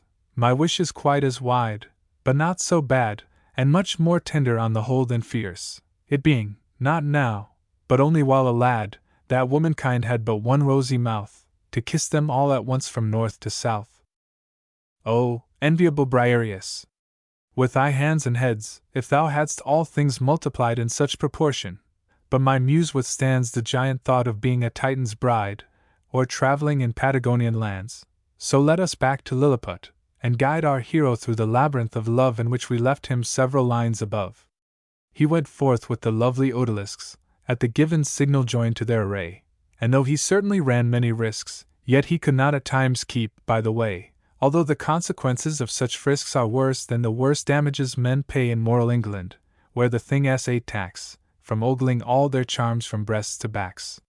Still he forgot not his disguise. Along the galleries from room to room they walked, a virgin-like and edifying throng, by eunuchs flanked, while at their head there stalked a dame who kept up discipline among the female ranks, so that none stirred or talked without her sanction on their sheep-raids. Her title was the Mother of the Maids. Whether she was a mother, I know not, or whether they were maids who called her mother. But this is her seraglio title, God I know not how, but good as any other. So Cantemir can tell you, or Detat, Her office was to keep aloof or smother all bad propensities in 1,500 young women, and correct them when they blundered. A goodly sinecure, no doubt, but made more easy by the absence of all men, except His Majesty, who, with her aid, and guards, and bolts, and walls, and now and then a slight example, just to cast a shade along the rest, contrived to keep this den of beauties cool as an Italian convent, where all the passions have, alas, but one vent. And what is that? Devotion, doubtless. How could you ask such a question? But we will continue. As I said, this goodly row of ladies of all countries at the will of one good man, with stately march and slow, like water lilies floating down a rill, or rather lake, for rills do not run slowly, paced on most maidenlike and melancholy. But when they reached their own apartments there, like birds, or boys, or bedlamites broke loose, waves at springtide, or women anywhere when freed from bonds, which are of no great use after all, or like Irish at a fair, their guards being gone, and as it were a truce established between them and bondage, they began to sing, dance, chatter, smile, and play. Their talk, of course, ran most on the newcomer, her shape, her hair, her air, her everything. Some thought her dress did not so much become her, or wondered at her ears without a ring. Some said her years were getting nigh their summer, others contended they were but in spring. Some thought her rather masculine in height, while others wished that she had been so quite. But no one doubted on the whole, that she was what her dress bespoke, a damsel fair, and fresh, and beautiful exceedingly, who with the brightest Georgians might compare. They wondered how Gulbias, too, could be so silly as to buy slaves who might share, if that His Highness wearied of his bride, her throne and power, and everything beside. But what was strangest in this virgin crew, although her beauty was enough to vex, after the first investigating view, they all found out as few, or fewer, specks in the fair form of their companion new, than is the custom of the gentle sex, when they survey, with Christian eyes or heathen, in a new face the ugliest creature breathing. And yet they had their little jealousies, like all the rest.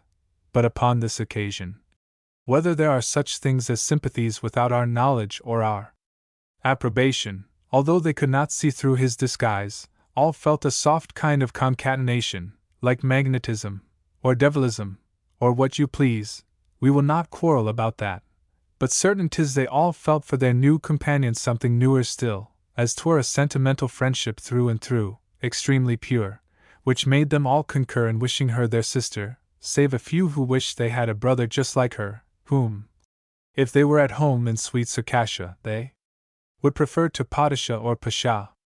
Of those who had most genius for this sort of sentimental friendship, there were three: Lola, Katinka, and Dudu.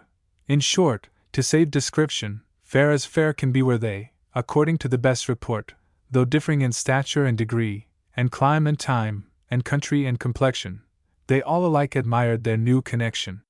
Lola was dusk as India and as warm. Katinka was a Georgian, white and red, with great blue eyes, a lovely hand and arm, and feet so small they scarce seemed made to tread, but rather skimmed the earth, while Duda's form looked more adapted to be put to bed, being somewhat large, and languishing, and lazy, yet of a beauty that would drive you crazy. A kind of sleepy Venus seemed Dudu, yet very fit to murder sleep in those who gazed upon her cheeks' transcendent hue, her Attic forehead, and her Phidian nose. Few angles were there in her form, 'tis true, thinner she might have been, and yet scarce lose. Yet, after all, 'twould puzzle to say where it would not spoil some separate charm to pair. She was not violently lively, but stole on your spirit like a May-day breaking. Her eyes were not too sparkling, yet, half shut, they put beholders in a tender taking. She looked, this simile quite new, just cut from marble, like Pygmalion's statue waking, the mortal and the marble still at strife, and timidly expanding into life.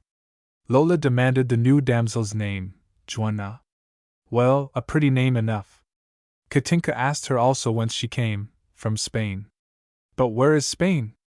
Don't ask such stuff, nor show your Georgian ignorance. For shame, said Lola, with an accent rather rough, to poor Katinka. Spain's an island near Morocco, betwixt Egypt and Tangier. Duda said nothing, but sat down beside Juana, playing with her veil or hair, and looking at her steadfastly. She sighed, as if she pitied her for being there, a pretty stranger without friend or guide, and all abashed, too, at the general stare which welcomes hapless strangers in all places, with kind remarks upon their mien and faces. But here the mother of the maids drew near, with, "Ladies, it is time to go to rest. I'm puzzled what to do with you, my dear," she added to Juana, their new guest. "Your coming has been unexpected here, and every couch is occupied. You had best partake of mine. But by tomorrow early we will have all things settled for you fairly." Here Lola interposed. "Mamma, you know you don't sleep soundly, and I cannot bear that anybody should disturb you so. I'll take Juana. We're a slenderer pair than you would make the half of. Don't say no, and I of your young charge will take due care." But here Katinka interfered, and said she also had compassion and a bed. "Besides, I hate to sleep alone," quoth she. The matron frowned. "Why so?" "For fear of ghosts," replied Katinka. "I am sure I see a phantom upon each of the 4 posts, and then I have the worst dreams that can be, of Gebers, Giaours, and Djinns, and Ghouls and hosts." The dame replied, "Between your dreams and you, I fear Juana's dreams would be but few. You, Lola, must continue still to lie alone, for reasons which don't matter, you the same, Katinka, until by and by, and I shall place Juana with Dudu, who is quiet, inoffensive, silent, shy, and will not toss and chatter the night through. What say you, child?" Dudu said nothing, as her talents were of the more silent class, but she rose up, and kissed the matron's brow between the eyes, and Lola on both cheeks, Katinka, too, and with a gentle bow. Curtsies are neither used by Turks nor Greeks. She took Juana by the hand to show their place of rest, and left to both their peaks, the others pouting at the matron's preference of Dudu, though they held their tongues from deference. It was a spacious chamber, Oda is the Turkish title, and ranged round the wall were couches, toilets, and much more than this I might describe, as I have seen it all, but it suffices, little was amiss. 'Twas on the whole a nobly furnished hall, with all things ladies want, save 1 or 2, and even those were nearer than they knew. Dudu, as has been said, was a sweet creature, not very dashing, but extremely winning, with the most regulated charms of feature, which painters cannot catch, like faces sinning against proportion, the wild strokes of nature which they hit off at once in the beginning, full of expression, right or wrong, that strike, and pleasing or unpleasing, still are like. But she was a soft landscape of mild earth, where all was harmony, and calm, and quiet, luxuriant, budding, cheerful without mirth, which, if not happiness, is much more nigh it than are your mighty passions and so forth, which some call the sublime. I wish they'd try it. I've seen your stormy seas and stormy women, and pity lovers rather more than seamen. But she was pensive more than melancholy, and serious more than pensive, and serene, it may be, more than either. Not unholy her thoughts, at least till now, appear to have been. The strangest thing was, beauteous, she was wholly unconscious, albeit turned of quick 17, that she was fair, or dark, or short, or tall. She never thought about herself at all. And therefore was she kind and gentle as the age of gold, when gold was yet unknown, by which its nomenclature came to pass. Thus most appropriately has been shown lucus and non lucendo, not what was, but what was not, a sort of style that is grown extremely common in this age, whose metal the devil may decompose, but never settle. I think it may be of Corinthian brass, which was a mixture of all metals, but the brazen uppermost. Kind reader! Past this long parenthesis, I could not shut it sooner for the soul of me, and class my faults even with your own. Which meaneth, put a kind construction upon them and me, but that you won't, then don't, I am not less free. 'Tis time we should return to plain narration, and thus my narrative proceeds. Dudu, with every kindness short of ostentation, showed Juan, or Juana, through and through this labyrinth of females, and each station described, what is strange, in words extremely few. I have but one simile, and that is a blunder, for wordless woman, which is silent thunder. And next she gave her, I say her, because the gender still was epicene, at least in outward show, which is a saving clause, an outline of the customs of the East, with all their chaste integrity of laws, by which the more a haram is increased, the stricter doubtless grow the vestal duties of any supernumerary beauties. And then she gave Juana a chaste kiss, Dudu was fond of kissing, which I'm sure that nobody can ever take amiss, because 'tis pleasant, so that it be pure, and between females means no more than this, that they have nothing better near, or newer. Kiss rhymes to bliss in fact as well as verse. I wish it never led to something worse. In perfect innocence she then unmade her toilet, which cost little, for she was a child of nature, carelessly arrayed. If fond of a chance ogle at her glass, 'twas like the fawn, which, in the lake displayed, beholds her own shy, shadowy image pass, when first she starts, and then returns to peep, admiring this new native of the deep. And one by one her articles of dress were laid aside, but not before she offered her aid to fair Juana, whose excess of modesty declined the assistance proffered, which passed well off, as she could do no less, though by this politesse she rather suffered, pricking her fingers with those cursed pins, which surely were invented for our sins, making a woman like a porcupine, not to be rashly touched. But still more dread, O ye, whose fate it is, as once 'twas mine, in early youth, to turn a lady's maid. I did my very boyish best to shine in tricking her out for a masquerade. The pins were placed sufficiently, but not stuck all exactly in the proper spot. But these are foolish things to all the wise, and I love wisdom more than she loves me. My tendency is to philosophize on most things, from a tyrant to a tree, but still the spouseless virgin knowledge flies. What are we? And whence came we? What shall be our ultimate existence? What is our present? Our questions answerless, and yet incessant. There was deep silence in the chamber. Dim and distant from each other burned the lights, and slumber hovered o'er each lovely limb of the fair occupants. If there be sprites, they should have walked there in their sprightliest trim, by way of change from their sepulchral sights, and shown themselves as ghosts of better taste than haunting some old ruin or wild waste. Many and beautiful lay those around, like flowers of different hue, and dime, and root, in some exotic garden sometimes found, with cost, and care, and warmth induced to shoot. One with her auburn tresses lightly bound, and fair brows gently drooping, as the fruit nods from the tree, was slumbering with soft breath, and lips apart, which showed the pearls beneath.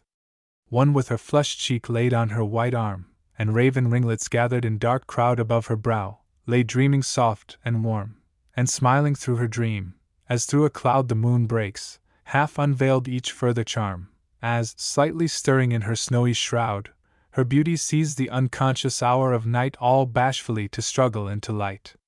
This is no bull, although it sounds so, for 'twas night, but there were lamps, as hath been said. A third's all pallid aspect offered more the traits of sleeping sorrow, and betrayed through the heaved breast the dream of some far shore beloved and deplored, while slowly strayed, as night dew, on a cypress glittering, tinges the black bough, teardrops through her eyes' dark fringes. A fourth as marble, statue-like and still, lay in a breathless, hushed, and stony sleep, white, cold, and pure, as looks a frozen rill, or the snow minaret on an alpine steep, or Lot's wife done in salt, or what you will. My similes are gathered in a heap, so pick and choose, perhaps you'll be content with a carved lady on a monument. And lo! A fifth appears, and what is she? A lady of a certain age, which means certainly aged. What her years might be I know not, never counting past their teens. But there she slept, not quite so fair to see, as ere that awful period intervenes which lays both men and women on the shelf, to meditate upon their sins and self. But all this time how slept, or dreamed, did it? With strict inquiry I could ne'er discover, and scorned to add a syllable untrue. But ere the middle watch was hardly over, just when the fading lamps waned dim and blue, and phantoms hovered, or might seem to hover, to those who like their company, about the apartment, on a sudden she screamed out, and that so loudly, that upstart all the Oda, in a general commotion, matron and maids, and those whom you may call either, came crowding like the waves of ocean, one on the other throughout the whole hall, all trembling, wondering, without the least notion more than I have myself of what could make the calm Duda so turbulently wake. But wide awake she was, and round her bed, with floating draperies and with flying hair, with eager eyes, and light but hurried tread, and bosoms, arms, and ankles glancing bare, and bright as any meteor ever bred by the North Pole, they sought her cause of care, for she seemed agitated, flushed, and frightened, her eye dilated and her color heightened.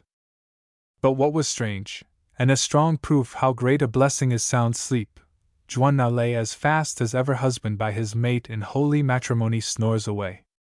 Not all the clamor broke her happy state of slumber, ere they shook her, so they say at least, and then she, too, unclosed her eyes, and yawned a good deal with discreet surprise. And now commenced a strict investigation, which, as all spoke at once and more than once, conjecturing, wondering, asking a narration, alike might puzzle either wit or dunce to answer in a very clear oration. Dudu had never passed for wanting sense, but, being no orator as Brutus is, could not at first expound what was amiss. At length she said that in a slumber sound she dreamed a dream, of walking in a wood obscure, like that where Dante found himself in at the age when all grow good, life's halfway house, where dames with virtue crowned run much less risk of lovers turning rude, and that this wood was full of pleasant fruits, and trees of goodly growth and spreading roots, and in the midst a golden apple grew, a most prodigious pippin, but it hung rather too high and distant, that she threw her glances on it, and then, longing, flung stones and whatever she could pick up, to bring down the fruit, which still perversely clung to its own bough, and dangled yet in sight, but always at a most provoking height, that on a sudden, when she least had hope, it fell down of its own accord before her feet, that her first movement was to stoop and pick it up, and bite it to the core.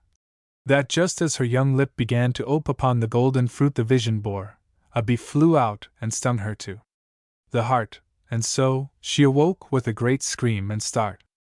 All this she told with some confusion and dismay, the usual consequence of dreams of the unpleasant kind, with none at hand to expound their vain and visionary gleams.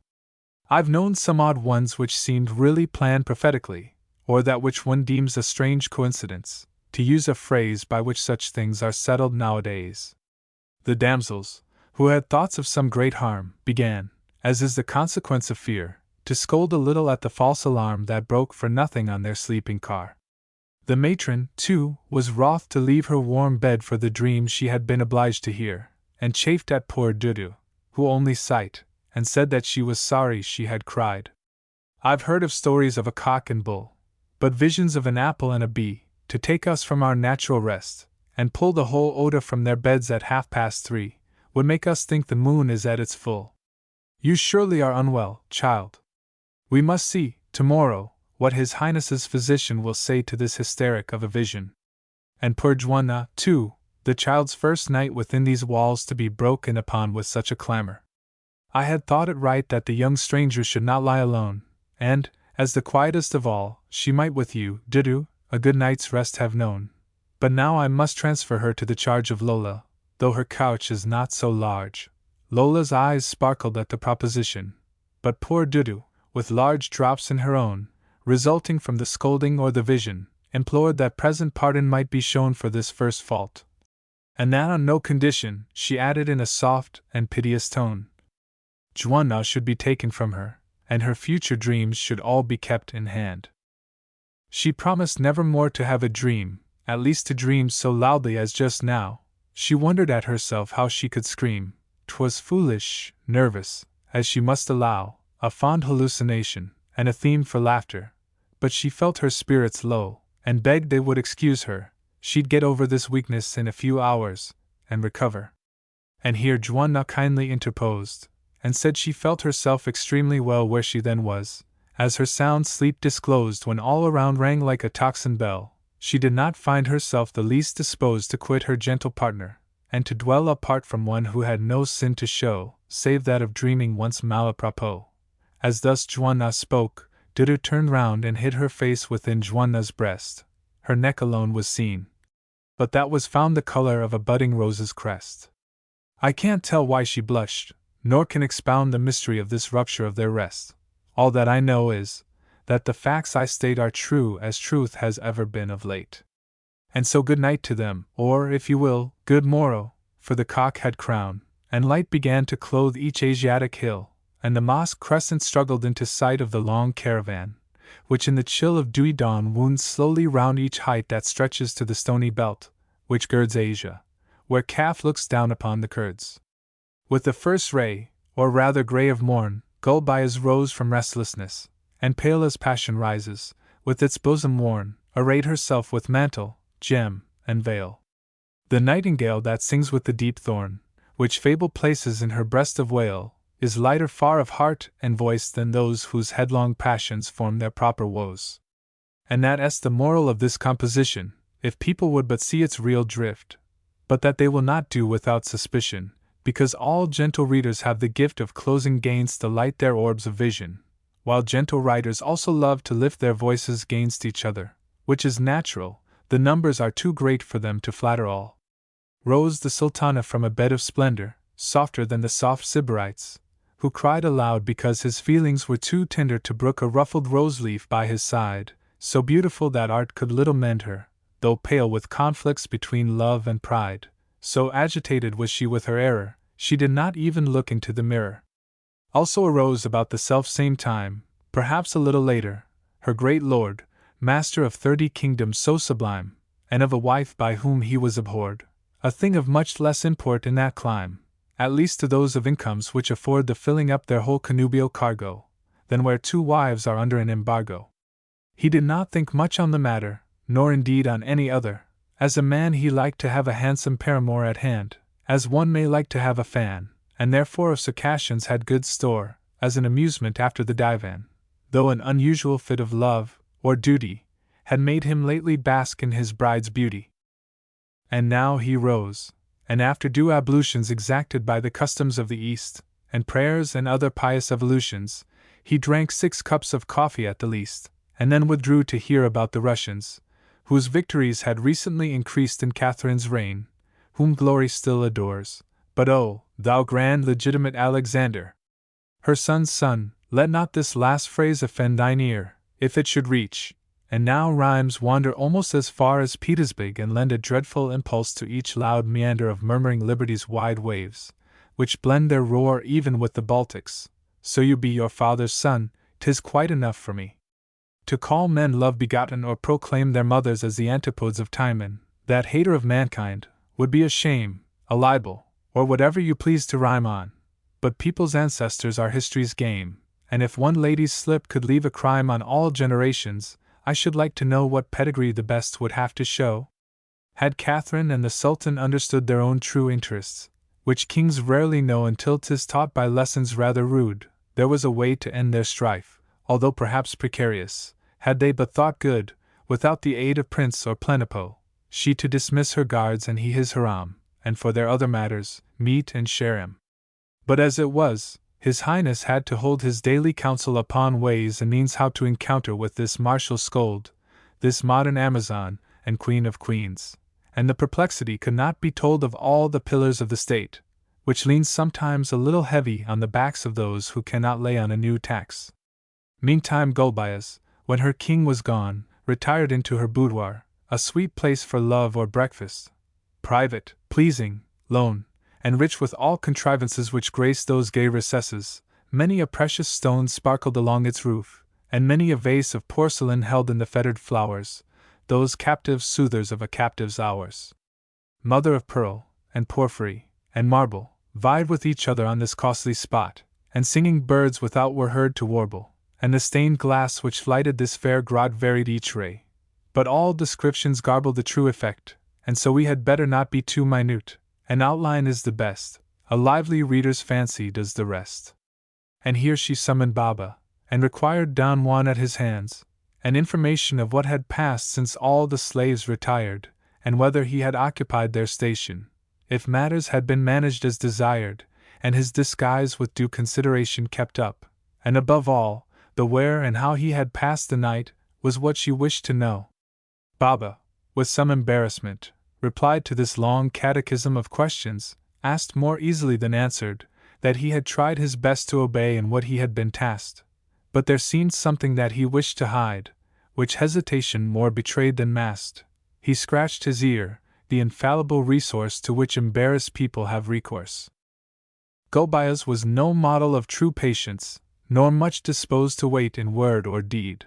She liked quick answers in all conversations, and when she saw him stumbling like a steed in his replies, she puzzled him for fresh ones, and as his speech grew still more broken-kneed, her cheek began to flush, her eyes to sparkle, and her proud brow's blue veins to swell and darkle. When Baba saw these symptoms, which he knew to bode him no great good, he deprecated her anger, and beseeched she'd hear him through. He could not help the thing which he related. Then out it came at length, that to Dudu Juan was given in charge, as hath been stated. But not by Baba's fault, he said, and swore on the holy camel's hump, besides the Quran.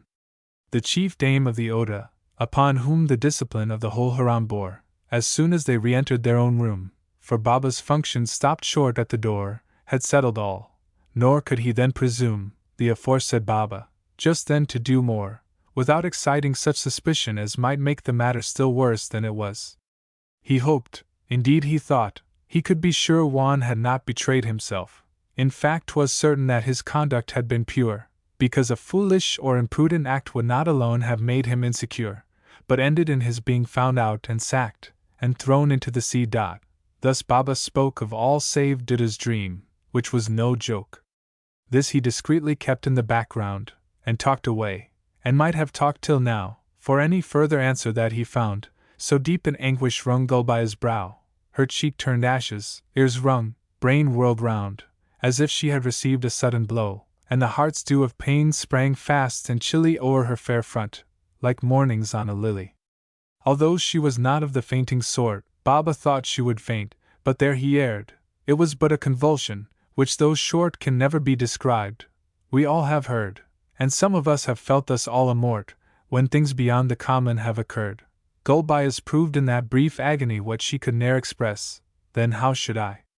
She stood a moment as a python stands on her tripod, agonized, and full of inspiration gathered from distress, when all the heartstrings like wild horses pull the heart asunder. Then, as more or less their speed abated or their strength grew dull, she sunk down on her seat by slow degrees, and bowed her throbbing head o'er trembling knees. Her face declined and was unseen. Her hair fell in long tresses like the weeping willow, sweeping the marble underneath her chair, or rather sofa, for it was all pillow, a low soft ottoman, and black despair stirred up and down her bosom like a billow, which rushes to some shore whose shingles check its farther course, but must receive its wreck. Her head hung down, and her long hair and stooping concealed her features better than a veil, and one hand o'er the ottoman lay drooping, white, waxen, and as alabaster pale. Would that I were a painter, to be grouping all that a poet drags into detail. Oh, that my words were colors! But their tints may serve perhaps as outlines or slight hints. Baba, who knew by experience when to talk and when to hold his tongue, now held it till this passion might blow o'er, nor dared to balk Gulbaya's taciturn or speaking will. At length she rose up, and began to walk slowly along the room, but silent still, and her brow cleared, but not her troubled eye. The wind was down, but still the sea ran high. She stopped, and raised her head to speak, but paused, and then moved on again with rapid pace, then slackened it, which is the march most caused by deep emotion. You may sometimes trace a feeling in each footstep, as disclosed by Sallust in his Catalan, who, chased by all the demons of all passions, showed their work even by the way in which he trode. Gulbaya stopped and beckoned Baba. "Slave! Bring the 2 slaves," she said in a low tone, but one which Baba did not like to brave, and yet he shuddered, and seemed rather prone to prove reluctant, and begged leave to crave, though he well knew the meaning, to be shown what slaves her Highness wished to indicate, for fear of any error, like the late "The Georgian and her paramour," replied the imperial bride, and added, "Let the boat be ready by the secret portal's side." You know the rest. The words stuck in her throat, despite her injured love and fiery pride, and of this Baba willingly took note, and begged by every hair of Mahomet's beard she would revoke the order he had heard. "To hear is to obey," he said, "but still, Sultana, think upon the consequence. It is not that I shall not all fulfill your orders, even in their severest sense. But such precipitation may end ill, even at your own imperative expense. I do not mean destruction and exposure, in case of any premature disclosure, but your own feelings. Even should all the rest be hidden by the rolling waves, which hide already many a once love-beaten breast deep in the caverns of the deadly tide, you love this boyish, new, Cirelio guest, and if this violent remedy be tried, excuse my freedom, when I here assure you, that killing him is not the way to cure you. What dost thou know of love or feeling, wretch? Begone, she cried, with kindling eyes, and do my bidding. Baba vanished, for to stretch his own remonstrance further he well knew might end in acting as his own Jack Ketch, and though he wished extremely to get through this awkward business without harm to others, he still preferred his own neck to another's. Away he went then upon his commission, growling and grumbling in good Turkish phrase against all women of whatever condition, especially sultanas and their ways, their obstinacy, pride, and indecision, their never knowing their own mind 2 days, the trouble that they gave, their immorality, which made him daily bless his own neutrality. And then he called his brethren to his aid, and sent one on a summons to the pair, that they must instantly be well arrayed, and above all be combed even to a hair, and brought before the Empress, who had made inquiries after them with kindest care, at which Duda looked strange, and Juan silly, but go they must at once, and will I, nil I, and here I leave them at their preparation for the imperial presence, wherein whether Gulbeyaz showed them both commiseration, or got rid of the parties. Altogether, like other angry ladies of her nation, are things the turning of a hair or feather may settle, but far be it from me to anticipate in what way feminine caprice may dissipate. I leave them for the present with good wishes, though doubts of their well-doing, to arrange another part of history, for the dishes of this our banquet we must sometimes change, and trusting Juan may escape the fishes, although his situation now seems strange and scarce secure, as such digressions are fair, the muse will take a little touch at warfare. Canto the 7th. O love! O glory! What are ye who fly around us ever, rarely to alight? There's not a meteor in the polar sky of such transcendent and more fleeting flight. Chill, and chained to cold earth, we lift on high our eyes in search of either lovely light. 1,000 and 1,000 colors they assume, then leave us on our freezing way. And such as they are, such my present tale is, a nondescript and ever-varying rhyme, a versified aurora borealis, which flashes o'er a waste and icy clime. When we know what all are, we must bewail us, but any earthless I hope it is no crime to laugh at all things, for I wish to know what, after all, are all things, but a show? They accuse me, the present writer of the present poem, of, I know not what, a tendency to underrate and scoff at human power and virtue, and all that, and this they say in language rather rough. Good God! I wonder what they would be at. I say no more than hath been said in Dante's verse, and by Solomon and by Cervantes, by Swift, by Machiavel, by Rochefoucauld, by Fenelon, by Luther, and by Plato, by Tillotson, and Wesley, and Rousseau, who knew this life was not worth a potato.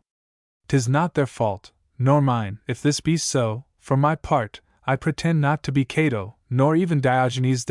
We live and die, but which is best you know no more than I.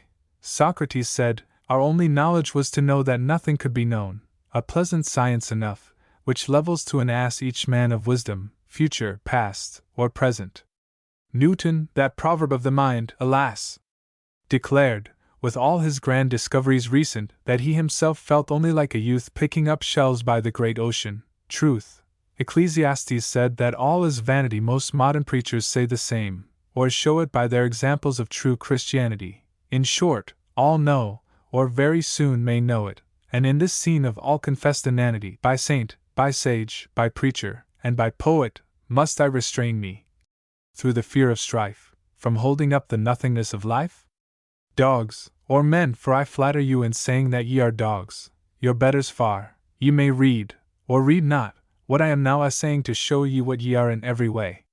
As little as the moon stops for the baying of wolves, will the bright muse withdraw one ray from out her skies, then howl your idle wrath, while she still silvers o'er your gloomy path.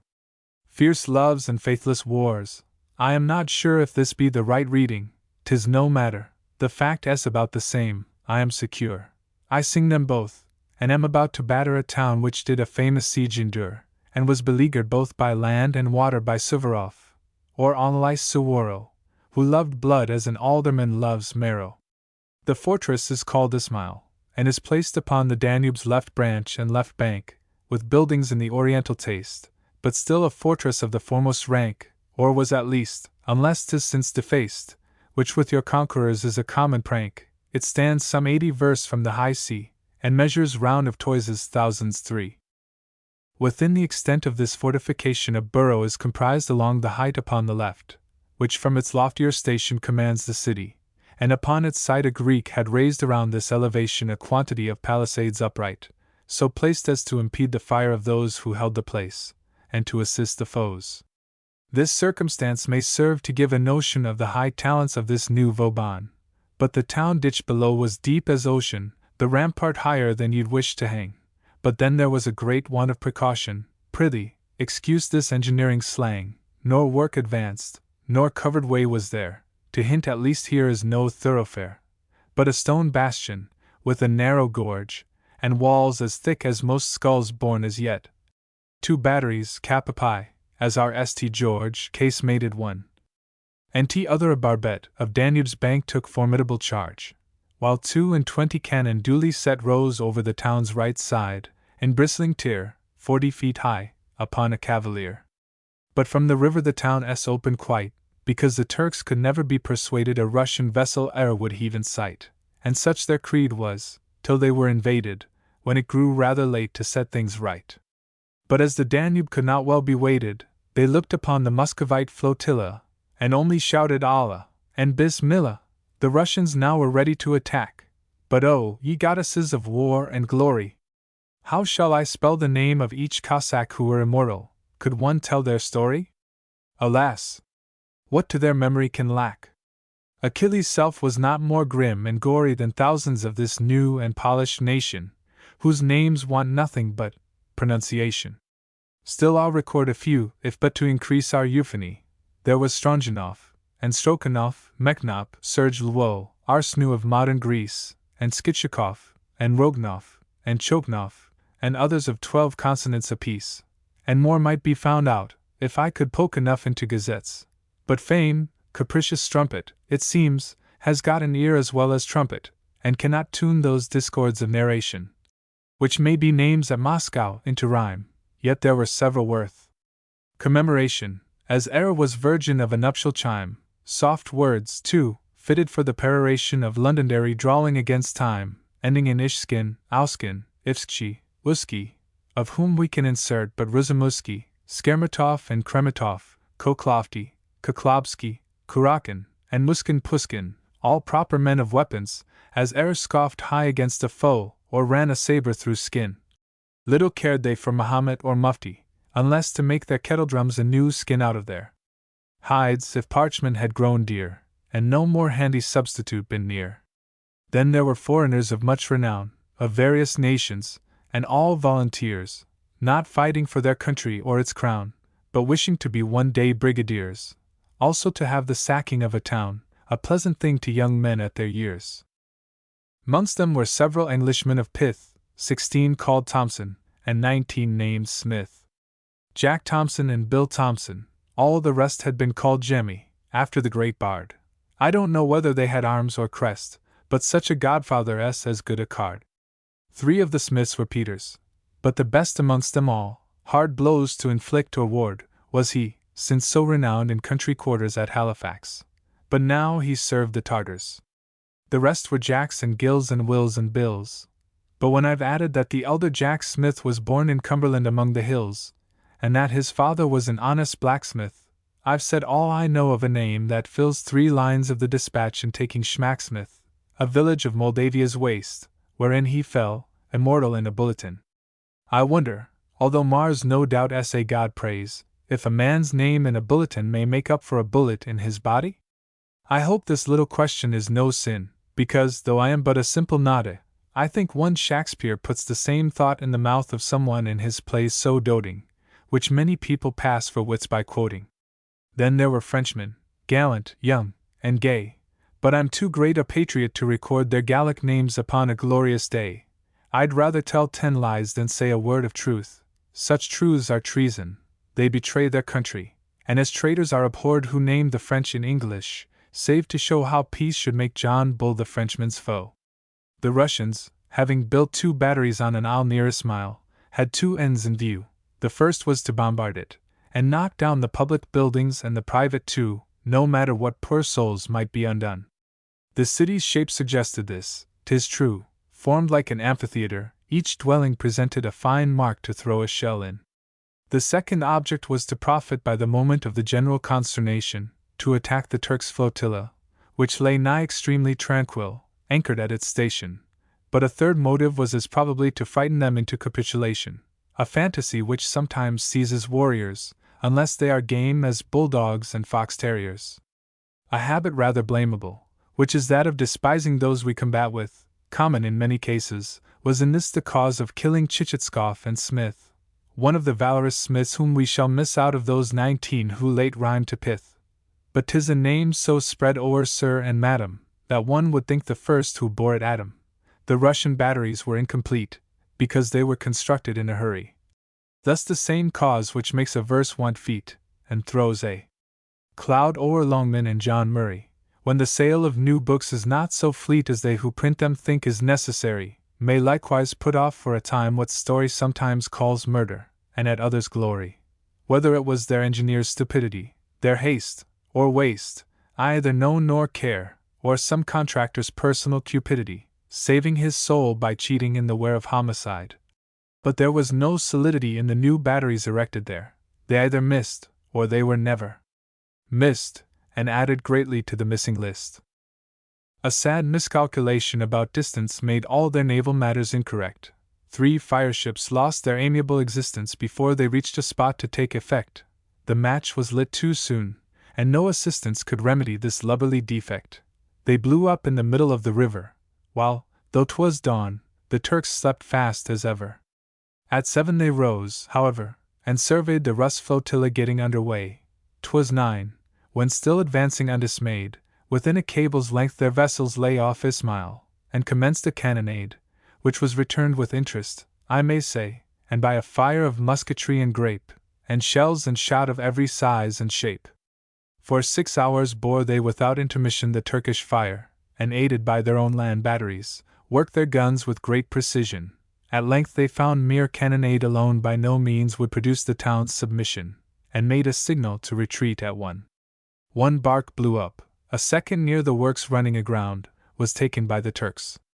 The Moslem, too, had lost both ships and men, but when they saw the enemy retire, their Delhis manned some boats, and sailed again, and galled the Russians with a heavy fire, and tried to make a landing on the main. But here the effect fell short of their desire. Count Damas drove them back into the water pell-mell, and with a whole gazette of slaughter.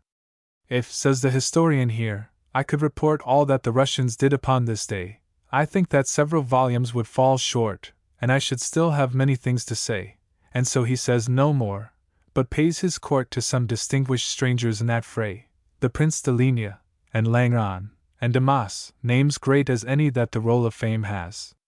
This being the case, may show us what fame is, for out of these 3 per chevaliers, how many of common readers give a guess that such existed. And they may live now for all we know, renown all hit or miss, there's fortune even in fame, we must allow. 'Tis true the memoirs of the Prince de Ligne have half withdrawn from him oblivion's screen. But here are men who fought in gallant actions as gallantly as ever heroes fought, but buried in the heap of such transactions their names are rarely found, nor often sought. Thus even good fame may suffer sad contractions, and is extinguished sooner than she ought. Of all our modern battles, I will bet you can't repeat 9 names from each gazette. In short, this last attack, though rich in glory, showed that somewhere, somehow, there was a fault, and Admiral Rebus, known in Russian story, most strongly recommended an assault, in which he was opposed by Young and Hoary, which made a long debate. But I must halt, for if I wrote down every warrior's speech, I doubt few readers e'er would mount the breach. There was a man, if that he was a man, not that his manhood could be called in question, for had he not been Hercules, his span had been as short in youth as indigestion made his last illness, when, all worn and wan, he died beneath a tree, as much unblessed on the soil of the green province he had wasted, as e'er was locust on the land it blasted. This was Potemkin, a great thing in days when homicide and harlotry made great. If stars and titles could entail long praise, his glory might half equal his estate. This fellow, being 6 foot high, could raise a kind of fantasy proportionate in the then sovereign of the Russian people, who measured men as you would do a steeple. While things were in abeyance, Rebus sent a courier to the prince, and he succeeded in ordering matters after his own bent. I cannot tell the way in which he pleaded, but shortly he had cause to be content. In the meantime, the batteries proceeded, and 80 cannon on the Danube's border were briskly fired and answered in due order.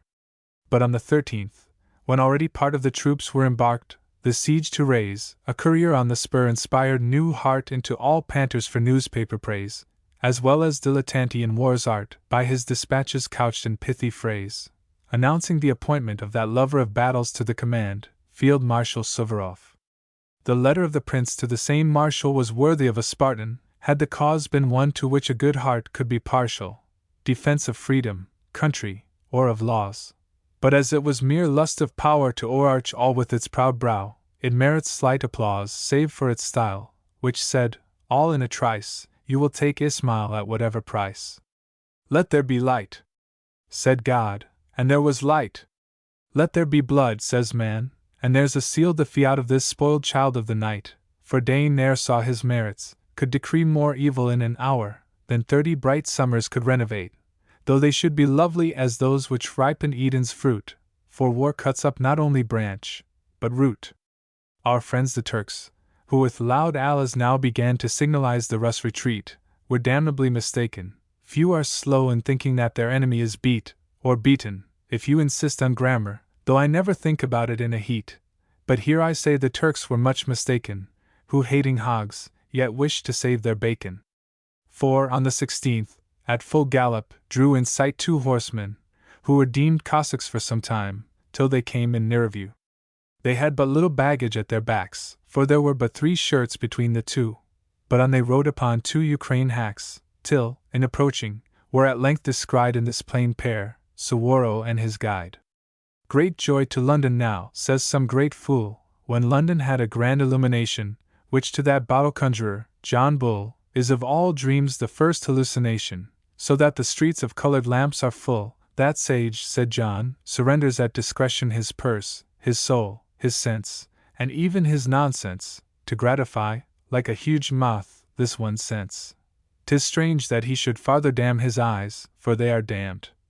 That once all-famous oath is to the devil now no farther prize, since John has lately lost the use of both. Debt he calls wealth, and taxes paradise, and famine, with her gaunt and bony growth, which stare him in the face, he won't examine, or swears that Ceres hath begotten famine. But to the tale, great joy unto the camp.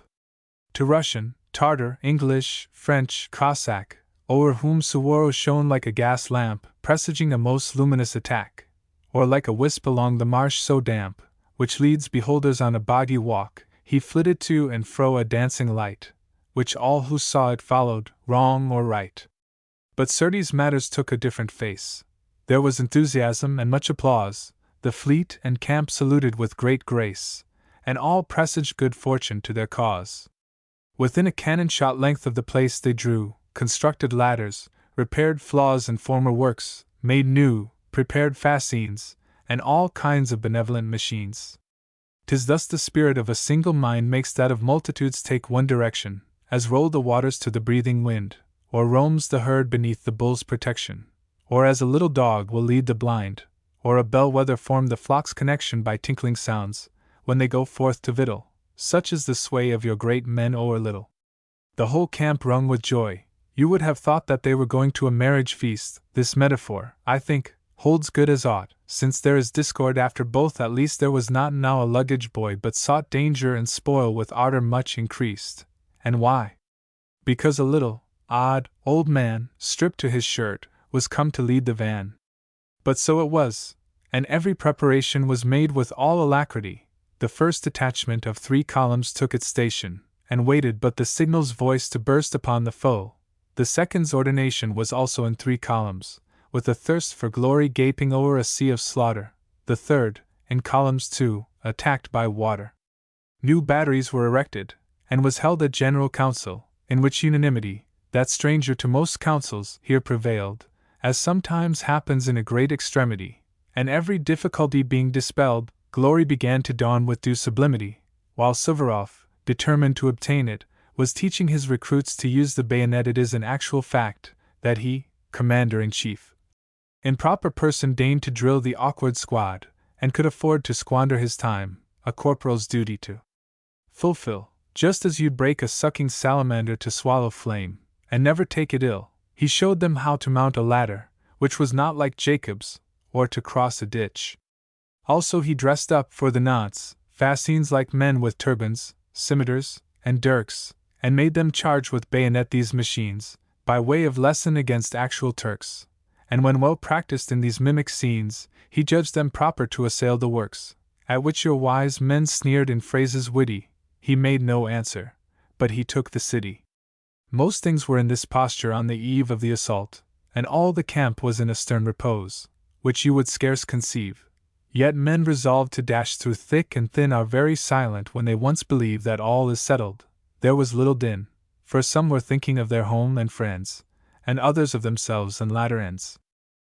Suwarrow chiefly was on the alert, surveying, drilling, ordering, jesting, pondering, for the man was, we safely may assert, a thing to wonder at beyond most wondering, hero, buffoon, half-demon, and half-dirt, praying, instructing, desolating, plundering, now Mars, now Momus, and when bent to storm a fortress, harlequin in uniform. The day before the assault, while upon drill, for this great conqueror played the corporal, some Cossacks, hovering like hawks round a hill, had met a party towards the twilight's fall, one of whom spoke their tongue, or well or ill. 'Twas much that he was understood at all, but whether from his voice, or speech, or manner, they found that he had fought beneath their banner. Whereon immediately at his request they brought him and his comrades to headquarters. Their dress was Moslem, but you might have guessed that these were merely masquerading Tartars, and that beneath each Turkish-fashioned vest lurked Christianity, which sometimes barters her inward grace for outward show, and makes it difficult to shun some strange mistakes. Suwarrow, who was standing in his shirt before a company of Kalmucks, drilling, exclaiming, fooling, swearing at the inert, and lecturing on the noble art of killing, for deeming human clay but common dirt, this great philosopher was thus instilling his maxims, which to martial comprehension proved death in battle equal to a pension. Suwarrow, when he saw this company of Cossacks and their prey, turned round and cast upon them his slow brow and piercing eye. Whence come ye? From Constantinople, lass, captives just now escaped, was the reply. What are ye? What you see us. Briefly passed this dialogue, for he who answered knew to whom he spoke, and made his words but few. Your names? Mine S. Johnson, and my comrade S. Juan. The other two are women, and the third is neither man nor woman. The chief threw on the party a slight glance, then said, I have heard your name before. The second is a new one. To bring the other three here was absurd, but let that pass. I think I have heard your name in the Nicolay regiment. The same. You served at Whitton? Yes. You led the attack? I did. What next?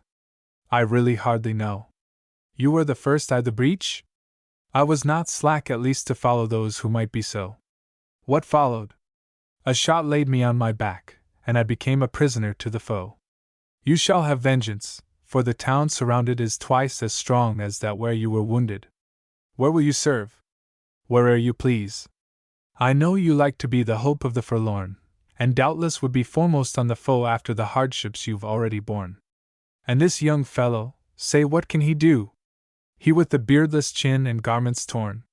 Why, General, if he hath no greater fault in war than love, he had better lead the assault. He shall if that he dare. Here Juan bowed low as the compliment deserved.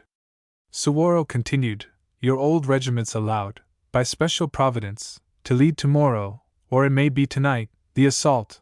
I have vowed to several saints, that shortly plough or harrow shall pass o'er what was Ismail, and its tusk be unimpeded by the proudest mosque. So now, my lads, for glory! Here he turned and drilled away in the most classic Russian, until each high, heroic bosom burned for cash and conquest, as if from a cushion a preacher had held forth, who nobly spurned all earthly goods save tithes, and bade them push on to slay the pagans who resisted, battering the armies of the Christian Empress Catherine. Johnson, who knew by this long colloquy himself a favorite, ventured to address Suwarrow, though engaged with accents high in his resumed amusement. I confess my debt in being thus allowed to die among the foremost. But if you'd express explicitly our several posts, my friend and self would know what duty to attend. Right.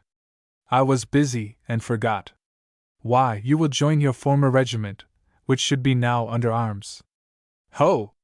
Katskoff, take him to, here he called up a Polish orderly, his post, I mean the regiment Nicolay, the stranger stripling may remain with me, he's a fine boy. The women may be sent to the other baggage, or to the sick tent. But here a sort of scene began to ensue. The ladies, who by no means had been bred to be disposed of in a way so new, although their harum education led doubtless to that of doctrines the most true, passive obedience, now raised up the head, with flashing eyes and starting tears, and flung their arms, as hens their wings about their young. O'er the promoted couple of brave men who were thus honored by the greatest chief that ever peopled hell with heroes slain, or plunged a province or a realm in grief. O foolish mortals!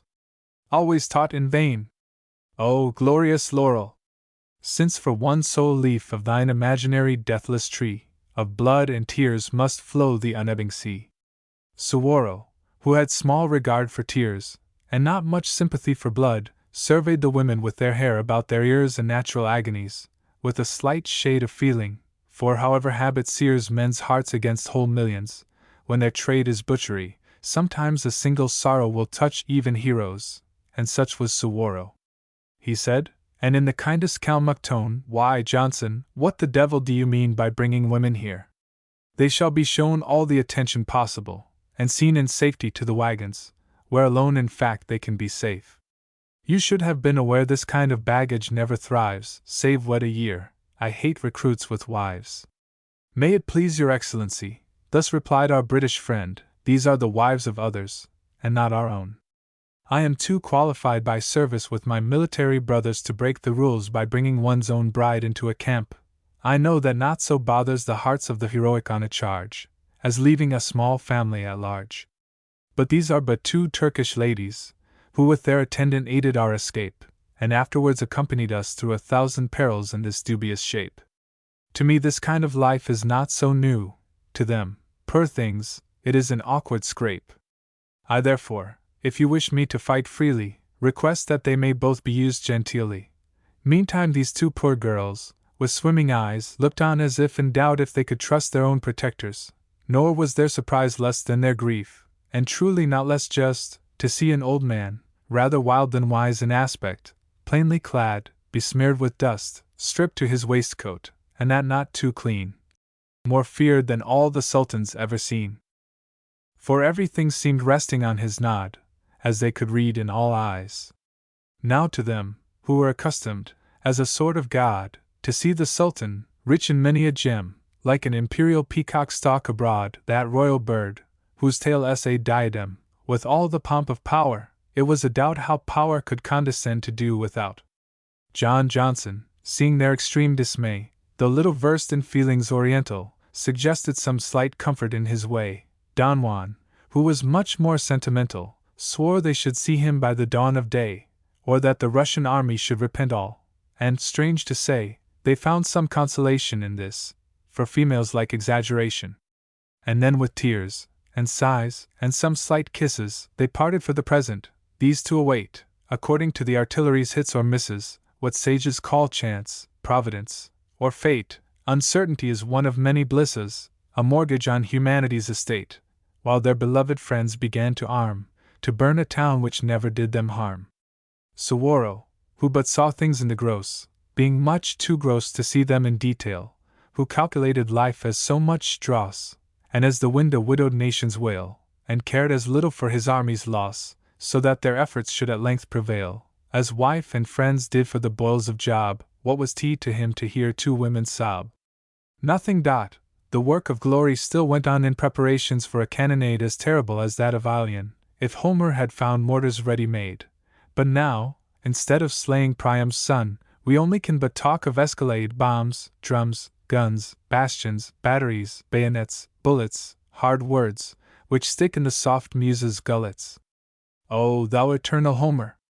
Who couldst charm all cars, though long, all ages, though so short, by merely wielding with poetic arms to which men will never more resort, unless gunpowder should be found to harm much less than is the hope of every court, which now is leagued young freedom to annoy. But they will not find liberty at Troy, O thou eternal Homer! I have now to paint a siege, wherein more men were slain, with deadlier engines and a speedier blow, than in thy Greek gazette of that campaign. And yet, like all men else, I must allow, to vie with thee would be about as vain as for a brook to cope with ocean's flood. But still we moderns equal you in blood, if not in poetry, at least in fact, and fact is truth, the grand desideratum. Of which, however the muse describes each act, there should be any earthless a slight substratum. But now the town is going to be attacked, great deeds are doing, how shall I relate 'em? Souls of immortal generals! Phoebus watches to color up his rays from your dispatches. O ye great bulletins of Bonaparte! O ye less grand long lists of killed and wounded! Shade of Leonidas, who fought so hardy, when my poor Greece was once, as now, surrounded. O Caesar's commentaries! Now impart, ye shadows of glory, lest I be confounded, a portion of your fading twilight hues, so beautiful, so fleeting to the muse. When I call fading martial immortality, I mean that every age and every year, and almost every day, in sad reality, some sucking hero is compelled to rear, who, when we come to sum up the totality of deeds to human happiness most dear, turns out to be a butcher in great business, afflicting young folks with a sort of dizziness. Medals, rank, ribbons, lace, embroidery, scarlet, are things immortal to immortal man, as purple to the Babylonian harlot, and uniform to boys is like a fan to women. There is scarce a crimson varlet but deems himself the first in glory's van. But glory's glory, and if you would find what that is, ask the pig who sees the wind. At least he feels it, and some say he sees, because he runs before it like a pig. Or, if that simple sentence should displease, say, that he scuds before it like a brig, a schooner, or, but it is time to ease this canto, ere my muse perceives fatigue. The next shall ring a peal to shake all people, like a bob major from a village steeple. Hark! Through the silence of the cold, dull night, the hum of armies gathering rank on rank. Lo! Dusky masses steal in dubious sight along the leaguered wall and bristling bank of the armed river, while with straggling light the stars peep through the vapors dim and dank, which curl in curious wreaths. How soon the smoke of hell shall pall them in a deeper cloak! Here pause we for the present, as even then that awful pause, dividing life from death, struck for an instant on the hearts of men, thousands of whom were drawing their last breath. A moment, and all will be life again. The march! The charge! The shouts of either faith! Hurrah! And Allah! And one moment more, the death cry drowning in the battle's roar. Canto the 8th. O blood and thunder! And O blood and wounds! These are but vulgar oaths, as you may deem, too gentle reader, and most shocking sounds, and so they are, yet thus is glory's dream unriddled, and as my true muse expounds at present such things, since they are her theme, so be they her inspirers. Call them Mars, Bellona, what you will, they mean but wars. All was prepared, the fire, the sword, the men to wield them in their terrible array. The army, like a lion from his den, marched forth with nerve and sinews bent to slay a human hydra, issuing from its fin to breathe destruction on its winding way, whose heads were heroes, which cut off in vain immediately and others grew again.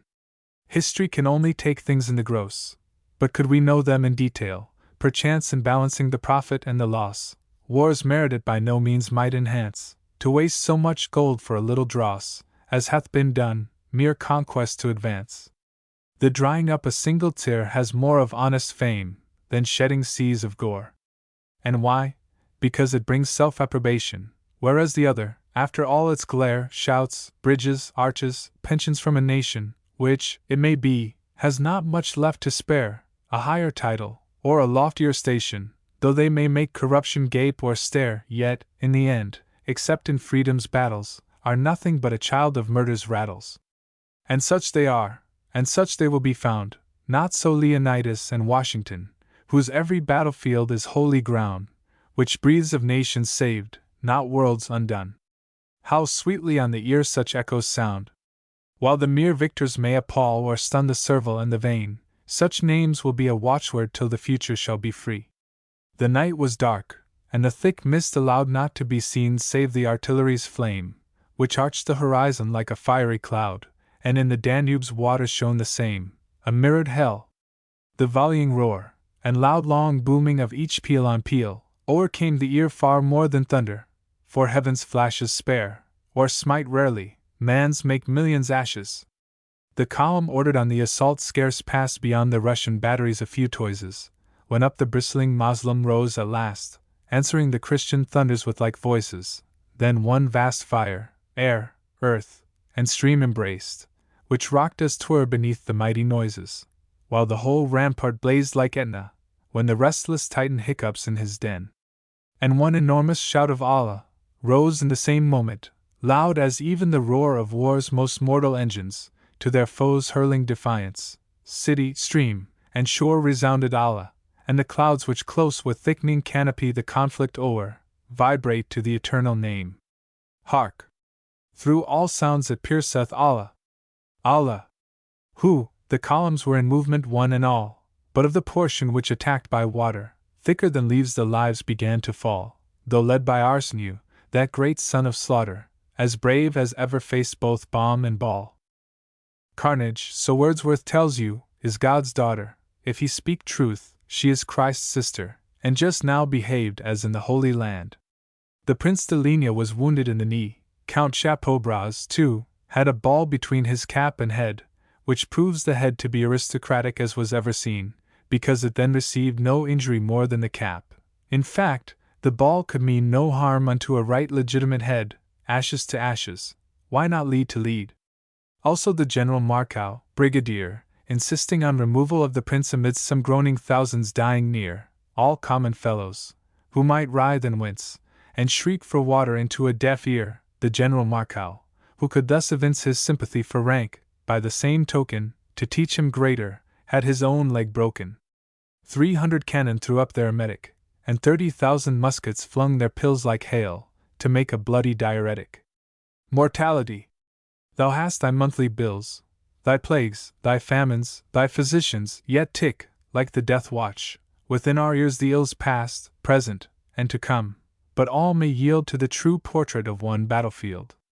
They're the still varying pangs, which multiply until their very number makes men hard by the infinities of agony, which meet the gaze whatever it may regard, the groan, the roll in dust, the all-white eye turned back within its socket. These reward your rank and file by thousands, while the rest may win perhaps a ribbon at the breast. Yet I love glory, glory's a great thing. Think what it is to be in your old age maintained at the expense of your good king. A moderate pension shakes full many a sage, and heroes are but made for bards to sing, which is still better, thus in verse to wage your wars eternally, besides enjoying half pay for life, make mankind worth destroying. The troops, already disembarked, pushed on to take a battery on the right. The others, who landed lower down, their landing done, had set to work as briskly as their brothers. Being grenadiers, they mounted one by one, cheerful as children climb the breasts of mothers, o'er the entrenchment and the palisade, quite orderly, as if upon parade. And this was admirable, for so hot the fire was, that were red Vesuvius loaded, besides its lava, with all sorts of shot and shells or hells, it could not more have goaded. Of officers a third fell on the spot, a thing which victory by no means boded to gentlemen engaged in the assault. Hounds, when the huntsman tumbles, are at fault. But here I leave the general concern. To track our hero on his path of fame, he must his laurels separately earn. For 50,000 heroes, name by name, though all deserving equally to turn a couplet, or an elegy to claim, would form a lengthy lexicon of glory, and what is worse still, a much longer story, and therefore we must give the greater number to the Gazette, which doubtless fairly dealt by the deceased, who lie in famous slumber in ditches, fields, or wheresoe'er they felt their clay.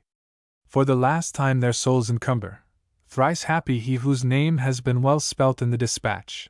I knew a man whose loss was printed Grove, although his name was Groves.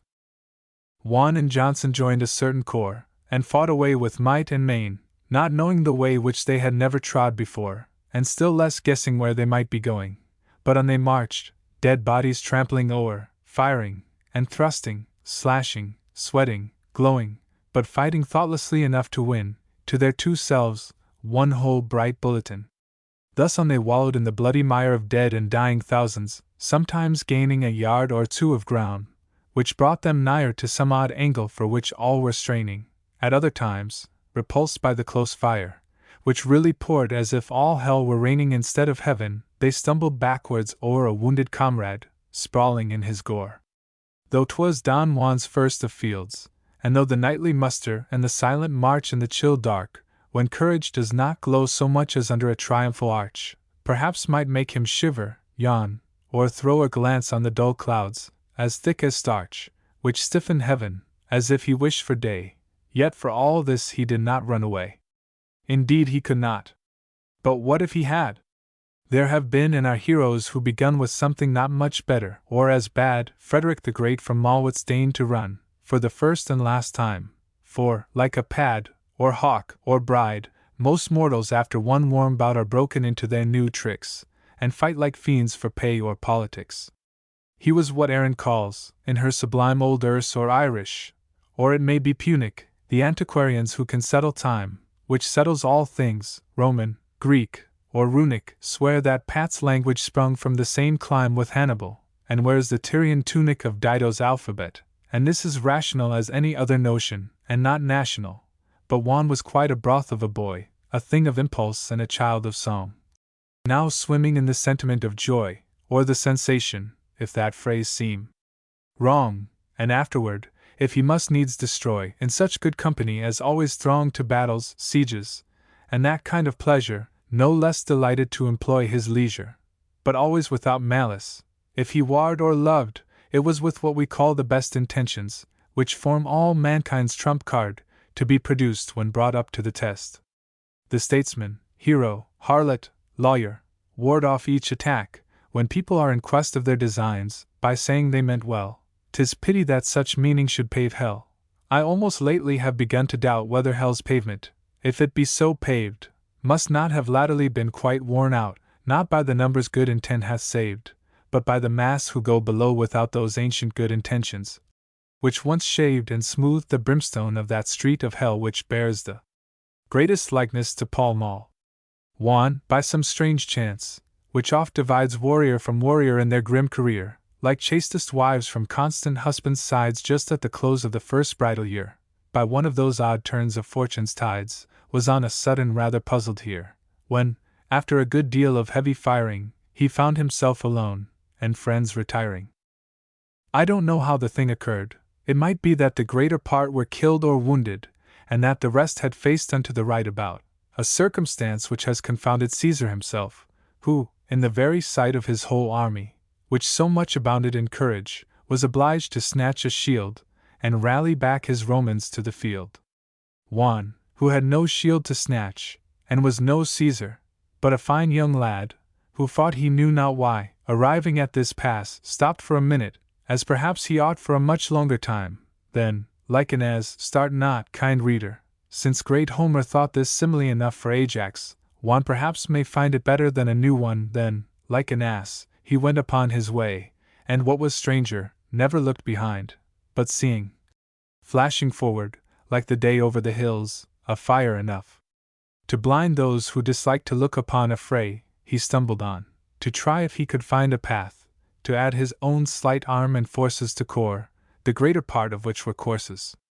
Perceiving then no more the commandant of his own corps, nor even the corps, which had quite disappeared, the gods know how, I can't account for everything which may look bad in history, but we at least may grant it was not marvelous that a mere lad, in search of glory, should look on before, nor care a pinch of snuff about his corps, perceiving nor commander nor commanded, and left at large, like a young heir, to make his way to where he knew not, single-handed, as travelers follow over bog and brake and ignis fatuous, or as sailors stranded unto the nearest hut themselves betake, so Juan, following honor and his nose, rushed where the thickest fire announced most foes. He knew not where he was, nor greatly cared, for he was dizzy, busy, and his veins filled as with lightning, for his spirit shared the hour, as is the case with lively brains, and where the hottest fire was seen and heard, and the loud cannon pealed his hoarsest strains, he rushed, while earth and air were sadly shaken by thy humane discovery, Friar Bacon. And as he rushed along, it came to pass he fell in with what was late the second column, under the orders of the General Lassie, but now reduced, as is a bulky volume, into an elegant extract, much less massy, of heroism, and took his place with solemn air midst the rest, who kept their valiant faces and levelled weapons still against the glassy. Just at this crisis up came Johnson too, who had retreated, as the phrase is when men run away much rather than go through destruction's jaws into the devil's den. But Johnson was a clever fellow, who knew when and how to cut and come again, and never ran away, except when running was nothing but a valorous kind of cunning. And so, when all his corps were dead or dying, except Don Juan, a mere novice, whose more virgin valor never dreamed of flying from ignorance of danger, which endues its votaries, like innocence relying on its own strength, with careless nerves and thews, Johnson retired a little, just to rally those who catch cold in shadows of Death's Valley, and there, a little sheltered from the shot, which rained from bastion, battery, parapet, rampart, wall, casement, house, for there was not in this extensive city sore beset by Christian soldiery, a single spot which did not combat like the devil. As yet, he found a number of chasseurs, all scattered by the resistance of the chase they battered. And these he called on, and what as strange, they came unto his call, unlike the spirits from the vasty deep, to whom you may exclaim, says Hotspur, long ere they will leave their home. Their reasons were uncertainty, or shame at shrinking from a bullet or a bomb, and that odd impulse, which in wars or creeds makes men, like cattle, follow him who leads. By Jove!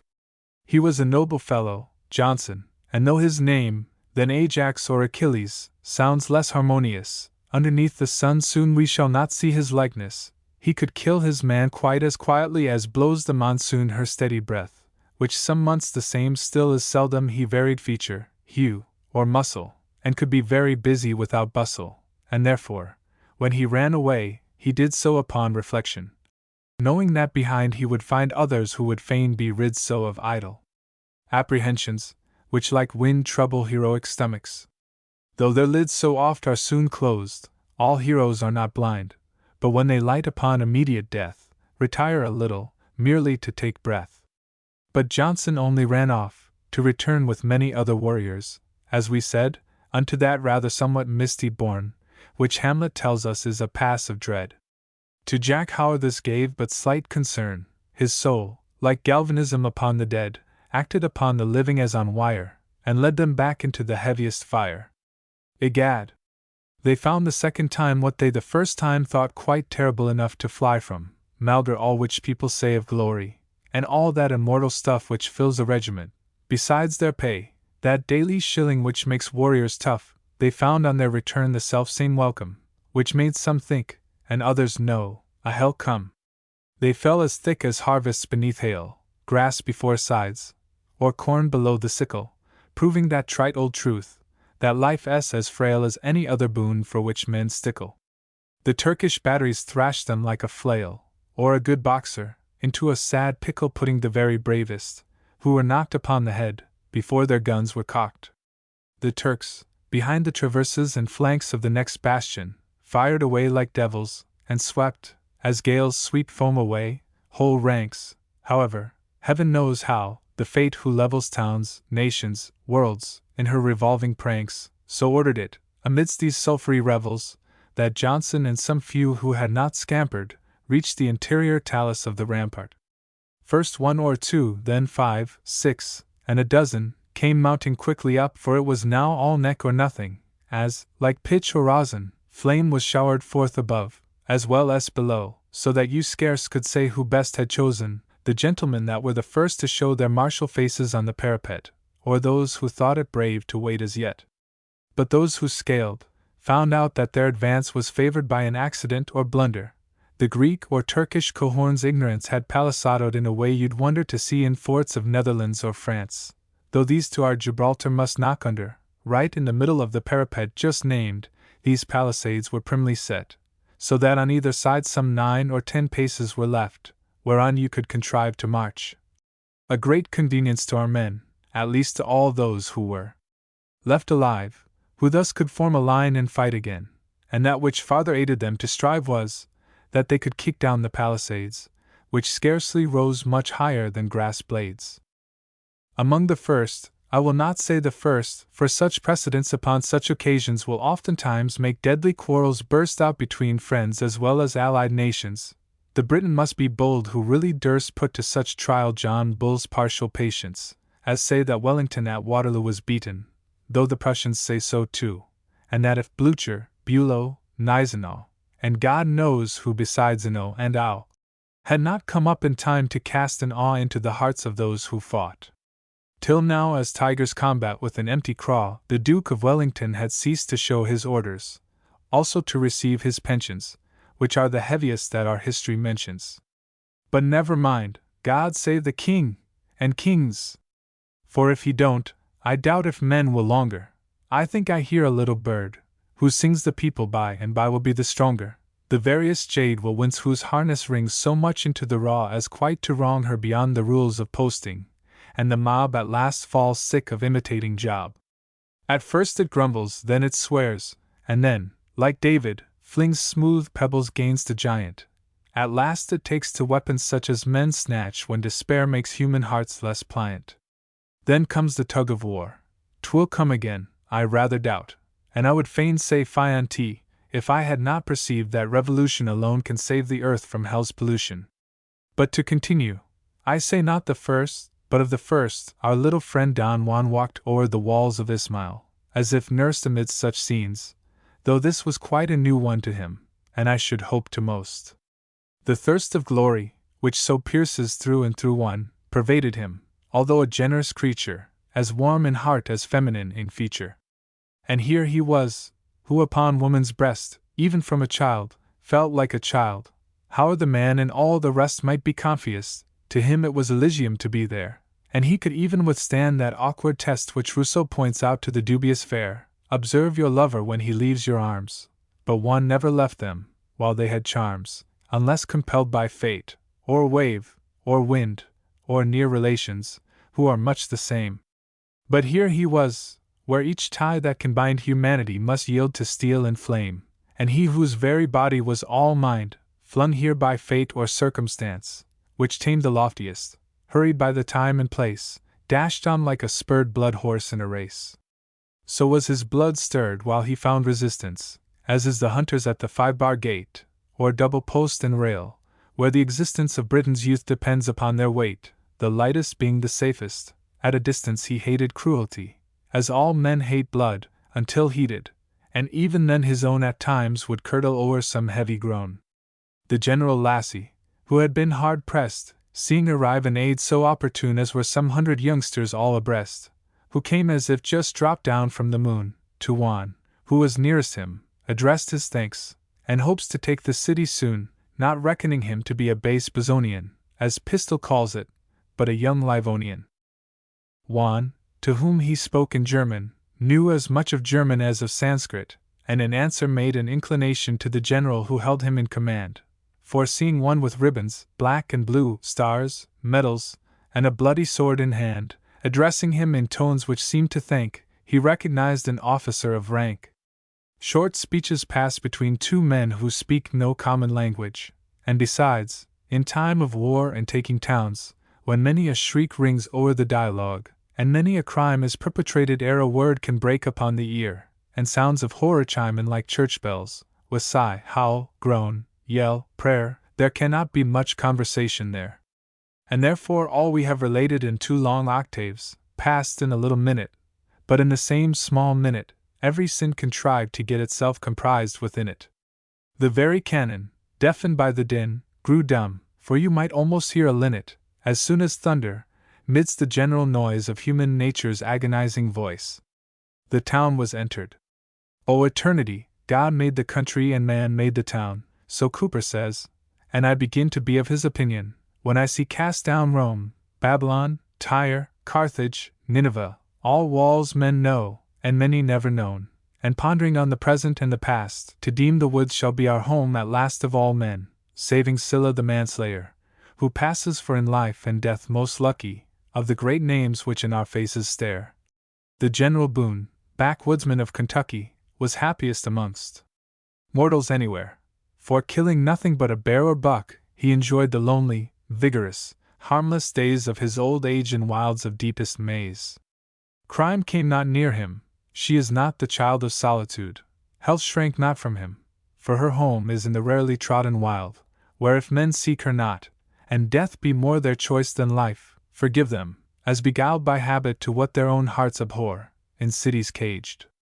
The present case in point I cite is, that Boone lived hunting up to 90, and what is still stranger, left behind a name for which men vainly decimate the throng, not only famous, but of that good fame, without which glory is but a tavern song, simple, serene, the antipodes of shame, which hate nor envy e'er could tinge with wrong, an active hermit, even in age the child of nature, or the man of Ross run wild. 'Tis true he shrank from men even of his nation. When they built up unto his darling trees, he moved some 100 miles off, for a station where there were fewer houses and more ease. The inconvenience of civilization is, that you either can be pleased nor please, but where he met the individual man, he showed himself as kind as mortal can. He was not all alone, around him grew a sylvan tribe of children of the chase, whose young, unwakened world was ever new, nor sword nor sorrow yet had left a trace on her unwrinkled brow, nor could you view a frown on nature's or on human face. The free-born forest found and kept them free, and fresh as is a torrent, or a tree. And tall, and strong, and swift of foot were they, beyond the dwarfing city's pale abortions, because their thoughts had never been the prey of care or gain. The green woods were their portions, no sinking spirits told them they grew gray, no fashion made them apes of her distortions. Simple they were, not savage, and their rifles, though very true, were not yet used for trifles. Motion was in their days, rest in their slumbers, and cheerfulness the handmaid of their toil. Nor yet too many nor too few their numbers. Corruption could not make their hearts her soil. The lust which stings, the splendor which encumbers, with the free foresters divide no spoil. Serene, not sullen, were the solitudes of this unsighing people of the woods. So much for nature. By way of variety, now back to thy great joys, civilization. And the sweet consequence of large society, war, pestilence, the despot's desolation, the kingly scourge, the lust of notoriety, the millions slain by soldiers for their ration, the scenes like Catherine's boudoir at 60, with Ismail's storm to soften it the more. The town was entered, first one column made its sanguinary way good, then another.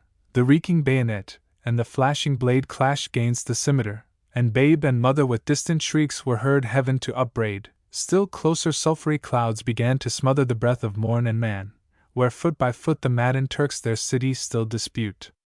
Kutuzov, he who afterward beat back, with some assistance from the frost and snow, Napoleon on his bold and bloody track, it happened was himself beat back just now. He was a jolly fellow, and could crack his jest alike in face of friend or foe, though life, and death, and victory were at stake. But here it seemed his jokes had ceased to take, for having thrown himself into a ditch, followed in haste by various grenadiers, whose blood the puddle greatly did enrich, he climbed to where the parapet appears. But there his project reached its utmost pitch. Mongst other deaths the General Robespierre's was much regretted, for the Moslem men threw them all down into the ditch again.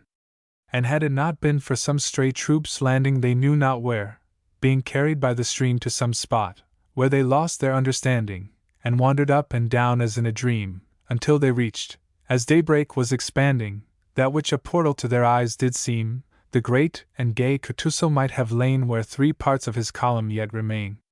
And scrambling round the rampart, these same troops, after the taking of the Cavalier, just as Kutuzov's most forlorn of hopes took like chameleons some slight tinge of fear, opened the gate called Kilia, to the groups of baffled heroes, who stood shyly near, sliding knee-deep in lately frozen mud, now thawed into a marsh of human blood.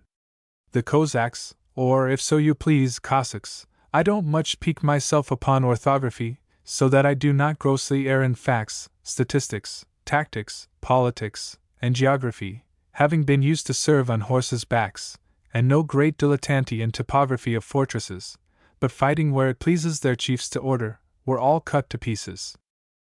Their column, though the Turkish batteries thundered upon them, any earthless had reached the rampart, and naturally thought they could have plundered the city, without being farther hampered.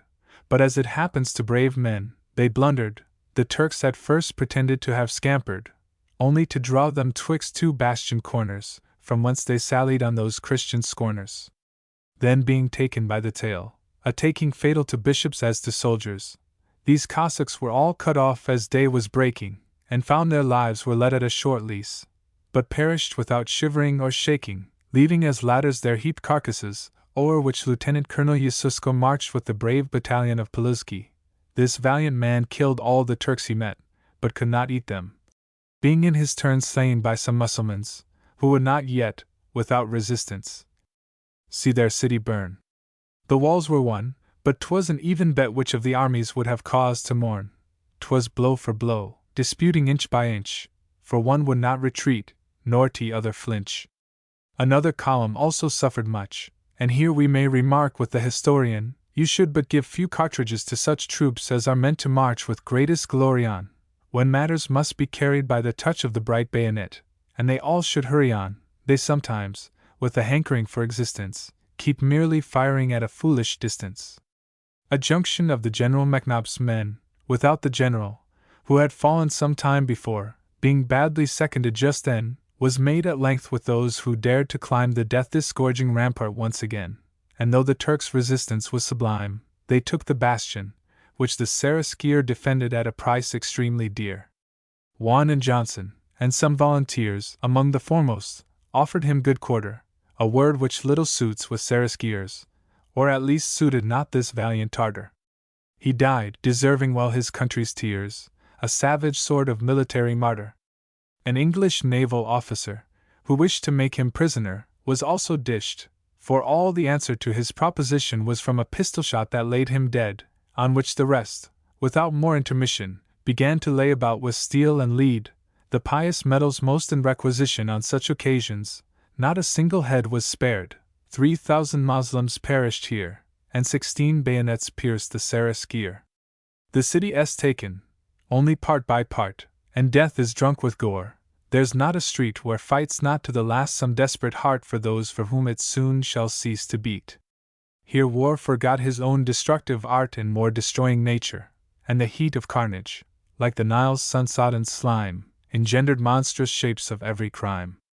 A Russian officer, in martial tread over a heap of bodies, felt his heel seized fast, as if 'twere by the serpent's head whose fangs Eve taught her human seed to feel.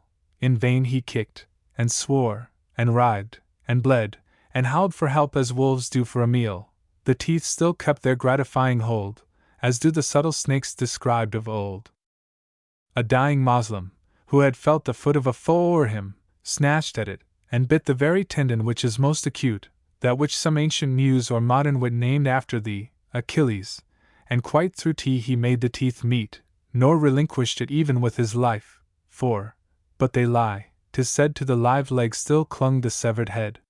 However this may be, 'tis pretty sure the Russian officer for life was lamed, for the Turk's teeth stuck faster than a skewer, and left him midst the invalid and maimed. The regimental surgeon could not cure his patient, and perhaps was to be blamed more than the head of the inveterate foe, which was cut off, and scarce even then let go. But then the fact as a fact, and 'tis the part of a true poet to escape from fiction whene'er he can, for there is little art in leaving verse more free from the restriction of truth than prose, unless to suit the mart for what is sometimes called poetic diction, and that outrageous appetite for lies which Satan angles with for souls, like flies. The city is taken, but not rendered, no! There's not a Moslem that hath yielded sword, the blood may gush out, as the Danube's flow rolls by the city wall, but deed nor word acknowledge aught of dread of death or foe. In vain the yell of victory is roared by the advancing Muscovite, the groan of the last foe is echoed by his own. The bayonet pierces and the saber cleaves, and human lives are lavished everywhere, as the year closing whirls the scarlet leaves when the stripped forest bows to the bleak air, and groans, and thus the peopled city grieves, shorn of its best and loveliest, and left bare, but still it falls in vast and awful splinters, as oaks blown down with all their thousand winters. It is an awful topic, but 'tis not my cue for any time to be terrific, for checkered as is seen our human lot with good, and bad, and worse, alike prolific of melancholy merriment, to quote too much of one sort would be soporific. Without, or with, offense to friends or foes, I sketch your world exactly as it goes. And one good action in the midst of crimes is quite refreshing, in the affected phrase of these ambrosial, Pharisaic times, with all their pretty milk and water ways, and may serve therefore to bedew these rhymes, a little scorched at present with the blaze of conquest, and its consequences, which make epic poesy so rare and rich. Upon a taken bastion, where there lay thousands of slaughtered men, a yet warm group of murdered women, who had found their way to this vain refuge, made the good heart droop and shudder, while, as beautiful as May, a female child of 10 years tried to stoop and hide her little palpitating breast amidst the bodies lulled in bloody rest. 2 villainous Cossacks pursued the child with flashing eyes and weapons, matched with them. The rudest brute that roams Siberia's wild has feelings pure and polished as a gem. The bear is civilized, the wolf is mild. And whom for this at last must we condemn? Their natures? Or their sovereigns, who employ all arts to teach their subjects to destroy? Their sabers glittered o'er her little head, whence her fair hair rose twining with affright. Her hidden face was plunged amidst the dead. When Juan caught a glimpse of this sad sight, I shall not say exactly what he said, because it might not solace ears polite, but what he did, was to lay on their backs, the readiest way of reasoning with Cossacks. One's hip he slashed, and split the other's shoulder, and drove them with their brutal yells to seek if there might be chirurgeons who could solder the wounds they richly merited, and shriek their baffled rage and pain, while waxing colder, as he turned o'er each pale and gory cheek, Don Juan raised his little captive from the heap a moment more had made her tomb.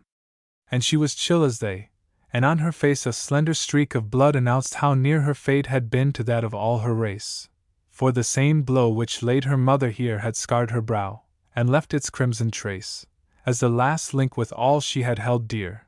But else unhurt, she opened her large eyes, and gazed on Juan with a wild surprise. Just at this instant, while their eyes were fixed upon each other, with dilated glance, in Juan's look, pain, pleasure, hope, fear, mixed with joy to save, and dread of some mischance unto his protege, while hers, transfixed with infant terrors, glared as from a trance, a pure, transparent, pale, yet radiant face, like to a lighted alabaster vase. Up came John Johnson, I will not say Jack, for that were vulgar, cold, and commonplace on great occasions, such as an attack on cities, as hath been the present case. Up Johnson came, with hundreds at his back, exclaiming, Juan! Juan! On, boy! Brace your arm, and I'll bet Moscow to $1 that you and I will win St. George's collar.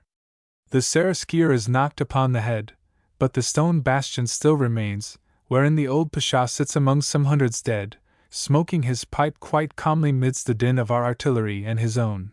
'Tis said our killed, already piled up to the chin, lie round the battery, but still it batters, and grape in volleys, like a vineyard, scatters. Then up with me! But Juan answered, Look upon this child, I saved her, must not leave her life to chance, but point me out some nook of safety, where she less may shrink and grieve, and I am with you. Whereon Johnson took a glance around, and shrugged, and twitched his sleeve and black silk neckcloth, and replied, You're right, poor thing. What is to be done? I'm puzzled quite, said Juan. Whatsoever is to be done, I'll not quit her till she seems secure of present life a good deal more than we. Quoth Johnson, Neither will I quite insure, but at the least you may die gloriously. Juan replied, At least I will endure whatever is to be borne, but not resign this child, who is parentless, and therefore mine. Johnson said, Juan, we've no time to lose. The child is a pretty child, a very pretty. I never saw such eyes, but hark! Now choose between your fame and feelings, pride and pity. Hark! How the roar increases! No excuse will serve when there is plunder in a city. I should be loath to march without you, but by God! We'll be too late for the first cut. But Juan was immovable, until Johnson, who really loved him in his way, picked out amongst his followers with some skill such as he thought the least given up to prey, and swearing if the infant came too ill that they should all be shot on the next day, but if she were delivered safe and sound, they should at least have 50 rubles round, and all allowances besides of plunder in fair proportion with their comrades. Then Juan consented to march on through thunder, which thinned at every step their ranks of men, and yet the rest rushed eagerly. No wonder, for they were heated by the hope of gain, a thing which happens everywhere each day. No hero trusteth wholly to half pay. And such is victory, and such is man. At least 9/10 of what we call so. God may have another name for half we scan as human beings, or his ways are odd. But to our subject, a brave Tartar Khan, or Sultan, as the author, to whose nod in prose I bend my humble verse, doth call this chieftain, somehow would not yield at all, but flanked by 5 brave sons, such is polygamy, that she spawns warriors by the score, where none are prosecuted for that false crime bigamy. He never would believe the city won while courage clung but to a single twig. Am I describing Priam's, Peleus, or Jove's son? Neither, but a good, plain, old, temperate man, who fought with his 5 children in the van. To take him was the point. The truly brave, when they behold the brave oppressed with odds, are touched with a desire to shield and save. A mixture of wild beasts and demigods are they, now furious as the sweeping wave, now moved with pity, even as sometimes nods the rugged tree unto the summer wind, compassion breathes along the savage mind. But he would not be taken, and replied to all the propositions of surrender by mowing Christians down on every side, as obstinate as Swedish Charles at Bender. His 5 brave boys no less the foe defied, whereon the Russian pathos grew less tender, as being a virtue, like terrestrial patience, apt to wear out on trifling provocations. And spite of Johnson and of Juan, who expended all their Eastern phraseology in begging him, for God's sake, just to show so much less fight as might form an apology for them in saving such a desperate foe, he hewed away, like doctors of theology when they dispute with skeptics, and with curses struck at his friends, as babies beat their nurses. Nay, he had wounded, though but slightly, both Juan and Johnson, whereupon they fell, the first with sighs, the second with an oath, upon his angry sultanship, pell-mell, and all around were grown exceeding wroth at such a pertinacious infidel, and poured upon him and his sons like rain, which they resisted like a sandy plain that drinks and still is dry. At last they perished. His second son was levelled by a shot, his third was sabred, and the fourth, most cherished of all the 5, on bayonets met his lot. The 5th, who, by a Christian mother nourished, had been neglected, ill-used, and what not, because deformed, yet died all game and bottom, to save a sire who blushed that he begot him. The eldest was a true and tameless Tartar, as great a scorner of the Nazarene as ever Mahomet picked out for a martyr, who only saw the black-eyed girls in green, who make the beds of those who won't take quarter on earth, in paradise, and when once seen, those houris, like all other pretty creatures, do just whatever they please by dint of features. And what they please to do with the young Khan in heaven I know not, nor pretend to guess, but doubtless they prefer a fine young man to tough old heroes, and can do no less, and that is the cause no doubt why, if we scan a field of battle's ghastly wilderness, for one rough, weather-beaten, veteran body, you'll find 10,000 handsome coxcombs bloody. Your houris also have a natural pleasure in lopping off your lately married men, before the bridal hours have danced their measure and the sad, second moon grows dim again, or dull repentance hath had dreary leisure to wish him back a bachelor now and then. And thus your houri, it may be, disputes of these brief blossoms the immediate fruits. Thus the young Khan, with houris in his sight, thought not upon the charms of 4 young brides, but bravely rushed on his first heavenly night. In short, how our better faith derides, these black-eyed virgins make the Moslems fight, as though there were one heaven and none besides, whereas, if all be true we hear of heaven and hell, there must at least be 6 or 7. So fully flashed the phantom on his eyes that when the very lance was in his heart, he shouted Allah, and saw paradise with all its veil of mystery drawn apart, and bright eternity without disguise on his soul, like a ceaseless sunrise dart, with prophets, houris, angels, saints, descried in one voluptuous blaze, and then he died, but with a heavenly rapture on his face. The good old Khan, who long had ceased to see houris, or aught except his florid race who grew like cedars round him gloriously, when he beheld his latest hero grace the earth, which he became like a felled tree, paused for a moment from the fight, and cast a glance on that slain son, his first and last. The soldiers, who beheld him drop his point, stopped as if once more willing to concede quarter, in case he bade them not aroint, as he before had done. He did not heed their pause nor signs, his heart was out of joint, and shook, till now unshaken, like a reed, as he looked down upon his children gone, and felt, though done with life, he was alone, but 'twas a transient tremor. With a spring upon the Russian steel his breast he flung, as carelessly as hurls the moth her wing against the light wherein she dies. He clung closer, that all the deadlier they might ring, unto the bayonets which had pierced his young, and throwing back a dim look on his sons, in one wide wound poured forth his soul at once. 'Tis strange enough, the rough, tough soldiers, who spared neither sex nor age in their career of carnage, when this old man was pierced through, and lay before them with his children near, touched by the heroism of him they slew, were melted for a moment, though no tear flowed from their bloodshot eyes, all red with strife, they honored such determined scorn of life. But the stone bastion still kept up its fire, where the chief Pasha calmly held his post. Some 20 times he made the Rus retire, and baffled the assaults of all their host. At length he condescended to inquire if yet the city's rest were won or lost, and being told the latter, sent a bay to answer Reba's summons to give way. In the meantime, cross-legged, with great sang-froid, among the scorching ruins he sat smoking tobacco on a little carpet. Troy saw nothing like the scene around, yet looking with martial stoicism, not seemed to annoy his stern philosophy. But gently stroking his beard, he puffed his pipe's ambrosial gales, as if he had 3 lives, as well as tails. The town was taken. Whether he might yield himself or bastion, little mattered now, his stubborn valor was no future shield. Ismail's no more. The crescent's silver bow sunk, and the crimson cross glared o'er the field, but red with no redeeming gore. The glow of burning streets, like moonlight on the water, was imaged back in blood, the sea of slaughter. All that the mind would shrink from of excesses, all that the body perpetrates of bad, all that we read, hear, dream, of man's distresses, all that the devil would do if run stark mad, all that defies the worst which pen expresses, all by which hell is peopled, or as sad as hell, mere mortals who their power abuse, was here, as heretofore and since, let loose.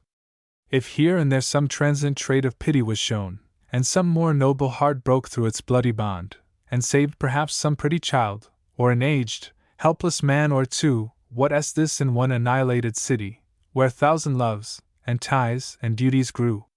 Cockneys of London, Muscadins of Paris. Just ponder what a pious pastime war is. Think how the joys of reading a gazette are purchased by all agonies and crimes.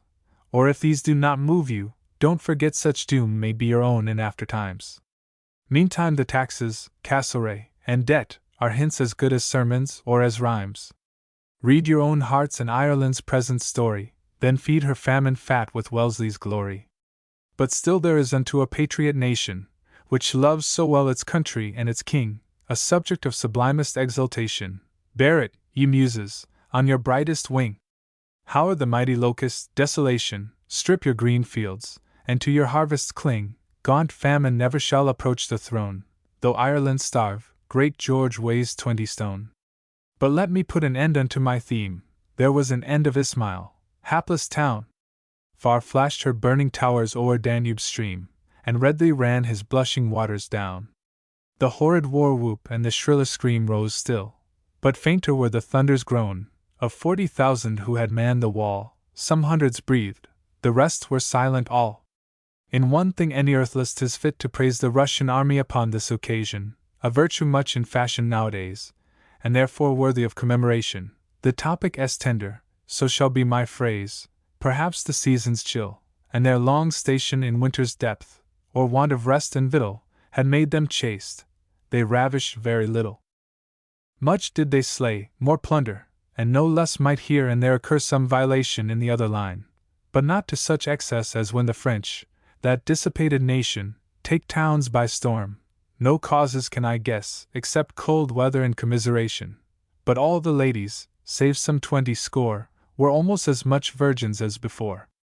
Some odd mistakes, too, happened in the dark, which showed a want of lanterns, or of taste. Indeed, the smoke was such they scarce could mark their friends from foes. Besides, such things from haste occur, though rarely, when there is a spark of light to save the venerably chaste. But 6 old damsels, each of 70 years, were all deflowered by different grenadiers. But on the whole their countenance was great, so that some disappointment there ensued to those who had felt the inconvenient state of single blessedness, and thought it good, since it was not their fault, but only fate, to bear these crosses, for each waning prude to make a Roman sort of Sabine wedding, without the expense and the suspense of betting. Some voices of the buxom middle-aged were also heard to wonder in the din. Widows of 40 were these birds long caged, wherefore the ravishing did not begin. But while the thirst for gore and plunder raged, there was small leisure for superfluous sin. But whether they escaped or no, lies hid in darkness. I can only hope they did.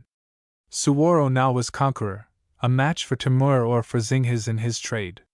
While mosques and streets, beneath his eyes, like thatch blazed, and the cannon's roar was scarce allayed, with bloody hands he wrote his first dispatch, and here exactly follows what he said: Glory to God and to the Empress! Powers eternal! Such names mingled!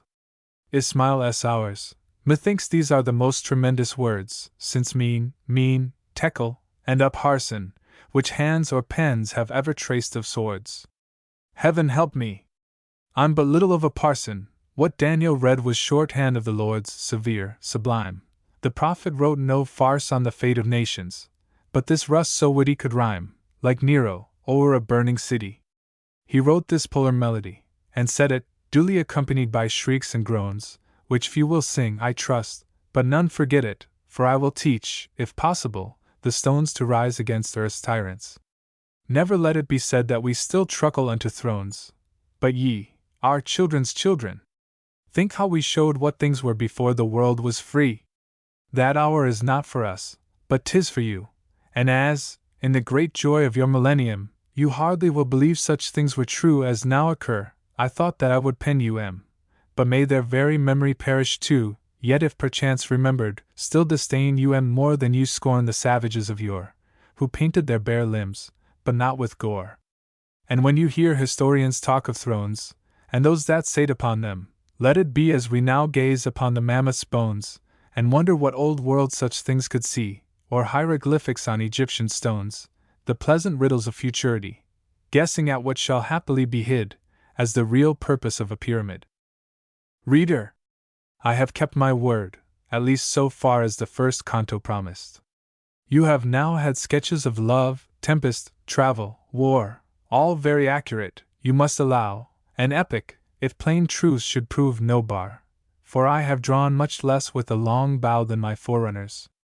Carelessly I sing, but Phoebus lends me now and then a string, with which I still can harp, and carp, and fiddle.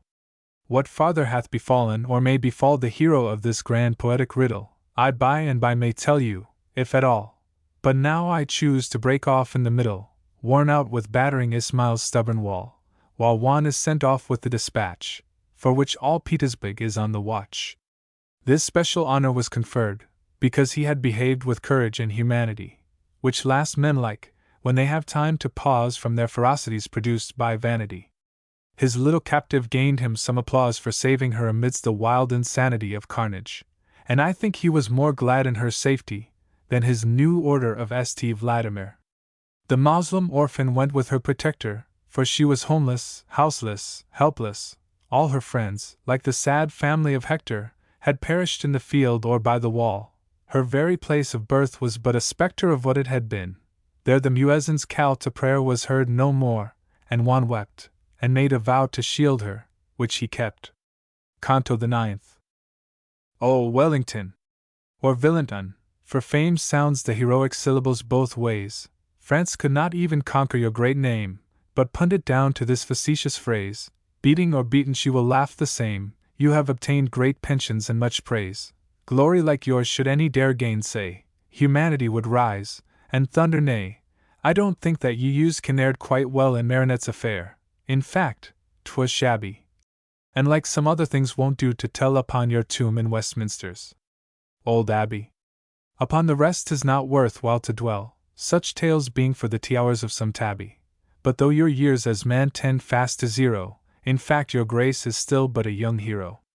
Though Britain owes, and pays you too, so much, yet Europe doubtless owes you greatly more. You have repaired legitimacy's crutch, a prop not quite so certain as before. The Spanish, and the French, as well as Dutch, have seen, and felt, how strongly you restore, and Waterloo has made the world your debtor. I wish your bards would sing it rather better.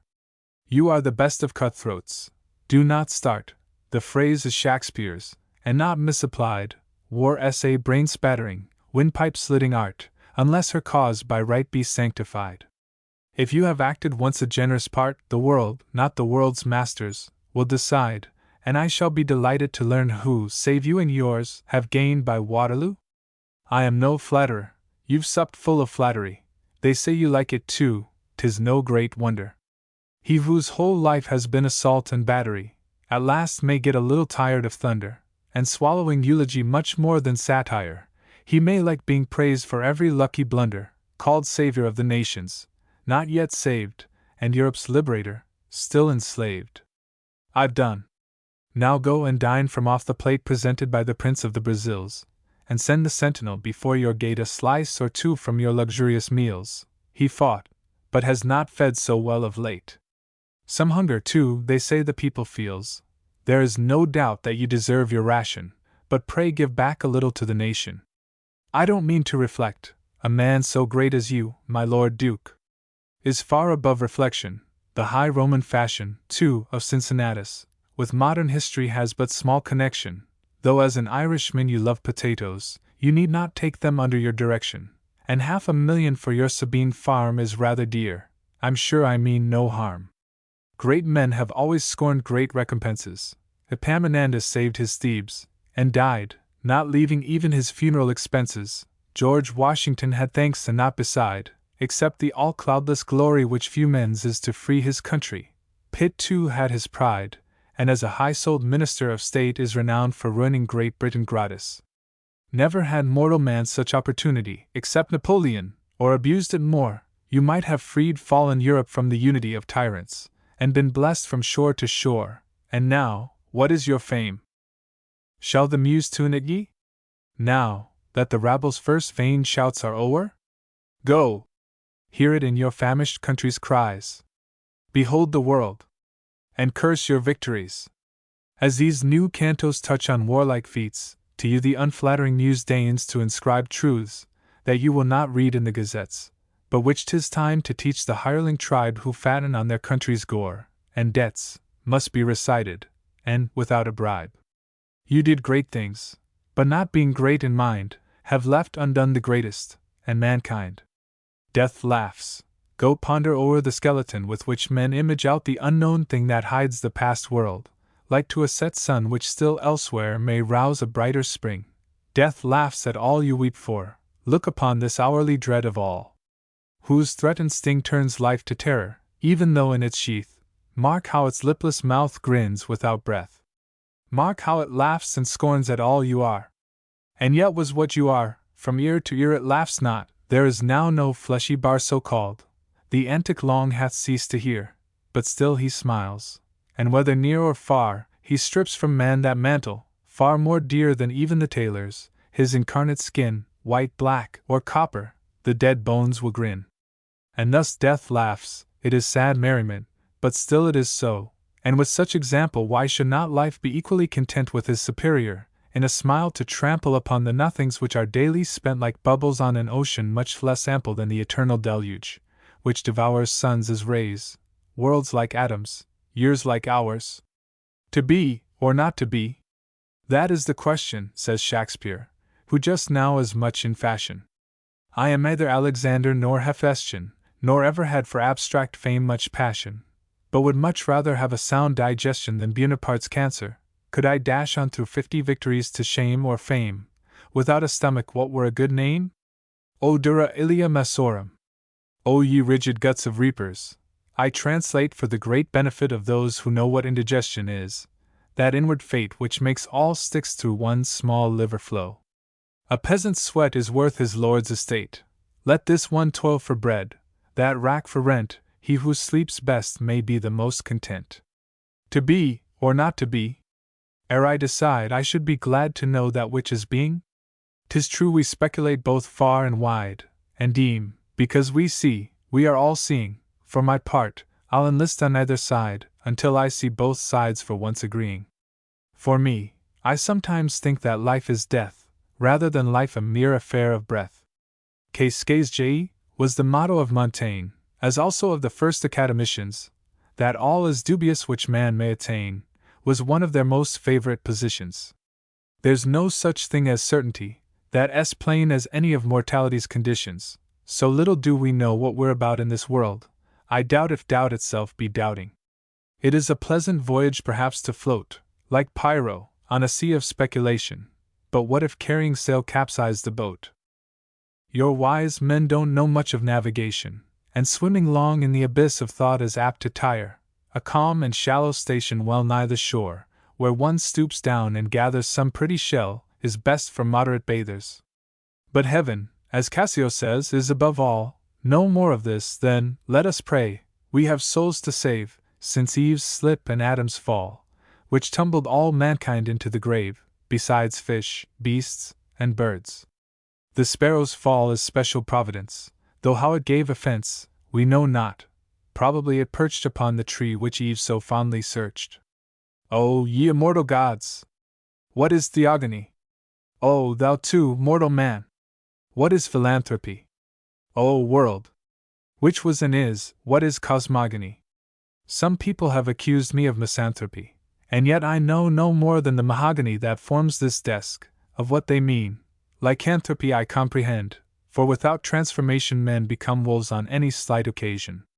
But I, the mildest, meekest of mankind, like Moses, or Melanchthon, who have ne'er done anything exceedingly unkind, and though I could not now and then forbear following the bent of body or of mind, have always had a tendency to spare. Why do they call me misanthrope? Because they hate me, not I them. And here we'll pause. 'Tis time we should proceed with our good poem, for I maintain that it is really good, not only in the body but the proem, however little both are understood just now, but by and by the truth will show herself in her sublimest attitude, and till she doth, I fain must be content to share her beauty and her banishment. Our hero, and I trust, kind reader, yours, was left upon his way to the chief city of the immortal Peter's polished burghers who still have shown themselves more brave than witty. I know its mighty empire now allures much flattery, even Voltaire's, and that is a pity. For me, I deem an absolute autocrat not a barbarian, but much worse than that. And I will war, at least in words, and should my chance so happen, deeds, with all who war with thought, and of thought's foes by far most rude, tyrants and sycophants have been and are. I know not who may conquer. If I could have such a prescience, it should be no bar to this my plain, sworn, downright detestation of every despotism in every nation. It is not that I adulate the people. Without me, there are demagogues enough, and infidels, to pull down every steeple, and set up in their stead some proper stuff. Whether they may sow skepticism to reap hell, as is the Christian dogma rather rough, I do not know. I wish men to be free as much from mobs as kings, from you as me. The consequence is, being of no party, I shall offend all parties, never mind. My words, at least, are more sincere and hearty than if I sought to sail before the wind. He who has not to gain can have small art. He who neither wishes to be bound nor bind, may still expatiate freely, as will I, nor give my voice to slavery's jackal cry. That's an appropriate simile, that jackal. I've heard them in the Ephesian ruins howl by night, as do that mercenary pack all, power's base purveyors, who for pickings prowl, and sent to prey their masters would attack all. However, the poor jackals are less foul, as being the brave lion's keen providers, than human insects, catering for spiders. Raise but an arm, 'twill brush their web away, and without that, their poison and their claws are useless. Mind, good people! What I say, or rather peoples, go on without pause. The web of these tarantulas each day increases, till you shall make common cause. None, save the Spanish fly and Attic bee, as yet are strongly stinging to be free. Don Juan, who had shown in the late slaughter, was left upon his way with the dispatch, where blood was talked of as we would of water, and carcasses that lay as thick as thatch o'er silenced cities, merely served to flatter fair Catherine's pastime, who looked on the match between these nations as a main of cocks, wherein she liked her own to stand like rocks. And there in a kibitka he rolled on, a cursed sort of carriage without springs, which on rough roads leaves scarcely a whole bone, pondering on glory, chivalry, and kings, and orders, and on all that he had done, and wishing that post-horses had the wings of Pegasus, or at the least post-chaises had feathers, when a traveller on deep ways is.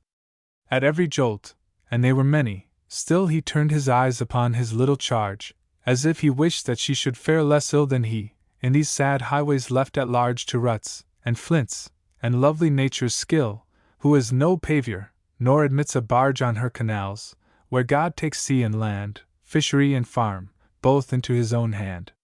At least he pays no rent, and has best right to be the first of what we used to call gentleman farmer, a race worn out quite, since lately there have been no rents at all, and gentlemen are in a piteous plight, and farmers can't raise Ceres from her fall. She fell with Bonaparte.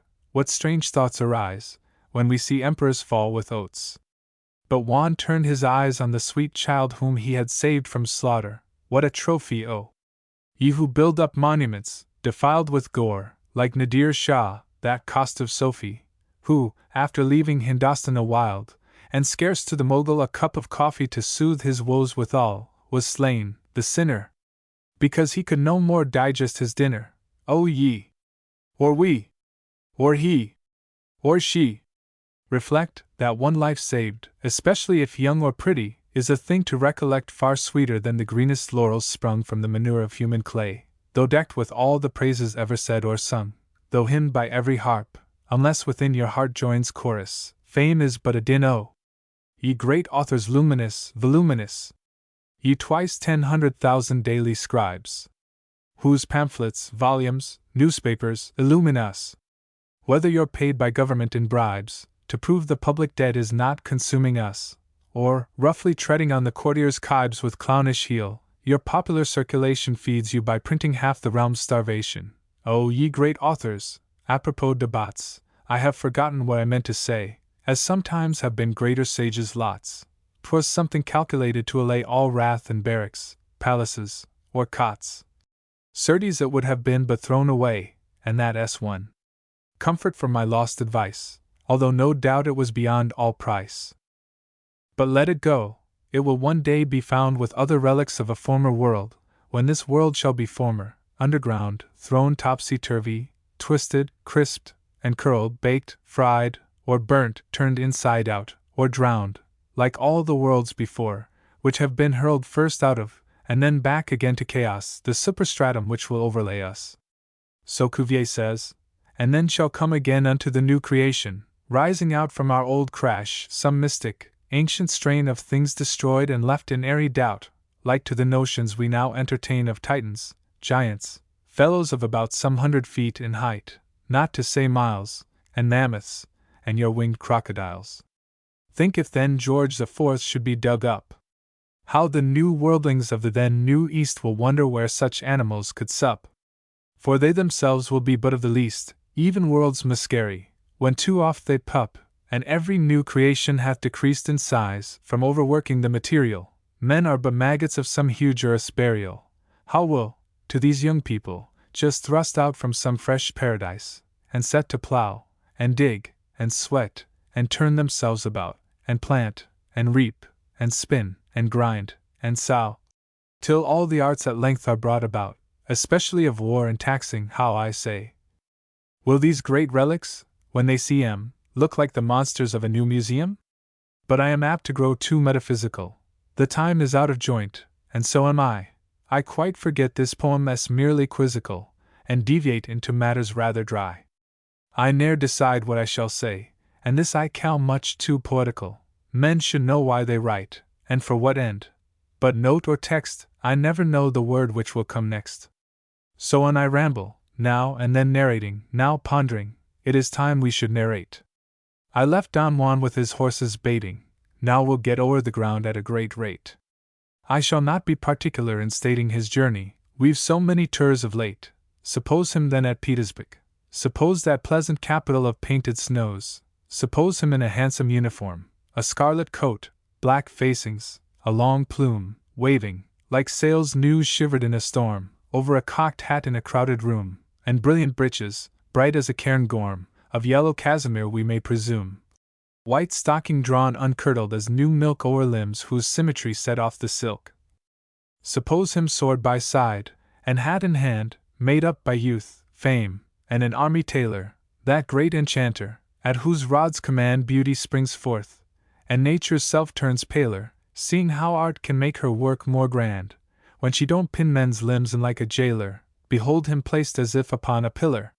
He seems love turned a lieutenant of artillery, his bandage slipped down into a cravat, his wings subdued to epaulets, his quiver shrunk to a scabbard, with his arrows at his side as a small sword, but sharp as ever, his bow converted into a cocked hat, but still so like, that Psyche were more clever than some wives, who make blunders no less stupid, if she had not mistaken him for Cupid. The courtiers stared, the ladies whispered, and the empress smiled, the reigning favorite frowned. I quite forget which of them was in hand just then, as they are rather numerous found, who took by turns that difficult command since first her majesty was singly crowned, but they were mostly nervous 6-foot fellows, all fit to make a Patagonian jealous. One was none of these, but slight and slim, blushing and beardless, and yet any earthless there was a something in his turn of limb, and still more in his eye, which seemed to express, that though he looked one of the seraphim, there lurked a man beneath the spirit's dress. Besides, the empress sometimes liked a boy, and had just buried the fair-faced Lansko. No wonder then that Yermolov, or Mamonov, or Sherbatov, or any other off or on, might dread her majesty had not room enough within her bosom, which was not too tough for a new flame, a thought to cast of gloom enough along the aspect, whether smooth or rough, of him who, in the language of his station, then held that high official situation. Oh, gentle ladies! Should you seek to know the import of this diplomatic phrase, bid Ireland's Londonderry's Marquis show his parts of speech, and in the strange displays of that odd string of words, all in a row, which none divine, and every one obeys, perhaps you may pick out some queer no meaning, of that weak wordy harvest the soul gleaning. I think I can explain myself without that sad inexplicable beast of prey, that Sphinx, whose words would ever be a doubt, did not his deeds unriddle them each day, that monstrous hieroglyphic, that long spout of blood and water, leaden Castlereagh. And here I must an anecdote relate, but luckily of no great length or weight. An English lady asked of an Italian, what were the actual and official duties of the strange thing some women set a value on, which hovers oft about some married beauties, called cavalier servant?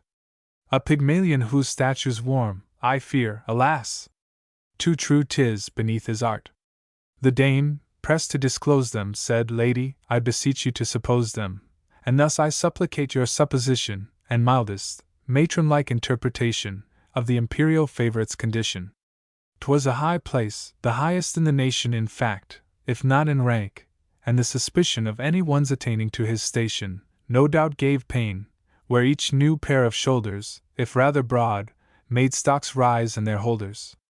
Juan, I said, was a most beauteous boy, and had retained his boyish look beyond the usual hirsute seasons which destroy, with beards and whiskers, and the like, the fond Parisian aspect which upset old Troy and founded Doctors' Commons. I have conned the history of divorces, which, though checkered, calls aliens the first damages on record. And Catherine, who loved all things save her lord, who was gone to his place, and passed for much admiring those, by dainty dames abhorred, gigantic gentlemen, yet had a touch of sentiment, and he she most adored was the lamented Lansko, who was such a lover as had cost her many a tear, and yet but made a middling grenadier. O thou Teterima Causa of all belly, thou gate of life and death, thou nondescript! Whence is our exit and our entrance? While I may pause in pondering how all souls are dipped in thy perennial fountain, how man fell I know not, since knowledge saw her branches stripped of her first fruit, but how he falls and rises since thou hast settled beyond all surmises. Some call thee the worst cause of war, but I maintain thou art the best, for after all from thee we come, to thee we go, and why to get at thee not batter down a wall, or waste a world. Since no one can deny thou dost replenish worlds both great and small, with, or without thee, all things at a stand are, or would be, thou sea of life's dry land. Catherine, who is the grand epitome of that great cause of war, or peace, or what you please, it causes all the things which be, so you may take your choice of this or that. Catherine, I say, was very glad to see the handsome herald, on whose plumage sat victory, and pausing as she saw him kneel with his dispatch, forgot to break the seal. Then recollecting the whole empress, nor forgetting quite the woman, which composed at least 3 parts of this great whole, she tore the letter open with an air which posed the court, that watched each look her visage wore, until a royal smile at length disclosed fair weather for the day. Though rather spacious, her face was noble, her eyes fine, mouth gracious. Great joy was hers, or rather joys. The first was a ta'en city, 30,000 slain. Glory and triumph o'er her aspect burst, as an East Indian sunrise on the main. These quenched a moment her ambition's thirst, so Arab deserts drink in summer's rain. In vain, as fall the dews on quenchless sands, blood only serves to wash ambition's hands. Her next amusement was more fanciful. She smiled at mad Suwarrow's rhymes, who threw into a Russian couplet rather dull the whole gazette of thousands whom he slew. Her third was feminine enough to annul the shudder which runs naturally through our veins, when things called sovereigns think it best to kill, and generals turn it into jest. The 2 first feelings ran their course complete, and lighted first her eye, and then her mouth. The whole court looked immediately most sweet, like flowers well watered after a long drouth. But when on the lieutenant at her feet her majesty, who liked to gaze on youth almost as much as on a new dispatch, glanced mildly, all the world was on the watch. Though somewhat large, exuberant, and truculent when wroth, while pleased, she was as fine a figure as those who like things rosy, ripe, and succulent, would wish to look on, while they are in vigor. She could repay each amatory look you lent with interest, and in turn was wont with rigor to exact of Cupid's bills the full amount at sight, nor would permit you to discount. With her the latter, though at times convenient, was not so necessary, for they tell that she was handsome, and though fierce looked lenient, and always used her favorites too well. If once beyond her boudoir's precincts ye went, your fortune was in a fair way to swell a man, as Giles says, for though she would widow all nations, she liked man as an individual. What a strange thing is man! And what a stranger is woman! What a whirlwind is her head, and what a whirlpool full of depth and danger is all the rest about her! Whether wed or widow, maid or mother, she can change her mind like the wind. Whatever she has said or done, is light to what she'll say or do. The oldest thing on record, and yet new! O Catherine! For of all interjections, to thee both owe, and belong of right in love and war, how odd are the connections of human thoughts, which jostle in their flight. Just now yours were cut out in different sections. First Ismail's capture caught your fancy quite. Next of new nights, the fresh and glorious batch. And thirdly he who brought you the dispatch. Shakespeare talks of the herald Mercury new lighted on a heaven-kissing hill, and some such visions crossed her majesty, while her young herald knelt before her still. 'Tis very true the hill seemed rather high, for a lieutenant to climb up, but skill smoothed even the Simplon steep, and by God's blessing with youth and health all kisses are heaven-kissing. Her majesty looked down, the youth looked up, and so they fell in love, she with his face, his grace, his God knows what, for Cupid's cup with the first draught intoxicates apace, a quintessential laudanum or black drop, which makes one drunk at once, without the base expedient of full bumpers, for the eye in love drinks all life's fountains, save tears, dry. He, on the other hand, if not in love, fell into that no less imperious passion, self-love, which, when some sort of thing above ourselves, a singer, dancer, much in fashion, or duchess, princess, empress, deigns to prove, 'tis Pope's phrase, a great longing, though a rash one, for one especial person out of many, makes us believe ourselves as good as any. Besides, he was of that delighted age which makes all female ages equal, when we don't much care with whom we may engage, as bold as Daniel in the lion's den, so that we can our native sun assuage in the next ocean, which may flow just then, to make a twilight in, just as soul's heat is quenched in the lap of the salt sea, or Thetis. And Catherine, we must say thus much for Catherine, though bold and bloody, was the kind of thing whose temporary passion was quite flattering, because each lover looked a sort of king, made up upon an amatory pattern, a royal husband in all save the ring, which, being the damnedest part of matrimony, seemed taking out the sting to leave the honey. And when you add to this, her womanhood in its meridian, her blue eyes or grey, the last, if they have soul, are quite as good, or better, as the best examples say, Napoleon's, Mary's, Queen of Scotland, should lend to that colour a transcendent ray, and Pallas also sanctions the same hue, too wise to look through optics black or blue, her sweet smile, and her then majestic figure, her plumpness, her imperial condescension, her preference of a boy to men much bigger, fellows whom Messalinas self would pension, her prime of life, just now in juicy vigor, with other extras, which we need not mention, all these, or any one of these, explain enough to make a stripling very vain. And that's enough, for love is vanity, selfish in its beginning as its end, except where 'tis a mere insanity, a maddening spirit which would strive to blend itself with beauty's frail inanity, on which the passion's self seems to depend, and hence some heathenish philosophers make love the mainspring of the universe. Besides platonic love, besides the love of God, the love of sentiment, the loving of faithful pairs, I needs must rhyme with dove, that good old steamboat which keeps verses moving gainst reason. Reason ne'er was hand and glove with rhyme, but always lent less to improving the sound than sense. Beside all these pretenses to love, there are those things which words name senses, those movements, those improvements in our bodies which make all bodies anxious to get out of their own sandpits, to mix with the goddess, for such all women are at first, no doubt. How beautiful that moment! And how odd is that fever which precedes the languid rout of our sensations!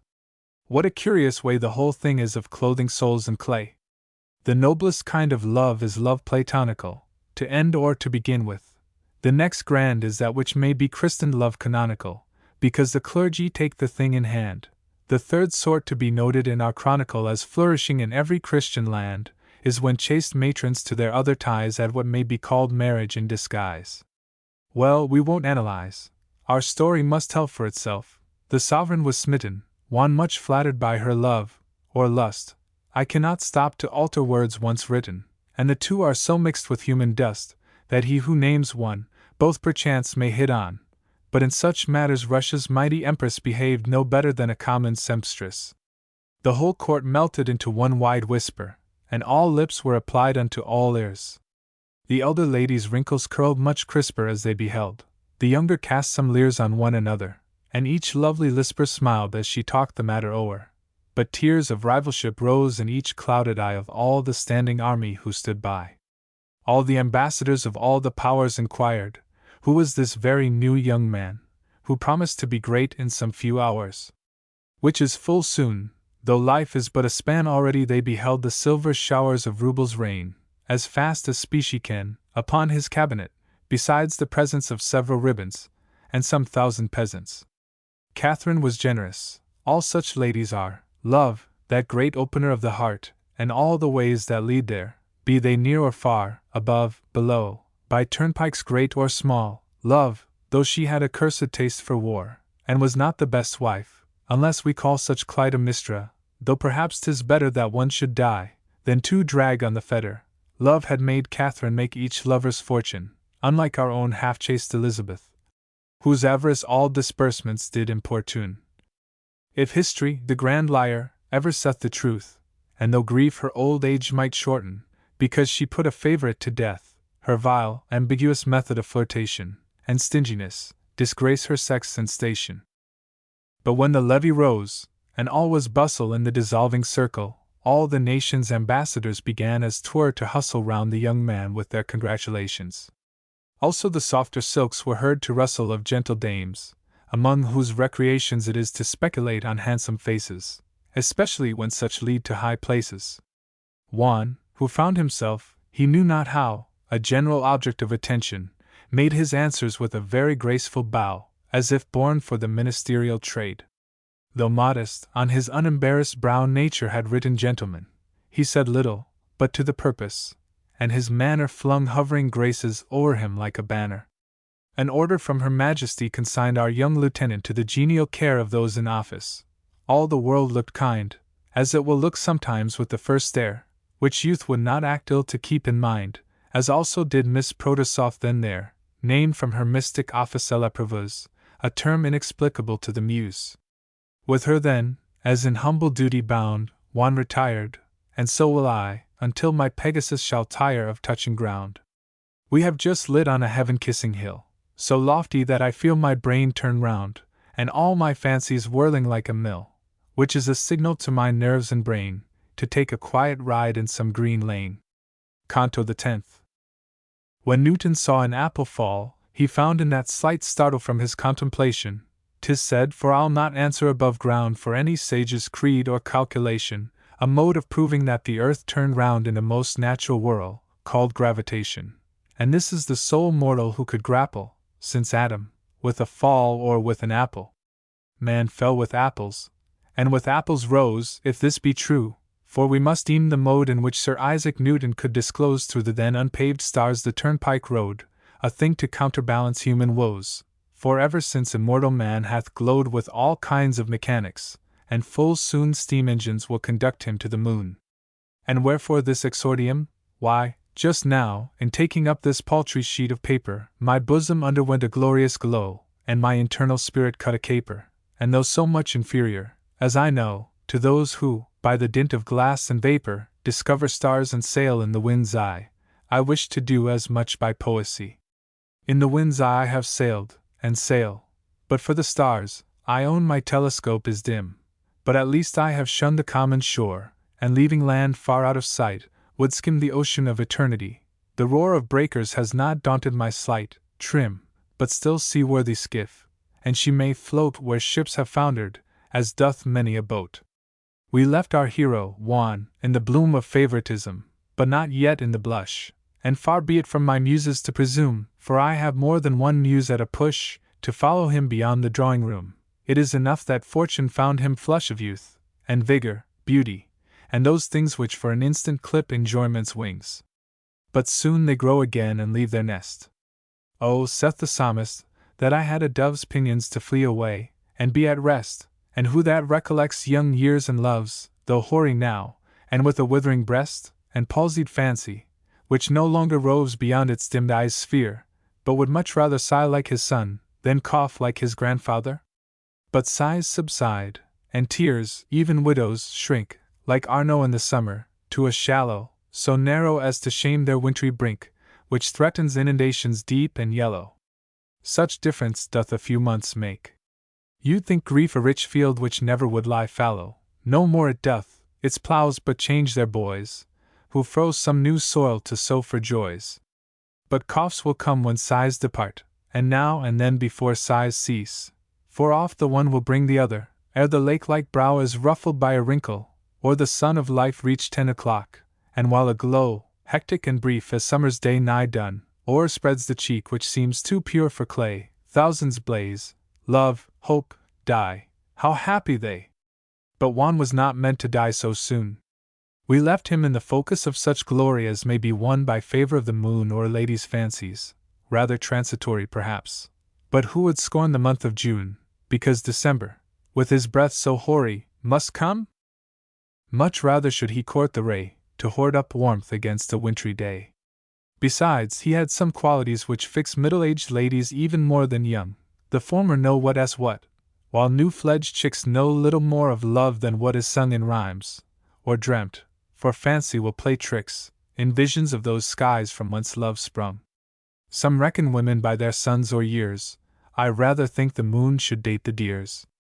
And why? Because she is changeable and chaste. I know no other reason, whatsoever suspicious people, who find fault in haste, may choose to tax me with, which is not fair, nor flattering to their temper or their taste, as my friend Geoffrey writes with such an air. However, I forgive him, and I trust he will forgive himself. If not, I must. Old enemies who have become new friends should so continue.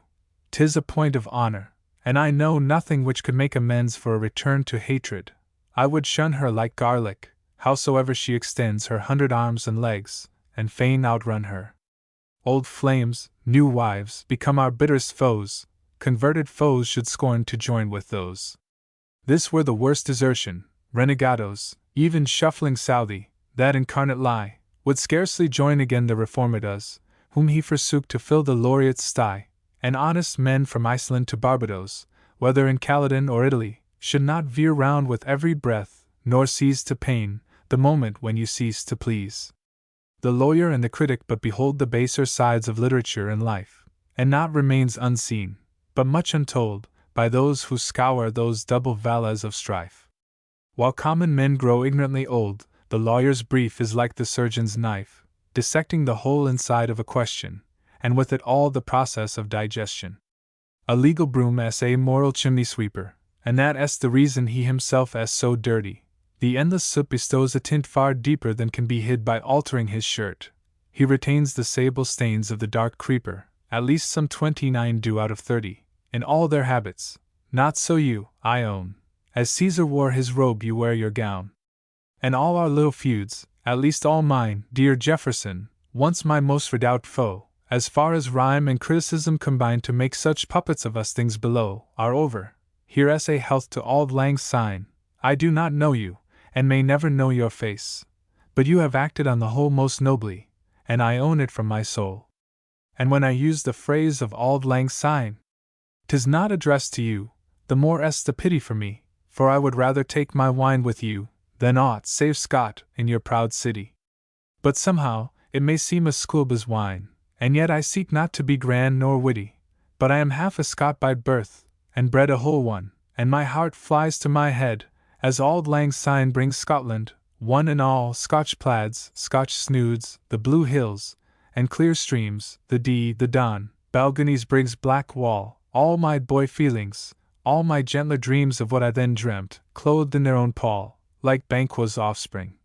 Floating past me seems my childhood in this childishness of mine, I care not, 'tis a glimpse of Auld Lang Syne, and though, as you remember, in a fit of wrath and rhyme, when juvenile and curly, I railed at Scots to show my wrath and wit, which must be owned was sensitive and surly, yet 'tis in vain such sallies to permit, they cannot quench young feelings fresh and early. I Scotch not killed the Scotchman in my blood, and loved the land of mountain and of flood.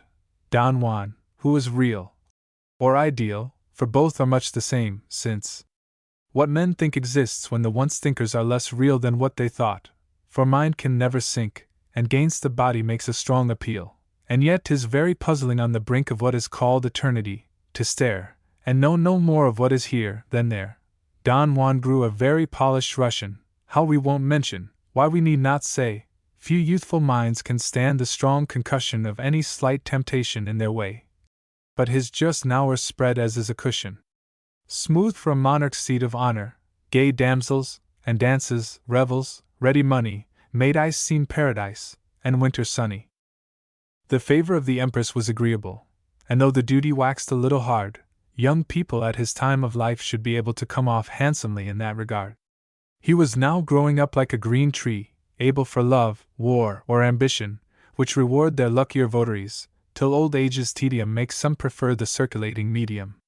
About this time, as might have been anticipated, seduced by youth and dangerous examples, Don Juan grew, I fear, a little dissipated, which is a sad thing, and not only tramples on our fresh feelings, but, as being participated with all kinds of incorrigible samples of frail humanity, must make us selfish, and shut our souls up in us like a shellfish.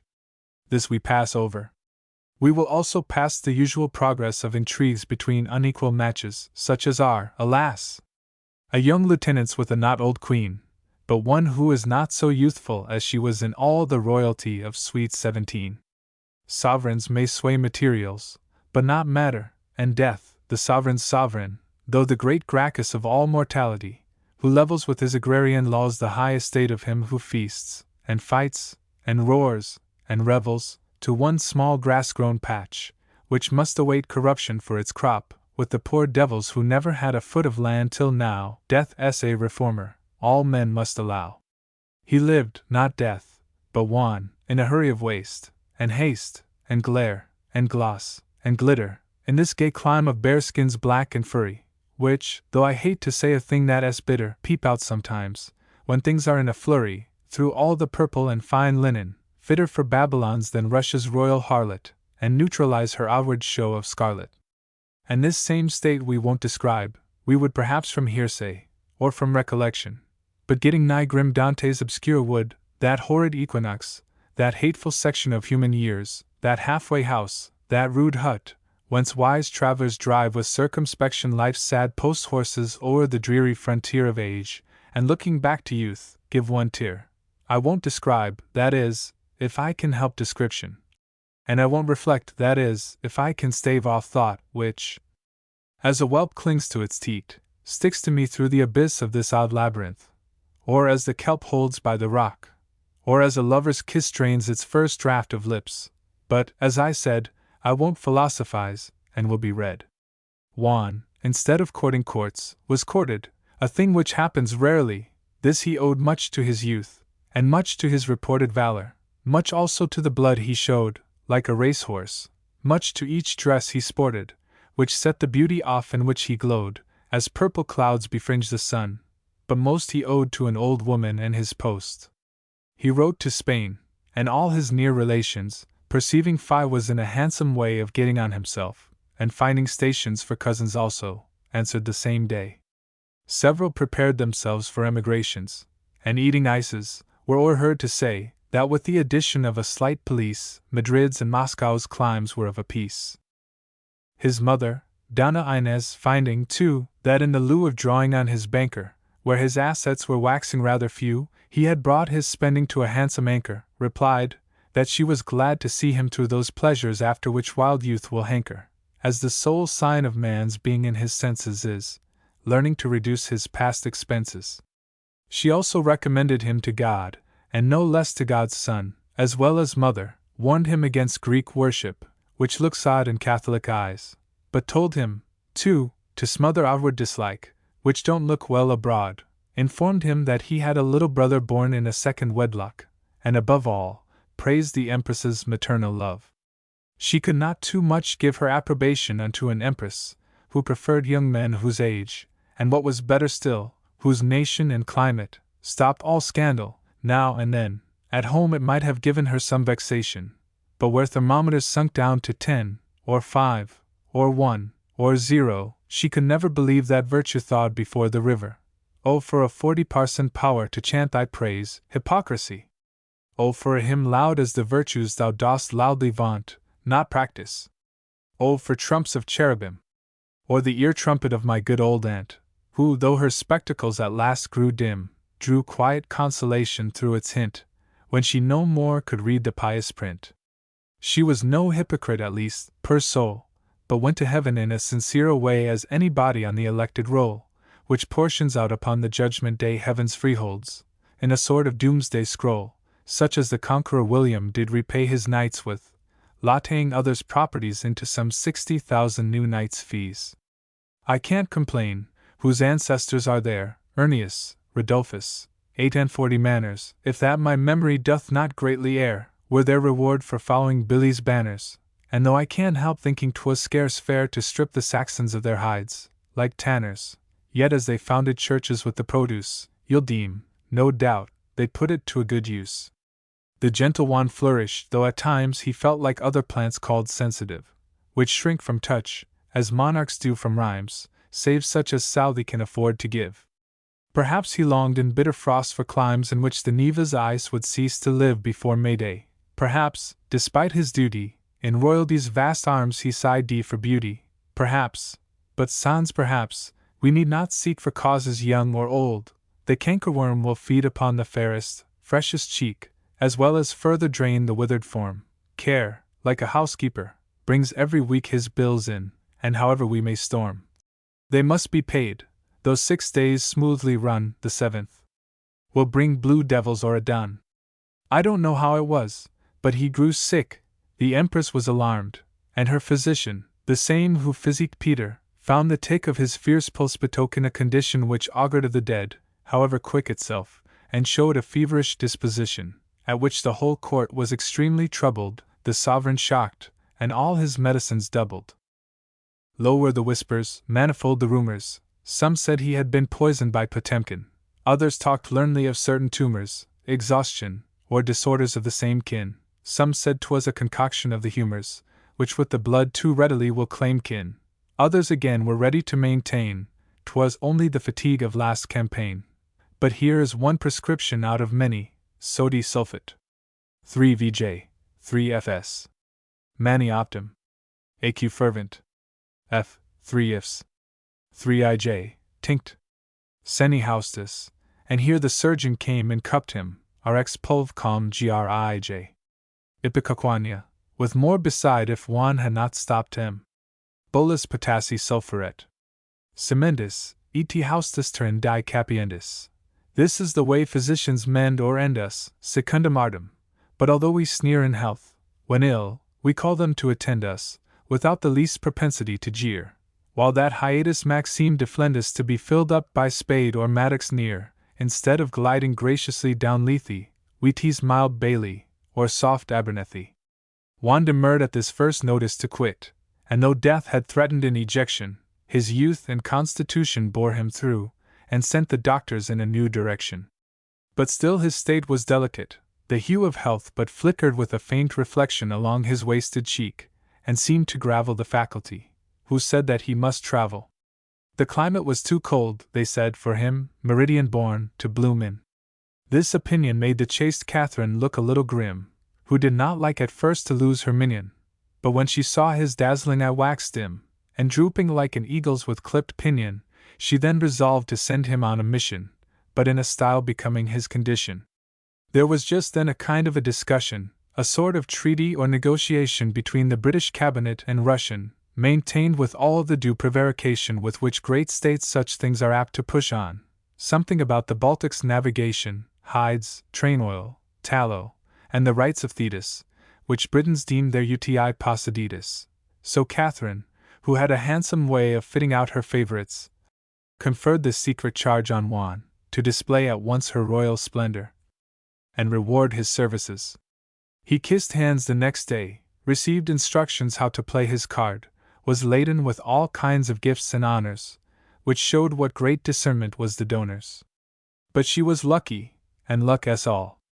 Your queens are generally prosperous in reigning, which puzzles us to know what fortune means. But to continue, though her years were waning, her climacteric teased her like her teens, and though her dignity brooked no complaining, so much did Juan's setting off distress her, she could not find at first a fit successor. But time, the comforter, will come at last, and 24 hours, and twice that number of candidates requesting to be placed, made Catherine taste next night a quiet slumber. Not that she meant to fix again in haste, nor did she find the quantity encumber, but always choosing with deliberation, kept the place open for their emulation. While this high post of honor is in abeyance, for 1 or 2 days, reader, we request you'll mount with our young hero the conveyance which wafted him from Petersburg, the best barouche, which had the glory to display once the fair Tsarina's autocratic crest, when, a new Phrygian, she went to Taurus, was given to her favorite, and now bore his. A bulldog, and a bullfinch, and an ermine, all private favorites of Don Juan. For, let deeper sages the true cause determine, he had a kind of inclination, or weakness, for what most people deem mere vermin, live animals, an old maid of 80 for cats and birds more penchant ne'er displayed, although he was not old, nor even a maid. The animals aforesaid occupied their station, there were valets, secretaries, in other vehicles, but at his side sat little Layla, who survived the Paris.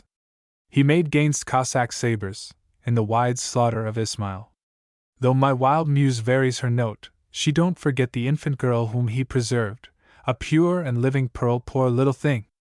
She was as fair as docile, and with that gentle, serious character, as rare in living beings as a fossil man, midst thy mouldy mammoths, grand Cuvier. Ill-fitted was her ignorance to jostle with this o'erwhelming world, where all must err, but she was yet but 10 years old, and therefore was tranquil, though she knew not why or wherefore. Don Juan loved her, and she loved him, as nor brother, father, sister, daughter love. I cannot tell exactly what it was. He was not yet quite old enough to prove parental feelings, and the other class, called brotherly affection, could not move his bosom, for he never had a sister, Ah! If he had, how much he would have missed her! And still less was it sensual, for besides that he was not an ancient debauchee, who likes sour fruit, to stir their veins salt tides, as acids rouse a dormant alkali, although, 'twill happen as our planet guides, his youth was not the chastest that might be, there was the purest platonism at bottom of all his feelings, only he forgot him. Just now there was no peril of temptation, he loved the infant orphan he had saved, as patriots, now and then, may love a nation. His pride, too, felt that she was not enslaved owing to him, as also her salvation through his means and the churches might be paved. But one thing is odd, which here must be inserted, the little Turk refused to be converted. 'Twas strange enough she should retain the impression through such a scene of change, and dread, and slaughter, but though 3 bishops told her the transgression, she showed a great dislike to holy water. She also had no passion for confession. Perhaps she had nothing to confess. No matter, whatever the cause, the church made little of it, she still held out that Mahomet was a prophet. In fact, the only Christian she could bear was Juan, whom she seemed to have selected in place of what her home and friends once were. He naturally loved what he protected, and thus they formed a rather curious pair, a guardian green in years, a ward connected in neither clime, time, blood, with her defender, and yet this want of ties made theirs more tender. They journeyed on through Poland and through Warsaw, famous for mines of salt and yokes of iron, through Courland also, which that famous farce saw which gave her dukes the graceless name of Byron. 'Tis the same landscape which the modern Mars saw, who marched to Moscow, led by Fame, the siren, to lose by 1 month's frost some 20 years of conquest, and his guard of grenadiers. Let this not seem an anticlimax. Oh! My guard! My old guard exclaimed that god of day. Think of the thunderers falling down below carotid artery cutting Castlereagh. Alas, that glory should be chilled by snow. But should we wish to warm us on our way through Poland, there is Kosciuszko's name might scatter fire through ice, like Hekla's flame. From Poland they came on through Prussia proper, and Königsberg the capital, whose vaunt, besides some veins of iron, lead, or copper, has lately been the great Professor Kant.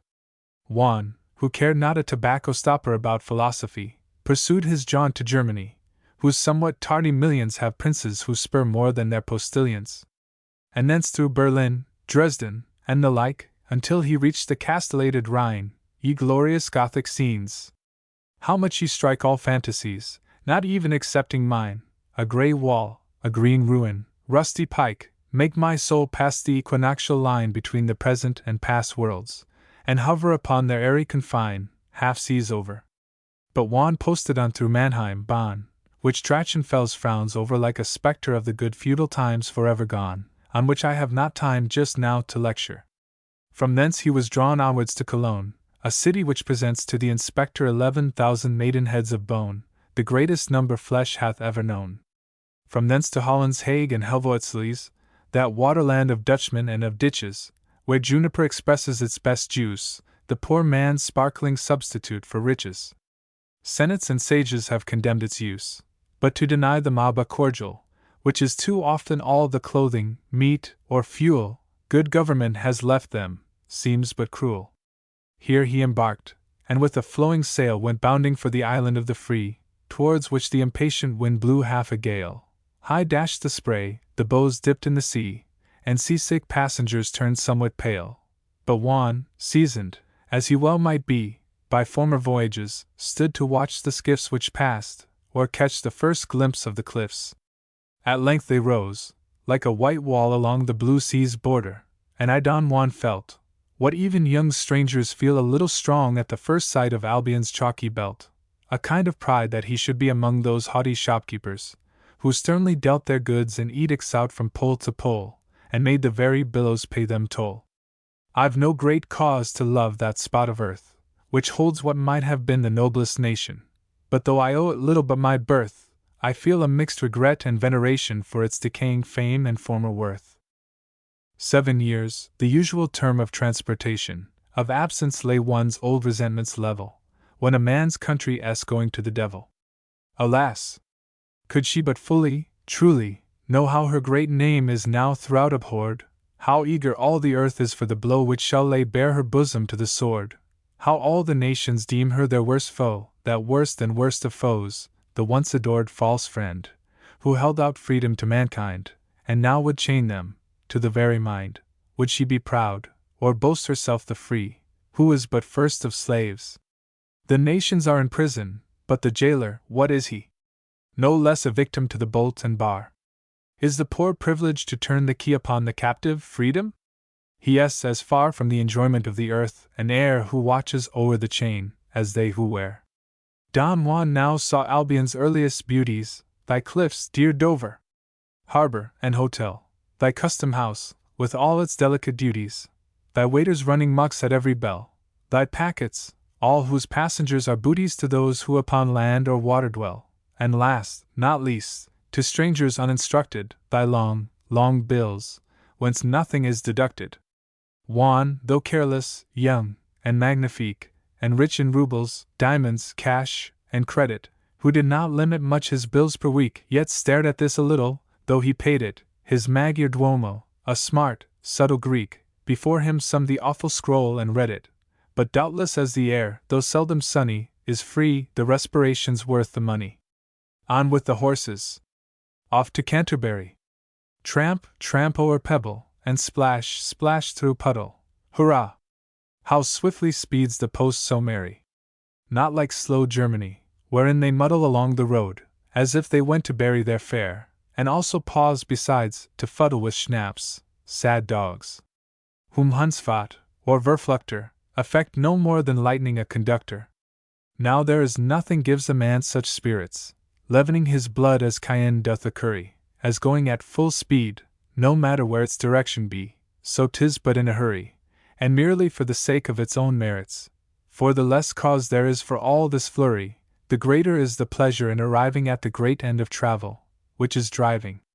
They saw at Canterbury the cathedral, Black Edward's helm, and Becket's bloody stone, were pointed out as usual by the beadle, in the same quaint, uninterested tone. There's glory again for you, gentle reader. All ends in a rusty cask and dubious bone, half solved into these sodas or magnesias, which form that bitter draught, the human species. The effect on Juan was of course sublime. He breathed 1,000 cresses, as he saw that cask, which never stooped except to time.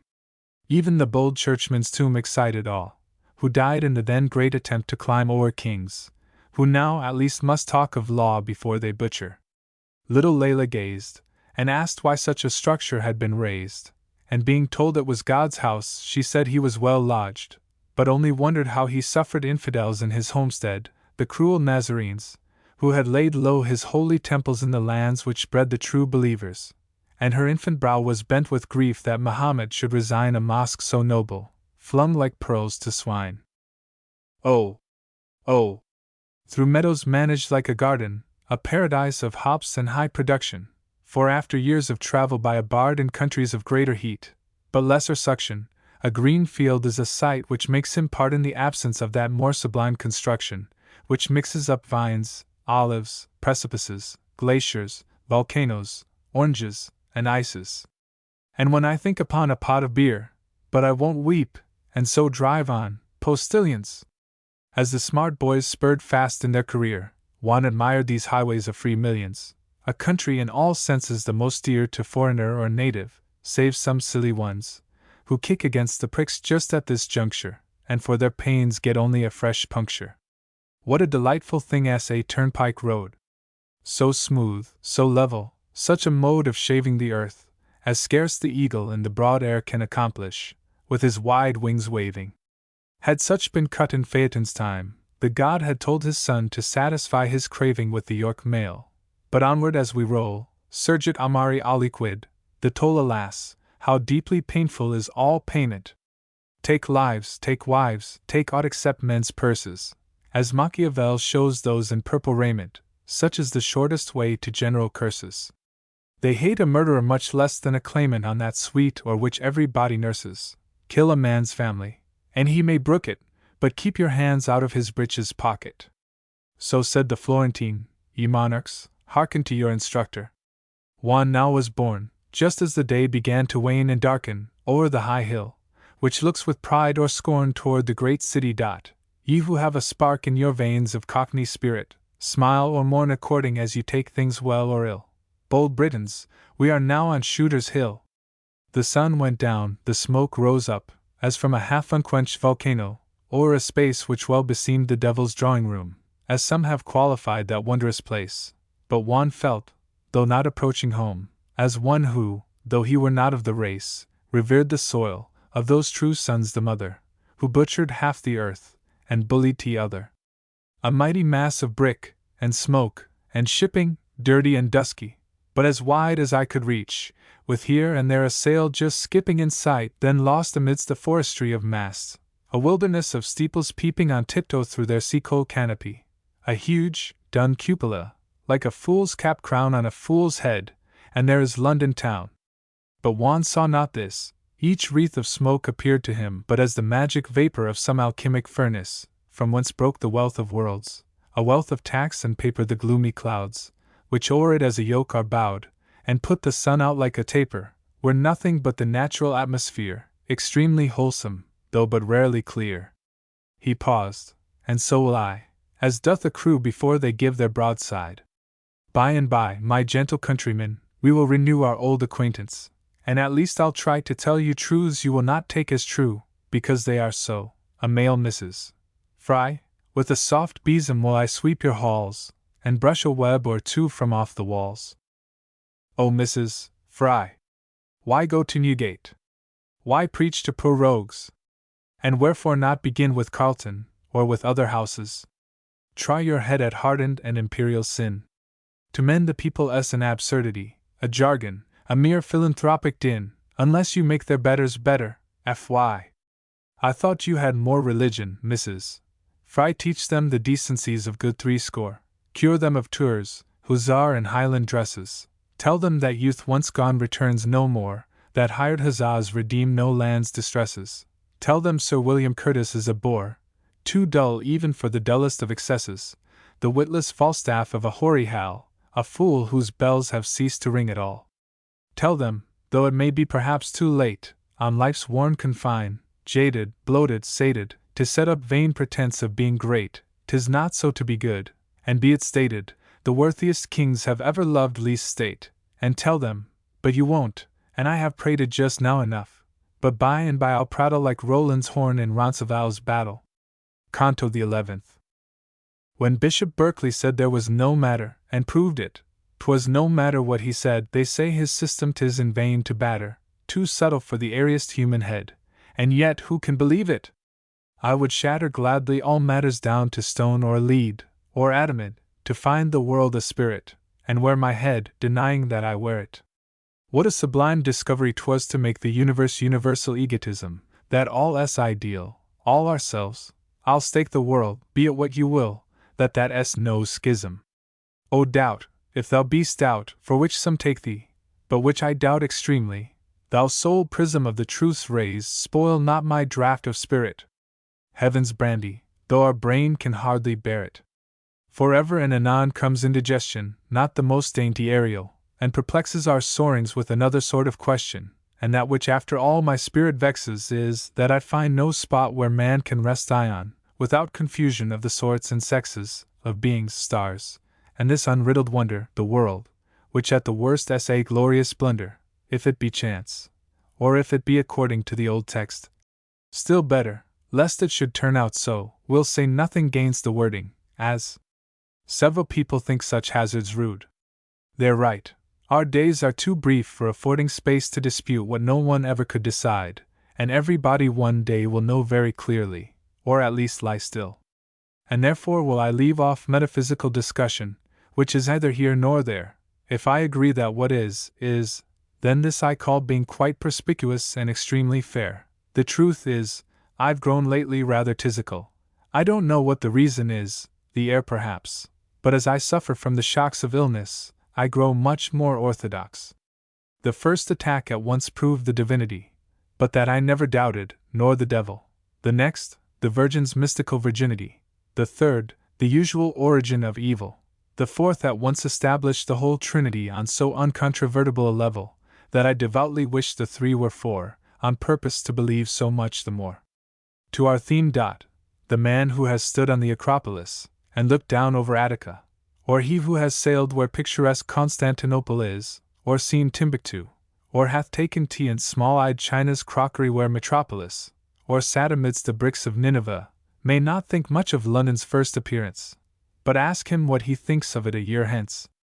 Don Juan had got out on Shooter's Hill, sunset the time, the place the same declivity which looks along that vale of good and ill where London streets ferment in full activity, while everything around was calm and still, except the creak of wheels, which on their pivot he heard, and that belike, bubbling, busy hum of cities, that boil over with their scum. I say, Don Juan, wrapped in contemplation, walked on behind his carriage, o'er the summit, and lost in wonder of so great a nation, gave way to tea, since he could not overcome it.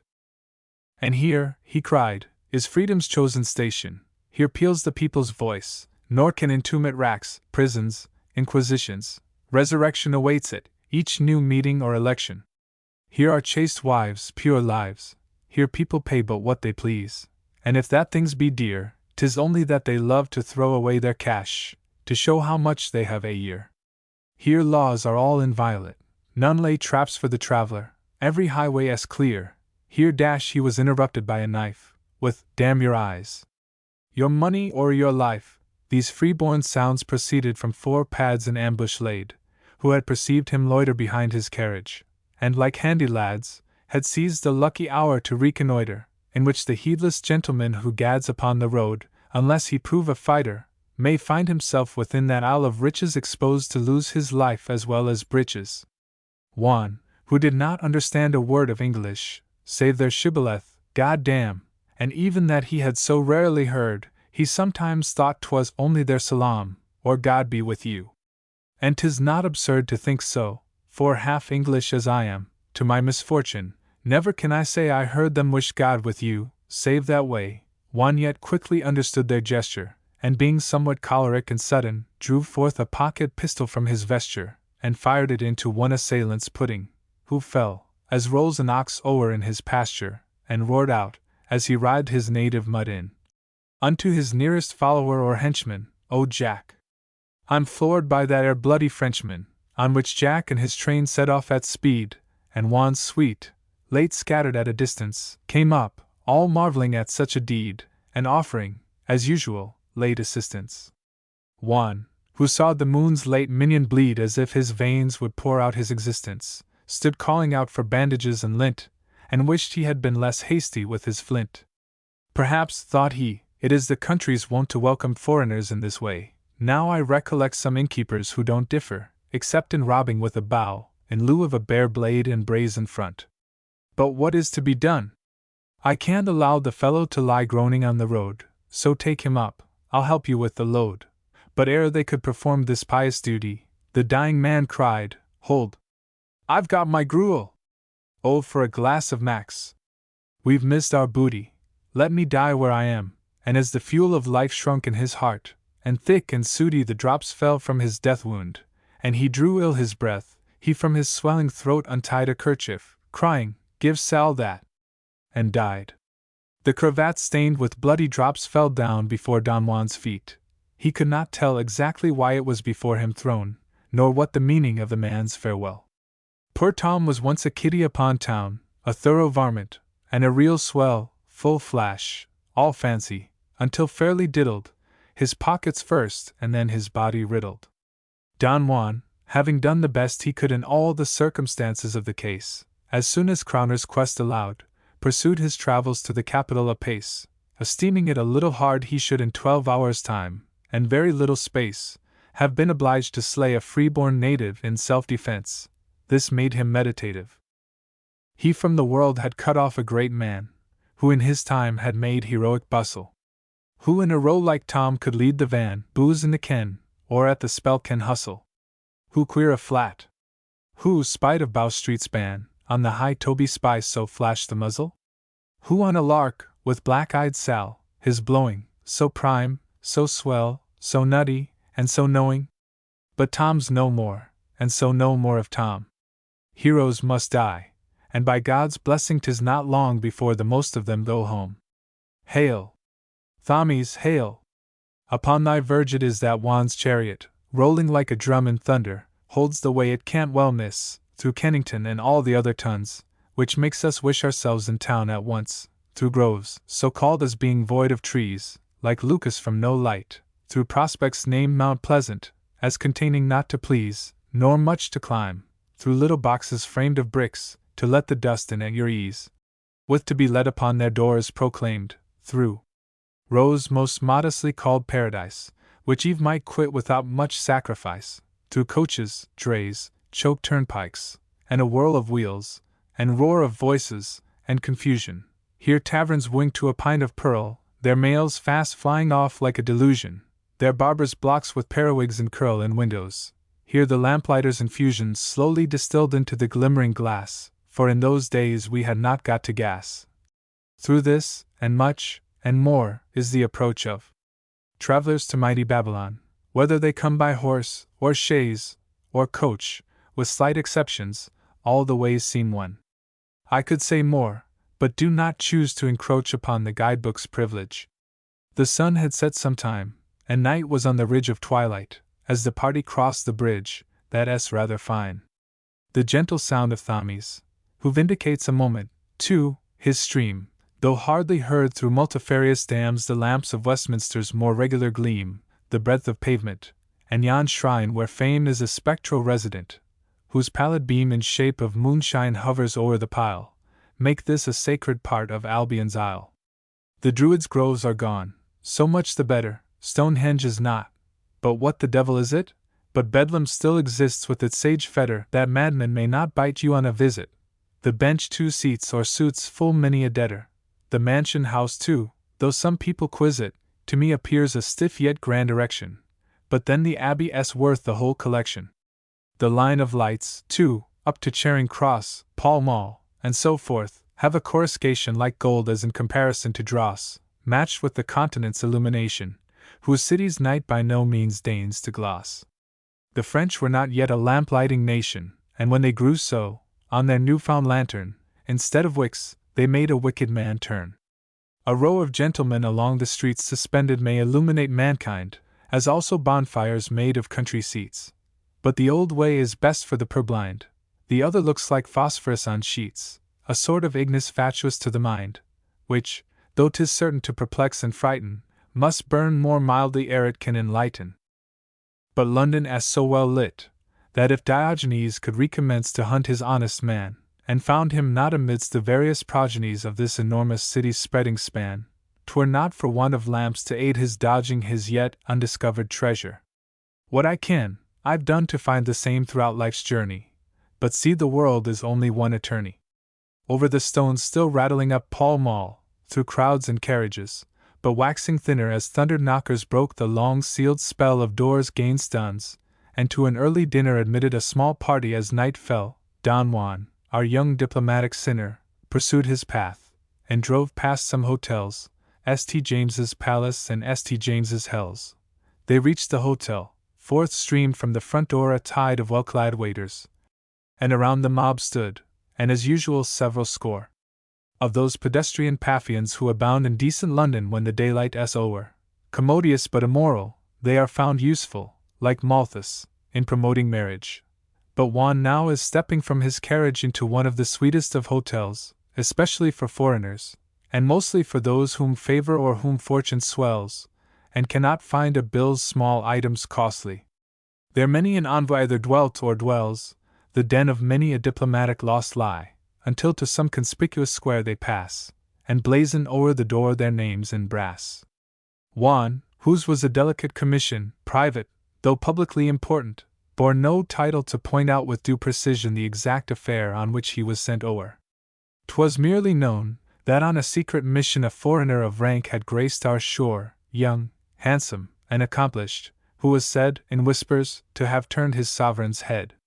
Some rumor also of some strange adventures had gone before him, and his wars and loves, and as romantic heads are pretty painters, and above all, an Englishwoman's roves into the excursive, breaking the indentures of sober reason whereso it moves, he found himself extremely in the fashion, which serves our thinking people for a passion. I don't mean that they are passionless, but quite the contrary. But then 'tis in the head, yet as the consequences are as bright as if they acted with the heart instead, what after all can signify the sight of ladies' lucubrations? So they lead in safety to the place for which you start, what matters if the road be head or heart? Juan presented in the proper place, to proper placemen, every Russ credential, and was received with all the due grimace by those who govern in the mood potential, who, seeing a handsome stripling with smooth face, thought, what in state affairs is most essential, that they as easily might do the youngster, as hawks may pounce upon a woodland songster. They erred, as aged men will do, but by and by we'll talk of that, and if we don't, 'twill be because our notion is not high of politicians and their double front, who live by lies, yet dare not boldly lie. Now what I love in women is, they won't or can't do otherwise than lie, but do it so well, the very truth seems falsehood to it. And after all, what is a lie? 'Tis but the truth in masquerade, and I defy historians, heroes, lawyers, priests, to put a fact without some leaven of a lie. The very shadow of true truth would shut up annals, revelations, poesy, and prophecy, except it should be dated some years before the incidents related. Praised be all liars and all lies! Who now can tax my mild muse with misanthropy? She rings the world's Te Deum, and her brow blushes for those who will not, but to sigh is idle. Let us like most others bow, kiss hands, feet, any part of majesty, after the good example of Green Aaron, whose shamrock now seems rather worse for wearing. Don Juan was presented, and his dress and mien excited general admiration. I don't know which was more admired or less. One monstrous diamond drew much observation, which Catherine, in a moment of ivresse, in love or brandy's fervent fermentation, bestowed upon him, as the public learned, and, to say truth, it had been fairly earned. Besides the ministers and underlings, who must be courteous to the accredited diplomatists of rather wavering kings, until their royal riddle is fully read, the very clerks, those somewhat dirty springs of office, or the house of office, fed by foul corruption into streams, even they were hardly rude enough to earn their pay, and insolence no doubt is what they are employed for, since it is their daily labor. In the dear offices of peace or war, and should you doubt, pray ask of your next neighbor, when for a passport, or some other bar to freedom, he applied, a grief and a bore, if he found not his spawn of tax-born riches, but Juan was received with much empressement. These phrases of refinement I must borrow from our next neighbor's land, where, like a chessman, there is a move set down for joy or sorrow not only in mere talking, but the press. Man in islands is, it seems, downright and thorough, more than on continents, as if the sea, see Billingsgate, made even the tongue more free. And yet the British dam s rather Attic, your continental oaths are but incontinent, and turn on things which no aristocratic spirit would name, and therefore even I won't anent this subject quote, as it would be schismatic in politesse, and have a sound affronting in tea, but dam s quite ethereal, though too daring, Platonic blasphemy, the soul of swearing. For downright rudeness, you may stay at home, for true or false politeness, and scarce that now, you may cross the blue deep and white foam, the first the emblem, rarely though, of what you leave behind, the next of much you come to meet. However, 'tis no time to chat on general topics. Poems must confine themselves to unity, like this of mine. In the great world, which, being interpreted, meaneth the west or worst end of a city, and about twice 2,000 people bred by no means to be very wise or witty, but to sit up while others lie in bed, and look down on the universe with pity, Juan, as an inveterate patrician, was well received by persons of condition. He was a bachelor, which is a matter of import both to virgin and to bride, the former's hymeneal hopes to flatter, and should she not hold fast by love or pride, 'tis also of some moment to the latter. A rib s a thorn in a wed gallant's side, requires decorum, and is apt to double the horrid sin, and what is still worse, the trouble. But Juan was a bachelor, of arts, and parts, and hearts. He danced and sung, and had an air as sentimental as Mozart's softest of melodies, and could be sad or cheerful, without any flaws or starts, just at the proper time, and though a lad, had seen the world, which is a curious sight, and very much unlike what people write.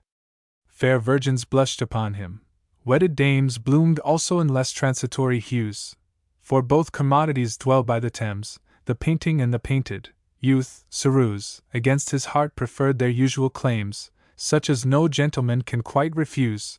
Daughters admired his dress, and pious mothers inquired his income, and if he had brothers. The milliners who furnished drapery misses throughout the season, upon speculation of payment ere the honeymoon's last kisses have waned into a crescent's coruscation, thought such an opportunity as this is, of a rich foreigner's initiation, not to be overlooked, and gave such credit, that future bridegrooms swore, and sight, and paid it. The Blues, that tender tribe who sigh o'er sonnets, and with the pages of the last review line the interior of their heads or bonnets, advanced in all their azure's highest hue, they talked bad French or Spanish, and upon its late authors asked him for a hint or two, and which was softest, Russian or Castilian, and whether in his travels he saw Alien?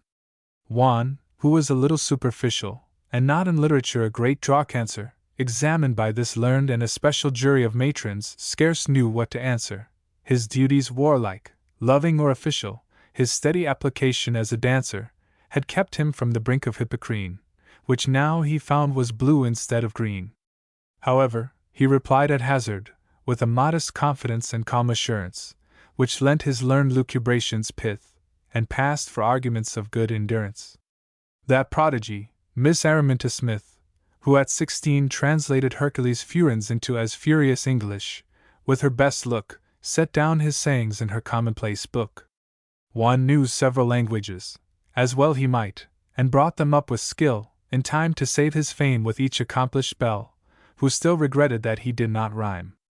There wanted but this requisite to swell his qualities, with them, into sublime.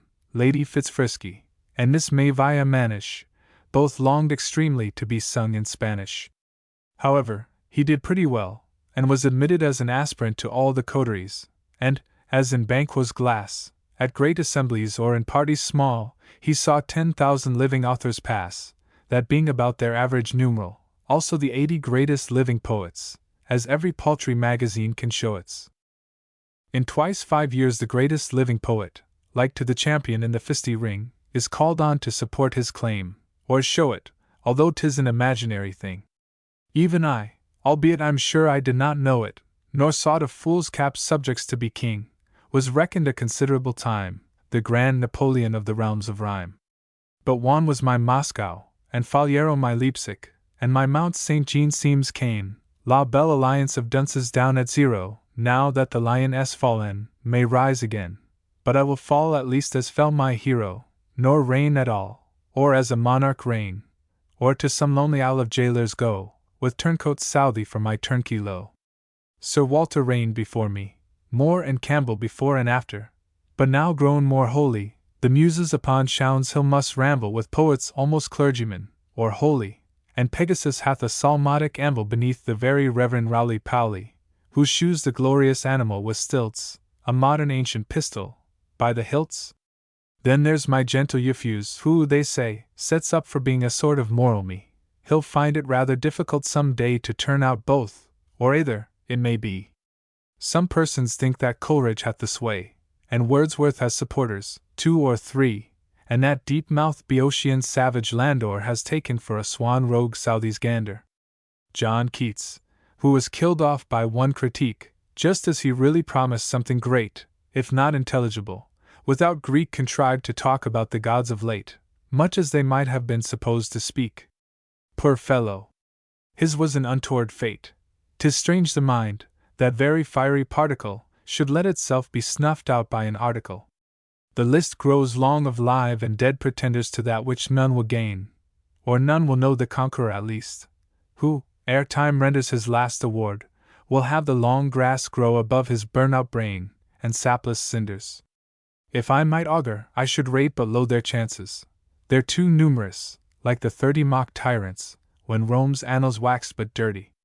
This is the literary lower empire, where the praetorian bands take up the matter, a dreadful trade, like his who gathers samphire, the insolent soldiery to soothe and flatter, with the same feelings as you'd coax a vampire. Now, were I once at home, and in good satire, I'd try conclusions with those Janissaries, and show them what an intellectual war is. I think I know a trick or two would turn their flanks, But it is hardly worth my while with such small gear to give myself concern. Indeed, I've not the necessary bile. My natural temper is really aught but stern, and even my muse's worst reproof is a smile. And then she drops a brief and modern curtsy, and glides away, assured she never hurts ye. My Juan, whom I left in deadly peril amongst live poets and blue ladies, passed with some small profit through that field so sterile, being tired in time, and neither least nor last, left it before he had been treated very ill, and henceforth found himself more gaily classed amongst the higher spirits of the day, the sun's true sun, no vapor, but a ray. His morns he passed in business, which, dissected, was like all business a laborious nothing that leads to lassitude, the most infected and centaur nessus garb of mortal clothing, and on our sofas makes us lie dejected, and talk in tender horrors of our loathing all kinds of toil, save for our country's good, which grows no better, though 'tis time it should. His afternoons he passed in visits, luncheons, lounging and boxing, and the twilight hour in riding round those vegetable puncheons called parks, where there is neither fruit nor flower enough to gratify a bee's slight munchings, but after all it is the only bower, in Moore's phrase, where the fashionable fair can form a slight acquaintance with fresh air. Then dress, then dinner, then awakes the world.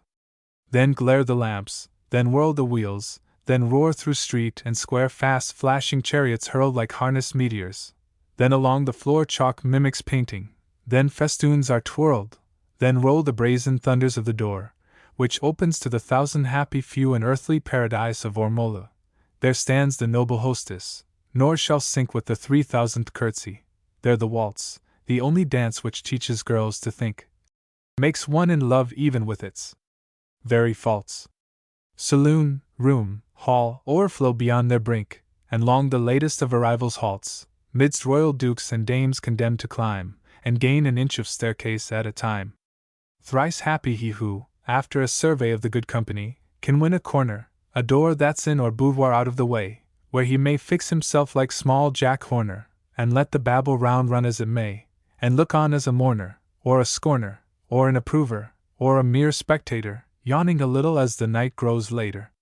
But this won't do, save by and by, and he who, like Don Juan, takes an active share, must steer with care through all that glittering sea of gems and plumes and pearls and silks, to where he deems it is his proper place to be, dissolving in the waltz to some soft air, or proudly prancing with mercurial skill where science marshals forth her own quadrille. Or if he dance not, but hath higher views upon an heiress or his neighbor's bride, let him take care that that which he pursues is not at once too palpably descried. Full many an eager gentleman oft rues his haste, and patience is a blundering guide, amongst a people famous for reflection, who like to play the fool with circumspection. But if you can contrive, get next at supper, or, if forestalled, get opposite and ogle, oh, ye ambrosial moments! Always upper in mind, a sort of sentimental bogle, which sits forever upon memory's crupper, the ghost of vanished pleasures once in vogue. Ilk and tender souls relate the rise and fall of hopes and fears which shake a single ball. But these precautionary hints can touch only the common run, who must pursue, and watch, and ward, whose plans a word too much or little overturns, and not the few or many, for the number's sometimes such, whom a good mien, especially if new, or fame, or name, for wit, war, sense, or nonsense, permits whatever they please, or did not long since. Our hero, as a hero, young and handsome, noble, rich, celebrated, and a stranger, like other slaves of course must pay his ransom, before he can escape from so much danger as will environ a conspicuous man. Some talk about poetry, and rack and manger, and ugliness, disease, as toil and trouble. I wish they knew the life of a young noble. They are young, but know not youth, it is anticipated, handsome but wasted, rich without a soul, their vigor in 1,000 arms is dissipated, their cash comes from, their wealth goes to a Jew. Both senates see their nightly votes participated between the tyrants and the tribune's crew, and having voted, dined, drunk, gamed, and whored, the family vault receives another lord. Where is the world, cries young at 80, where the world in which a man was born? Alas! Where is the world of 8 years past? 'Twas there, I look for it, 'tis gone, a globe of glass. cracked, shivered, vanished, scarcely gazed on, ere a silent change dissolves the glittering mass. Statesmen, chiefs, orators, queens, patriots, kings, and dandies, all are gone on the wind's wings. Where is Napoleon the Grand? God knows. Where little Castlereagh? The devil can tell. Where Grattan, Curran, Sheridan, all those who bound the bar or senate in their spell? Where is the unhappy queen, with all her woes? And where the daughter, whom the Isles loved well? Where are those martyred saints, the 5%? And where, oh, where the devil are the rents? Where's Brummel? Dished. Where's Longpole Wellesley? Diddled. Where's Whitbread? Romilly? Where's George III? Where is his will? That's not so soon unriddled. And where is Fum the Fourth, our royal bird, gone down, it seems, to Scotland to be fiddled unto by Sawney's violin? We have heard, caw me, caw thee, for 6 months hath been hatching this scene of royal itch and loyal scratching. Where is Lord this? And where my lady that? The honourable mistresses and misses? Some laid aside like an old opera hat, married, unmarried, and remarried. This is an evolution oft performed of late. Where are the Dublin shouts, and London hisses? Where are the Grenvilles? Turned as usual. Where my friends the Whigs? Exactly where they were. Where are the Lady Carolines and Franchesies? Divorced or doing their innate? Ye annals so brilliant, where the list of routs and dances is, thou Morning Post, sole record of the panels broken in carriages, and all the fantasies of fashion, say what streams now fill those channels? Some die, some fly, some languish on the continent, because the times have hardly left them one tenant. Some who once set their caps at cautious dukes, have taken up at length with younger brothers, some heiresses have bid at sharpers' hooks, some maids have been made wives, some merely mothers, others have lost their fresh and fairy looks. In short, the list of alterations bothers. There's little strange in this, but something strange is the unusual quickness of these common changes. Talk not of 70 years as age. In 7 I have seen more changes, down from monarchs to the humblest individual under heaven, than might suffice a moderate century through. I knew that naught was lasting, but now even change grows too changeable, without being new, not as permanent among the human race, except the Whigs not getting into place. I have seen Napoleon, who seemed quite a Jupiter, shrink to a Saturn. I have seen a Duke, no matter which, turn politician stupider, if that can well be, than his wooden look. But it is time that I should hoist my blue Peter, and sail for a new theme. I have seen, and shook to see it, the king hissed, and then caressed. But don't pretend to settle which was best. I have seen the landholders without a rap. I have seen Joanna Southcote. I have seen the House of Commons turn to a tax trap. I have seen that sad affair of the late Queen. I have seen crowns worn instead of a fool's cap. I have seen a Congress doing all that's mean. I have seen some nations like overloaded asses kick off their burthens, meaning the high classes. I have seen small poets, and great prosers, and interminable, not eternal, speakers. I have seen the funds at war with house and land. I have seen the country gentlemen turn squeakers. I have seen the people ridden o'er like sand by slaves on horseback. I have seen malt liquors exchanged for thin potations by John Bull. I have seen John half detect himself a fool. But carpe diem, Juan, carpe, carpe. Tomorrow sees another race as gay and transient, and devoured by the same harpy. Life essay per player, then play out the play, ye villains. Above all, keep a sharp eye much less on what you do than what you say. Be hypocritical, be cautious, be not what you seem, but always what you see. But how shall I relate in other cantos of what befell our hero in the land, which 'tis the common cry and lie to vaunt as a moral country? But I hold my hand, for I disdain to write an Atalantis. But 'tis as well at once to understand, you are not a moral people, and you know it without the aid of too sincere a poet.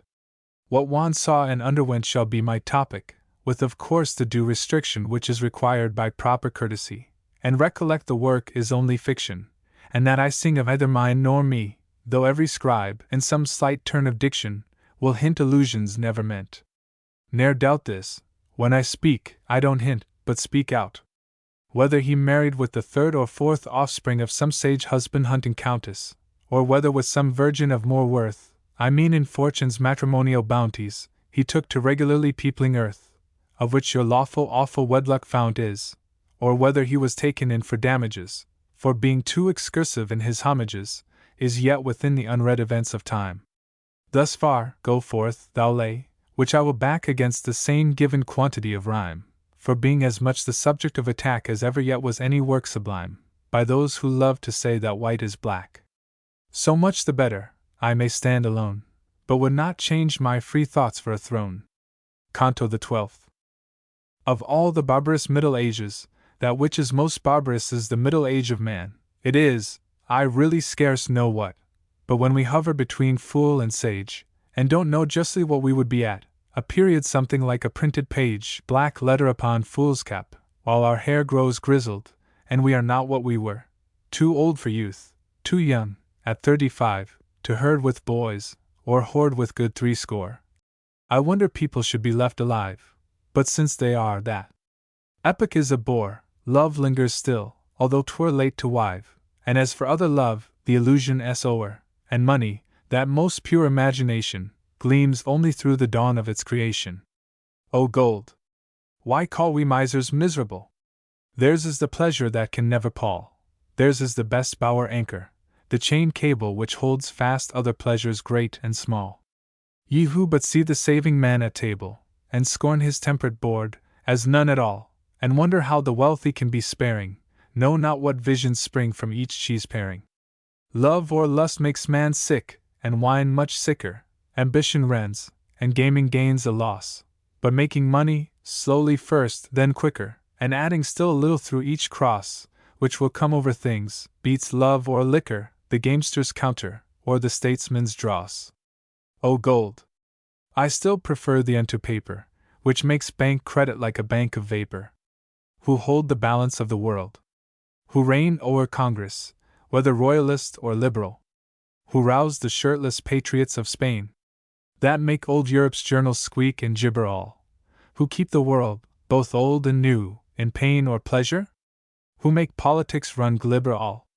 The shade of Buonaparte's noble daring, Jew Rothschild, and his fellow Christian, Baring. Those, and the truly liberal Lafitte, are the true lords of Europe. Every loan is not a merely speculative hit, but seats a nation or upsets a throne. Republics also get involved a bit. Colombia's stock hath holders not unknown on change, and even thy silver soil, Peru, must get itself discounted by a Jew. Why call the miser miserable? As I said before, the frugal life is his, which in a saint or cynic ever was the theme of praise. A hermit would not miss canonization for the selfsame cause, and wherefore blame gaunt wealth's austerities? Because, you'll say, not calls for such a trial, then there's more merit in his self-denial. He is your only poet. Passion, pure and sparkling on from heap to heap, displays, possessed, the ore, of which mere hopes allure nations athwart the deep. The golden rays flash up in ingots from the mine obscure, on him the diamond pours its brilliant blaze, while the mild emerald's beam shades down the dyes of other stones, to soothe the miser's eyes. The lands on either side are his. This ship from Ceylon, Ind, or far Cathay, unloads for him the fragrant produce of each trip. Beneath his cars of Ceres groan the roads, and the vine blushes like Aurora's lip. His very cellars might be kings' abodes, while he, despising every sensual call, commands, the intellectual lord of all. Perhaps he hath great projects in his mind, to build a college, or to found a race, a hospital, a church, and leave behind some dome surmounted by his meager face. Perhaps he fain would liberate mankind even with the very or which makes them base. Perhaps he would be wealthiest of his nation, or revel in the joys of calculation. But whether all, or each, or none of these may be the hoarder's principle of action, the fool will call such mania a disease. What is his own? Go, look at each transaction, wars, revels, loves. Do these bring men more ease than the mere plodding through each vulgar fraction? Or do they benefit mankind? Lean miser! Let spendthrift heirs inquire of yours, who is wiser? How beauteous are rouleaus! How charming chests containing ingots, bags of dollars, coins, not of old victors, all whose heads and crests weigh not the thin or where their visage shines, but of fine unclipped gold, where dully rests some likeness, which the glittering cirque confines, of modern, reigning, sterling, stupid stamp, yes. Ready money is Aladdin's lamp. Love rules the camp, the court, the grove, for love is heaven, and heaven is love, so sings the bard, which it were rather difficult to prove, a thing with poetry in general hard. Perhaps there may be something in the grove, at least it rhymes to love, but I'm prepared to doubt, no less than landlords of their rental, if courts and camps be quite so sentimental. But if love don't, cash does, and cash alone, cash rules the grove, and fells it too besides. Without cash, camps were thin, and courts were none. Without cash, Malthus tells you, take no brides. So cash rules love the ruler, on his own high ground, as Virgin Cynthia sways the tides. And as for heaven, heaven being love, why not say honey is wax? Heaven is not love, 'tis matrimony. Is not all love prohibited whatever, excepting marriage? Which is love, no doubt, after a sort, but somehow people never with the same thought the two words have helped out. Love may exist with marriage, and should ever, and marriage also may exist without, but love sans bands is both a sin and shame, and ought to go by quite another name. Now if the court, and camp, and grove, be not recruited all with constant married men, who never coveted their neighbor's lot, I say that line is a lapsus of the pen, strange too in my buon camarado Scott, so celebrated for his morals, when my Geoffrey held him up as an example to me, of whom these morals are a sample. Well, if I don't succeed, I have succeeded, and that's enough, succeeded in my youth, the only time when much success is needed, and my success produced what I, in sooth, cared most about. It need not now be pleaded, whatever it was, 'twas mine. I've paid, in truth, of late the penalty of such success, but have not learned to wish it any less. That suit in chancery, which some persons plead in an appeal to the unborn, whom they, in the faith of their procreative creed, baptize posterity, or future clay, to me seems but a dubious kind of reed to lean on for support in any way, since odds are that posterity will know no more of them than they of her, I trow. Why, I'm posterity, and so are you, and whom do we remember? Not 100. Were every memory written down all true, the 10th or 20th name would be but blundered. Even Plutarch's lives have but picked out a few, and gainst those few your annalists have thundered, and Mitford in the 19th century gives, with Greek truth, the good old Greek the lie. Good people all, of every degree, ye gentle readers and ungentle writers, in this 12th canto 'tis my wish to be as serious as if I had for inditers Malthus and Wilberforce. The last set free the Negroes and is worth 1,000,000 fighters, while Wellington has but enslaved the whites, and Malthus does the thing gainst which he writes. I'm serious, so are all men upon paper, and why should I not form my speculation, and hold up to the sun my little taper? Mankind just now seem wrapped in mediation on constitutions and steamboats of vapor, while sages write against all procreation, unless a man can calculate his means of feeding brats the moment his wife weans. That's noble. That's romantic. For my part, I think that philogenitiveness is, now here's a word quite after my own heart, though there's a shorter a good deal than this, if that politeness set it not apart. But I'm resolved to say not that s amiss. I say, methinks that philogenitiveness might meet from men a little more forgiveness. And now to business. O my gentle Juan, thou art in London, in that pleasant place, where every kind of mischief is daily brewing, which can await warm youth in its wild race.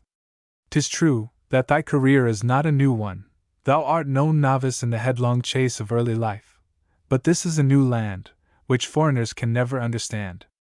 What with a small diversity of climate, of hot or cold, mercurial or sedate, I could send forth my mandate like a primate upon the rest of Europe's social state.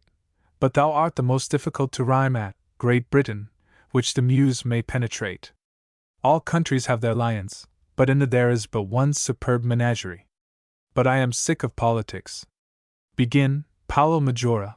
Juan, undecided amongst the paths of being taken in, above the ice had like a skater glided. When tired of play, he flirted without sin with some of those fair creatures who have prided themselves on innocent tantalization, and hate all vice except its reputation. But these are few, and in the end they make some devilish escapade or stir, which shows that even the purest people may mistake their way through virtue's primrose paths of snows, and then men stare, as if a new ass spake to Balaam, and from tongue to ear o'erflows quicksilver small talk, ending, if you note it, with the kind world's amen. Who would have thought it? The little Layla, with her orient eyes, and taciturn Asiatic disposition, which saw all Western things with small surprise too. The surprise of people of condition, who think that novelties are butterflies to be pursued as food for inanition. Her charming figure and romantic history became a kind of fashionable mystery. The women much divided, as is usual amongst the sex in little things or great. Think not, fair creatures, that I mean to abuse you all. I have always liked you better than I state, since I've grown moral. Still I must accuse you all of being apt to talk at a great rate, and now there was a general sensation amongst you, about Layla's education. In one point only were you settled, and you had reason. 'Twas that a young child of grace, as beautiful as her own native land, and far away, the last bud of her race, how our friend Don Juan might command himself for 5, 4, 3, or 2 years' space, would be much better taught beneath the eye of peeresses whose follies had run dry. So first there was a generous emulation, and then there was a general competition, to undertake the orphan's education. As Juan was a person of condition, it had been an affront on this occasion to talk of a subscription or petition, but 16 dowagers, 10 unwed sages, whose tale belongs to Hallam's Middle Ages, and 1 or 2 sad, separate wives, without a fruit to bloom upon their withering bough, begged to bring up the little girl and out, for that est the phrase that settles all things now, meaning a virgin's first blush at a rout, and all her points as thoroughbred to show, and I assure you that, like virgin honey tastes their first season, mostly if they have money. How all the needy honorable misters, each out at elbow peer, or desperate dandy, the watchful mothers, and the careful sisters, who, by the by, when clever, are more handy at making matches, where 'tis gold that glisters, than their he relatives, like flies o'er candy buzz round the fortune with their busy battery, to turn her head with waltzing and with flattery. Each aunt, each cousin, hath her speculation. Nay, married dames will now and then discover such pure disinterestedness of passion, I've known them court an heiress for their lover. Tantine, such the virtues of high station, even in the hopeful isle, whose outlet est over, while the poor rich wretch, object of these cares, has cause to wish her sire had had male heirs. Some are soon bagged, and some reject 3 dozen. 'Tis fine to see them scattering refusals and wild dismay o'er every angry cousin, friends of the party, who begin accusals, such as, unless Miss Blank meant to have chosen poor Frederick, why did she accord perusals to his billets? Why waltz with him? Why, I pray, look yes last night, and yet say no today? Why? Besides, Fred really was attached. 'Twas not her fortune, he has enough without. The time will come she'll wish that she had snatched so good an opportunity, no doubt. But the old Marchioness some plan had hatched, as I'll tell Aurea at tomorrow's rout, and after all poor Frederick may do better. Pray, did you see her answer to his letter? Smart uniforms and sparkling coronets are spurned in turn, until her turn arrives. After male loss of time, and hearts, and bets upon the sweepstakes for substantial wives, and when at last the pretty creature gets some gentleman, who fights, or writes, or drives, it soothes the awkward squad of the rejected to find how very badly she selected. For sometimes they accept some long pursuer, worn out with importunity, or fall, but here perhaps the instances are fewer, to the lot of him who's scarce pursued at all. A hazy widower turned of 40 as sure, if 'tis not vain examples to recall, to draw a high prize. Now, how he got her, I see not more strange in this than other lottery. I, for my part, one modern instance more, true, 'tis a pity 'tis true, was chosen from out an amatory score, albeit my years were less discreet than few. But though I also had reformed before those became one who soon were to be 2, I'll not gainsay the generous public's voice, that the young lady made a monstrous choice. Oh, pardon my digression, or at least peruse. 'Tis always with a moral end that I dissert, like grace before a feast, for like an aged aunt, or tiresome friend, a rigid guardian, or a zealous priest, my muse by exhortation means to mend all people, at all times, and in most places, which puts my Pegasus to these grave paces. But now I'm going to be immoral. Now I mean to show things really as they are, not as they ought to be, for I avow that till we see what in fact, we're far from much improvement with that virtuous plough which schemes the surface, leaving scarce a scar upon the black loam long manured by vice, only to keep its corn at the old price.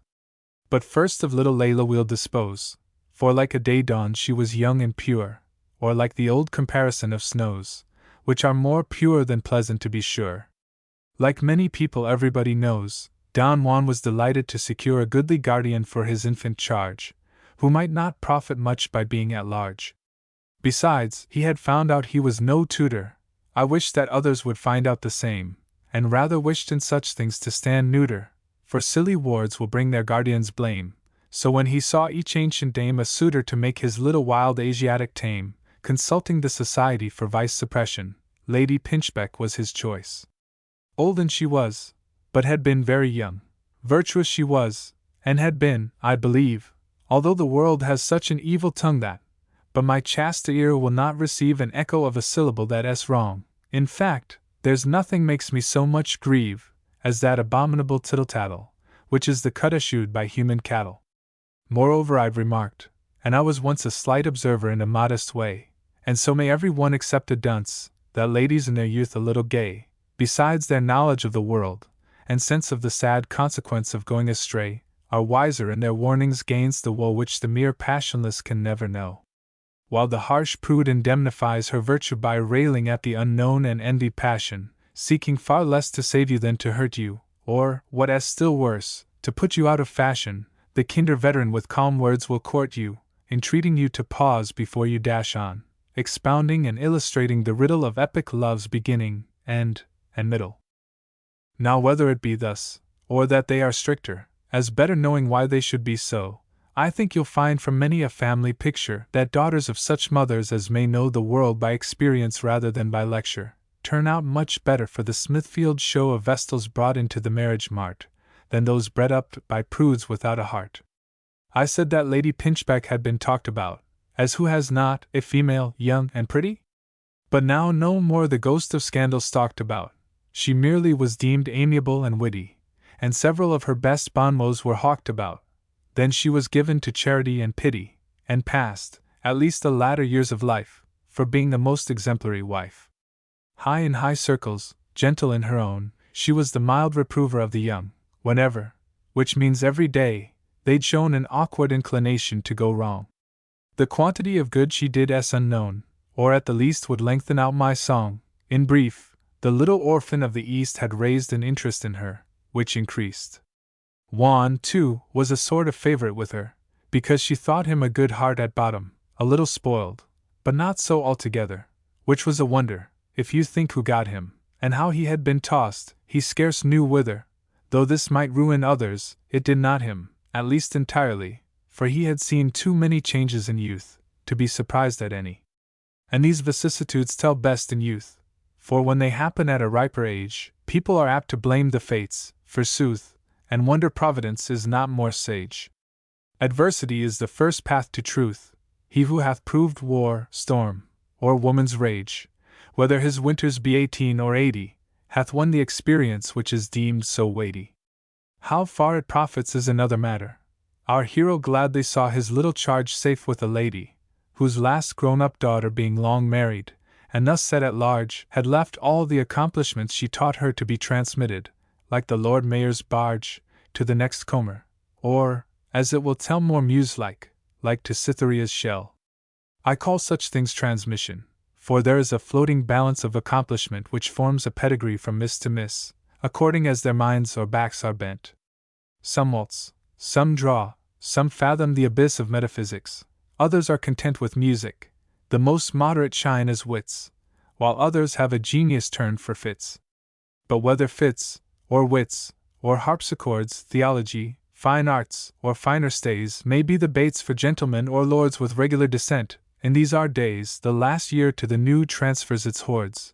New vestals claim men's eyes with the same praise of elegant etiquettera, in fresh batches, all matchless creatures, and yet bent on matches. But now I will begin my poem. 'Tis perhaps a little strange, if not quite new, that from the first of cantos up to this I've not begun what we have to go through. These first 12 books are merely flourishes, preludios, trying just a string or two upon my lyre, or making the pegs sure, and when so, you shall have the overture. My muses do not care a pinch of rosin about what is called success, or not succeeding. Such thoughts are quite below the strain they have chosen. 'Tis a great moral lesson they are reading. I thought, at setting off, about 24 cantos would do, but at Apollo's pleading, if that my Pegasus should not be foundered, I think to canter gently through 100. Don Juan saw that microcosm on stilts, yclept the great world, for it is the least, although the highest. But as swords have hilts by which their power of mischief is increased, when man in battle or in quarrel tilts, thus the low world, north, south, or west, or east, must still obey the high, which is their handle, their moon, their sun, their gas, their farthing candle. He had many friends who had many wives, and was well looked upon by both. To that extent of friendship which you may accept or pass, it does nor good nor harm, being merely meant to keep the wheels going of the higher class, and draw them nightly when a ticket is sent, and what with masquerades, and fêtes, and balls, for the first season such a life scarce palls. A young unmarried man, with a good name and fortune, has an awkward part to play, for good society is but a game, the royal game of goose, as I may say, where every body has some separate aim, an end to answer, or a plan to lay, the single ladies wishing to be double, the married ones to save the virgin's trouble. I don't mean this as general, but particular examples may be found of such pursuits, though several also keep their perpendicular like poplars, with good principles for roots, yet many have a method more reticular, fishers for men, like sirens with soft flutes, for talk 6 times with the same single lady, and you may get the wedding dresses ready. Perhaps you'll have a letter from the mother, to say her daughter's feelings are trepanned. Perhaps you'll have a visit from the brother, all strut, and stays, and whiskers, to demand what your intentions are? One way or other it seems the virgin's heart expects your hand, and between pity for her case and yours, you'll add to matrimony's list of cures. I've known a dozen weddings made even thus, and some of them high names. I have also known young men who, though they hated to discuss pretensions which they never dreamed to have shown, yet neither frightened by a female fuss, nor by mustachios moved, were let alone, and lived, as did the broken-hearted fair, in happier plight than if they formed a pair. There's also nightly, to the uninitiated, a peril, not indeed like love or marriage, but not the less for this to be depreciated. It is, I meant and mean not to disparage the show of virtue even in the vitiated, it adds an outward grace unto their carriage, but to denounce the amphibious sort of harlot, couleur de rose, who is neither white nor scarlet. Such is your cold coquette, who can't say no, and won't say yes, and keeps you on and off ing on a lee shore, till it begins to blow, then sees your heart wrecked, with an inward scoffing. This works a world of sentimental woe, and sends new worters yearly to their coffin, but yet is merely innocent flirtation, not quite adultery, but adulteration. Ye gods, I grow a talker, let us prate. The next of perils, though I place it sternest, is when, without regard to church or state, a wife makes or takes love in upright earnest. Abroad, such things decide few women's fate, such, early traveller, is the truth thou learnest, but in old England, when a young bride heirs, poor thing, Eve's was a trifling case to hers. For 'tis a low, newspaper, humdrum, lawsuit country, where a young couple of the same ages can't form a friendship, but the world o'eraws it. Then there's the vulgar trick of those D damages. A verdict, grievous foe to those who cause it, forms a sad climax to romantic homages, besides those soothing speeches of the pleaders, and evidences which regale all readers. But they who blunder thus are raw beginners. A little genial sprinkling of hypocrisy has saved the fame of 1,000 splendid sinners, the loveliest oligarchs of our gynocracy. You may see such at all the balls and dinners, among the proudest of our aristocracy, so gentle, charming, charitable, chaste, and all by having tact as well as taste. Juan, who did not stand in the predicament of a mere novice, had one safeguard more, for he was sick. No, 'twas not the word sick I meant, but he had seen so much love before, that he was not in heart so very weak. I meant but thus much, and no sneer against the shore of white cliffs, white necks, blue eyes, bluer stockings, tithes, taxes, duns, and doors with double knockings. But coming young from lands and scenes romantic, where lives, not lawsuits, must be risked for passion, and passion's self must have a spice of frantic, into a country where 'tis half a fashion, seemed to him half commercial, half pedantic, how he might esteem this moral nation. Besides, alas! His taste, forgive and pity, at first he did not think the women pretty. I say at first, for he found out at last, but by degrees, that they were fairer far than the more glowing dames whose lot is cast beneath the influence of the eastern star. A further proof we should not judge in haste, yet inexperience could not be his bar to taste. The truth is, if men would confess, that novelties please less than they impress. Though traveled, I have never had the luck to trace up those shuffling Negroes, Nile or Niger, to that impracticable place, Timbuktu, where geography finds no one to oblige her with such a chart as may be safely stuck to, for Europe ploughs in Africa like Boss Pigger. But if I had been at Timbuktu, there no doubt I should be told that black is fair. It is.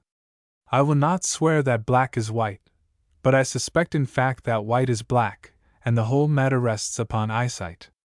Ask a blind man, the best judge.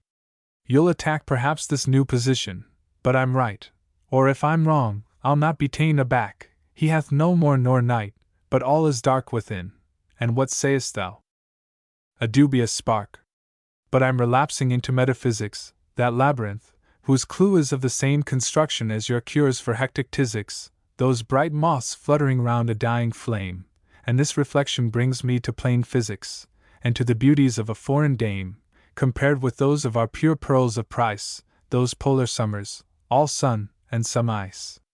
Or say they are like virtuous mermaids, whose beginnings are fair faces, ends mere fishes, not that there's not a quantity of those who have a due respect for their own wishes. Like Russians rushing from hot baths to snows are they, at bottom virtuous even when vicious.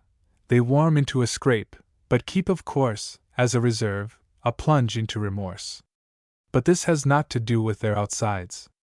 I said that Juan did not think them pretty at the first blush, for a fair Briton hides half her attractions, probably from pity, and rather calmly into the heart glides than storms it as a foe would take a city. But once there, if you doubt this, prithee try, she keeps it for you like a true ally. She cannot step as does an Arab barb, or Andalusian girl from mass returning, nor wear as gracefully as Gauls her garb. Nor in her eye Ausonia's glance is burning, her voice, though sweet, is not so fit to warb, lure those bravuras, which I still am learning to like, though I have been 7 years in Italy, and have, or had, an ear that served me prettily. She cannot do these things, nor one or two others, in that offhand and dashing style which takes so much, to give the devil his due, nor is she quite so ready with her smile, nor settles all things in one interview, a thing approved as saving time and toil.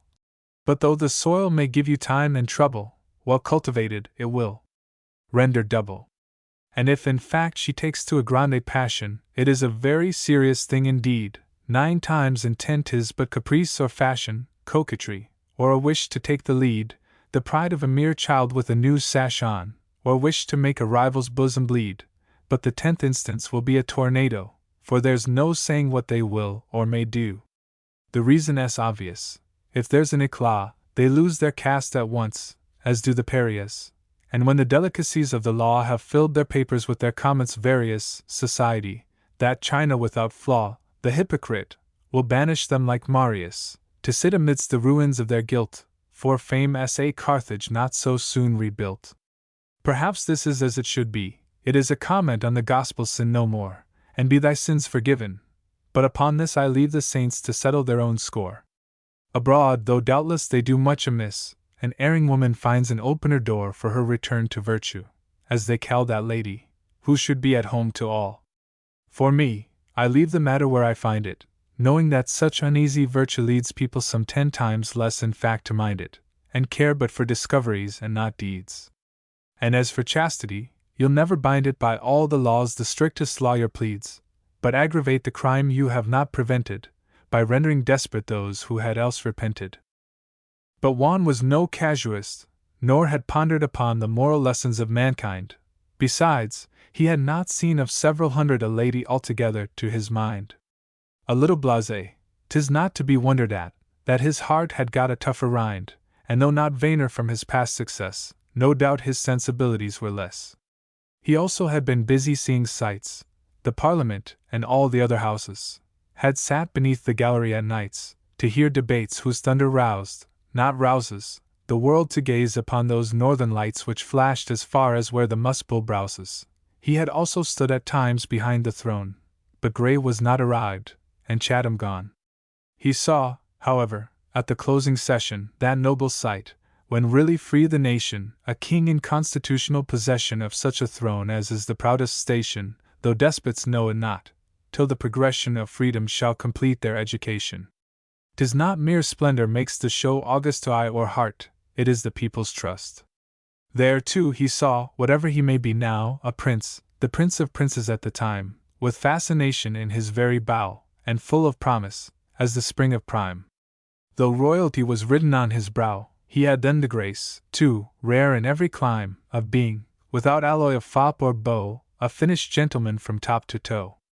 And Juan was received, as hath been said, into the best society, and there occurred what often happens, I'm afraid, however disciplined and debonair, the talent and good humor he displayed, besides the marked distinction of his air, exposed him, as was natural, to temptation, even though himself avoided the occasion. But what, and where, with whom, and when, and why, is not to be put hastily together, and as my object is morality, whatever people say, I don't know whether I'll leave a single reader's eyelid dry, but harrow up his feelings till they wither, and hew out a huge monument of pathos, as Philip's son proposed to do with Athos. Here the 12th canto of our introduction ends. When the body of the book is begun, you'll find it of a different construction from what some people say 'twill be when done. The plan at present is simply in concoction. I can't oblige you, reader, to read on. That is your affair, not mine. A real spirit should neither court neglect, nor dread to bear it. And if my thunderbolt not always rattles, remember, reader, you have had before the worst of tempests, and the best of battles that e'er were brewed from elements or gore, besides the most sublime of, heaven knows what else. An usurer could scarce expect much more, but my best canto, save one on astronomy, will turn upon political economy. That is your present theme for popularity. Now that the public hedge has scarce a stake, it grows an act of patriotic charity, to show the people the best way to break my plan, but I, if but for singularity, reserve it, will be very sure to take. Meantime, read all the national debt sinkers, and tell me what you think of your great thinkers. Canto the 13th. I now mean to be serious. It is time, since laughter nowadays is deemed too serious. A jest at vice by virtue is called a crime, and critically held as deleterious. Besides, the sad is a source of the sublime, although when long a little apt to weary us, and therefore shall my lay soar high and solemn, as an old temple dwindled to a column. The Lady Adelina Mundeville, 'tis an old Norman name, and to be found in pedigrees by those who wander still along the last fields of that Gothic ground, was highborn, wealthy by her father's will, and beauteous, even where beauties most abound, in Britain, which of course true patriots find the goodliest soil of body and of mind. I'll not gainsay them, it is not my cue, I'll leave them to their taste, no doubt the best, an eye is an eye, and whether black or blue, is no great matter, so 'tis in request, 'tis nonsense to dispute about a hue, the kindest may be taken as a test. The fair sex should be always fair, and no man, till 30, should perceive there's a plain woman. And after that serene and somewhat dull epoch, that awkward corner turned for days more quiet, when our moon is no more at full, we may presume to criticize or praise, because indifference begins to lull our passions, and we walk in wisdom's ways, also because the figure and the face hint that 'tis time to give the younger place. I know that some would fain postpone this era, reluctant as all place men to resign their posts, but theirs is merely a chimera, for they have passed life's equinoctial line, but then they have their claret and Madeira to irrigate the dryness of decline, and county meetings, and the Parliament, and debt, and what not for their solace sent. And is there not religion, and reform, peace, war, the taxes, and what S called the nation. The struggle to be pilots in a storm? The landed and the moneyed speculation? The joys of mutual hate to keep them warm, instead of love, that mere hallucination? Now hatred is by far the longest pleasure. Men love in haste, but they detest at leisure. Rough Johnson, the great moralist, professed, right honestly, he liked an honest hater. The only truth that yet has been confessed within these latest 1,000 years or later. Perhaps the fine old fellow spoke in jest. For my part, I am but a mere spectator, and gaze where'er the palace or the hovel is, much in the mode of Goethe's Mephistopheles, but neither love nor hate in much excess, though 'twas not once so. If I sneer sometimes, it is because I cannot well do less, and now and then it also suits my rhymes. I should be very willing to redress men's wrongs, and rather check than punish crimes, had not Cervantes, in that too true tale of Quixote, shown how all such efforts fail. Of all tales 'tis the saddest, and more sad, because it makes us smile. His hero is right, and still pursues the right, to curb the bad his only object, and gainst odds to fight his guerdon. 'Tis his virtue makes him mad. But his adventures form a sorry sight. A sorrier still is the great moral taught by that real epic unto all who have thought. Redressing injury, revenging wrong, to aid the damsel and destroy the caitiff, opposing singly the united strong, from foreign yoke to free the helpless native, alas! Must noblest views, like an old song, be for mere fancy's sport a theme creative, a jest, a riddle, fame through thin and thick sought? And Socrates himself but wisdom's Quixote? Cervantes smiled Spain's chivalry away. A single laugh demolished the right arm of his own country. Seldom since that day has Spain had heroes. While romance could charm, the world gave ground before her bright array, and therefore have his volumes done such harm, that all their glory, as a composition, was dearly purchased by his land's perdition. I'm at my old loon's digression, and forget the Lady Adelina Mundeville, the fair most fatal one ever met, although she was not evil nor meant ill. But destiny and passion spread the net. Fate is a good excuse for our own will, and caught them. What do they not catch, methinks? But I'm not Oedipus, and life as a sphinx. I tell the tale as it is told, nor dare to venture a solution, Davis sum, and now I will proceed upon the pair. Sweet Adeline, amidst the gay world's hum, was the queen bee, the glass of all that is fair, whose charms made all men speak, and women dumb. The last is a miracle, and such was reckoned, and since that time there has not been a second. Chaste was she, to detraction's desperation, and wedded unto one she had loved well, a man known in the councils of the nation, cool, and quite English, imperturbable, though apt to act with fire upon occasion, proud of himself and her. The world could tell not against either, and both seemed secure, she in her virtue, he in his hauteur. It chanced some diplomatical relations, arising out of business, often brought himself and Juan in their mutual stations into close contact. Though reserved, nor caught by specious seeming, Juan's youth, and patience, and talent, on his haughty spirit wrought, and formed a basis of esteem, which ends in making men what courtesy calls friends. And thus Lord Henry, who was cautious as reserve and pride could make him, and full slow in judging men, when once his judgment was determined, right or wrong, on friend or foe, had all the pertinacity pride has, which knows no ebb to its imperious flow, and loves or hates, disdaining to be guided, because its own good pleasure hath decided. His friendships, therefore, and no less aversions though oft well founded, which confirmed but more his prepossessions, like the laws of Persians and Medes, would ne'er revoke what went before. His feelings had not those strange fits, like tertians, of common likings, which make some deplore what they should laugh at, the mere ague still of men's regard, the fever or the chill. 'Tis not in mortals to command success. But do you more, Sempronius, don't deserve it, and take my word, you won't have any less. Be wary, watch the time, and always serve it, give gently way, when there's too great a press, and for your conscience, only learn to nerve it, for, like a racer, or a boxer training, 'twill make, if proved, vast efforts without paining. Lord Henry also liked to be superior, as most men do, the little or the great. The very lowest find out an inferior, at least they think so, to exert their state upon, For there are very few things wearier than solitary pride's oppressive weight, which mortals generously would divide, by bidding others carry while they ride. In birth, in rank, in fortune likewise equal, o'er Juan he could no distinction claim, in years he had the advantage of time's sequel, and, as he thought, in country much the same, because bold Britons have a tongue and free quill, at which all modern nations vainly aim, and the Lord Henry was a great debater, so that few members kept the House up later. These were advantages, and then he thought, it was his foible, but by no means sinister, that few or none more than himself had caught court mysteries, having been himself a minister. He liked to teach that which he had been taught, and greatly shone whenever there had been a stir, and reconciled all qualities which grace man, always a patriot, and sometimes a placeman. He liked the gentle Spaniard for his gravity, he almost honored him for his docility, because, though young, he acquiesced with suavity, or contradicted but with proud humility.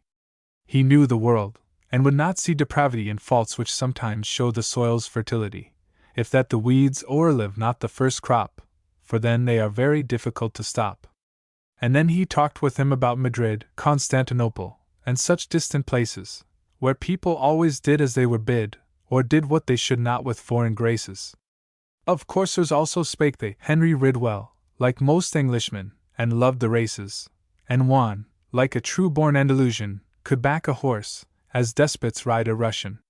And thus acquaintance grew, at noble routs, and diplomatic dinners, or at other, for Juan stood well both with ins and outs, as in Freemasonry a higher brother. Upon his talent Henry had no doubts. His manner showed him sprung from a high mother, and all men like to show their hospitality to him whose breeding matches with his quality.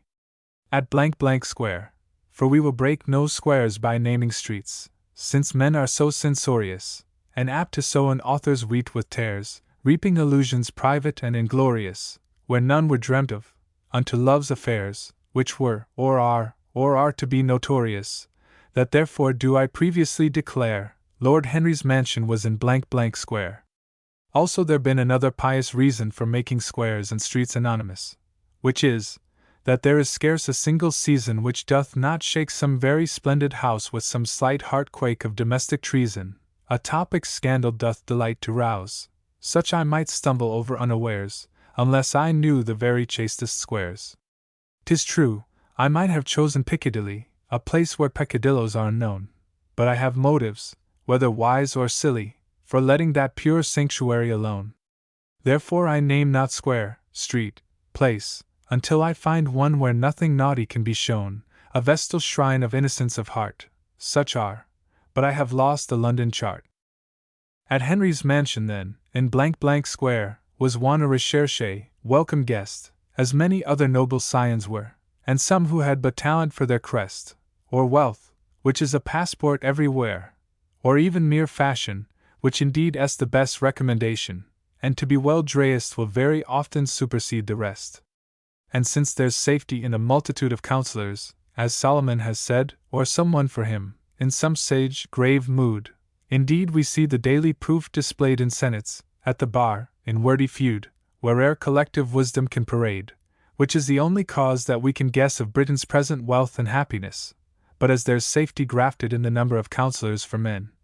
Thus for the sex a large acquaintance lets not virtue slumber, or should it shake, the choice will more perplex, variety itself will more encumber. Midst many rocks we guard more against wrecks, and thus with women, howso it shocks some self-love, there's safety in a crowd of coxcombs. But Adeline had not the least occasion for such a shield, which leaves but little merit to virtue proper, or good education. Her chief resource was in her own high spirit, which judged mankind at their due estimation, and for coquetry she disdained to wear it. Secure of admiration, its impression was faint, as of an everyday possession. To all she was polite without parade, to some she showed attention of that kind which flatters, but is flattery conveyed in such a sort as cannot leave behind a trace unworthy either wife or maid, a gentle, genial courtesy of mind, to those who were, or passed for meritorious, just to console sad glory for being glorious, which is in all respects, save now and then, a dull and desolate appendage. Gaze upon the shades of those distinguished men who were or are the puppet shows of praise, the praise of persecution, gaze again on the most favored, and amidst the blaze of sunset halos o'er the laurel-browed, what can ye recognize? A gilded cloud. There also was of course in Adeline that calm patrician polish in the address, which ne'er can pass the equinoctial line of anything which nature would express. Just as a mandarin finds nothing fine, at least his manner suffers not to guess that anything he views can greatly please. Perhaps we have borrowed this from the Chinese, perhaps from Horace. His nil admirari was what he called the art of happiness, an art on which the artists greatly vary, and have not yet attained to much success. However, 'tis expedient to be wary, indifferent certes don't produce distress, and rash enthusiasm in good society were nothing but a moral inebriety. But Adeline was not indifferent, for, now for a commonplace, beneath the snow, as a volcano holds the lava more within, et terra. Shall I go on? No! I hate to hunt down a tired metaphor, so let the often used volcano go. Poor thing! How frequently, by me and others, it hath been stirred up till its smoke quite smothers. I'll have another figure in a trice. What say you to a bottle of champagne? Frozen into a very vinous ice, which leaves few drops of that immortal rain, yet in the very centre, past all price, about a liquid glassful will remain, and this is stronger than the strongest grape could e'er express in its expanded shape. 'Tis the whole spirit brought to a quintessence, and thus the chilliest aspects may concenter a hidden nectar under a cold presence. And such are many, though I only meant her from whom I now deduce these moral lessons, on which the muse has always sought to enter. And your cold people are beyond all price, when once you have broken their confounded ice. But after all they are a northwest passage unto the glowing India of the soul, and as the good ships sent upon that message have not exactly ascertained the pole, though Perry's efforts look a lucky presage, thus gentlemen may run upon a shoal. For if the pole is not open, but all frost, a chance still, 'tis a voyage or vessel lost. And young beginners may as well commence with quiet cruising o'er the ocean woman, while those who are not beginners should have sense enough to make for port, ere time shall summon with his grey signal flag, and the past tense, the dreary fwymus of all things human, must be declined, while life's thin thread is spun out between the gaping air and gnawing gout. But heaven must be diverted, its diversion is sometimes truculent, but never mind, the world upon the whole is worth the assertion, if but for comfort, that all things are kind, and that same devilish doctrine of the Persian, of the two principles, but leaves behind as many doubts as any other doctrine has ever puzzled faith withal, or yoked her in. The English winter, ending in July, to recommence in August, now was done. 'Tis the postillion's paradise, wheels fly, on roads east, south, north, west there is a run. But for post-horses who finds sympathy? Man's pity is for himself, or for his son, always premising that said son at college has not contracted much more debt than knowledge. The London winter ended in July, sometimes a little later. I don't err in this. Whatever other blunders lie upon my shoulders, here I must aver my muse a glass of weatherology. For Parliament is our barometer, let radicals its other acts attack, its sessions form our only almanac. When its quicksilver is down at zero, low coach, chariot, luggage, baggage, equipage, wheels whirl from Carlton Palace to Soho, and happiest they who horses can engage. The turnpikes glow with dust, and Rotten Row sleeps from the chivalry of this bright age, and tradesmen, with long bills and longer faces, sigh, as the post-boys fasten on the traces they and their bills, Arcadians both, are left to the Greek calends of another session. Alas! To them of ready cash bereft, what hope remains? Of hope the full possession, or generous draught, conceded as a gift, at a long date, till they can get a fresh one, hawked about at a discount, small or large, also the solace of an overcharge. But these are trifles. Downward flies my lord, nodding beside my lady in his carriage. Away! Away! Fresh horses, are the word, and changed as quickly as hearts after marriage. The obsequious landlord hath the change restored. The post-boys have no reason to disparage their fee, but ere the watered wheels may hiss hence, the ostler pleads too for a reminiscence. 'Tis granted, and the valet mounts the dickey, that gentleman of lords and gentlemen, also my lady's gentlewoman, tricky, tricked out, but modest more than poet's pen can paint, cosi viagino I ricci. Excuse a foreign slip-slop now and then, if but to show I've travelled, and what as travel, unless it teaches one to quote and cavil? The London winter and the country summer were well nigh over. 'Tis perhaps a pity, when nature wears the gown that doth become her, to lose those best months in a sweaty city, and wait until the nightingale grows dumber, listening debates not very wise or witty, ere patriots their true country can remember. But there's no shooting, save grouse, till September. I've done with my tirade. The world was gone, the twice 2,000, for whom earth was made, were vanished to be what they call alone, that is, with 30 servants for parade, as many guests, or more, before whom groan as many covers duly daily laid. Let none accuse old England's hospitality, its quantity is but condensed to quality. Lord Henry and the Lady Adeline departed like the rest of their compeers, the peerage, to a mansion very fine, the Gothic Babel of 1,000 years. None than themselves could boast a longer line, where time through heroes and through beauties steers, and oaks as olden as their pedigree told of their sires, a tomb in every tree. A paragraph in every paper told of their departure, such is modern fame. 'Tis pity that it takes no farther hold than an advertisement, or much the same, when, ere the ink be dry, the sound grows cold.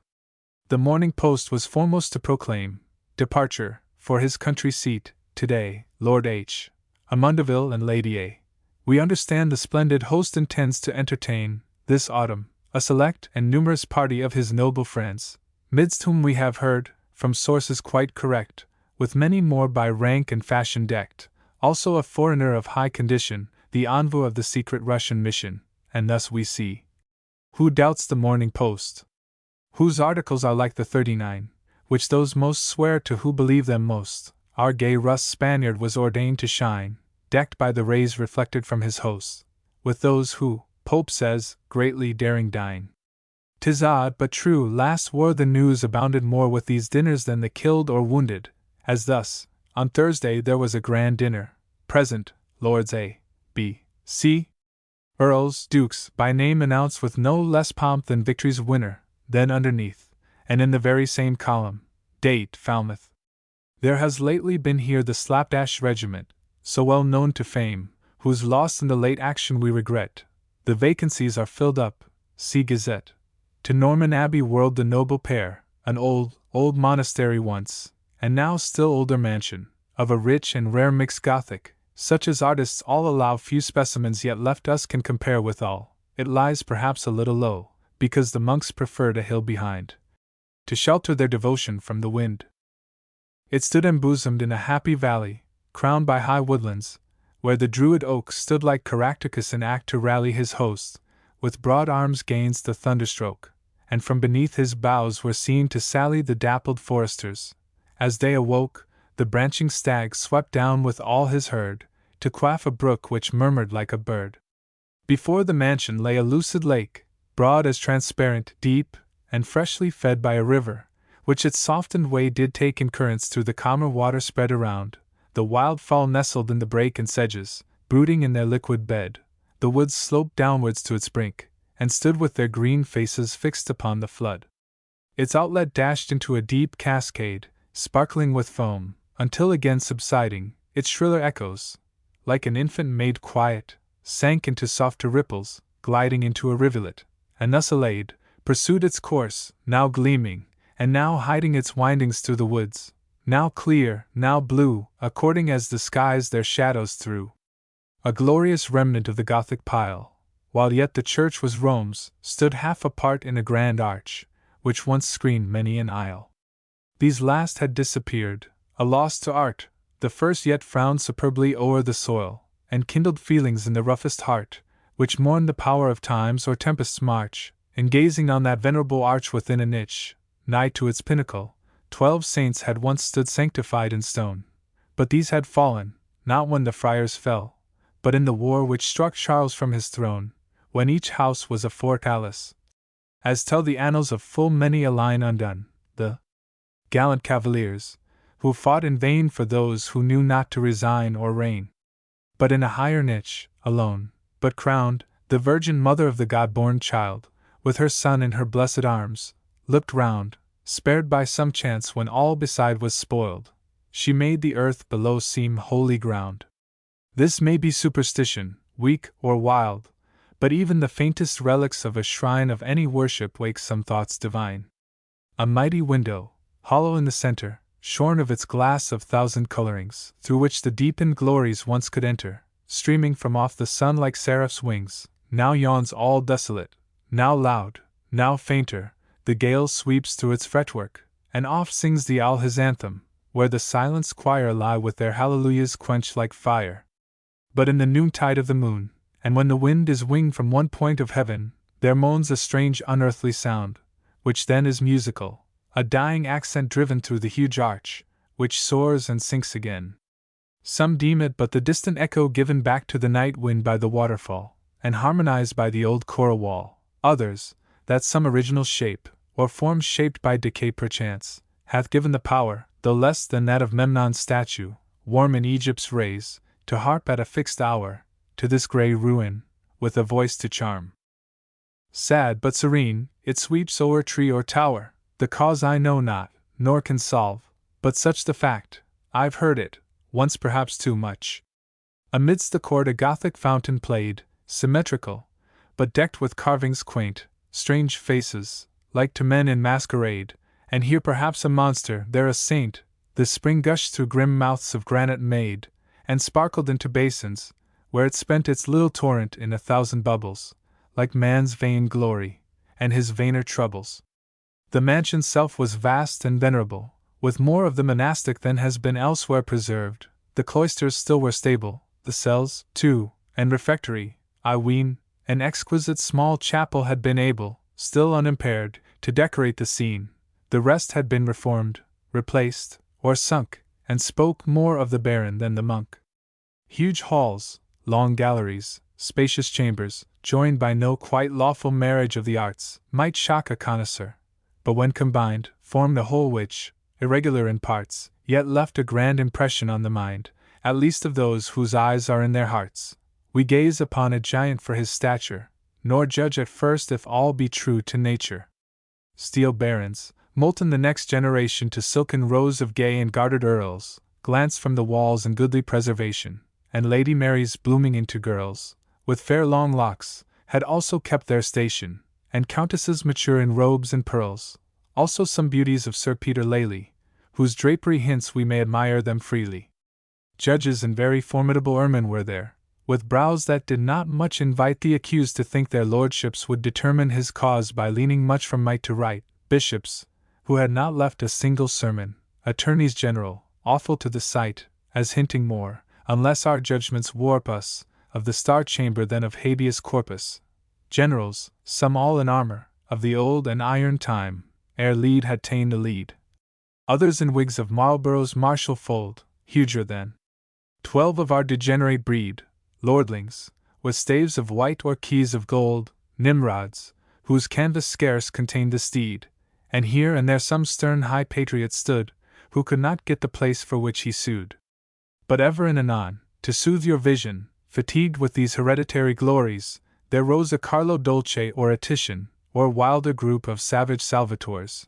Here danced Albano's boys, and here the sea shone in Vernet's ocean lights, and there the stories of martyrs awed, as Spagnoletto tainted his brush with all the blood of all the sainted.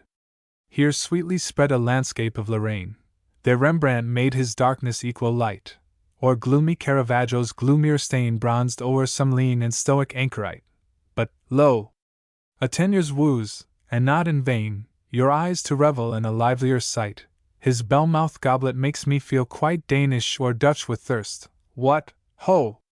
A flask of Rhenish. O reader! If that thou canst read, and know, 'tis not enough to spell, or even to read, to constitute a reader. There must go virtues of which both you and I have need. Firstly, begin with the beginning, though that clause is hard, and secondly, proceed. Thirdly, commence not with the end, or, sinning in this sort, end at least with the beginning.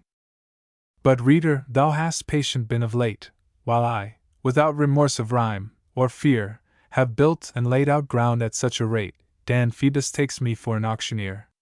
That poets were so from their earliest date, by Homer's catalogue of ships is clear, but a mere modern must be moderate. I spare you then the furniture and plate. The mellow autumn came, and with it came the promised party, to enjoy its sweets. The corn is cut, the manor full of game, the pointer ranges, and the sportsman beats in russet jacket. Lynx-like is his aim, full grows his bag, and wonderful his feats.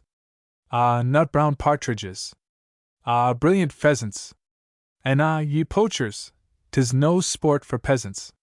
An English autumn, though it hath no vines, blushing with bacchant coronals along the paths, o'er which the far festoon entwines the red grape in the sunny lands of song, hath yet a purchased choice of choicest wines, the claret light, and the Madeira strong. If Britain mourn her bleakness, we can tell her, the very best of vineyards is the cellar. Then, if she hath not that serene decline which makes the southern autumn's day appear as if 'twould to a second spring resign the season, rather than to winter drear, of indoor comforts still she hath a mine, the sea-coal fire's the earliest of the year. Without doors, too, she may compete in mellow, as what is lost in green is gained in yellow. And for the effeminate villeggiatura, rife with more horns than hounds, she hath the chase, so animated that it might allure saint from his beads to join the jocund race. Even Nimrod's self might leave the plains of Dura, and wear the Melton jacket for a space. If she hath no wild boars, she hath a tame preserve of boars, who ought to be made game. The noble guests, assembled at the abbey, consisted of, we give the sexta-pa, the Duchess of Fitzfulk, the Countess Crabby, the Ladies Silly, Busey, Miss Eclat, Miss Bombazine, Miss Maxstay, Miss O'Tabby, and Mrs.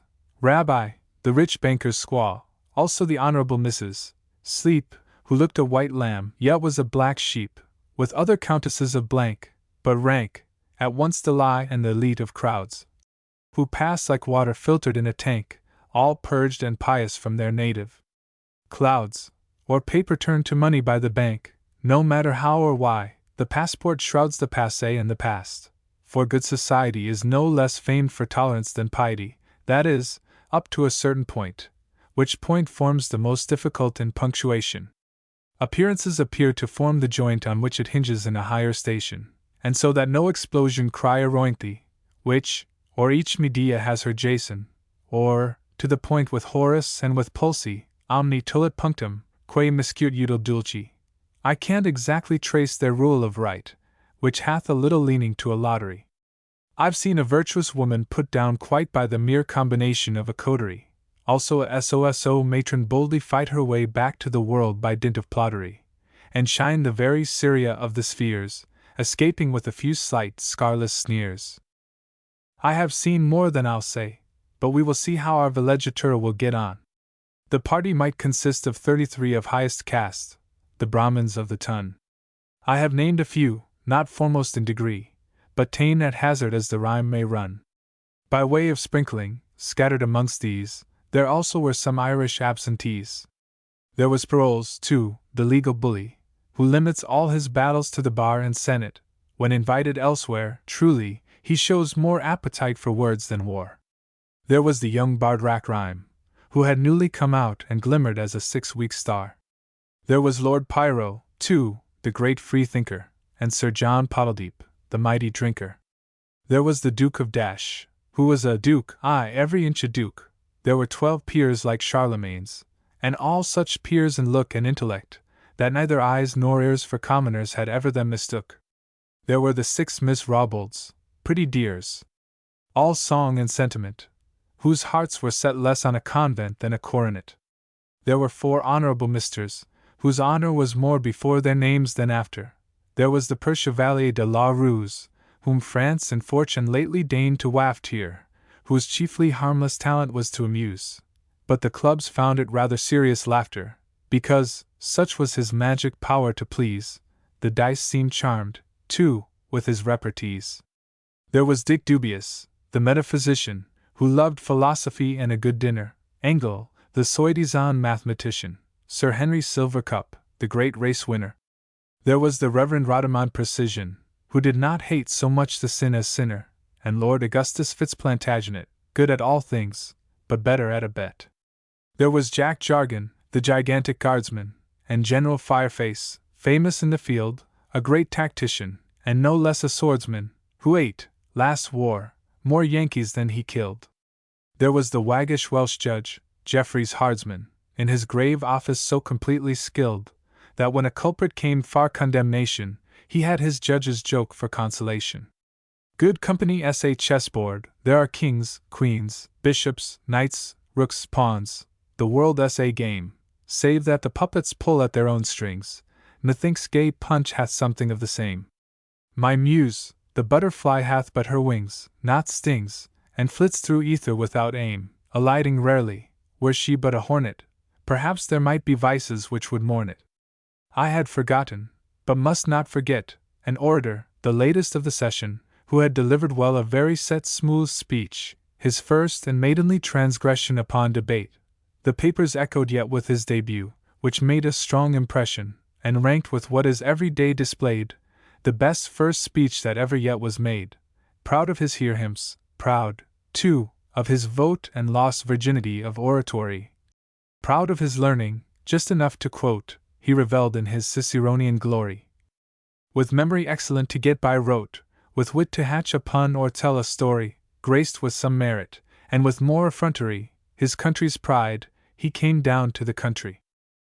There also were two wits by acclamation, Longbow from Ireland, Strongbow from the Tweed, both lawyers and both men of education. But Strongbow's wit was of more polished breed. Longbow was rich in an imagination as beautiful and bounding as a steed, but sometimes stumbling over a potato, while Strongbow's best things might have come from Cato. Strongbow was like a new-tuned harpsichord, but Longbow wild as an Aeolian harp, with which the winds of heaven can claim accord, and make a music, whether flat or sharp. Of Strongbow's talk you would not change a word, at Longbow's phrases you might sometimes carp. Both wits, one born so, and the other bred, this by his heart, his rival by his head. If all these seem a heterogeneous mass to be assembled at a country seat, yet think, a specimen of every class is better than a humdrum tete-a-tete. The days of comedy are gone, alas! When Congreve's fool could vie with Moliere's bet, society is smoothed to that excess, that manners hardly differ more than dress. Our ridicules are kept in the background, ridiculous enough, but also dull. Professions, too, are no more to be found professional, and there is not to cull a folly's fruit, for though your fools abound, they're barren, and not worth the pains to pull. Society is now one polished horde, formed of two mighty tribes, the boors and bored. But from being farmers, we turn gleaners, gleaning the scanty but right well threshed ears of truth. And, gentle reader, when you gather meaning, you may be Boaz, and I modest Ruth. Farther I'd quote, but Scripture intervening forbids. Its great impression in my youth was made by Mrs. Adams, where she cries that Scriptures out of church are blasphemies. But what can we glean in this vile age of chaff, although our gleanings be not grist? I must not quite omit the talking sage, Kit Kat, the famous conversationist, who, in his commonplace book, had a page prepared each morn for evenings. List, oh list! Alas, poor ghost! What unexpected woes await those who have studied their bon mots! Firstly, they must allure the conversation by many windings to their clever clinch, and secondly, must let slip no occasion, nor abate, their hearers of an inch, but take an ell, and make a great sensation, if possible, and thirdly, never flinch when some smart talker puts them to the test, but sees the last word, which no doubt is the best. Lord Henry and his lady were the hosts. The party we have touched on were the guests. Their table was a board to tempt even ghosts to pass the sticks for more substantial feasts. I will not dwell upon ragouts or roasts, albeit all human history attests that happiness for man, the hungry sinner, since Eve ate apples, much depends on dinner. Witness the lands which flowed with milk and honey, held out unto the hungry Israelites. To this we have added since, the love of money, the only sort of pleasure which requites. Youth fades, and leaves our days no longer sunny. We tire of mistresses and parasites. But oh, ambrosial cash! Ah! Who would lose thee? When we no more can use, or even abuse thee. The gentlemen got up betimes to shoot, or hunt, the young, because they liked the sport, the first thing boys like after play and fruit, the middle-aged to make the day more short, For ennui is a growth of English root, though nameless in our language, we retort the fact for words, and let the French translate that awful yawn which sleep cannot abate. The elderly walked through the library, and tumbled books, or criticized the pictures, or sauntered through the gardens piteously, and made upon the hothouse several strictures, or rode a nag which trotted not too high, or on the morning papers read their lectures, or on the watch their longing eyes would fix, longing at 60 for the hour of 6. But none were Jean. The great hour of union was rung by dinner's knell. Till then all were masters of their own time, or in communion, or solitary, as they chose to bear the hours, which how to pass is but to few known. Each rose up at his own, and had to spare what time he chose for dress, and broke his fast when, where, and how he chose for that repast. The ladies, some rouged, some a little pale, met the morn as they might. If fine, they rode, or walked; if foul, they read, or told a tale, sung or rehearsed the last dance from abroad, discussed the fashion which might next prevail, and settled bonnets by the newest code, or crammed 12 sheets into one little letter, to make each correspondent a new debtor. For some had absent lovers, all had friends. The earth has nothing like a she epistle, and hardly heaven, because it never ends. I love the mystery of a female missile, which, like a creed, ne'er says all it intends, but full of cunning as Ulysses' whistle, when he allured poor Dolon, you had better take care what you replied to such a letter. Then there were billiards, cards too, but no dice, save in the clubs no man of honor plays, boats when 'twas water, skating when 'twas ice, and the hard frost destroyed the scenting days, and angling, too, that solitary vice, whatever Isaac Walton sings or says, the quaint, old, cruel coxcomb, in his gullet should have a hook, and a small trout to pull it. With evening came the banquet and the wine, the conversazione, the duet, attuned by voices more or less divine. My heart, or head aches with the memory yet. The 4 Miss Robalds in a glee would shine, but the 2 youngest loved more to be set down to the harp, because to music's charms they added graceful necks, white hands and arms. Sometimes a dance, though rarely on field days, for then the gentlemen were rather tired, displayed some sylph-like figures in its maze. Then there was small talk ready when required, flirtation, but decorous, the mere praise of charms that should or should not be admired. The hunters fought their fox hunt o'er again, and then retreated soberly, at 10. The politicians, in a nook apart, discussed the world, and settled all the spheres. The wits watched every loophole for their art, to introduce a bonamoti head and ears, small as the rest of those who would be smart. A moment's good thing may have cost them years before they find an hour to introduce it, and then, even then, some bore may make them lose it. But all was gentle and aristocratic in this our party, polished, smooth, and cold, as Phidian forms cut out of marble attic. There now are no squire westerns as of old, and our Sophias are not so emphatic, but fair as then, or fairer to behold. We have no accomplished blackguards, like Tom Jones, but gentlemen in stays as stiff as stones. They separated at an early hour, that is, ere midnight, which is London's noon, but in the country ladies seek their bower a little earlier than the waning moon. Peace to the slumbers of each folded flower, may the rose call back its true color soon. Good hours of fair cheeks are the fairest tinters, and lower the price of rouge, at least some winters. Canto the 14th. If from great natures or our own abyss of thought we could but snatch a certainty, perhaps mankind might find the path they miss, but then 'twould spoil much good philosophy. One system eats another up, and this much as old Saturn ate his progeny, for when his pious consort gave him stones in lieu of sons, of these he made no bones. But system doth reverse the Titan's breakfast, and eats her parents, albeit the digestion is difficult. Pray tell me, can you make fast, after due search, your faith to any question? Look back o'er ages, ere unto the stake fast you bind yourself, and call some mode the best one. Nothing more true than not to trust your senses, and yet what are your other evidences? For me, I know not, nothing I deny, admit, reject, contemn, and what know you, except perhaps that you were born to die? And both may after all turn out untrue. An age may come, font of eternity, when nothing shall be either old or new. Death, so called, is a thing which makes men weep, and yet a third of life is passed in sleep. A sleep without dreams, after a rough day of toil, is what we covet most, and yet how clay shrinks back from more quiescent clay. The very suicide that pays his debt at once without installments, an old way of paying debts, which creditors regret, lets out impatiently his rushing breath, less from disgust of life than dread of death.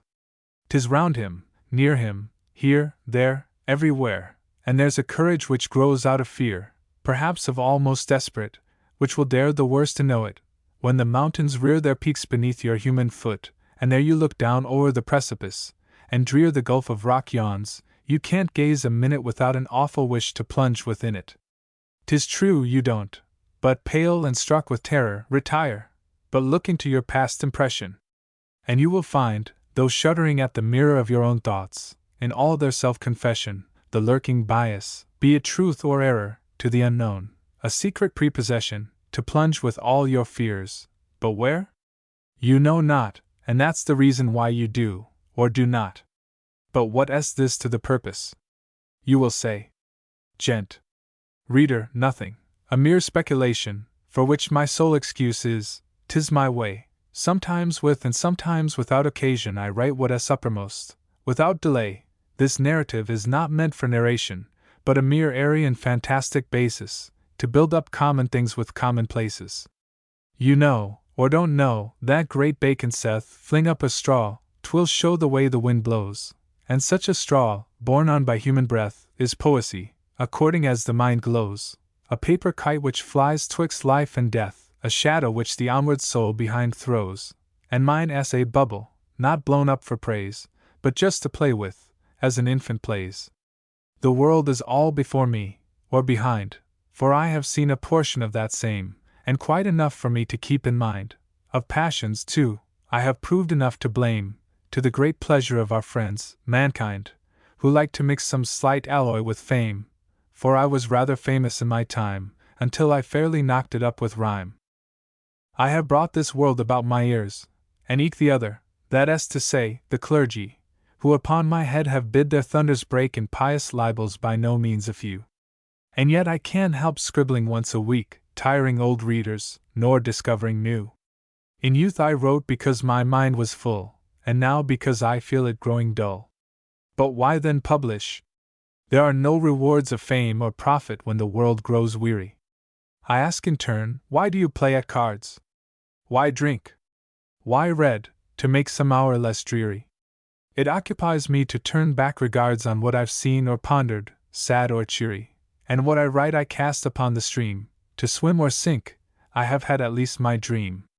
I think that were I certain of success, I hardly could compose another line, so long I've battled either more or less, that no defeat can drive me from the nine.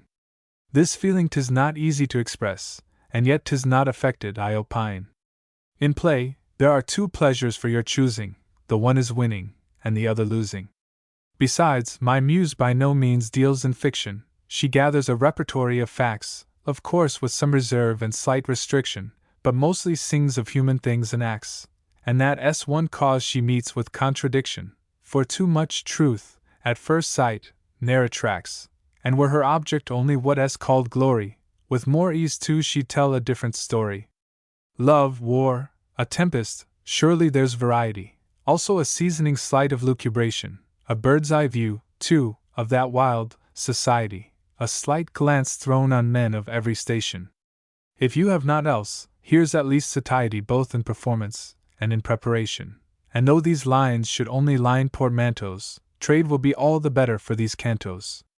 The portion of this world which I at present have taken up to fill the following sermon, is one of which there's no description recent. The reason why is easy to determine, although it seems both prominent and pleasant. There is a sameness in its gems and ermine, a dull and family likeness through all ages, of no great promise for poetic pages. With much to excite, there's little to exalt, nothing that speaks to all men and all times, a sort of varnish over every fault, a kind of commonplace, even in their crimes, factitious passions, wit without much salt, a want of that true nature which sublimes whatever it shows with truth, a smooth monotony of character, in those at least who have got any. Sometimes, indeed, like soldiers off parade, They break their ranks and gladly leave the drill, but then the roll call draws them back afraid, and they must be or seem what they were. Still doubtless it is a brilliant masquerade, but when of the first sight you have had your fill, it palls, at least it did so upon me, this paradise of pleasure and ennui. When we have made our love, and gamed our gaming, drayest, voted, shown, and may be, something more, with dandies dined, heard senators declaiming, seen beauties brought to market by the score, sad rakes to sadder husbands chastely taming, there's little left but to be bored or bore. Witness those ci-devant Junes hams who stem the stream, nor leave the world which leaveth them. 'Tis said, indeed a general complaint, that no one has succeeded in describing the monde, exactly as they ought to paint. Some say, that authors only snatch, by bribing the porter, some slight scandal strange and quaint, to furnish matter for their moral gibing, and that their books have but one style in common, my lady's prattle, filtered through her woman. But this can't well be true, just now, for writers are grown of the beau monde a part potential. I've seen them balance even the scale with fighters, especially when young, for that is essential. Why do their sketches fail them as indictors of what they deem themselves most consequential, the real portrait of the highest tribe? 'Tis that, in fact, there's little to describe. Haud ignara locker, these are nugi, quarum pars parva fui, but still art and part. Now I could much more easily sketch a harem, a battle, wreck, or history of the heart, than these things, and besides I wish to spare 'em for reasons which I choose to keep apart. Vetabo seris sacrum cavulgarit, which means that vulgar people must not share it. And therefore what I throw off is ideal, lowered, leavened, like a history of Freemasons, which bears the same relation to the real, as Captain Perry's voyage may do to Jason's. The grand arcanum is not for men to see all. My music has some mystic diapasons, and there is much which could not be appreciated in any manner by the uninitiated. Alas! Worlds fall, and woman, since she felled the world, as, since that history less polite than true, hath been a creed so strictly held, has not yet given up the practice quite. Poor thing of usages! Coerced, compelled, victim when wrong, and martyr oft when right, condemned to childbed, as men for their sins have shaving too entailed upon their chins, a daily plague, which in the aggregate may average on the whole with parturition. But as to women, who can penetrate the real sufferings of their she condition? Man's very sympathy with their estate has much of selfishness, and more suspicion. Their love, their virtue, beauty, education, but form good housekeepers, to breed a nation. All this were very well, and can't be better, but even this is difficult. Heaven knows, so many troubles from her birth beset her, such small distinction between friends and foes, the gilding wears so soon from off her fetter that, but ask any woman if she choose, take her at 30, that is, to have been female or male? A schoolboy or a queen? Petticoat influence is a great reproach, which even those who obey would fain be thought to fly from, as from hungry pikes a roach. But since beneath it upon earth we are brought, by various joltings of life's hackney coach, I for one venerate a petticoat, a garment of a mystical sublimity, no matter whether russet, silk, or dimity. Much I respect, and much I have adored in my young days, that chaste and goodly veil, which holds a treasure, like a miser's hoard, and more attracts by all it doth conceal, a golden scabbard on a damask sword, a loving letter with a mystic seal, a cure for grief, for what can ever rankle before a petticoat and peeping ankle? And when upon a silent, sullen day, with a sirocco, for example, blowing, when even the sea looks dim with all its spray, and sulkily the river's ripple is flowing, and the sky shows that very ancient grey, the sober, sad antithesis to glowing, 'tis pleasant, if then anything is pleasant, to catch a glimpse even of a pretty peasant. We left our heroes and our heroines in that fair clime which don't depend on climate, quite independent of the zodiac's signs, though certainly more difficult to rhyme at, because the sun, and stars, and aught that shines, mountains, and all we can be most sublime at, are there oft dull and dreary as a dun, whether a sky's or tradesman's is all one. An indoor life is less poetical, and out of door hath showers, and mists, and sleet, with which I could not brew a pastoral. But be it as it may, a bard must meet all difficulties, whether great or small, to spoil his undertaking or complete, and work away like spirit upon matter, embarrassed somewhat both with fire and water. Juan, in this respect, at least, like saints, was all things unto people of all sorts, and lived contentedly, without complaints, in camps, in ships, in cottages, or courts, born with that happy soul which seldom faints, and mingling modestly in toils or sports. He likewise could be most things to all women, without the coxcombry of certain she-men. A fox hunt to a foreigner is strange, 'tis also subject to the double danger of tumbling first, and having in exchange some pleasant jesting at the awkward stranger. But Juan had been early taught to range the wilds, as doth an Arab turned avenger, so that his horse, or charger, hunter, hack, knew that he had a rider on his back. And now in this new field, with some applause, he cleared hedge, ditch, and double post, and rail, and never craned, and made but few faux pas, and only fretted when the scent gone fail. He broke, 'tis true, some statutes of the laws of hunting, for the sagest youth is frail, rode o'er the hounds, it may be, now and then, and once o'er several country gentlemen. But on the whole, to general admiration he acquitted both himself and horse. The squires marveled at merit of another nation, the boors cried dang it! Who'd have thought it? Sires, the nestors of the sporting generation, swore praises, and recalled their former fires. The huntsman's self relented to a grin, and rated him almost a whipperin.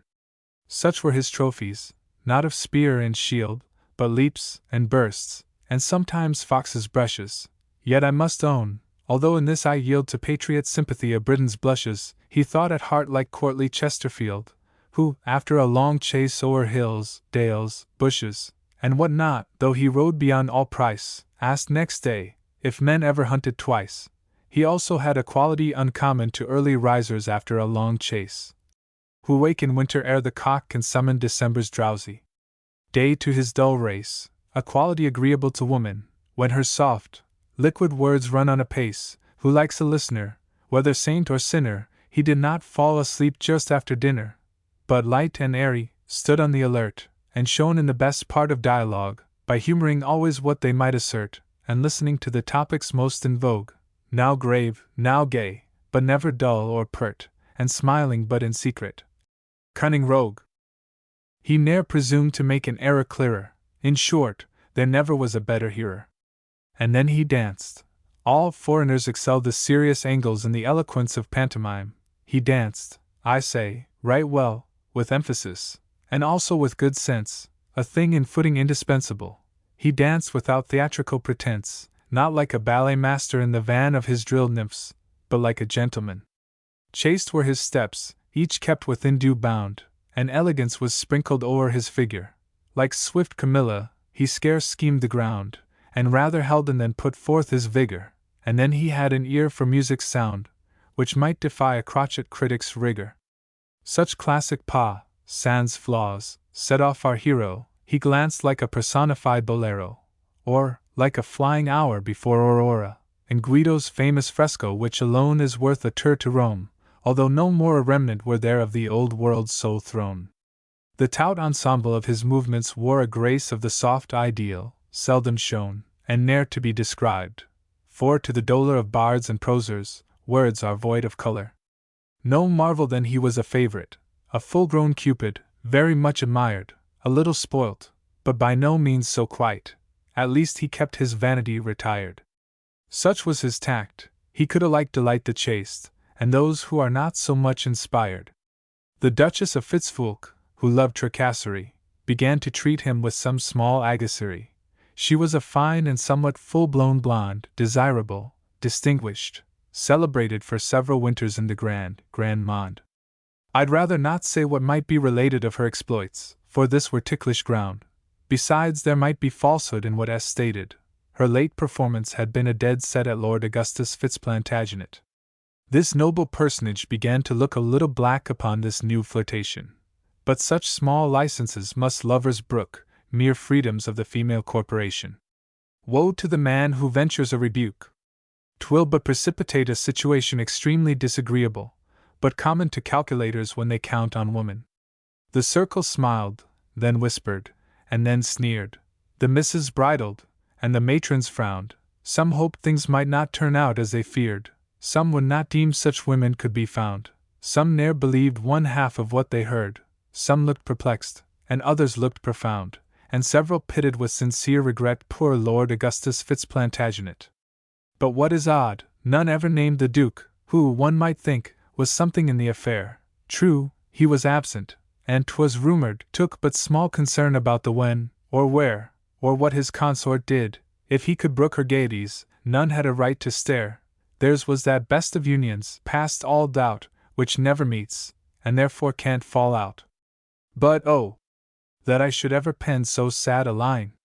Fired with an abstract love of virtue, she, my Dian of the Ephesians, Lady Adeline, began to think the Duchess' conduct free, regretting much that she had chosen so bad a line, and waxing chiller in her courtesy, looked grave and pale to see her friend's fragility, for which most friends reserve their sensibility.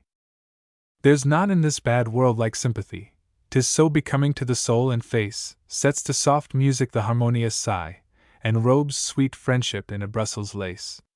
Without a friend, what were humanity, to hunt our errors up with a good grace? Consoling us with, would you had thought twice? Ah, if you had but followed my advice, O Job! You had 2 friends, 1's quite enough, especially when we are ill at ease. They are but bad pilots when the weather's rough, doctors less famous for their cures than fees. Let no man grumble when his friends fall off, as they will do like leaves at the first breeze. When your affairs come round, one way or t'other, go to the coffee house, and take another. But this is not my maxim. Had it been, some heartaches had been spared me, yet I care not. I would not be a tortoise in his screen of stubborn shell, which waves and weather wear not. 'Tis better on the whole to have felt and seen that which humanity may bear, or bear not. 'Twill teach discernment to the sensitive, and not to pour their ocean in a sieve. Of all the horrid, hideous notes of woe, sadder than owl songs or the midnight blast, is that portentous phrase, "I told you so," uttered by friends, those prophets of the past, who, instead of saying what you now should do, only foresaw that you would fall at last, and solace your slight lapse gainst bonos mores, with a long memorandum of old stories. The Lady Adeline's serene severity was not confined to feeling for her friend, whose fame she rather doubted with posterity, unless her habits should begin to mend, but Juan also shared in her austerity, but mixed with pity, pure as e'er was penned. His inexperience moved her gentle ruth, and, as her junior by 6 weeks, his youth. These 40 days' advantage of her years, and hers were those which can face calculation, boldly referring to the list of peers and noble births, nor dread the enumeration, gave her a right to have maternal fears for a young gentleman's fit education, though she was far from that leap year, whose leap, in female dates, strikes time all of a heap. This may be fixed at somewhere before 30, say 7 and 20, for I never knew the strictest in chronology, and virtue advance beyond, while they could pass for new. O time! Why dost not pause? Thy scythe, so dirty with rust, should surely cease to hack and hew. Reset it, shave more smoothly, also slower, if but to keep thy credit as a mower. But Adeline was far from that ripe age, whose ripeness is but bitter at the best. 'Twas rather her experience made her sage, for she had seen the world and stood its test, as I have said in, I forget what page. My muse despises reference, as you have guessed by this time, but strikes 6 from 7 and 20, and you will find her some of years in plenty. At 16 she came out, presented, vaunted, she put all coronets into commotion. At 17, too, the world was still enchanted with the new Venus of their brilliant ocean. At 18, though below her feet still panted a hecatomb of suitors with devotion, she had consented to create again that atom, called the happiest of men. Since then she had sparkled through 3 glowing winters, admired, adored, but also so correct, that she had puzzled all the acutest hinters, without the apparel of being circumspect. They could not even glean the slightest splinters from off the marble, which had no defect. She had also snatched a moment since her marriage to bear a son and heir, and one miscarriage. Fondly the wheeling fireflies flew around her, those little glitterers of the London night. But none of these possessed a sting to wound her. She was a pitch beyond a coxcomb's flight. Perhaps she wished an aspirant profounder, but whatsoever she wished, she acted right, and whether coldness, pride, or virtue dignify a woman, so she's good, what does it signify? I hate a motive, like a lingering bottle which with the landlord makes too long a stand, leaving all claretless the unmoistened throttle, especially with politics on hand. I hate it, as I hate a drove of cattle, who whirl the dust as simoons whirl the sand. I hate it, as I hate an argument, a laureate's ode, or servile peer's content. 'Tis sad to hack into the roots of things, they are so much intertwisted with the earth, so that the branch a goodly verdure flings, I reck not if an acorn gave it birth. To trace all actions to their secret springs would make indeed some melancholy mirth. But this is not at present my concern, and I refer you to wise Oxenstiern. With the kind view of saving an eclat, both to the Duchess and diplomatist, the Lady Adeline, as soon as she saw that Juan was unlikely to resist, for foreigners don't know that a faux pas in England ranks quite on a different list from those of other lands unblessed with juries, whose verdict for such sin a certain cure is, the Lady Adeline resolved to take such measures as she thought might best impede the farther progress of this sad mistake. She thought with some simplicity indeed, but innocence is bold even at the stake, and simple in the world, and doth not need nor use those palisades by dames erected, whose virtue lies in never being detected. It was not that she feared the very worst, his Grace was an enduring, married man, and was not likely all at once to burst into a scene, and swell the client's clan of Doctors' Commons, but she dreaded first the magic of her Grace's talisman, and next a quarrel, as he seemed to fret, with Lord Augustus Fitzplantagenet. Her Grace, too, passed for being an intrigante, and somewhat machanty in her amorous sphere, one of those pretty, precious plagues, which haunt a lover with caprices soft and dear, that like to make a quarrel, when they can't find one, each day of the delightful year, bewitching, torturing, as they freeze or glow, and, what is worst of all, won't let you go, the sort of thing to turn a young man's head, or make a word of him in the end. No wonder then a purer soul should dread this sort of chaste liaison for a friend. It were much better to be wed or dead, than wear a heart a woman loves to rend. 'Tis best to pause, and think ere you rush on, if that a bonne fortune be really bonne. And first, in the o'erflowing of her heart, which really knew or thought it knew no guile, she called her husband now and then apart, and bade him counsel Juan. With a smile Lord Henry heard her plans of artless art to wean Don Juan from the siren's wile, and answered, like a statesman or a prophet, in such guise that she could make nothing of it. Firstly, he said, he never interfered in anybody's business but the king's. Next, that he never judged from what appeared, without strong reason, of those sort of things. Thirdly, that Juan had more brain than beard, and was not to be held in leading strings. And fourthly, what need hardly be said twice, that good but rarely came from good advice, and therefore, doubtless to approve the truth of the last axiom, he advised his spouse to leave the parties to themselves, forsooth, at least as far as bienseance allows. That time would temper Juan's faults of youth, that young men rarely made monastic vows, that opposition only more attaches. But here a messenger brought in dispatches, and being of the council called the privy, Lord Henry walked into his cabinet, to furnish matter for some future levy to tell how he reduced the nation's debt, and if their full contents I do not give ye, it is because I do not know them yet, but I shall add them in a brief appendix, to come, between mine epic and its index. But ere he went, he added a slight hint, another gentle commonplace or two, such as are coined in conversation's mint, and pass, for want of better though not new, then broke his packet, to see what was in tea, and having casually glanced it through, retired, and, as went out, calmly kissed her, less like a young wife than an aged sister. He was a cold, good, honorable man, proud of his birth, and proud of everything, a goodly spirit for a state divan, a figure fit to walk before a king, tall, stately, formed to lead the courtly van on birthdays, glorious with a star and string, the very model of a chamberlain, and such I mean to make him when I reign. But there was something wanting on the whole, I don't know what, and therefore cannot tell, which pretty women, the sweet souls, call soul. Certes it was not body. He was well proportioned, as a poplar or a pole, a handsome man, that human miracle, and in each circumstance of love or war had still preserved his perpendicular. Still there was something wanting, as I've said, that undefinable je ne sais quoi, which, for what I know, may of yore have led to Homer's Iliad, since it drew to Troy the Greek Eve, Helen, from the Spartan's bed, though on the whole, no doubt, the Dardan boy was much inferior to King Menelaus. But thus it is some women will betray us. There is an awkward thing which much perplexes, unless like wise Tiresias we had proved by turns the difference of the several sexes, either can show quite how they would be loved. The sensual for a short time but connects us, the sentimental boasts to be unmoved, but both together form a kind of centaur, upon whose back 'tis better not to venture. A something all sufficient for the heart is that for which the sex are always seeking, but how to fill up that same vacant part? There lies the rub, and this they are but weak in. Frail mariners afloat without a chart, they run before the wind through high seas breaking, and when they have made the shore through every shock, 'tis odd, or odds, it may turn out a rock. There is a flower called love and idleness, for which see Shakespeare's ever-blooming garden.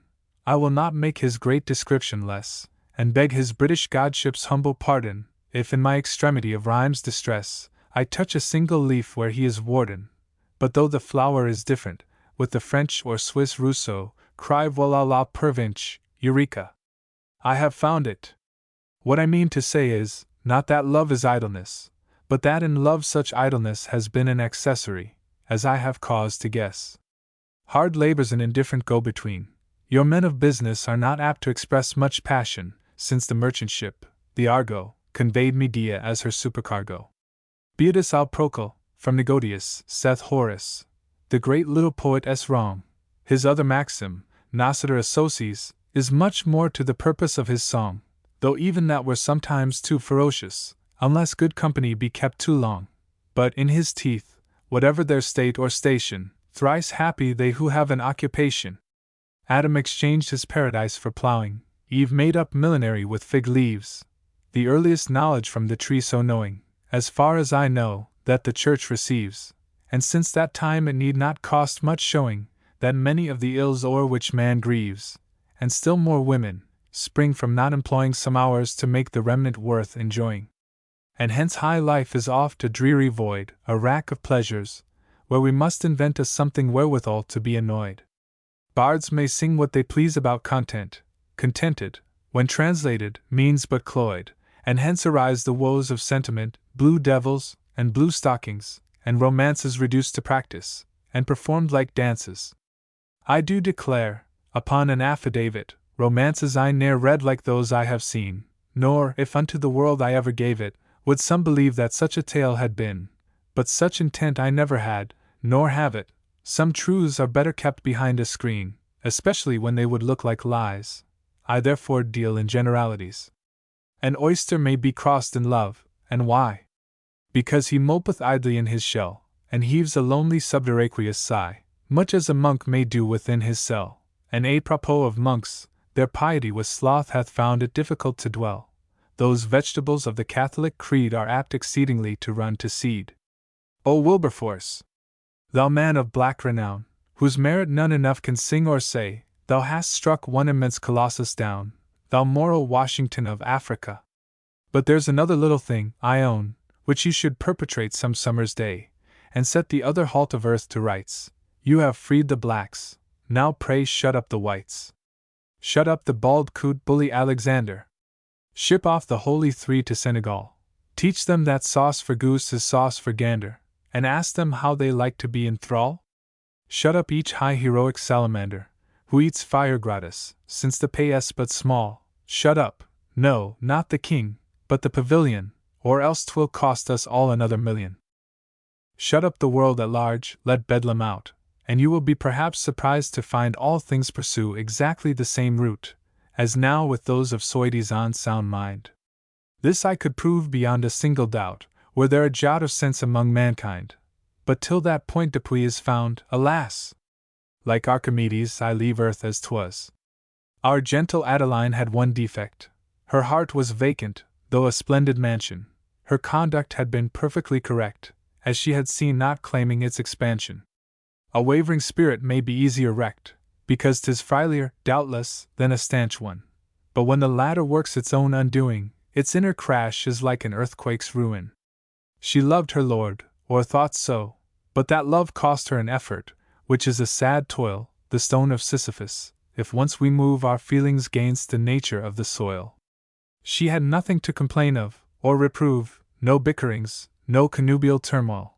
Their union was a model to behold, serene and noble, conjugal, but cold. There was no great disparity of years, though much in temper. But they never clashed, they moved like stars united in their spheres, or like the Rhone by Leman's waters washed, where mingled and yet separate appears the river from the lake, all bluely dashed through the serene and placid glassy deep, which fain would lull its river-child to sleep. Now when she once had ta'en an interest in anything, however she might flatter herself that her intentions were the best, intense intentions are a dangerous matter, impressions were much stronger than she guessed, and gathered as they run like growing water upon her mind, the more so, as her breast was not at first too readily impressed. But when it was, she had that lurking demon of double nature, and thus doubly named, firmness yclept in heroes, kings, and seamen, that is, when they succeed, but greatly blamed as obstinacy, both in men and women, whene'er their triumph pales, or star is tamed, and 'twill perplex the casuist in morality to fix the due bounds of this dangerous quality. Had Buonaparte won at Waterloo, it had been firmness, now 'tis pertinacity. Must the event decide between the two? I leave it to your people of sagacity to draw the line between the false and true, if such can e'er be drawn by man's capacity. My business is with Lady Adeline, who in her way too was a heroine. She knew not her own heart, then how should I?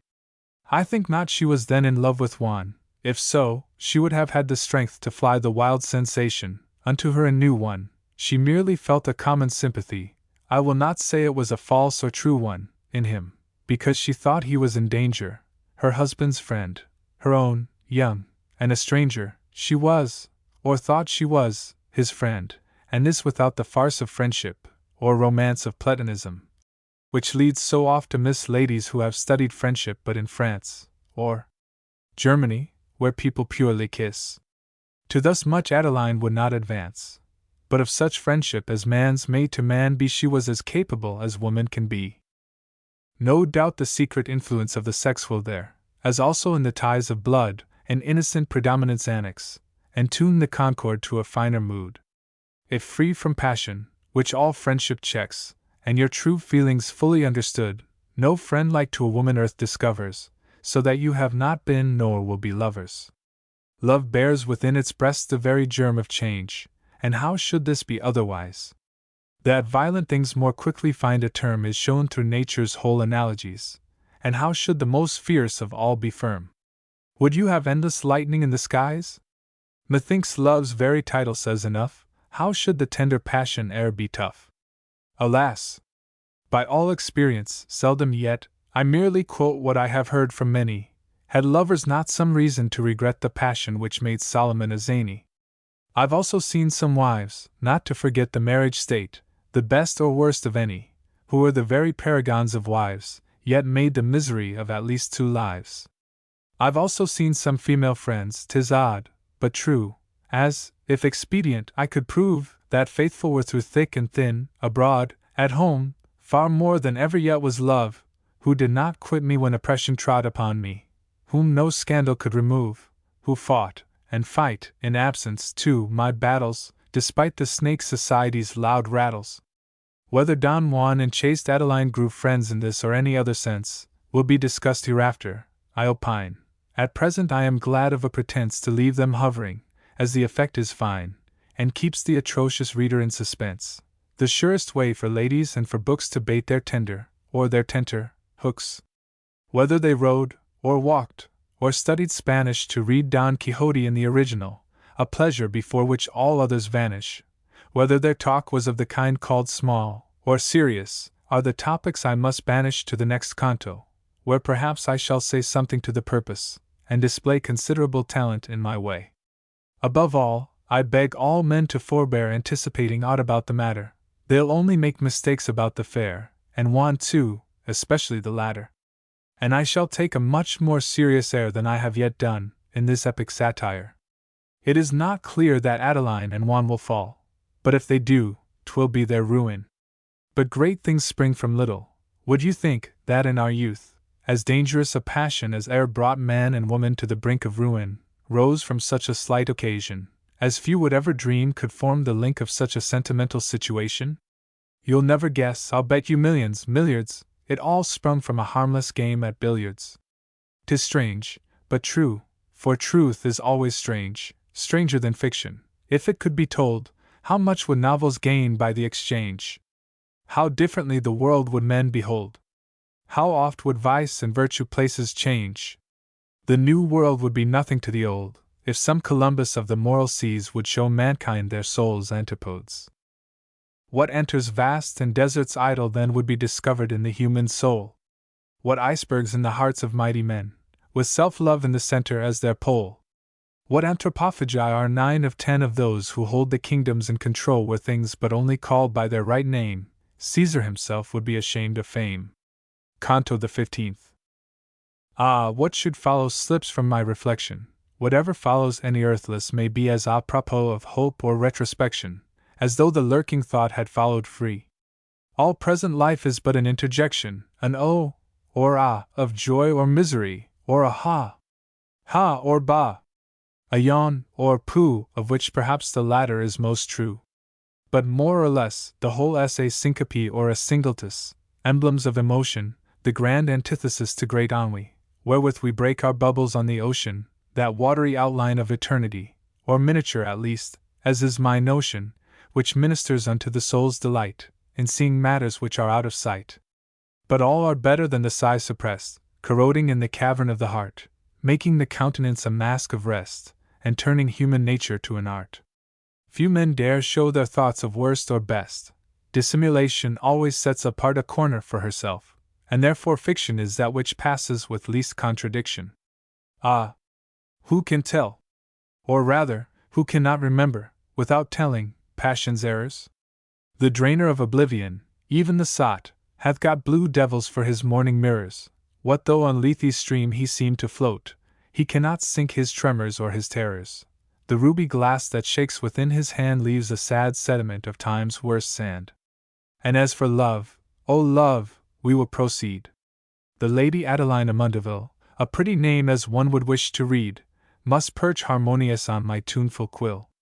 There's music in the sighing of a reed, there's music in the gushing of a rill, there's music in all things. If men had ears, their earth is but an echo of the spheres. The Lady Adeline, right honorable, and honored, ran a risk of growing less so, for few of the soft sex are very stable in their resolves. Alas! That I should say so. They differ as wine differs from its label, when once decanted. I presume to guess so, but will not swear, yet both upon occasion, till old, may undergo adulteration. But Adeline was of the purest vintage, the unmingled essence of the grape, and yet bright as a new Napoleon from its mintage, or glorious as a diamond richly set, a page where time should hesitate to print age, and for which nature might forego her debt, sole creditor whose process doth involve in tea the luck of finding every body solvent. O death! Thou dunnest of all duns! Thou daily knockest at doors, at first with modest tap, like a meek tradesman when, approaching palely, some splendid debtor he would take by sap, but oft denied, as patience gins to fail, he advances with exasperated rap, and if let in, insists, in terms unhandsome, on ready money, or a draft on ransom. Whatever thou takest, spare a while poor beauty. She is so rare, and thou hast so much prey. What though she now and then may slip from duty, the more est the reason why you ought to stay. Gaunt gourmand! With whole nations for your booty, you should be civil in a modest way, suppress, then, some slight feminine diseases, and take as many heroes as heaven pleases. Fair Adeline, the more ingenuous where she was interested, as was said, because she was not apt, like some of us, to like too readily, or too high bred to show it, points we need not now discuss, would give up artlessly both heart and head unto such feelings as seemed innocent, for objects worthy of the sentiment. Some parts of Juan's history, which rumor, that live gazette, had scattered to disfigure, she had heard, but women hear with more good humor such aberrations than we men of rigor. Besides, his conduct, since in England, grew more strict, and his mind assumed a manlier vigor, because he had, like Alcibiades, the art of living in all climes with ease. His manner was perhaps the more seductive, because he ne'er seemed anxious to seduce, nothing affected, studied, or constructive of coxcombry or conquest. No abuse of his attractions marred the fair perspective, to indicate a Cupidon broke loose, and seemed to say, "Resist us if you can," which makes a dandy while it spoils a man. They are wrong, that's not the way to set about it, as, if they told the truth, could well be shown. But right or wrong, Don Juan was without it. In fact, his manner was his own alone. Sincere he was, at least you could not doubt it, in listening merely to his voice's tone. The devil hath not in all his quivers choice an arrow for the heart like a sweet voice. By nature soft, his whole address held off suspicion, though not timid. His regard was such as rather seemed to keep aloof, to shield himself than put you on your guard. Perhaps 'twas hardly quite assured enough, but modesty is at times its own reward, like virtue, and the absence of pretension will go much farther than there is need to mention. Serene, accomplished, cheerful but not loud, insinuating without insinuation, observant of the foibles of the crowd, yet ne'er betraying this in conversation, proud with the proud, yet courteously proud, so as to make them feel he knew his station and theirs. Without a struggle for priority, he either brooked nor claimed superiority. That is, with men. With women he was what they pleased to make or take him for, and their imagination is quite enough for that, so that the outline is tolerably fair. They fill the canvas up, and verbum Saturday if once their fantasies be brought to bear upon an object, whether sad or playful, they can transfigure brighter than a Raphael. Adeline, no deep judge of character, was apt to add a coloring from her own. 'Tis thus the good will amiably err, and eke the wise, as has been often shown.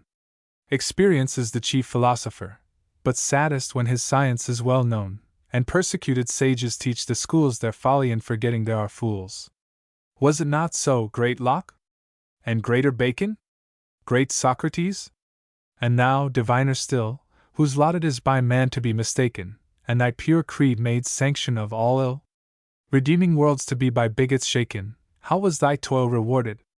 We might fill volumes with similar sad illustrations, but leave them to the conscience of the nations.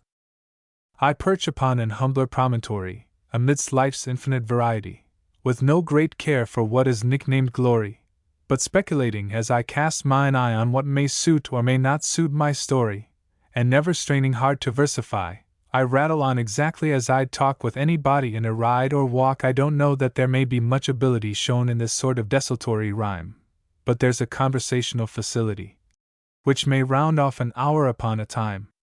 Of this I'm sure at least, there's no servility in mine irregularity of chime, which rings what is uppermost of new or hoary, just as I feel the improvisator. Omnia vult bel matho dicere, dic aliquando et bene, dic nutrim, dic aliquando male. The first is rather more than mortal can do, the second may be sadly done or gaily, the third is still more difficult to stand to, the fourth we hear, and see, and say too, daily. The whole together is what I could wish to serve in this conundrum of a dish. A modest hope, but modesty is my forte, and pride my feeble. Let us ramble on. I meant to make this poem very short, but now I can't tell where it may not run. No doubt, if I had wished to pay my court to critics, or to hail the setting sun of tyranny of all kinds, my concision were more. But I was born for opposition. But then 'tis mostly on the weaker side, so that I verily believe if they who now are basking in their full-blown pride were shaken down, and dogs had had their day, though at the first I might perchance deride their tumble, I should turn the other way, and wax an ultra-royalist in loyalty, because I hate even democratic royalty. I think I should have made a decent spouse, if I had never proved the soft condition. I think I should have made monastic vows, but for my own peculiar superstition. 'Gainst rhyme I never should have knocked my brows, nor broken my own head, nor that of Priscian, nor worn the motley mantle of a poet, if someone had not told me to forego it. But laissez aller, knights and dames I sing, such as the times may furnish. 'Tis a flight which seems at first to need no lofty wing, plumed by Longinus or the Stagirite. The difficulty lies in coloring, keeping the due proportions still in sight, with nature manners which are artificial, and rendering general that which is especial. The difference is that in the days of old men made the manners, manners now make men, pin like a flock, and fleece two in their fold, at least 9, and a 9th beside of 10. Now this at all events must render cold your writers, who must either draw again days better drawn before, or else assume the present, with their commonplace costume. We'll do our best to make the best on tea. March! March, my muse! If you cannot fly yet flutter, and when you may not be sublime, be arch, or starch, as are the edicts statesmen utter. We surely may find something worth research. Columbus found a new world in a cutter, or brigantine, or pink, of no great tonnage, while yet America was in her non-age. When Adeline, in all her growing sense of Juan's merits and his situation, felt on the whole an interest intense, partly perhaps because a fresh sensation, or that he had an air of innocence, which is for innocence a sad temptation, as women hate half measures, on the whole, she gone to ponder how to save his soul. She had a good opinion of advice, like all who give and eke receive it gratis, for which small thanks are still the market price, even where the article at highest rate is. She thought upon the subject twice or thrice, and morally decided, the best state is for morals, marriage, and this question carried, she seriously advised him to get married.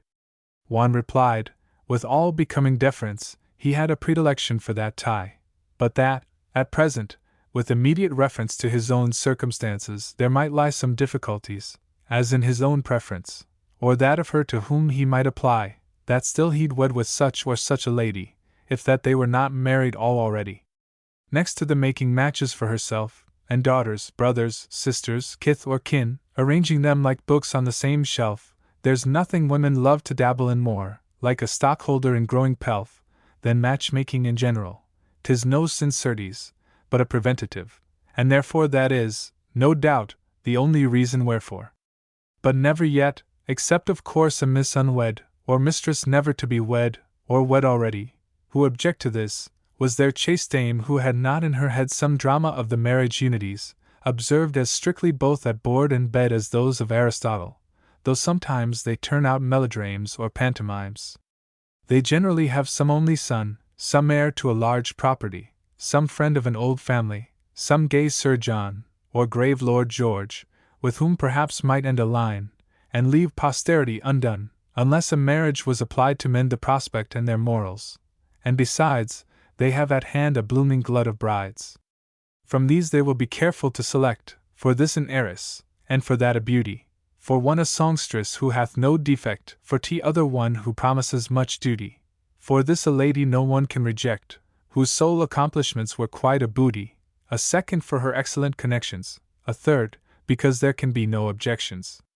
When Rapp the harmonist embargoed marriage in his harmonious settlement, which flourishes strangely enough as yet without miscarriage, because it breeds no more mouths than it nourishes, without those sad expenses which disparage what nature naturally most encourages, why called he harmony a state sans wedlock?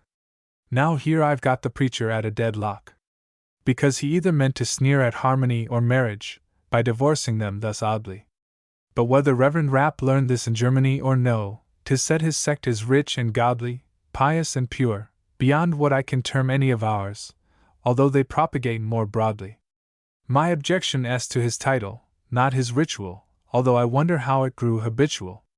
But Rapp is the reverse of zealous matrons, who favor, Malger Malthus, generation, professors of that genial art, and patrons of all the modest part of propagation, which after all at such a desperate rate runs, that half its produce tends to emigration, that sad result of passions and potatoes, two weeds which pose our economic Catos. Had Adeline read Malthus? I can't tell.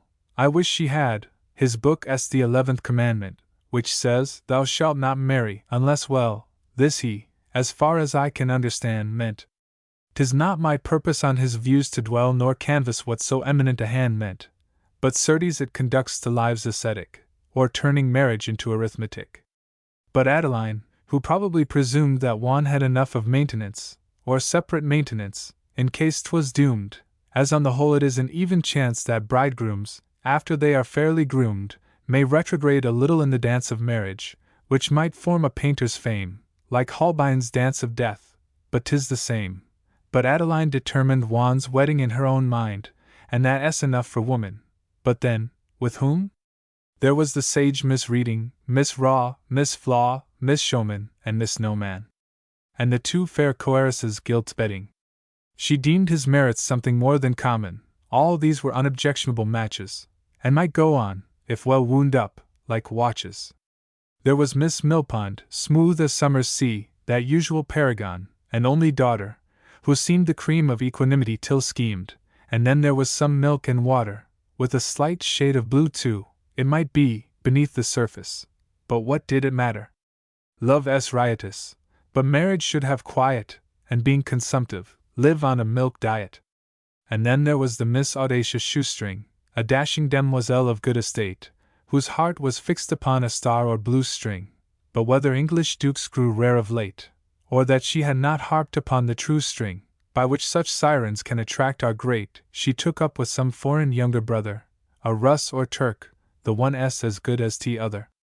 And then there was, but why should I go on, unless the ladies should go off?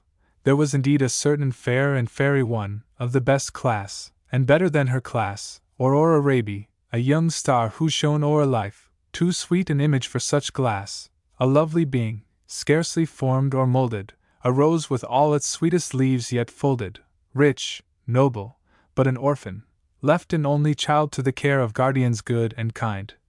But still her aspect had an air so lonely. Blood is not water, and where shall we find feelings of youth like those which overthrown lie by death, when we are left, alas! Behind, to feel, in friendless palaces, a home is wanting, and our best ties in the tomb? Early in years, and yet more infantine in figure, she had something of sublime in eyes which sadly shone, as seraphs shine. All youth, but with an aspect beyond time, radiant and grave, as pitying man's decline, mournful, but mournful of another's crime, she looked as if she sat by Eden's door, and grieved for those who could return no more. She was a Catholic, too, sincere, austere, as far as her own gentle heart allowed, and deemed that fallen worship far more dear perhaps because 'twas fallen. Her sires were proud of deeds and days when they had filled the ear of nations, and had never bent or bowed to novel power, and as she was the last, she held their old faith and old feelings fast. She gazed upon a world she scarcely knew, as seeking not to know it, silent, lone, as grows a flower, thus quietly she grew, and kept her heart serene within its zone. There was awe in the homage which she drew, her spirit seemed as seated on a throne apart from the surrounding world, and strong in its own strength, most strange in one so young. Now it so happened, in the catalogue of Adeline, Aurora was omitted, although her birth and wealth had given her vogue beyond the charmers we have already cited. Her beauty also seemed to form no clog against her being mentioned as well fitted, by many virtues, to be worth the trouble of single gentlemen who would be double. And this omission, like that of the bust of Brutus at the pageant of Tiberius, made Juan wonder, as no doubt he must. This he expressed half smiling and half serious, when Adeline replied with some disgust, and with an air, to say the least, imperious. She marveled what he saw in such a baby as that prim, silent, cold Aurora Raby. Juan rejoined, she was a Catholic, and therefore fittest, as of his persuasion, since he was sure his mother would fall sick, and the Pope thunder excommunication, if but here Adeline, who seemed to pique herself extremely on the inoculation of others with her own opinions, stated, as usual, the same reason which she late did. And wherefore not? A reasonable reason, if good, is none the worse for repetition; if bad, the best way as certainly to tease on, and amplify, you lose much by concision, whereas insisting in or out of season convinces all men, even a politician, or, what is just the same, it wearies out. So the end as gained, what signifies the root? Why Adeline had this slight prejudice, for prejudice it was, against a creature as pure as sanctity itself from vice, with all the added charm of form and feature, for me appears a question far too nice, since Adeline was liberal by nature, but nature as nature, and has more caprices than I have time, or will, to take to pieces. Perhaps she did not like the quiet way with which Aurora on those baubles looked, which charm most people in their earlier day, for there are few things by mankind less brooked, and womankind too, if we so may say, than finding thus their genius stand rebuked, like Antony's by Caesar, by the few who look upon them as they ought to do. It was not envy, Adeline had none, her place was far beyond it, and her mind. It was not scorn, which could not light on one whose greatest fault was leaving few to find. It was not jealousy, I think, but shun following the ignes fatui of mankind. It was not, but 'tis easier far, alas, to say what it was not than what it was. Little Aurora deemed she was the theme of such discussion. She was there a guest, a beauteous ripple of the brilliant stream of rank and youth, though purer than the rest, which flowed on for a moment in the beam time sheds a moment o'er each sparkling crest. Had she known this, she would have calmly smiled, she had so much, or little, of the child.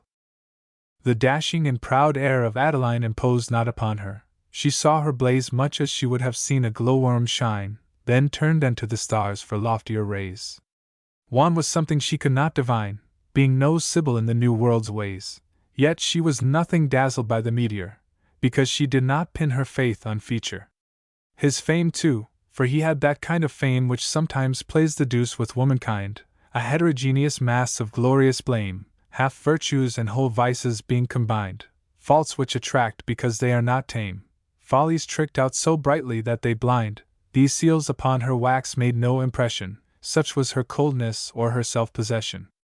One knew not of such a character, high yet resembling not his lost Haidee, yet each was radiant in her proper sphere, the island girl, bred up by the lone sea, more warm, as lovely, and not less sincere, was nature's all. Aurora could not be, nor would be thus, the difference in them was such as lies between a flower and gem. Having wound up with this sublime comparison, methinks we may proceed upon our narrative, and, as my friend Scott says, I sound my warison, Scott, the superlative of my comparative, Scott, who can paint your Christian knight or Saracen, serf, lord, man, with such skill as none would share it, if there had not been one Shakespeare and Voltaire, of one or both of whom he seems the heir. I say, in my slight way I may proceed to play upon the surface of humanity. I write the world, nor care if the world read, at least for this I cannot spare its vanity. My muse hath bred, and still perhaps may breed more foes by this same scroll. When I began it, I thought that it might turn out so, now I know it, but still I am, or was, a pretty poet. The conference or congress, for it ended as congresses of late do, of the Lady Adeline and Don Juan rather blended some acids with the sweets, for she was heady. But, ere the matter could be marred or mended, the silvery bell rang, not for dinner ready, but for that hour, called half-hour, given to dress, though ladies' robes seemed scant enough for less. Great things were now to be achieved at table, with massy plate for armor, knives and forks for weapons. But what muse since Homer is able, his feasts are not the worst part of his works, to draw up and array a single-day bill of modern dinners. Where more mystery lurks, in soups or sauces, or a sole ragout, than witches, bee, cheese, or physicians brew. There was a goodly soup à la bonne femme, though God knows whence it came from. There was, too, a turbot for relief of those who cram, relieved with dindon à la Parigeuse. There also was, the sinner that I am. How shall I get this gourmand stanza through? Soup à la Beauveau, whose relief was dory, relieved itself by pork for greater glory. But I must crowd all into one grand mess or mass, for should I stretch into detail, my muse would run much more into excess than when some squeamish people deem her frail. But though a bon vivante, I must confess her stomach is not her peccant part. This tale, however, doth require some slight refection, just to relieve her spirits from dejection. Fowls à la Condé, slices eke of salmon, with sauces Genevieses, and haunch of venison, wines too, which might again have slain young Ammon, a man like whom I hope we shan't see many soon. They also set a glazed Westphalian ham on, whereon Apicius would bestow his benison, and then there was champagne with foaming whirls, as white as Cleopatra's melted pearls.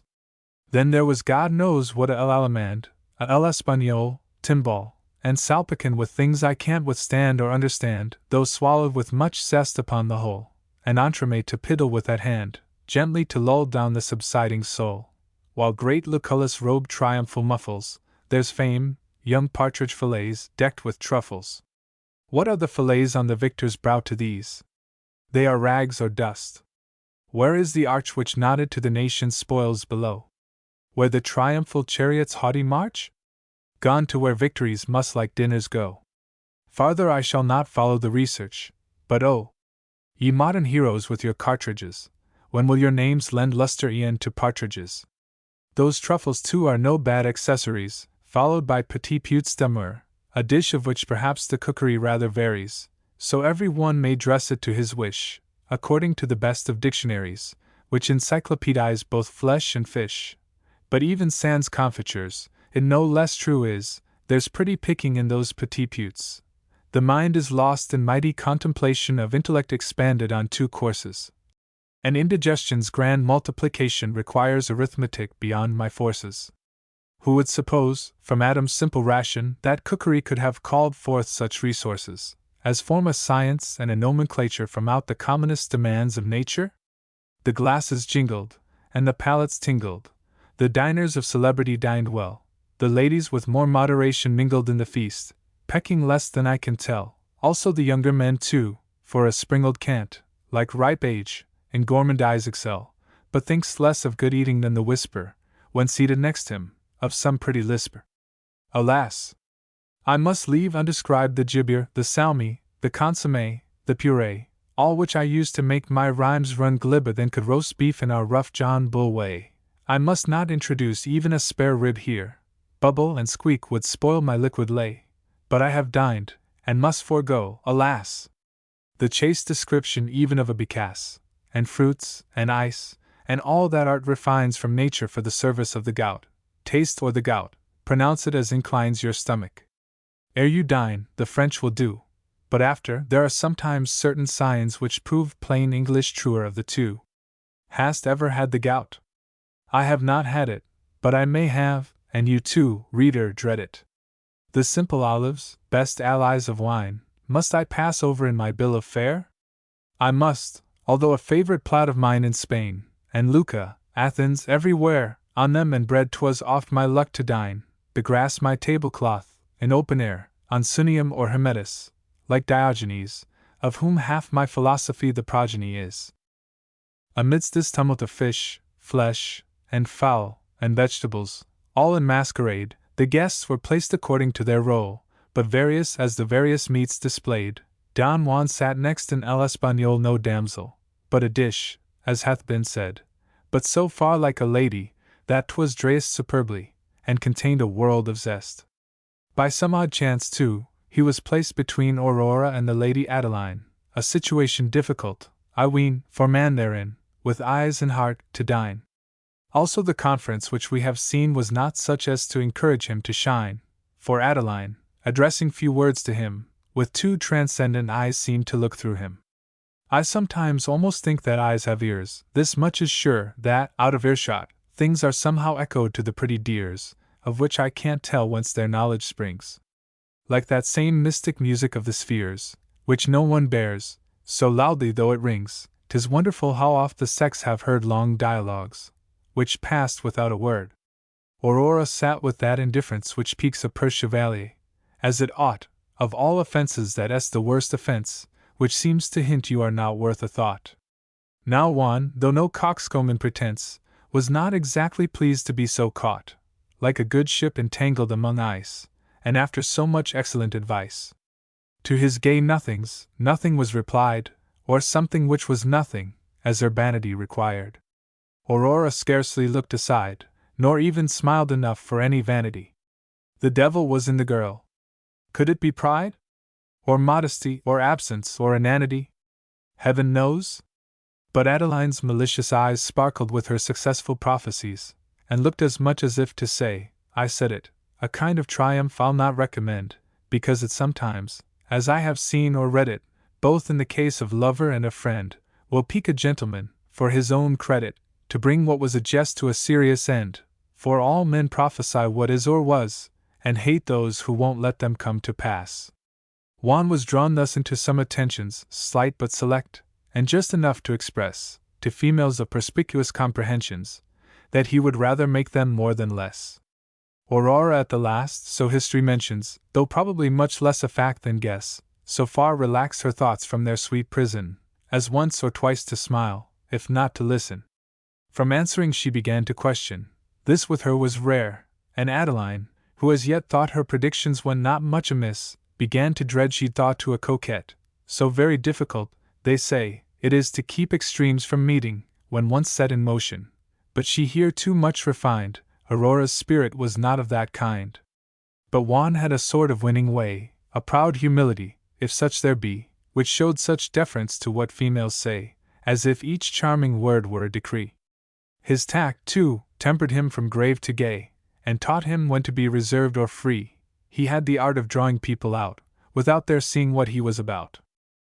Aurora, who in her indifference confounded him in common with the crowd of flatterers, though she deemed he had more sense than whispering foplings, or than witlings loud, commenced, from such slight things will great commence, to feel that flattery which attracts the proud rather by deference than compliment, and wins even by a delicate descent. And then he had good looks, that point was carried nem. Con. Amongst the women, which I grieve to say leads off to crim. Con. With the married, a case which to the juries we may leave, since with digressions we too long have tarried. Now though we know of old that looks deceive, and always have done, somehow these good looks make more impression than the best of books. Aurora, who looked more on books than faces, was very young, although so very sage, admiring more Minerva than the Graces, especially upon a printed page. But virtue's self, with all her tightest laces, has not the natural stays of strict old age, and Socrates, that model of all duty, owned to a penchant, though discreet, for beauty. And girls of 16 are thus far Socratic, but innocently so, as Socrates. And really, if the sage sublime and Attic at 70 years had fantasies like these, which Plato in his dialogues dramatic has shown, I know not why they should displease in virgins, always in a modest way. Observe, for that with me est a sine qua. Also observe, that, like the great Lord Coke C. Littleton, Wiener, I have expressed opinions too, which at first sight may look twin opposites, the second is the best. Perhaps I have a third, too, in a nook, or none at all, which seems a sorry jest. But if a writer should be quite consistent, how could he possibly show things existent? If people contradict themselves, can I help contradicting them, and everybody, even my voracious self? But that essay lie. I never did so, never will, how should I? He who doubts all things nothing can deny. Truth's fountains may be clear, her streams are muddy, and cut through such canals of contradiction, that she must often navigate o'er fiction. Apologue, fable, poesy, and parable are false, but may he rendered also true, by those who sow them in a land that is arable. 'Tis wonderful what fable will not do! 'Tis said it makes reality more bearable, but what is reality? Who has its clue? Philosophy? No, she too much rejects. Religion? Yes, but which of all her sex? Some millions must be wrong, that is pretty dear. Perhaps it may turn out that all were right. God help us! Since we have need on our career to keep our holy beacons always bright, 'tis time that some new prophet should appear, or old indulged man with a second sight. Opinions wear out in some 1,000 years, without a small refreshment from the spheres. But here again, why will I thus entangle myself with metaphysics? None can hate so much as I do any kind of wrangle, and yet, such is my folly, or my fate, I always knock my head against some angle about the present, past, or future state. Yet I wish well to Trojan and to Tyrian, for I was bred a moderate Presbyterian. But though I am a temperate theologian, and also meek as a metaphysician, impartial between Tyrian and Trojan, as Eldon on a lunatic commission, in politics my duty is to show John Bull something of the lower world's condition. It makes my blood boil like the springs of Hecla, to see men let these scoundrel sovereigns break law. But politics, and policy, and piety, are topics which I sometimes introduce, not only for the sake of their variety, but as subservient to a moral use, because my business is to dress society, and stuff with sage that very verdant goose. And now, that we may furnish with some matter all tastes, we are going to try the supernatural. And now I will give up all argument, and positively henceforth no temptation shall fool me to the top up of my bent. Yes, I'll begin a thorough reformation. Indeed, I never knew what people meant by deeming that my muse's conversation was dangerous. I think she is as harmless as some who labor more and yet may charm less. Grim reader! Did you ever see a ghost? No, but you have heard, I understand, be dumb. And don't regret the time you may have lost, for you have got that pleasure still to come. And do not think I mean to sneer at most of these things, or by ridicule benumb that source of the sublime and the mysterious. For certain reasons my belief is serious. Serious? You laugh, you may, that will I not. My smiles must be sincere or not at all. I say I do believe a haunted spot exists. And where? That shall I not recall, because I'd rather it should be forgot. Shadows the soul of Richard may appall.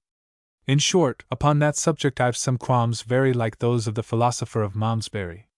The night, I sing by night, sometimes an owl, and now and then a nightingale, is dim, and the loud shriek of sage Minerva's fowl rattles around me her discordant hymn. Old portraits from old walls upon me scowl. I wish to heaven they would not look so grim. The dying embers dwindle in the grate. I think too that I have stayed up too late, and therefore, though 'tis by no means my way to rhyme at noon, when I have other things to think of, if I ever think, I say I feel some chilly midnight shudderings, and prudently postpone, until midday, treating a topic which, alas, but brings shadows. But you must be in my condition before you learn to call this superstition. Canto the 16th. The antique Persians taught 3 useful things: to draw the bow, to ride, and speak the truth. This was the mode of Cyrus, best of kings, a mode adopted since by modern youth. Bows have they, generally with 2 strings. Horses they ride without remorse or ruth. At speaking truth perhaps they are less clever, but draw the long bow better now than ever. The cause of this effect, or this defect, for this effect defective comes by cause, is what I have not leisure to inspect. But this I must say in my own applause: of all the muses that I recollect, whatever may be her follies or her flaws in some things, mine is beyond all contradiction the most sincere that ever dealt in fiction. And as she treats all things, and ne'er retreats from anything, this epic will contain a wilderness of the most rare conceits, which you might elsewhere hope to find in vain. 'Tis true there be some bitters with the sweets, yet mixed so slightly, that you can't complain, but wonder they so few are, since my tale is de rebus cunctus et quibusdum aliis. But of all truths which she has told, the most true is that which she is about to tell. I said it was a story of a ghost. What then? I only know it so befell. Have you explored the limits of the coast, where all the dwellers of the earth must dwell? 'Tis time to strike such puny doubters dumb as the skeptics who would not believe Columbus. Some people would impose now with authority, Turpin's or Monmouth Jeffrey's chronicle, men whose historical superiority is always greatest at a miracle. But St. Augustine has the great priority, who bids all men believe the impossible, because 'tis so. Who nibble, scribble, quibble, he quiets at once with quia impossible, and therefore, mortals, cavil not at all, believe. If 'tis improbable you must, and if it is impossible you shall. 'Tis always best to take things upon trust. I do not speak profanely, to recall those holier mysteries which the wise and just receive as gospel, and which grow more rooted, as all truths must, the more they are disputed. I merely mean to say what Johnson said, that in the course of some 6,000 years, all nations have believed that from the dead a visitant at intervals appears, and what is strangest upon this strange head is, that whatever bar the reason rears gains such belief. There's something stronger still in its behalf. Let those deny who will. The dinner and the soiree too were done, the supper too discussed, the dames admired, the banqueters had dropped off one by one, the song was silent, and the dance expired, the last in petticoats were vanished, gone like fleecy clouds into the sky retired, and nothing brighter gleamed through the saloon than dying tapers, and the peeping moon. The evaporation of a joyous day is like the last glass of champagne, without the foam which made its virgin bumper gay, or like a system coupled with a doubt, or like a soda bottle when its spray has sparkled and let half its spirit out, or like a billow left by storms behind, without the animation of the wind, or like an opiate, which brings troubled rest, or none, or like nothing that I know except itself. Such is the human breast, a thing, of which similitudes can show no real likeness. Like the old Tyrian vest dyed purple, none at present can tell how, if from a shellfish or from cochineal. So perish every tyrant's robe piecemeal. But next to dressing for a rout or ball, undressing is a woe. Our robe de chamber may sit like that of Nessus, and recall thoughts quite as yellow, but less clear than amber. Titus exclaimed, I've lost a day. Of all the nights and days most people can remember, I have had of both, some not to be disdained. I wish they'd state how many they have gained. And Juan, on retiring for the night, felt restless, and perplexed, and compromised. He thought Aurora Raby's eyes more bright than Adeline, such as advice advised. If he had known exactly his own plight, he probably would have philosophized, a great resource to all, and ne'er denied till wanted. Therefore Juan only sight. He sight. The next resource is the full moon, where all sighs are deposited, and now it happened luckily, the chaste orb shone as clear as such a climate will allow, and Juan's mind was in the proper tone to hail her with the apostrophe, O thou, of amatory egotism the truism, which further to explain would be a truism. But lover, poet, or astronomer, shepherd, or swain, whoever may behold, feels some abstraction when they gaze on her. Great thoughts we catch from thence, besides a cold sometimes, unless my feelings rather err. Deep secrets to her rolling light are told. The ocean's tides and mortals' brains she sways, and also hearts, if there be truth and lays.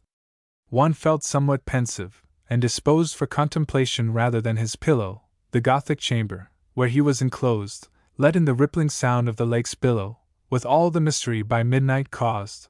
Below his window waved, of course, a willow, and he stood gazing out on the cascade that flashed and after darkened in the shade.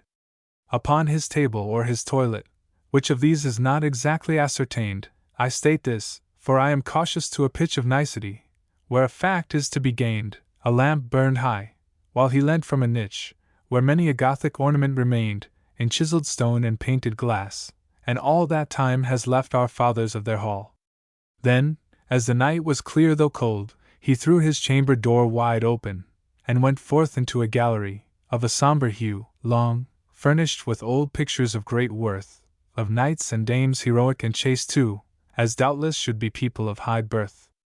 But by dim lights the portraits of the dead have something ghastly, desolate, and dread. The forms of the grim knight and pictured saint look living in the moon, and as you turn backward and forward to the echoes faint of your own footsteps, voices from the urn appear to wake, and shadows wild and quaint start from the frames which fence their aspects stern, as if to ask how you can dare to keep a vigil there, where all but death should sleep.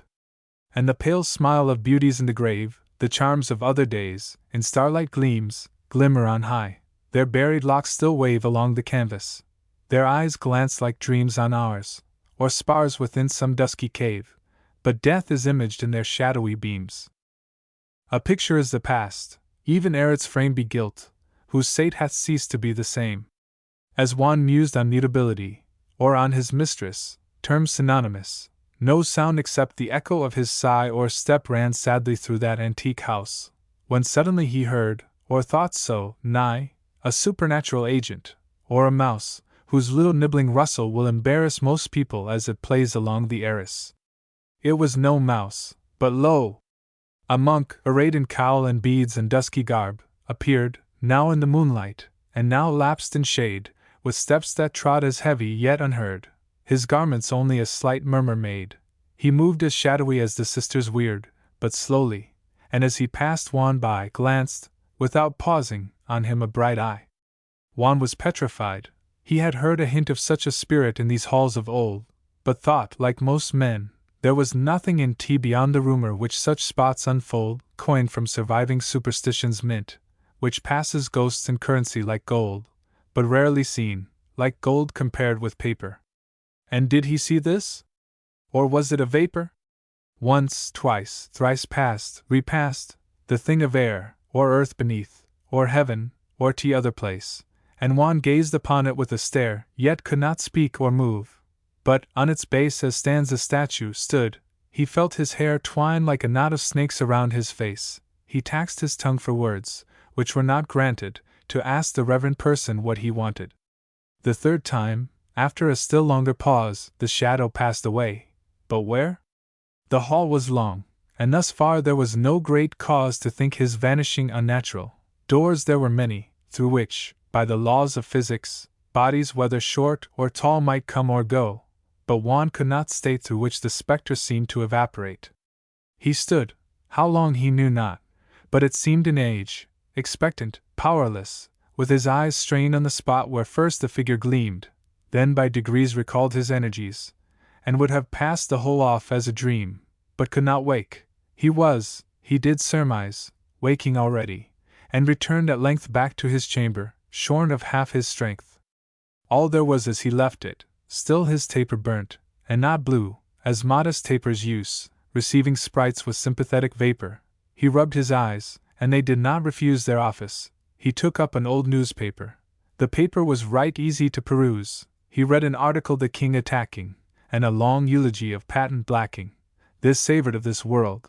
But his hand shook, he shut his door, and after having read a paragraph, I think about Horn took, undressed, and rather slowly went to bed. There, couched all snugly on his pillow's nook, with what he had seen his fantasy he fed, and though it was no opiate, slumber crept upon him by degrees, and so he slept. He woke betimes, and, as may be supposed, pondered upon his visitant or vision, and whether it ought not to be disclosed, at risk of being quizzed for superstition. The more he thought, the more his mind was posed. In the meantime, his valet, whose precision was great, because his master brooked no less, knocked to inform him it was time to dress. He dressed, and like young people he was wont to take some trouble with his toilet, but this morning rather spent less time upon tea. Aside his very mirror soon was put. His curls fell negligently o'er his front, his clothes were not curbed to their usual cut, his very neckcloth's Gordian knot was tied almost an hair's breadth too much on one side.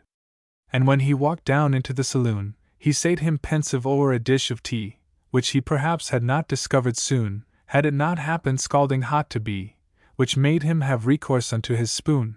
So much distrait he was, that all could see that something was the matter, Adeline the first, but what she could not well divine.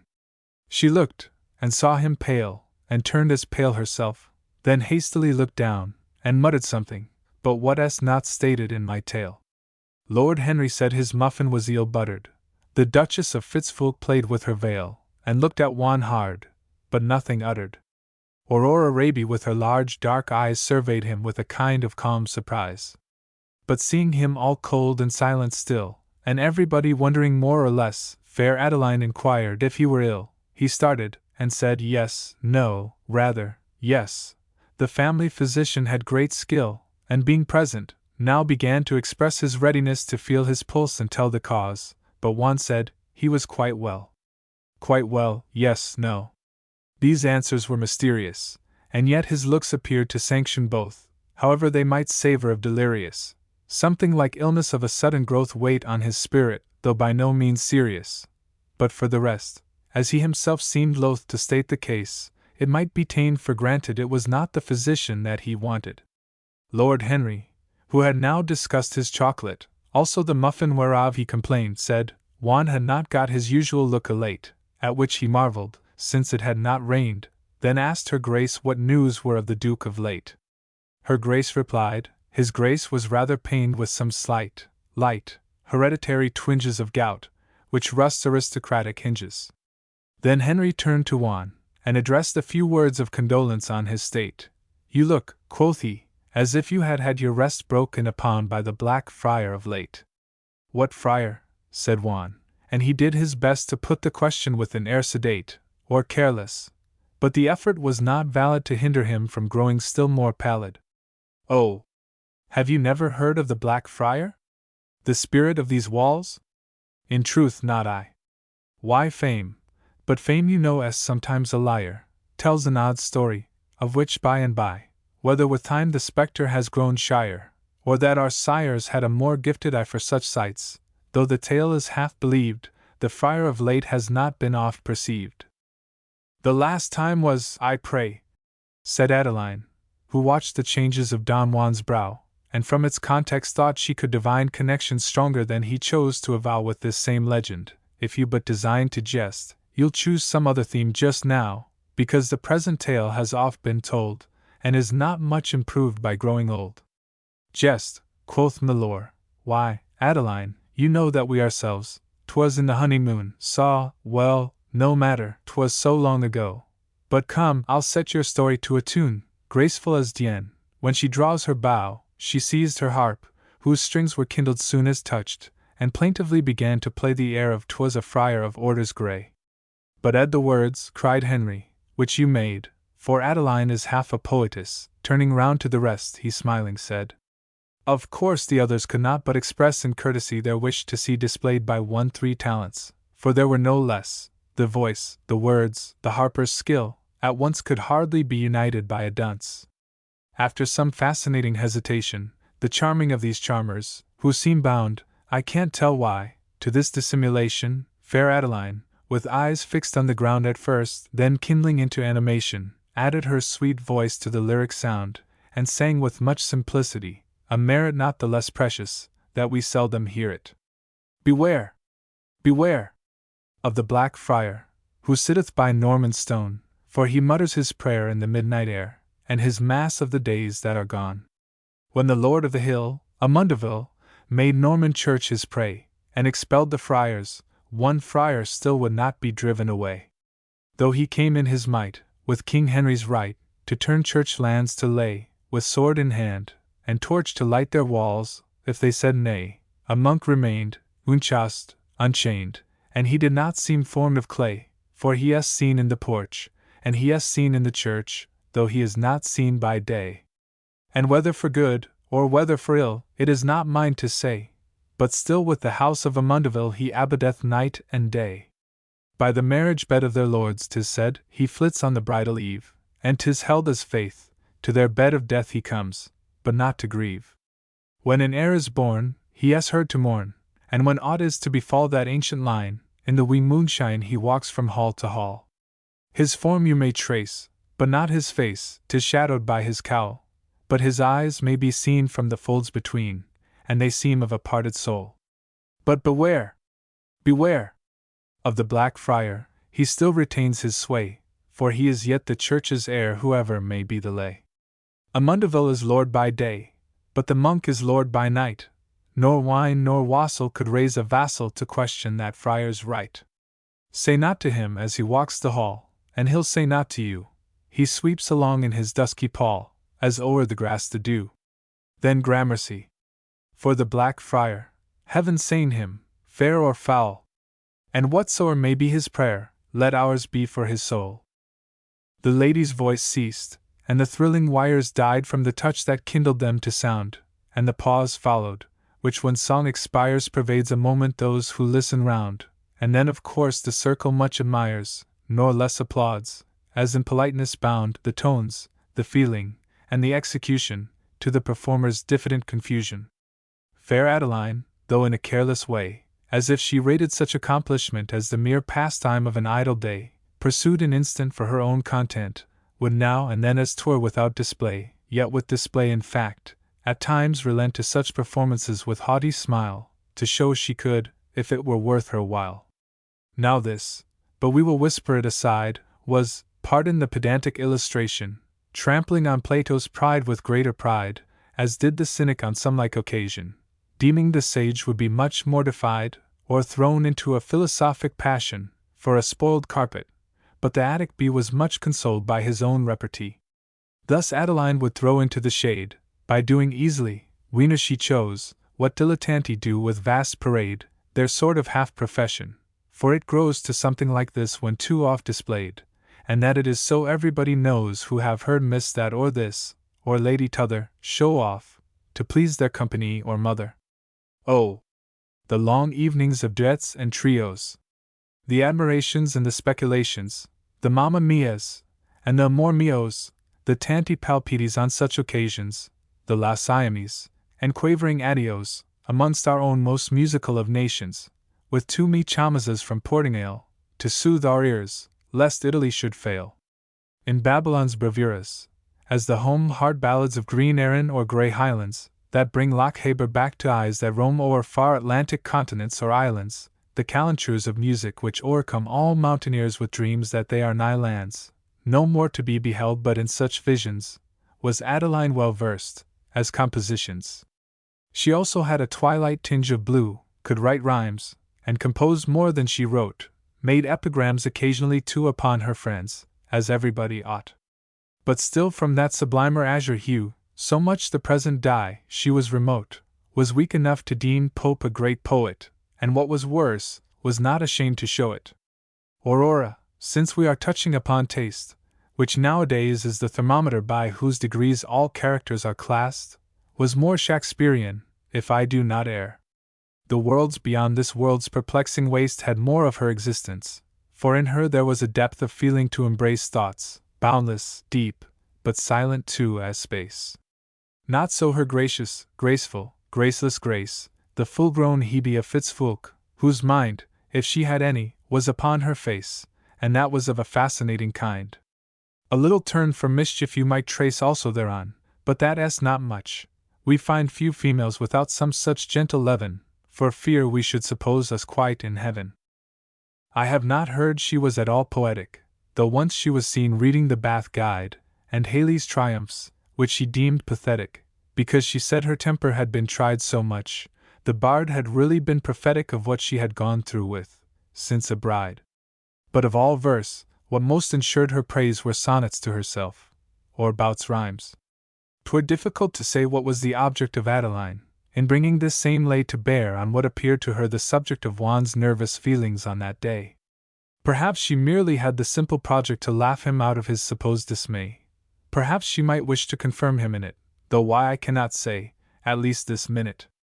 But so far the immediate effect was to restore him to his self-propriety, a thing quite necessary to the elect, who wish to take the tone of their society, in which you cannot be too circumspect, whether the mode be persiflage or piety, but wear the newest mantle of hypocrisy, on pain of much displeasing the gynocracy. And therefore Juan now began to rally his spirits, and without more explanation to jest upon such themes in many a sally. Her Grace, too, also seized the same occasion, with various similar remarks to tally, but wished for a still more detailed narration of this same mystic friar's curious doings, about the present family's deaths and wooings. Of these few could say more than has been said. They passed as such things do for a superstition with some, while others, who had more in dread the theme, half credited the strange tradition, and much was talked on all sides on that head, but Juan, when cross-questioned on the vision, which some supposed, though he had not avowed it, had stirred him, answered in a way to cloud it. And then, the midday having worn to one, the company prepared to separate, some to their several pastimes, or to none, some wondering 'twas so early, some so late. There was a goodly match, too, to be run between some greyhounds on my lord's estate, and a young racehorse of old pedigree matched for the spring, whom several went to see. There was a picture dealer who had brought a special Titian, warranted original, so precious that it was not to be bought, though princes the possessor were besieging all. The king himself had cheapened it, but thought the civil list he deigns to accept, obliging all his subjects by his gracious acceptation, too scanty, in these times of low taxation. But as Lord Henry was a connoisseur, the friend of artists, if not arts, the owner, with motives the most classical and pure, so that he would have been the very donor, rather than seller, had his wants been fewer, so much he deemed his patronage an honor, had brought the capo d'opera, not for sale, but for his judgment, never known to fail. There was a modern Goth, I mean a Gothic bricklayer of Babel, called an architect, brought to survey these grey walls, which though so thick, might have from time acquired some slight defect, who after rummaging the abbey through thick and thin, produced a plan whereby to erect new buildings of correctest conformation, and throw down old, which he called restoration. The cost would be a trifle, an old song, set to some thousands, 'tis the usual burden of that same tune. When people hum it long, the price would speedily repay its worth in an edifice no less sublime than strong, by which Lord Henry's good taste would go forth in its glory, through all ages shining sunny, for Gothic daring shone in English money. There were 2 lawyers busy on a mortgage Lord Henry wished to raise for a new purchase, also a lawsuit upon tenures burgage, and one on tithes, which sure are discord's torches, kindling religion till she throws down her gauge, untying squires to fight against the churches. There was a prize ox, a prize pig, and plowman, for Henry was a sort of Sabine showman. There were 2 poachers caught in a steel trap, ready for jail, their place of convalescence. There was a country girl in a close cap and scarlet cloak. I hate the sight to see, since, in youth, I had the sad mishap.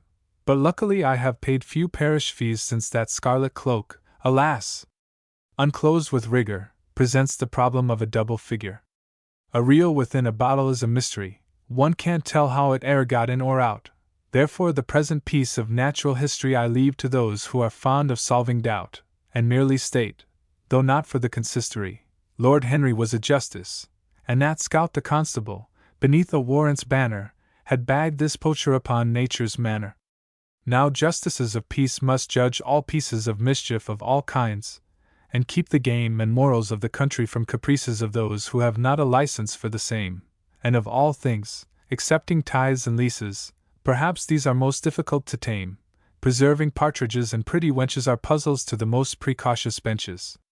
The present culprit was extremely pale, pale as if painted so, her cheek being red by nature, as in higher dames less hale 'tis white, at least when they just rise from bed. Perhaps she was ashamed of seeming frail, poor soul! For she was country born and bred, and knew no better in her immorality than to wax white, for blushes are for quality. Her black, bright, downcast, yet a spiegel eye, had gathered a large tear into its corner, which the poor thing at times essayed to dry, for she was not a sentimental mourner parading all her sensibility, nor insolent enough to scorn the scorner, but stood in trembling, patient tribulation, to be called up for her examination. Of course these groups were scattered here and there, not nigh the gay saloon of ladies gent.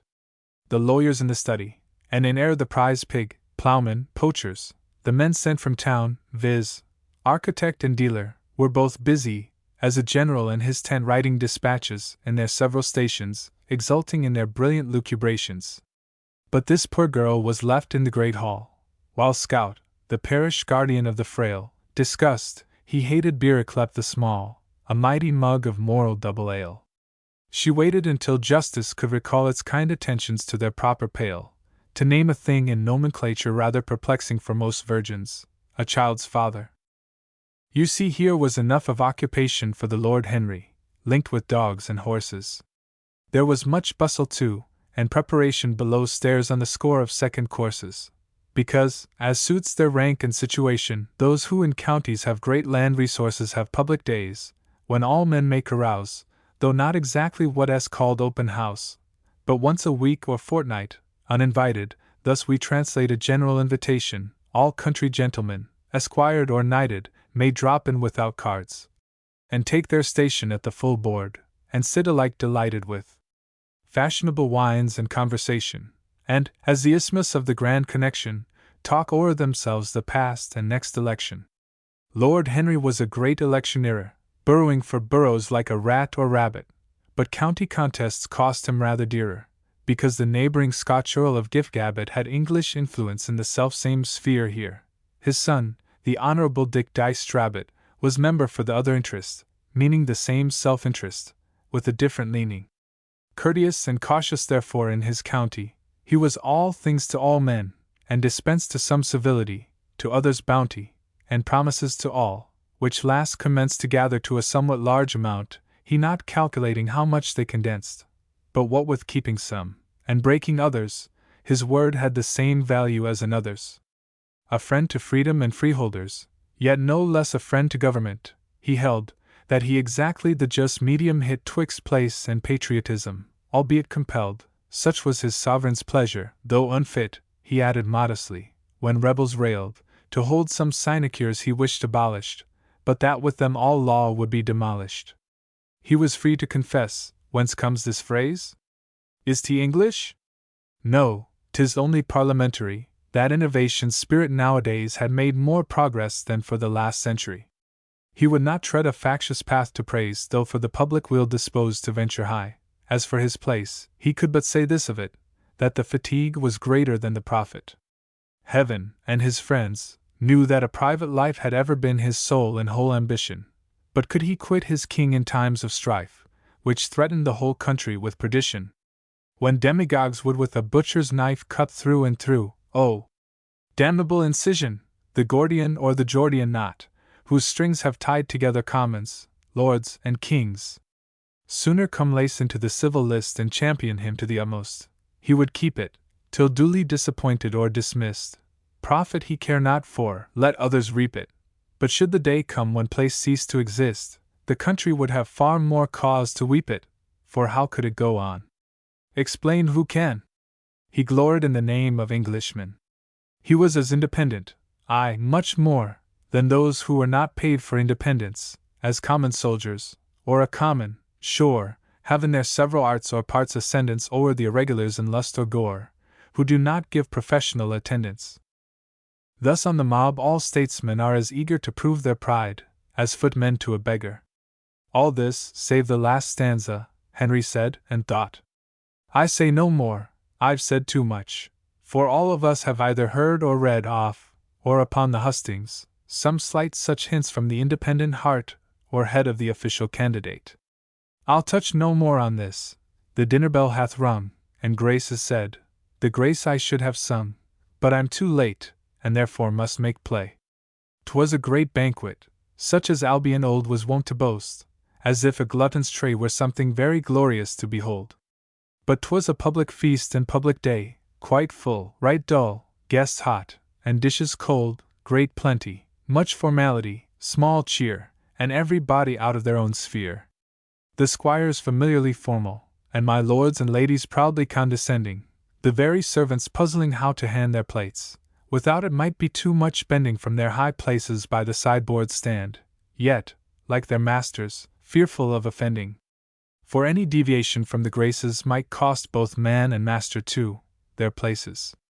There were some hunters bold, and coursers keen, whose hounds ne'er erred, nor greyhounds deigned to lurch, some deadly shots too, Septemberizers, seen earliest to rise, and last to quit the search of the poor partridge through his stubble screen. There were some massy members of the church, takers of tithes, and makers of good matches, and several who sung fewer psalms than catches. There were some country wags too, and, alas! some exiles from the town, who had been driven to gaze, instead of pavement, upon grass, and rise at 9 in lieu of long 11. And lo! Upon that day it came to pass, I sate next that o'erwhelming Son of Heaven, the very powerful parson, Peter Pith, the loudest wit I e'er was deafened with. I knew him in his livelier London days, a brilliant diner out, though but a curate, and not a joke he cut but earned its praise, until preferment, coming at a sure rate, O Providence! How wondrous are thy ways! Who would suppose thy gifts sometimes obdurate, gave him, to lay the devil who looks o'er Lincoln, a fat fin vicarage, and not to think on. His jokes were sermons, and his sermons jokes, but both were thrown away amongst the fens, for wit hath no great friend in aguish folks. No longer ready ears and shorthand pens imbibed the gay bon mot, or happy hoax. The poor priest was reduced to common sense, or to coarse efforts very loud and long, to hammer a hoarse laugh from the thick throng. There is a difference, says the song, between a beggar and a queen, or was, of late the latter worse used of the two we've seen, but we'll say nothing of affairs of state, a difference twixt a bishop and a dean, a difference between crockery ware and plate, as between English beef and Spartan broth, and yet great heroes have been bred by both. But of all nature's discrepancies, none upon the whole is greater than the difference beheld between the country and the town, of which the latter merits every preference from those who have few resources of their own, and only think, or act, or feel, with reference to some small plan of interest or ambition, both which are limited to no condition.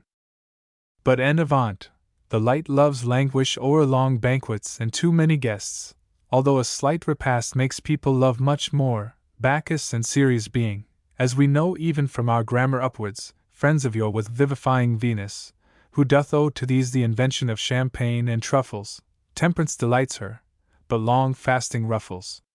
Dully passed o'er the dinner of the day, and Juan took his place, he knew not where, confused, in the confusion, and distrait, and sitting as if nailed upon his chair, though knives and forks clanked round as in a fray, he seemed unconscious of all passing there, till someone, with a groan, expressed a wish, unheeded twice, to have a fin of fish. On which, at the third asking of the banns, he started, and perceiving smiles around broadening to grins, he colored more than once, and hastily, as nothing can confound a wise man more than laughter from a dunce, inflicted on the dish a deadly wound, and with such hurry, that ere he could curb it he had paid his neighbor's prayer with half a turbot. This was no bad mistake, as it occurred, the supplicator being an amateur, but others, who were left with scarce a third, were angry, as they well might, to be sure. They wondered how a young man so absurd Lord Henry at his table should endure, and this, and his not knowing how much oats had fallen last market, cost his host 3 votes. They little knew, or might have sympathized, that he the night before had seen a ghost, a prologue which but slightly harmonized with the substantial company engrossed by matter, and so much materialized, that one scarce knew at what to marvel most of 2 things, how, the question rather odd is, such bodies could have souls, or souls such bodies.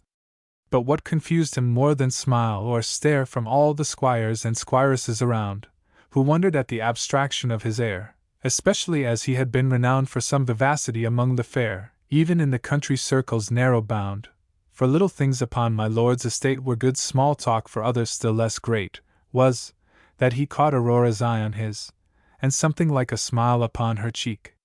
Now this he really rather took amiss. In those who rarely smile, their smiles bespeak a strong external motive, and in this smile of Aurora's there was not to pique or hope, or love, with any of the wiles which some pretend to trace in ladies' smiles. 'Twas a mere quiet smile of contemplation, indicative of some surprise and pity, and Juan grew carnation with vexation, which was not very wise, and still less witty, since he had gained at least her observation, a most important outwork of the city, as Juan should have known, had not his senses by last night's ghost been driven from their defenses. But what was bad, she did not blush in turn, nor seem embarrassed, quite the contrary. Her aspect was as usual, still, not stern, and she withdrew, but cast not down, her eye yet grew a little pale. With what concern? I know not, but her color ne'er was high, though sometimes faintly flushed, and always clear, as deep seas in a sunny atmosphere. But Adeline was occupied by fame this day, and watching, witching, condescending to the consumers of fish, fowl, and game, and dignity with courtesy so blending, as all must blend whose part it is to aim, especially as the 6th year is ending, at their lords, sons, or similar connections safe conduct through the rocks of re-elections.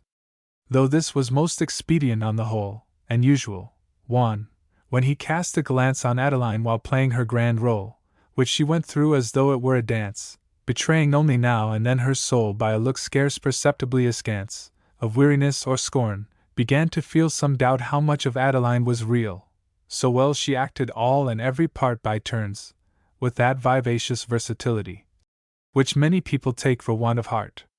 They err. 'Tis merely what is called mobility, a thing of temperament and not of art, though seeming so, from its supposed facility, and false, though true, for surely they're sincerest who are strongly acted on by what is nearest.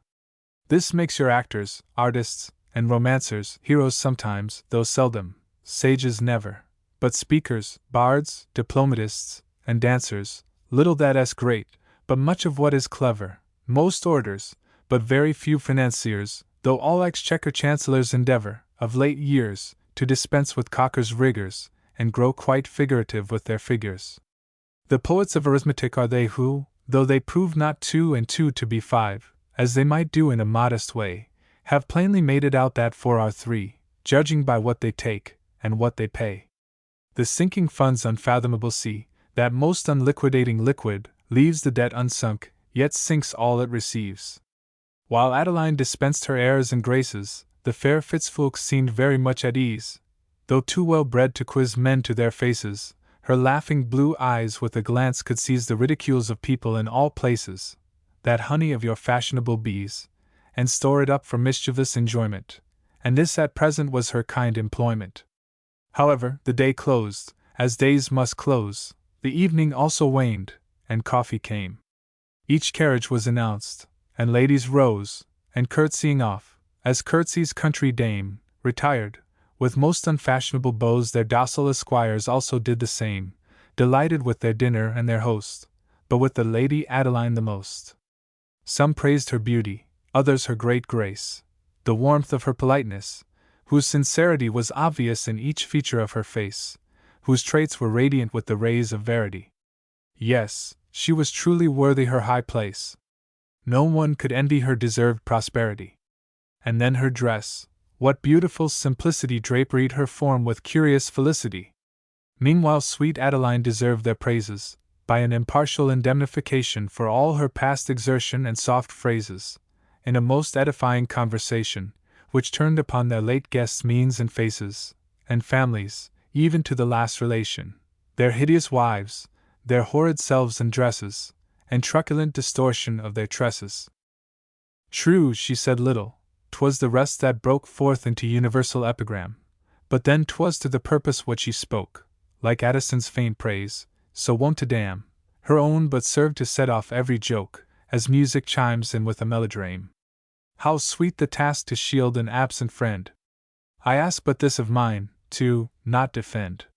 There were but two exceptions to this keen skirmish of wits o'er the departed, one Aurora, with her pure and placid mien, and Juan, too, in general behind none in gay remark on what he had heard or seen, sate silent now, his usual spirits gone. In vain he heard the others rail or rally, he would not join them in a single sally. 'Tis true he saw Aurora look as though she approved his silence. She perhaps mistook its motive for that charity we owe but seldom pay the absent, nor would look farther. It might or might not be so. But Juan, sitting silent in his nook, observing little in his reverie, yet saw this much, which he was glad to see. The ghost at least had done him this much good, in making him as silent as a ghost, if in the circumstances which ensued he gained esteem where it was worth the most. And certainly Aurora had renewed in him some feelings he had lately lost, or hardened, feelings which, perhaps ideal, are so divine, that I must deem them real, the love of higher things and better days, the unbounded hope, and heavenly ignorance of what is called the world, and the world's ways, the moments when we gather from a glance more joy than from all future pride or praise, which kindle manhood, but can ne'er entrance the heart in an existence of its own, of which another's bosom is the zone. Who would not sigh I tan quirhian that hath a memory, or that had a heart? Alas! Her star must fade like that of Dian, ray fades on ray, as years on years depart. Anacreon only had the soul to tie an unwithering myrtle round the unblunted dart of Eros.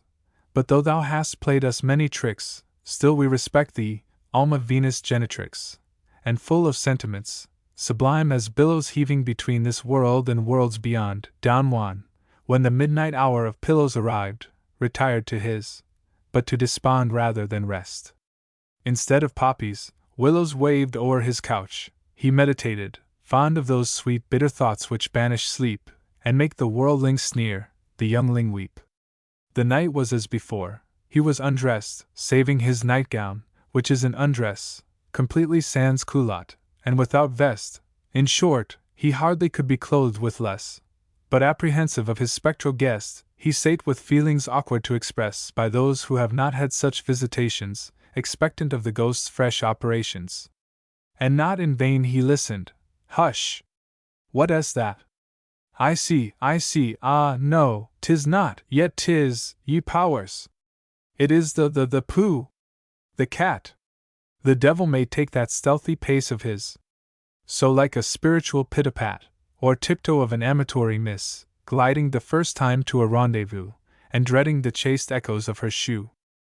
Again, what is tea? The wind? No, this time it is the sable friar as before, with awful footsteps regular as rhyme, or, as rhymes may be in these days, much more. Again through shadows of the night sublime, when deep sleep fell on men, and the world wore the starry darkness round her like a girdle spangled with gems, the monk made his blood curdle. A noise like to wet fingers drawn on glass, which sets the teeth on edge, and a slight clatter, like showers which on the midnight gusts will pass, sounding like very supernatural water, came over Juan's ear, which throbbed, alas! For immaterialism is a serious matter, so that even those whose faith is the most great in souls immortal, shun them tete-a-tete. Were his eyes open? Yes. and his mouth too. Surprise has this effect, to make one dumb, yet leave the gate which eloquence slips through as wide as if a long speech were to come. Nigh and more nigh the awful echoes drew, tremendous to a mortal tympanum. His eyes were open, and, as was before stated, his mouth. What opened next? The door. It opened with a most infernal creak, like that of hell. Lasciate ogni speranza voce entrate. The hinge seemed to speak, dreadful as Dante's rima, or this stanza, but all words upon such themes are weak. A single shade is sufficient to entrance hero, for what is substance to a spirit? Or how is matter trembles to come near it? The door flew wide, not swiftly, but, as fly the seagulls, with a steady, sober flight, and then swung back, nor close, but stood awry, half letting in long shadows on the light, which still in Juan's candlesticks burned high, for he had two, both tolerably bright, and in the doorway, darkening darkness, stood the sable friar in his solemn hood. Between two worlds life hovers like a star, twixt night and morn, upon the horizon's verge. How little do we know that which we are! How less what we may be! The eternal surge of time and tide rolls on, and bears afar our bubbles, as the old burst, new emerge, lashed from the foam of ages, while the graves of empires heave but like some passing waves. Don Juan shook, as erst he had been shaken the night before, but being sick of shaking, he first inclined to think he had been mistaken, and then to be ashamed of such mistaking. His own internal ghost began to awaken within him and to quell his corporal quaking, hinting that soul and body on the whole were odds against a disembodied soul. And then his dread grew wrath, and his wrath fierce, and he arose, advanced. The shade retreated, but Juan, eager now the truth to